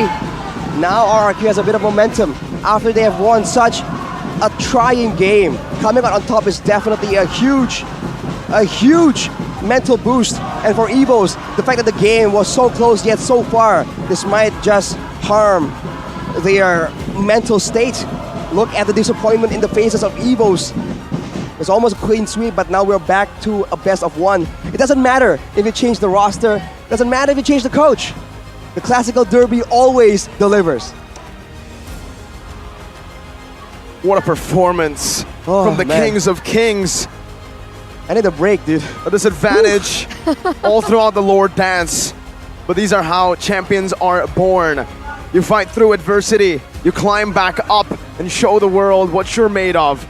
RRQ, time and time again, it's 1-1 in the Classic Derby. Game highlight right here by Head and Shoulders. Talking about the high ground of RRQ. That small silver lining that was probably not planned out. They weren't planning on playing for a late game defense, but the fact that they had a Farsa, that they had a Beatrix, served them so well right there. At this point, luck is even a factor, because without the X-Borg, there's no way that they would have survived that long. The Firago armor was so critical in them just stalling for that long. Yeah, I agree. Man. What a game. Can't believe it. Oh man, that was so long drawn. It's insane. And I'm at a loss for words. I'm happy that it's gone to a game number 3. I too. Really shows. I too. Man. I. I because it's 1-1. That's the Roman numerical thingamajiggy. 1-1 right now. And was there any doubt that the Classic Derby will go and end early? I did. Everyone did. What? Especially after EVO's Legends were actually winning in game number 2 for a while there. But again, that high ground defense really created a way back into the game. A small hole that they were able to exploit. Initially, I was like 2-0 RQ. And then I saw EVOS play game number 1. And then I saw the drafts for game number 2. And I was like, all right, 2-0 EVOS. And then now we're here, 1-1. So it basically like cancels it out. And my prediction has been wrong this entire match. Oh, wait, so hang on, hey. So it's not me anymore, Rashi. Right, like, so can we make a deal? Like, you know, like, you take check, you take cash? Yeah. I mean, you did buy me a snack earlier on. So I'll think about it. See, guys, kindness pays off, man. Good karma. Good karma. But yeah, we're back to a 1-1 again. Oof. You know, like, casting that game was, like, mentally draining. Can you imagine the players right now? Like... I think for the team that loses, it's mentally draining. But the team that won, RRQ now, they have the momentum back in their hands, right? They're going to be able to come back in game number 3 even stronger. Now, the question is, EVOS, will they be able to do the same thing? It's possible, man. I mean, at this point, we've seen every single scenario play out. It's the Classic Derby from all the way back then, before we're even casters at this point. There's just so much expectations right here, and I think it depends on the draft. It's always back to the draft, of course, but how they execute, right? If RRQ, they get too overzealous and they lose control in the early game in game number 3, that could be bad. If EVOs don't recover enough, right, and they make mistakes, they fumble, could be bad, because honestly, in game number 2, there were a lot of mistakes from both, right? The Winter Truncheon being used out of nowhere. We saw Skylar just like trail behind a bit too far against a Franco of all things. Everything just keeps happening in the Classic Derby, but the player of the game, it's your boy, Naomi, presented to you by the Samsung Galaxy S23 Series 5G. Min Coco. Yeah, nasty. Nasty. Naomi on the Cho. He was... How do you do that? It's... I'll be honest, right? I did not think that with a Cho, he can have that much impact. Against this team, right, with a Bane, with the deadly catches, with the Franco, I didn't think he would be able to make the plays happen like that, but this man finds a way. There were 1-2 moments that EVOs were able to outplay it, but all the other times that they weren't, that was when definitely RQ had that team fight in the bag that ultimately led just the domino effect to them winning it out. The way he was opening up the map, I think, and the way he was baiting out so many of these iron hooks, he's always just sidestepping. You can see the mechanical prowess that Naomi has in this game. On the Cho, he's not as flashy as, say, a Keyboy in the way he goes for the way of the Dragons, but it's all about the pressure and the opening for him. He opens up the map in a way where it just creates a sphere of safety for the rest of the RQ members. He was also on bodyguard duty when Skylar was clearing the rest of the map. And in a way, right, the fact that he is also such a proficient Franco player is such a blessing in disguise, because now he knows how to deal with it. If you look at it, right, the amount of times he's been hooked, yeah, it's quite high, but for a 30-minute game, there are plenty of hooks that would definitely have landed on other roam players. And in the early game, it was just a bloodbath back and forth, man. But in a team fight, this Terizla, man, if you want to play for a team fight, make sure you're not on the receiving end of this penalty zone. It's just such a nuisance. I mean, like, going back to the drafts, right? Imagine banning out all of Naomi's heroes, and then he picks up a Cho and he has this impact. That's crazy. It's why? Wow. Look at, oh, it's so gross. So he hasn't died after this, after the 10 minute. He only died 3 times in the first 10 minutes of the game on this roaming Cho. And then after that, always going for the back, able to zone Brands. And look at these just movements from Naomi, right? You don't actually see him get a very massive pick, but all in all, it's to facilitate the rest of RRQ. Look at Age right there, just having a moment. I mean, for Evos, this definitely seemed like such a game that's just so close to ending. Right here, this pickup onto Brands was also so massive. And everyone from RRQ, they go for it. They're willing to trade for it because they know the importance. And that's what we're talking about, right? Factoring in, calculating the risk versus reward, the loss versus reward as well. For RRQ, this player right here, taking advantage of Fluffy's overconfidence, being such a tanky member in the front line. They actually were able to use that to their advantage. And with this Lord, this is why the Lord is so important, guys. Even when you have damage, when you can stall the aggression, that Lord just becomes such a powerful tool. Yeah, it was huge, especially at 32 minutes. You can expect how much damage it had as well. 7-14. I didn't realize RQ had double the picks onto Evos. Huh. That's interesting. Yeah, I thought the Evos definitely had more pickups compared to RRQ, but it seems like for the most part, they get one member and then they go for the objectives. Whereas for RRQ, I don't know, man. They keep going like 2 or 3 members, but then they weren't able to get anything due to how the map is set up, due to the waves pushing in. You take a look at the items right here. I mean, for Naomi and Franco, it's all about utility. It's all about staying power in the Land of Dawn. So with the Sky Guardian helmet and a full defensive item build, you're just able to just be a constant factor and be the intelligence officer, right? Just opening up the map, looking for people, looking for safe zones for their teammates to just wait in. And look at Fluffy on the Terizla with the Queen's Wings. That is disgusting, man. How much damage do you think he's going to be taking before he gets taken out? Because it's the damage reduction on top of the spell lifesteal that he's going to have on all his abilities. It's very smart itemization, especially against a team like RRQ, whose damage comes in huge waves, like the Paquito, like the Beatrix, like the Farsa. When all the damage is exhausted, that's where the Queen's Wings passive eventually just fades away. What about the emblems here, Arashi? I mean, earlier on, I kind of highlighted the Valentina for Hijume. I couldn't really see the impact from the damage. I mean, he did build full damage at the end. He went in for the Blood Wings as well, sustain, and he gets additional magic power, which is not as risky as going full in with a Holy Crystal. But was it effective? I wonder if deep down he kind of has a gut feeling that this game might just drag on. And he is, by all means, the late game insurance for EVO's Legends. Brands and Taz essentially sort of falls off because of their shorter range, as well as the way the hero just operates. Well, taking a look at the stats right here, the rich guy and the carry is still going to be Skylar. That's a lot of damage, man. More than 100,000? I don't think that we've seen that. And the damage, the sandbag, right? I thought it was definitely going to be Fluffy, but like we said, RRQ, they eventually start trying to bypass Fluffy. So the sandbag is actually Banana by just donating his Firaga armors, man.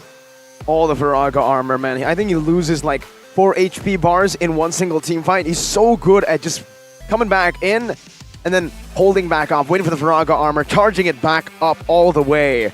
But aside from that, you know, Skylar, when you put him on Beatrix, when you put him on a hero that he's comfortable with, hey, Claude, Beatrix, he does the job done. And honestly, I think that is exactly what gave them the victory in the end. Right. Could have been, definitely. And with that, let's head over to a break, ladies and gentlemen, to see the conclusion of this classical derby. Let's give the players some time and give the casters some time, honestly. And with that, stay tuned. We'll be back in just a minute.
dan terus berlari, terus ke arah puncak tertinggi. Ku takkan berhenti, hanya sampai di sini. Kemenangan abadi menanti. You know we won't miss if we unite our focus. And if you haven't noticed, we all live. Nyalakan apimu, hadapi semua tantangan, hadang semua serangan, jatuh bukan halangan. Bakar semangatmu, janganlah engkau menyerah. Kita akan buat sejarah. We all this, we won't miss. We all this, we won't miss. Saatnya beraksi, jalani ambisi. Aku kan menyawakan hari ini. You know we won't miss if we unite our focus. And if you haven't noticed, we all live. Nyalakan apimu, hadapi semua tantangan, hadang semua serangan, jatuh bukan halangan. Bakar semangatmu, janganlah engkau menyerah. Kita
terus berlari, terus ke arah puncak tertinggi.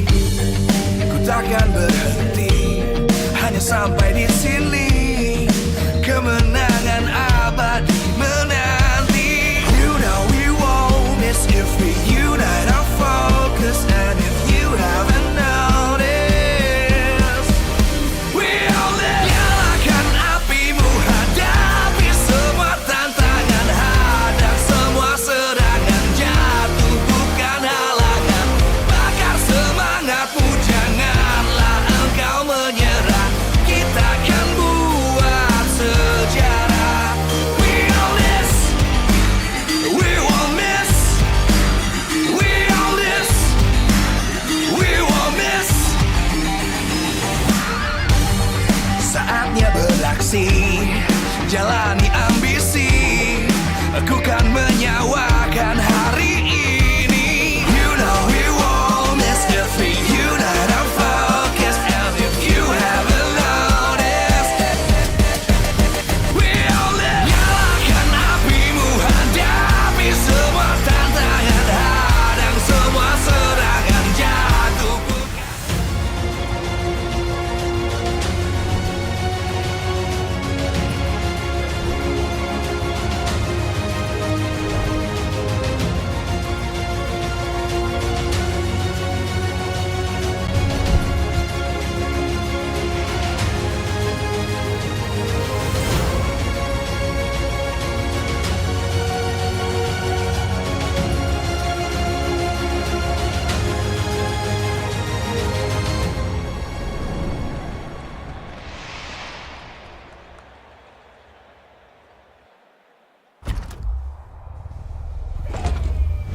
Finally, the conclusion to the first classical derby here at MPL ID Season 12 is upon us. Welcome back, ladies and gentlemen, from that short break. It's down to 1-1 between both of these teams, with RRQ being able to force a game number 3, much to Arashi's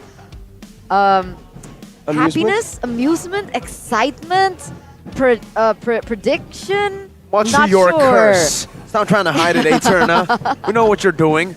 You voted RQ Game 1, then Evo's Game 2. It always happens. Back then, Season 11, it was me, I believe. Now it's you. So do you want to make a deal with Arashi? I don't know how to feel about this. Or do you want to make a deal with Age? What do you do with this power? I mean, Age was really nice at MSC. Was he though? He really was. He was helping me out with like relationship problems. You're right. But Arashi bought not- you that's a normal, though. Rizal. That's normal though. It's normal though. Arashi bought you a Rizal though. Yeah, that's why. It's more recent. It has more weight. Recency true. bias. I don't know. Let me think about it. I mean, while I think about it, let's talk about the man you see on a screen, RRQ Naomi. He was branded one of the best players of week 1 coming into MPL ID Season 12, and he surely is showing up with his impact on several different layers of heroes. Cho, Kaja, Franco. We haven't even seen his Natalia just yet. What else is he hiding? Hero, players like this, right? You would expect them to have a bit of a narrow hero pool, but Naomi is not that at all, man. He just knows how to, even when he's not, like Mirko was mentioning, right? If you compare his Cho to Keyboy, it probably doesn't look as flashy, but who cares? As long as it gets the job done, essentially, you don't have to do anything too crazy. And that is how I feel like Naomi plays, right? It's just smooth sailing and consistent, and that is what they require right now. Finally, in the drafting phase for game number 3, we get into it. It's gonna be RRQ with the first pick. Yeah, it is. RRQ swapping sides again. And so far, the trend has been anyone on the red side is usually the winner. Evo's had it. RQ in game number 2. And now in game number 3, it's Evo's again. So if we're talking about patterns, Mirko, The Same League of exact Superstitions continue. Of course, it's all in good fun, guys. We're just theorizing. There's no real curse, perhaps. Rashi's just trying to hide it. We all know it's real.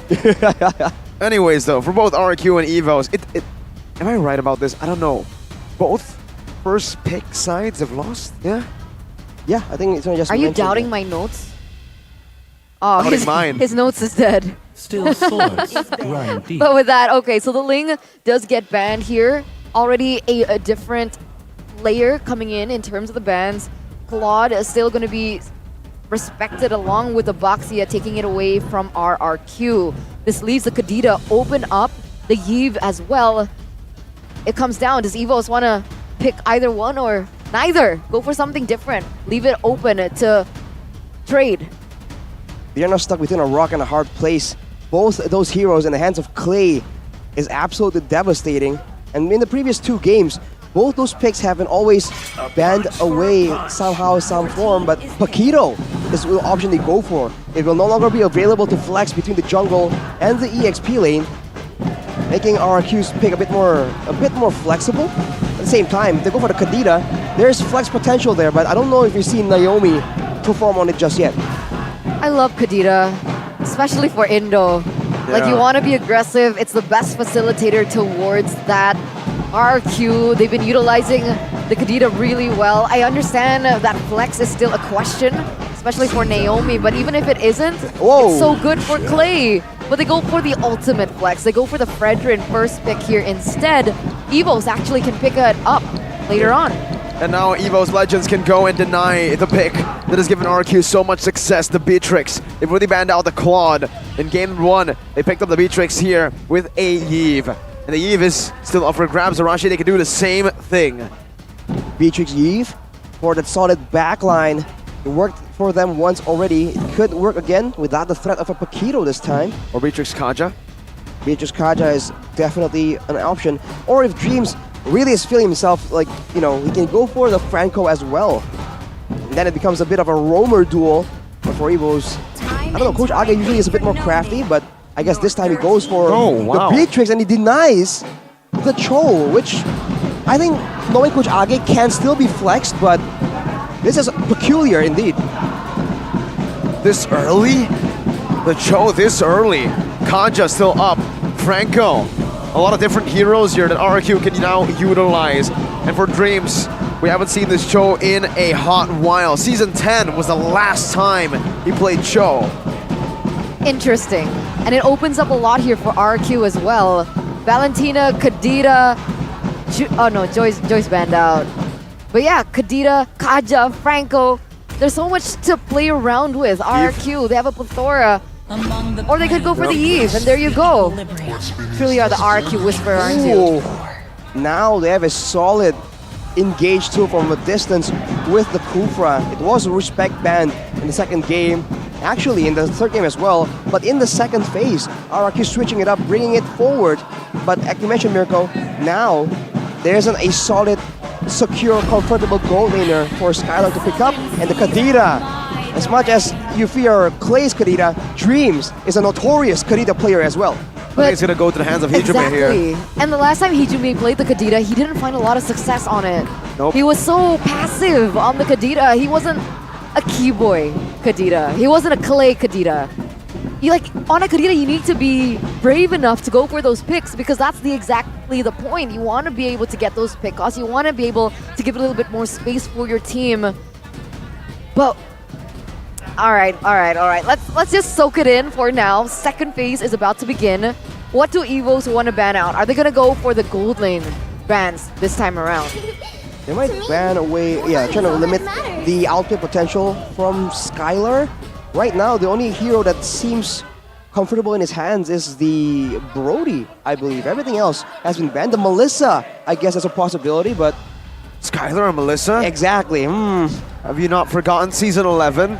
0% win rate on that Melissa, man. And now with the 1-1 ban, I think the 1-1 was the best pick. That's why I was quite interested to see if the 1-1 was going to get picked, because now without the 1-1, that's the pure counter to the Cho and the Kadita. Brody makes sense here, but honestly, the safest pick here, it's a carry. Funnily enough, with that Purify, it's a carry. You go for the Brody, you cannot go for Purify. You need to go for Flicker, and up against the Kadita and the Cho. Yeah, I don't think you want to pick up that Brody or a hero with no Purify. The Clint? We saw it occasionally, but if they want to go front to back, this makes a bit of sense. It is good damage in the late game as well, but again, it's just a very situational pick. It's good damage, but there's not a lot of playmaking that you can do. There's not a lot of dashes. With so much dive coming from Evos, I think it's a little too risky to pick up something like that. Second best would be Harith. Harith taken out as well. Once again, putting Skylar in a corner. Wow. Does he go for Bane? Is that in his kit? If it was Zin, maybe. Gold lane, Bane. But RQ needs that secondary carry or their primary carry. They need Skylar. Clay cannot just be the sole carry unless they go for the jungle. I don't know. There are no assassins left here. The Lancelot is something that they can go for. RQ. Evo's Legends can take it away from them. But honestly, looking at this composition, a Fredrin, a Kufra, a Yve. Does the Martis look good for Evo's Legends? The Martis looks okay, but it might just overload them with tankiness and leave them wanting for damage. Depends on what Evo's picks right here, because if it's only a Kadira, if they went for a more aggressive, squishy kind of composition, then maybe overloading on tankiness might be the solution to try and stave off that damage. It's gonna be a Lancelot though. Again, flexible. Could be built one of two ways in the hands of Taz as well. You can expect fast hand plays. Very brave though against Kufra. Naomi's Kufra on top of that. This is a legendary Lancelot. This is the Lancelot that sent RRQ home in Season 11 playoffs. Oof. Painful memories resurfacing right here. But if they want to try and continue with this, again, big damage and maybe a bit more utility, considering the amount of mobility available. Cho, Kadira, Lancelot as well. A bit more crowd control won't hurt at all. They want to go for the Grok.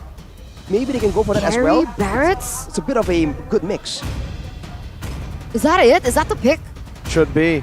Oh, they go for the X-Borg instead. I agree with that. I like that way more. I think going for the Barats earlier would have been a bit tough. They won't have enough dive to follow up with the Kufra. So going for the X-Borg here and placing the Fredrin in the jungle makes sense. Last pick for Evos though. Is this another chance for an Akai? Akai? What about Terizla? Is Terizla... Oh, but X-Borg. It's pretty tough. Paquito's taken out. What are our options here for the EXP lane? Terizla. Uranus is banned out. The Akai, if it's fluffy. But Terizla's banned out? No, it's not. Oh, I mean, no, I don't think Uranus it's is banned out, my bad. Exactly. Well, it worked out earlier. And again, it's still a solid counter, but no, it's going to be the Esmeralda. Against the carry. Wow. To try and counter the Yve, perhaps. It's a bit of a weird strategy, but it's a lot of brute force. It's a lot of dive. If Evos can execute properly, the backline of RRQ is going to be struggling to keep their carries secure, especially if this Esmeralda brings something like a Purify to ensure that he can just run towards the backline unimpeded. I'm sorry, Arashi. What? That's all I'm gonna say. Oh no. I'm sorry. It's okay. I'm sorry. But let's see the outcome of this. We'll break the curse, man. Let's try. We have to. We have to. Oh man, even the audience, they're feeling it as well. The conclusion to the classic derby between Evo's Legends and RRQ. It's gonna come back down to this final matchup. Both teams have finalized their opponent, their choice of gameplay, their strategies. Let's hope it's enough, because we all know both of these teams are dearly needed. And with that, for the final time, welcome to the Land of Dawn as we enter the Game 3, the last and final one of today. Man, 2 Purifies to respect the pickup potential from the side of RRQ. And right there, the only way they can counter the Esmeralda is to out-damage and shred her down. So in the early game, Skylar needs to make sure that he does not fall behind, and Naomi will be playing a huge role in ensuring that that will not happen. Hijume, he's already dealing a little bit of damage here on the opponent. Dreams opening up vision as well. In terms of emblems, wait a second, Naomi. Oh, nope. Lethal Wanderer picked up by Evo's Legends per now. Honestly, Arashi, I have a big question here to ask you. Walk us through the decision of this Esmeralda pick. The Esmeralda, good sustain, good staying power, right? You can just keep trading again. Usually Uranus is an option, right? But since it's banned out, the Esmeralda back then used to be what is used to counter or match that kind of XP lane side pressure. And you can see in the lane against a X-Borg, with a shielding you can spam out like that, you can actually be quite oppressive. With Taz coming in, seems like Banana is forced to give up several minions right here, and Fluffy immediately cuts it as well. One whole wave gone. Sorry, simplistic question here. Is the Viraga armor considered a shield? I don't think so.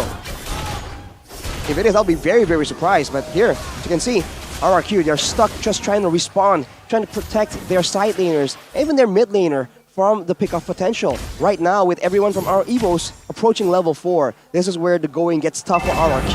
We'll have to see if they can hang on for dear life. Yeah, even despite that, right? It doesn't seem like RQ have a winning lane.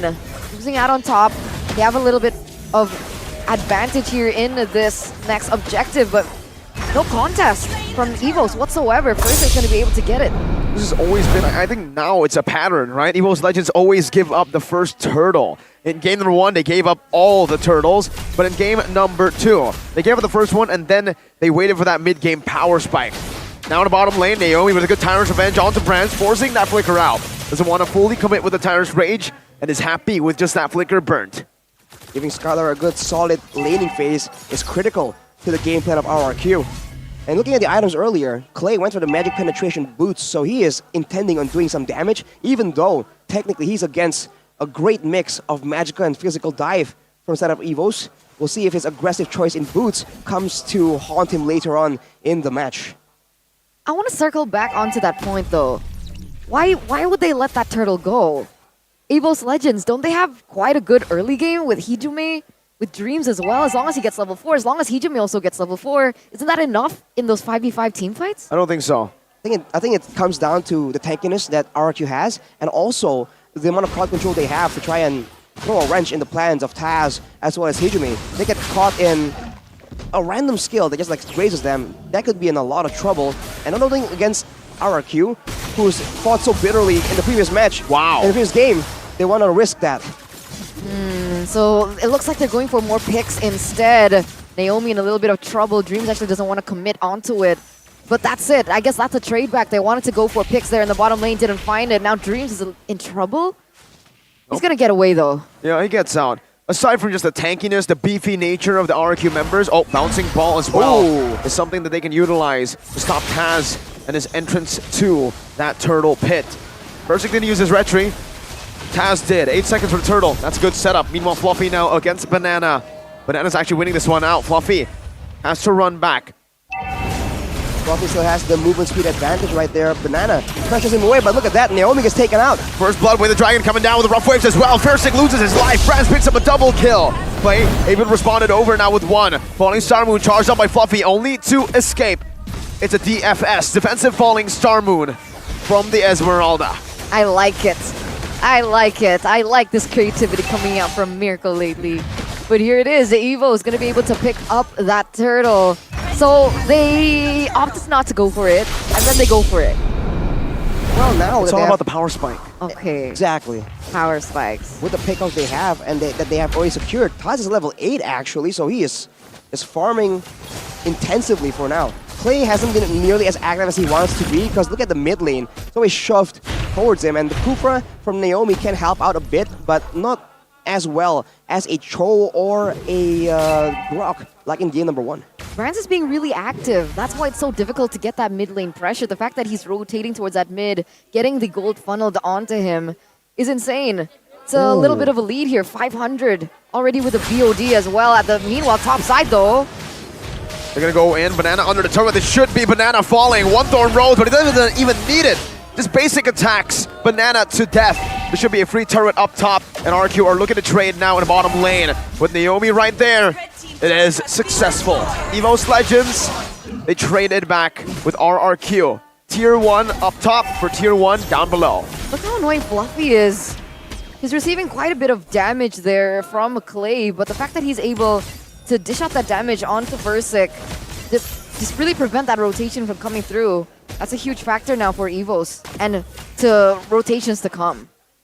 It's very reminiscent of the way Luke was playing for GeekFam. At every single turn, he just keeps going to the mid lane, and that pressure overall just equalizes.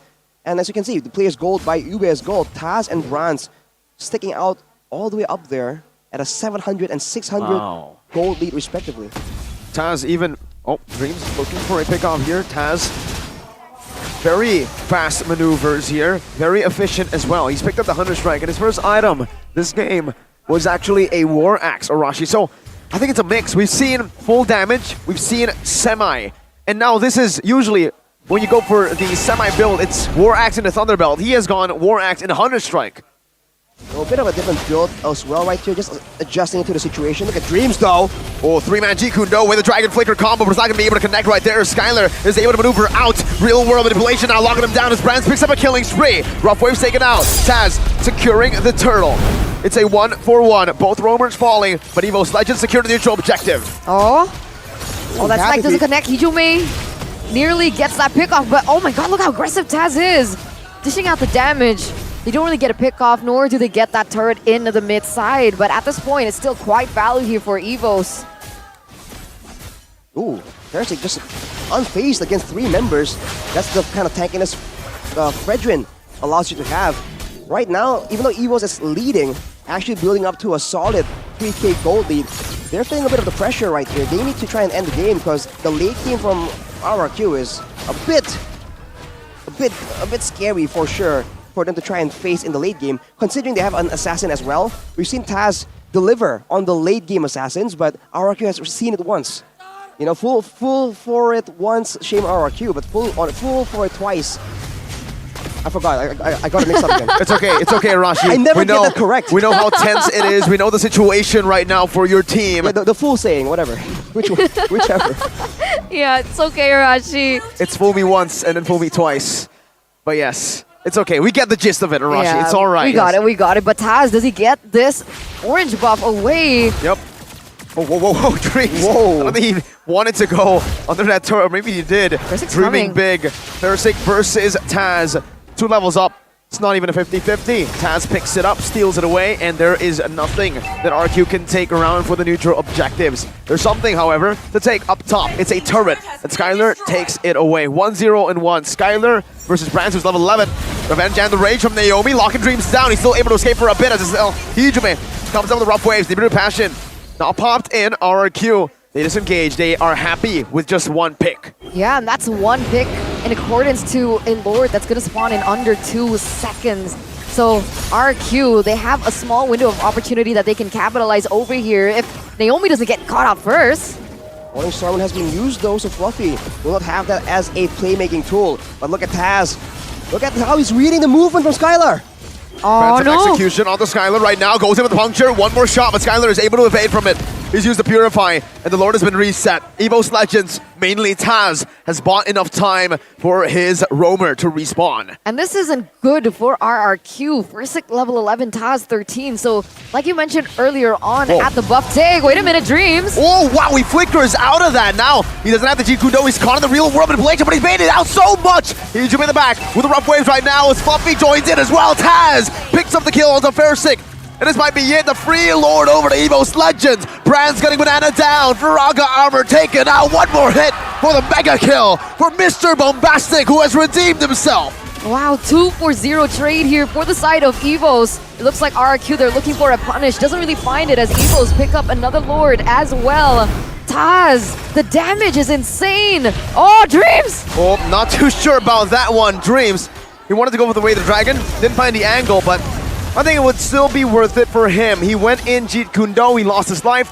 Evo's got the tier 1. Just seems like RRQ, the fact that they are relying so heavily onto this carry, it's just difficult. Compared to Brands, who's just been free hitting in the back for all of these fights, Skylar is just getting zoned away by Thorn Roses, Falling Star Moons, and Rough Waves from the side of Evos. So he is just finding it very difficult to be relevant in the middle of these fights. The role of doing damage seems to be falling solely on play. Oh. Close. Almost. I'm actually wondering how far Skylar has built in terms of his items and if he's caught up yet or not. I can actually look back, but I'm too lazy to. It's too far, I can't see it. But if RRQ can actually catch up in that gold, they might stand a chance here. Okay, finally we get to see it. So he has the corrosion. He has a little bit of pants on as well, but he goes in for the golden staff, so no DHS just yet. What is he itemizing towards? DHS. Oh, this is DHS. Yeah. All right. Usually you see a third item, but because he was so behind, he had to go for the Wind Nature first. Good adaptation, but now they lack damage. Well, they severely lack damage, and he just, even if he does have the items to output that kind of damage, can he even get in range securely enough without getting completely zoned out, or worse yet, picked up completely by Taz, who just picked up an endless battle. Yeah. It's gonna be a good chunk of true damage buffing onto his basic attacks. The Evos, they are not wasting this gold advantage at all, but keep in mind, it's the same situation. High ground is available for RRQ. Oh, Naomi! Counter Revenge and the Rage only on the Dreams right now is able to escape from the onslaught coming in from the Kings.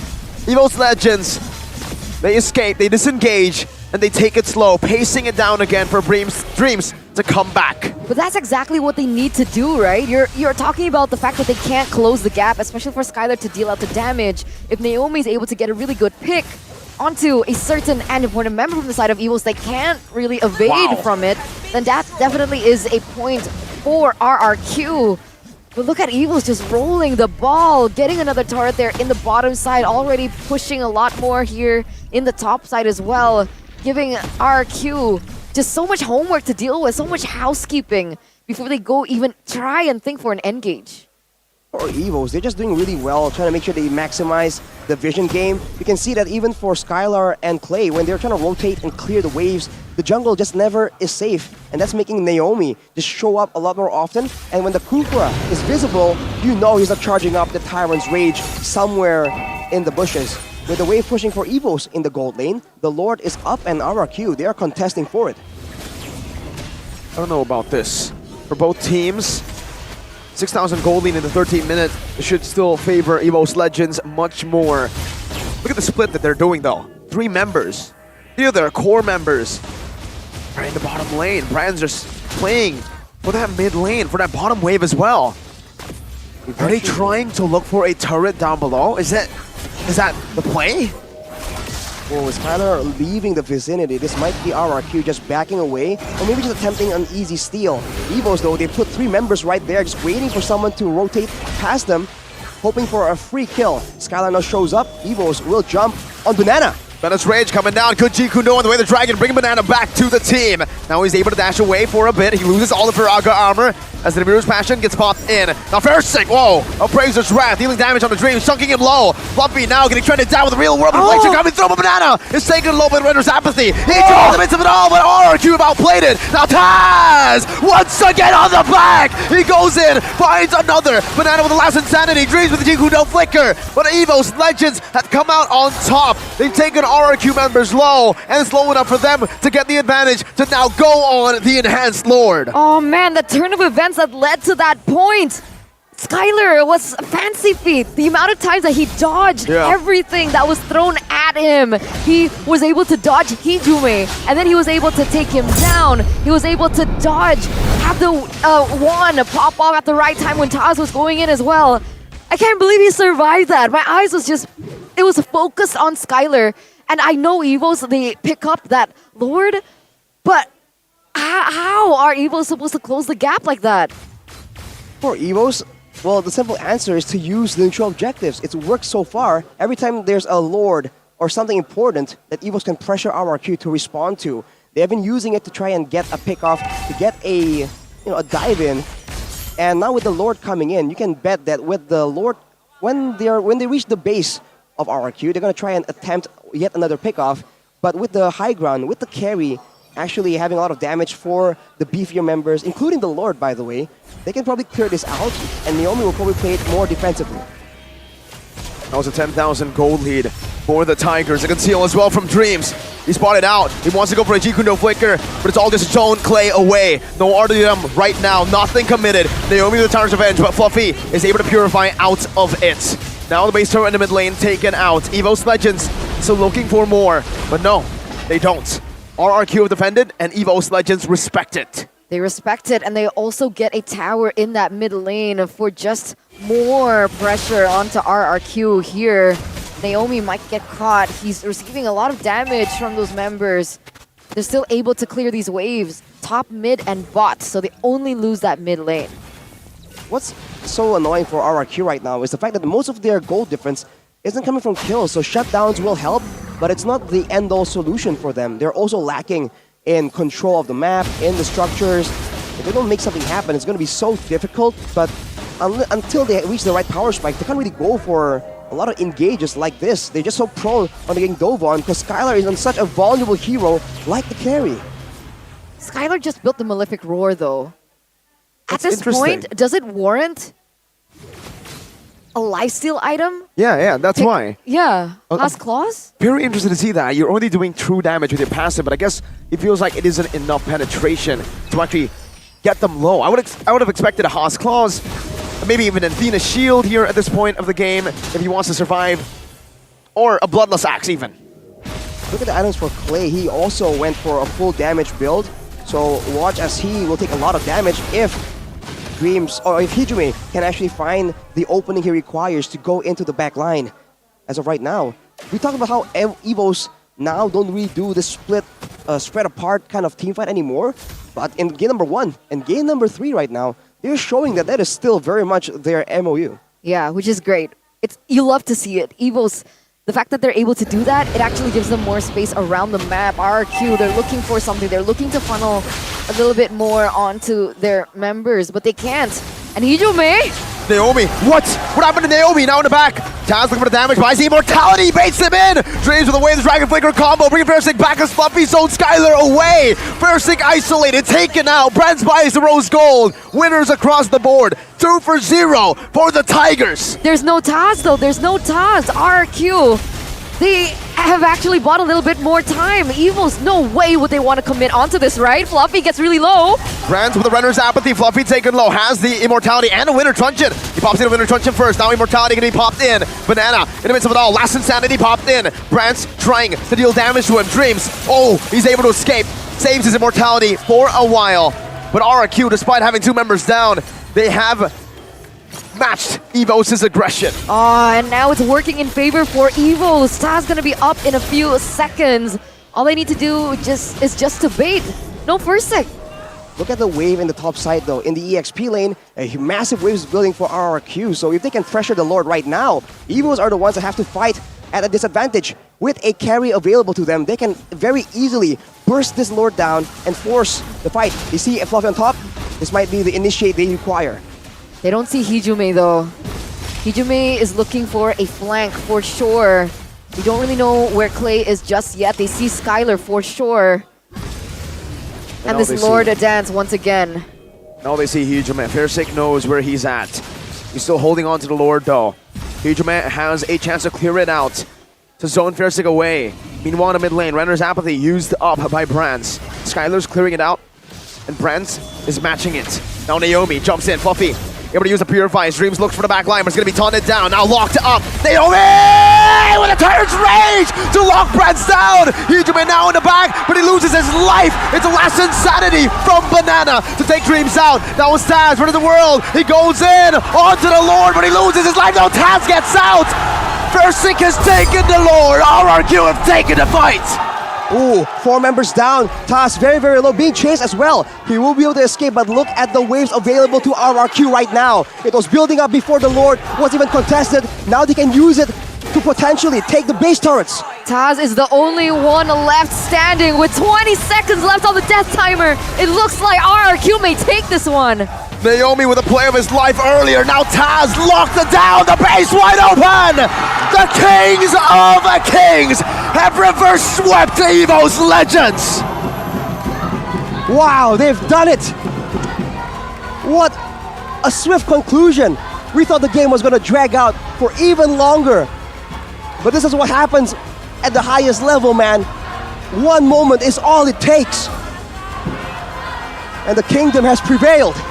Once again, only 3 times have Evos won the classical derby.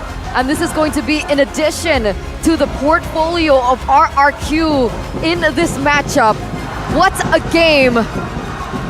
It was perfectly executed by RQ in the final seconds. The way that Skylar was able to outplay all those dives, not giving a chance whatsoever for Dreams or Hijume to touch him. Skylar, he was free hitting on everyone and everyone fell to his damage. The one moment where Skylar wasn't zoned away, that was all it takes, man. The whole game, he has been bullied, pushed away, zoned out from all these fights, forced to watch his teammates fall. The one time he has all the room in the world to attack, he just shreds everyone down. Skylar. Most of the time you say this isn't a game made or make it or break it with one moment. But Naomi has proven that. One moment, that Tyrant's Rage flickered to lock Brands down was magnificent. If Gani was here, he would call it Magnif. Magnif. Magnif. Definitely. Oh, and the crowd roars.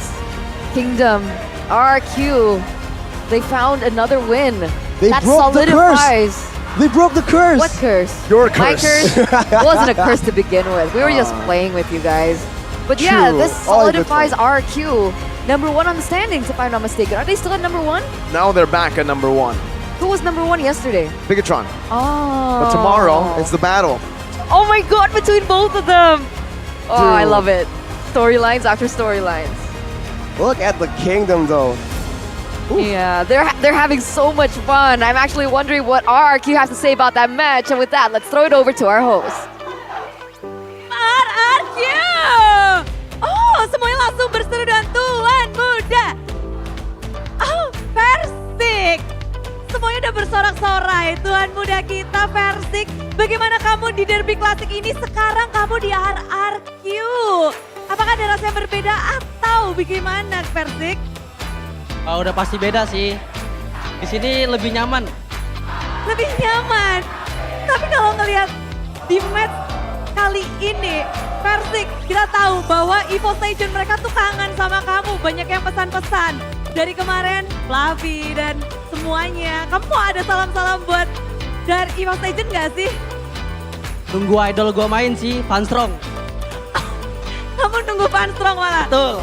Oh no, seru banget di sini. Tapi gimana Persik kamu bisa untuk mengambil game bahkan yang ketiga juga. Evo Station ini bisa dibilang rajanya comeback. Kalian nggak ngebiarin hal itu. Ya, siapa bilang Epos Raja comeback, kita juga bisa kok. Serem juga. Kalau Deden from Bogor, Ya, udah. gimana kamu untuk mempersiapkan tim kamu untuk derby klasik kali ini? Karena bisa dibilang juga ini adalah Naomi untuk derby klasik pertama. Pasti intensnya berbeda dong dengan Iya. match lainnya. Ya cuma bilang ke mereka main kayak biasa aja sih. Kayak nggak ngangkat lawan EVOS atau lawan siapapun. Jadi main kayak biasa aja. Main kayak biasa aja dan mereka mendapatkan win streak sampai saat ini 4 kali belum terkalahkan. Dan Skylar di game terakhir pula kamu gak tersentuh. Gak ada yang bisa sentuh Skylar. Gak ada, ganas banget. Surprise. Apa tadi Bude? Kamu gak ada yang bisa sentuh di game terakhir 0 death. Bagaimana kamu bisa menjaga dirimu di match yang sangat-sangat intens ini Skylar? Ya karena ada teman-teman gue yang cover gue lah.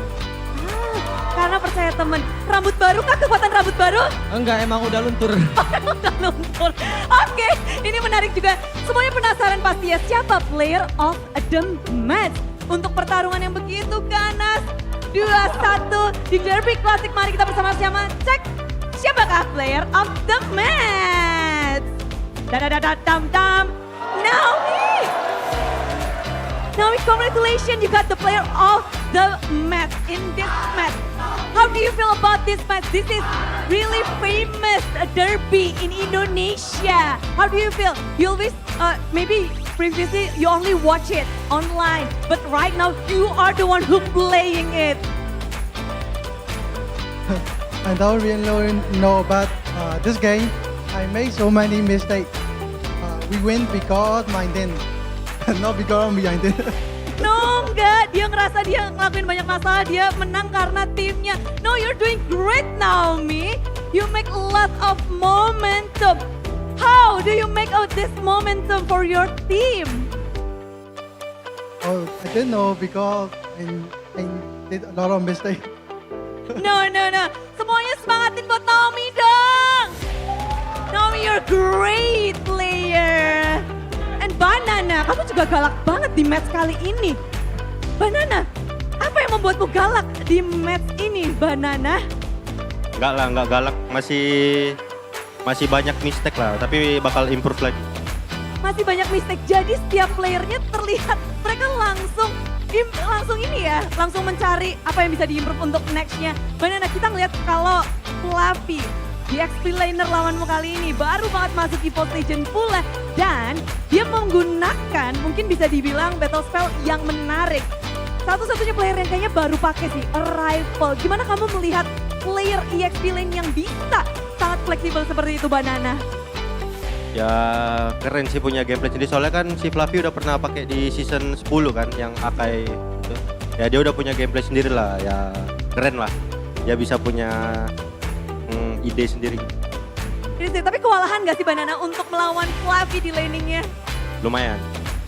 Makin serem gak Evo Station ada Fluffy? Ya lumayan lah, naik dikit.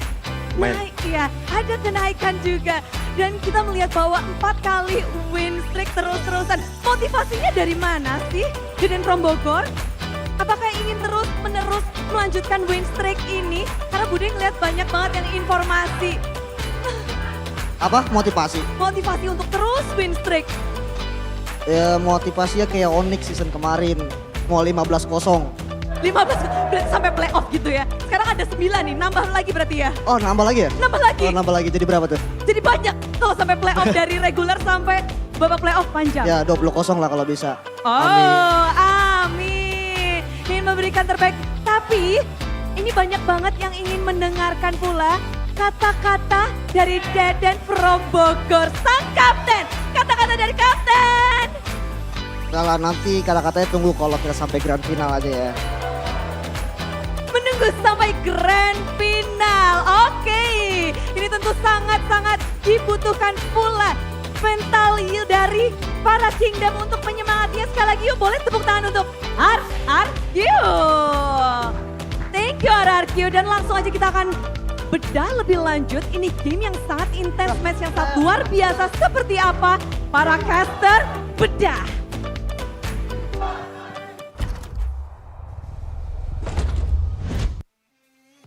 Looking for an opponent who can break their win streak here at MPL ID Season 12. Going 4-0 so far. And I guess the answer was not Evo's Legends. They were very close, but that match streak still stands strong.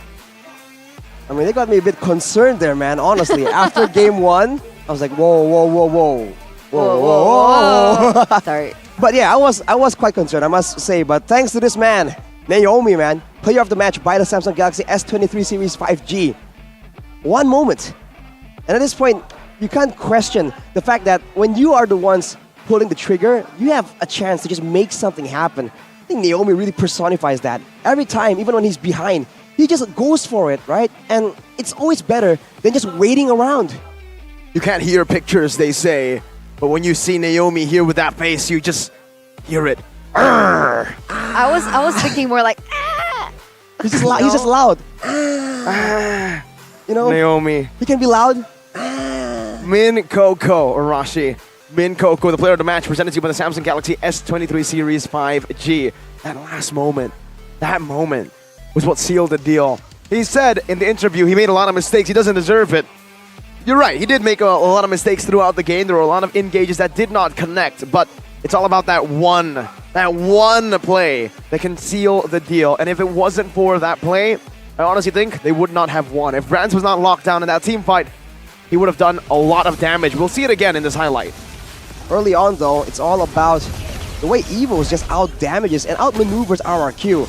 RRQ requires everyone to stay in the same spot and, more importantly, not reach Skylar and Clay. But again and again, you can see, even when Clay and Skylar maintain distance from each other, Evo just finds a way to pressure both at the same time. And their chase is just relentless, man. Fortunately, they were able to just weather the storm a bit. You can see at every time, Skylar, he actually did not get taken out a single time this game. And that's insane considering the amount of damage, the amount of utility they're throwing at him. Yeah, I feel so bad for Taz though. He was playing out of his mind this entire series. Sure, in the end, he didn't really get the pick that he wanted and he gets taken down, but the damage that he was able to output, the pressure that he was able to output as well onto the members of EVO's Legends, it didn't do him justice. Let's see, was this the moment? Yeah, look at that. The Tyrant's Rage connects onto the Beatrix, and then it's all over. Late game, no DPS. Your opponent carry as a DPS, true damage. No chance, man. Taz and Fluffy and the rest, they tried their best to salvage the situation, but it was no go. And looking at the waves, right? Usually, when RRQ take the Lord, the waves are set up, it's pushing against them. But with the waves pushing, that is the danger. They see that opportunity and they just go straight for it. And I really thought that maybe they were only going to get a base turret, but they went for the full end. So that was great experience and presence of mind in the middle of a solid, grueling series between both these teams. Before you continue, Arashi, look back and enjoy the moment. The RRQ Kingdom here is supporting Arashi as Arashi supports RRQ. And this is why the Kingdom is the best. They have the best fans in the world, I would say, right? The amount of support they have for the team, whether the team is behind, whether the team is ahead, they always come out and show their love, even to Arashi. They said Arashi versus everybody. Arashi's tearing up. I think I saw an edit being made earlier. I'll have to check it out. But key to success, Naomi, of course, first of all, in the first game, especially the high ground from RRQ. I mean, Clay on the high ground hero, no surprise whatsoever. We've come to expect this. Good distance management, good timing on using the spells, but afterwards, that discipline in the late game, man. In both game 2 and game 3, able to just mitigate their mistakes, and usually, right, RRQ likes to go big or go home. They lose one member, they keep going in, they go for the outplays. This time, they're showing a lot more discipline and they're willing to let go of objectives in pursuit of greater rewards later on. Man, are we back into the Kingdom era?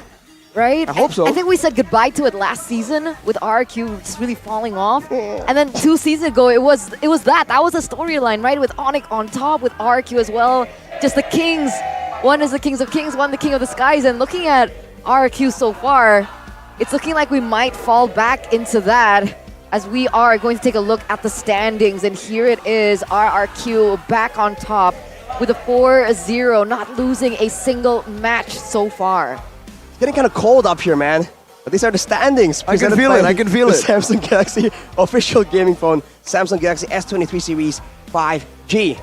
But for now, RQ's on top. But tomorrow, we're going to have a bit of a decider here, Mirko. So may the best team win. We've been saying this since day one, by the way. So it's okay, Arashi. Only one team's win streak can prevail. Is it going to be Bigatron or is it going to be RRQ? I think the Kingdom era, we've seen it. We've seen the Sky Kings as well. It's time for the robots to take over MPL Indonesia. Bigatron Alpha, the Red Terminators, they're not just here to participate, Arashi. They're here to conquer. Let's hope they're not just toys.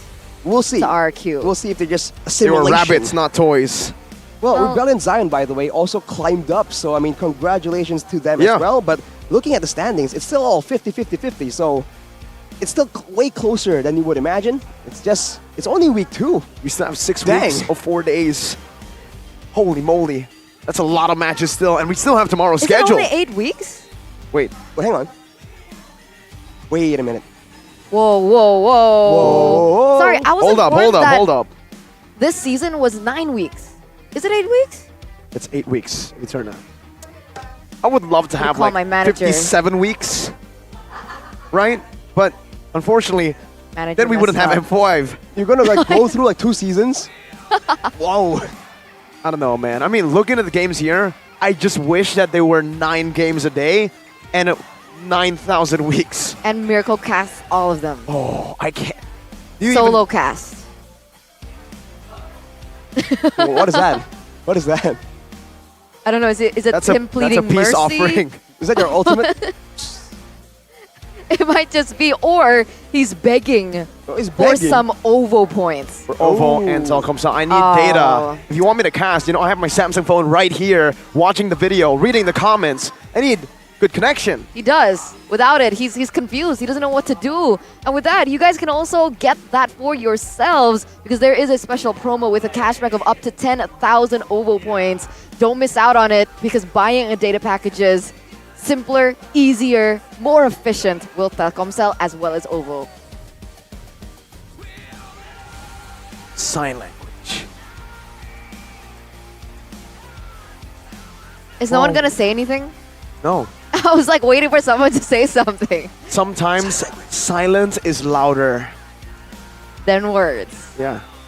Nice. They say Thank you for silence is finishing. Silence is gold sometimes. And after that kind of victory from RRQ, I think it deserves a little bit of dead air.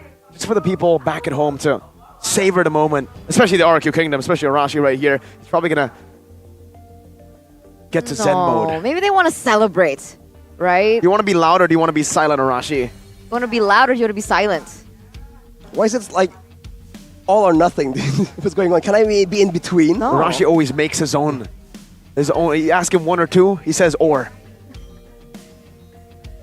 So what do you want to do, Arashi? But actually, this Celebrate. marks the end of the day, ladies and gentlemen. Unfortunately, we do have still more action-packed teams tomorrow. And with that, it's going to come to a close. Me, Eterna, Miracle, and Arashi, I'm going to say thanks for today. We love you. Stay tuned for tomorrow because MPL ID Season 12, we own this.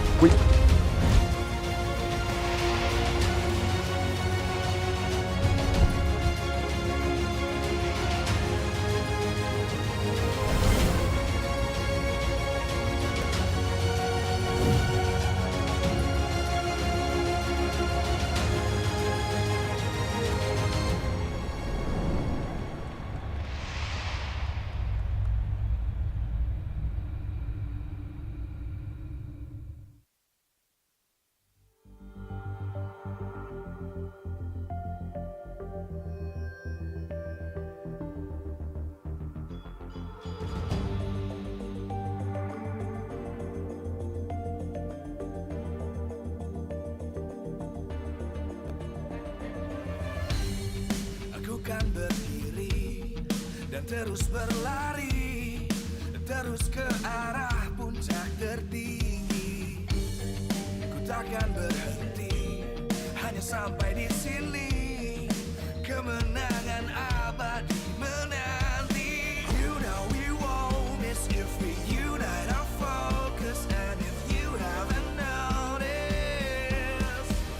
we all live. Nyalakan apimu, hadapi semua tantangan, hadang semua serangan, jatuh bukan halangan, bakar semangatmu, janganlah engkau menyerah, kita akan buat sejarah. We all this, we won't miss, we all this, we won't miss. Saatnya beraksi, jalani ambisi, aku kan menyawakan hari ini. You know we won't miss if we unite our focus. And if you haven't noticed, we all live. Nyalakan apimu, hadapi semua tantangan, hadang semua serangan, jatuh bukan halangan, bakar semangatmu, janganlah engkau menyerah, kita akan buat sejarah.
bukan berdiri dan terus berlari, terus ke arah puncak tertinggi. Ku takkan berhenti, hanya sampai di sini. Kemenangan abadi menanti. You know we won't miss if we unite our focus. And if you haven't noticed, we all live. Nyalakan apimu, hadapi semua tantangan, hadang semua serangan, jatuh bukan halangan. Bakar semangatmu, janganlah engkau menyerah. Kita akan buat sejarah. We all this, we won't miss. We all this, we won't miss. Saatnya beraksi, jalani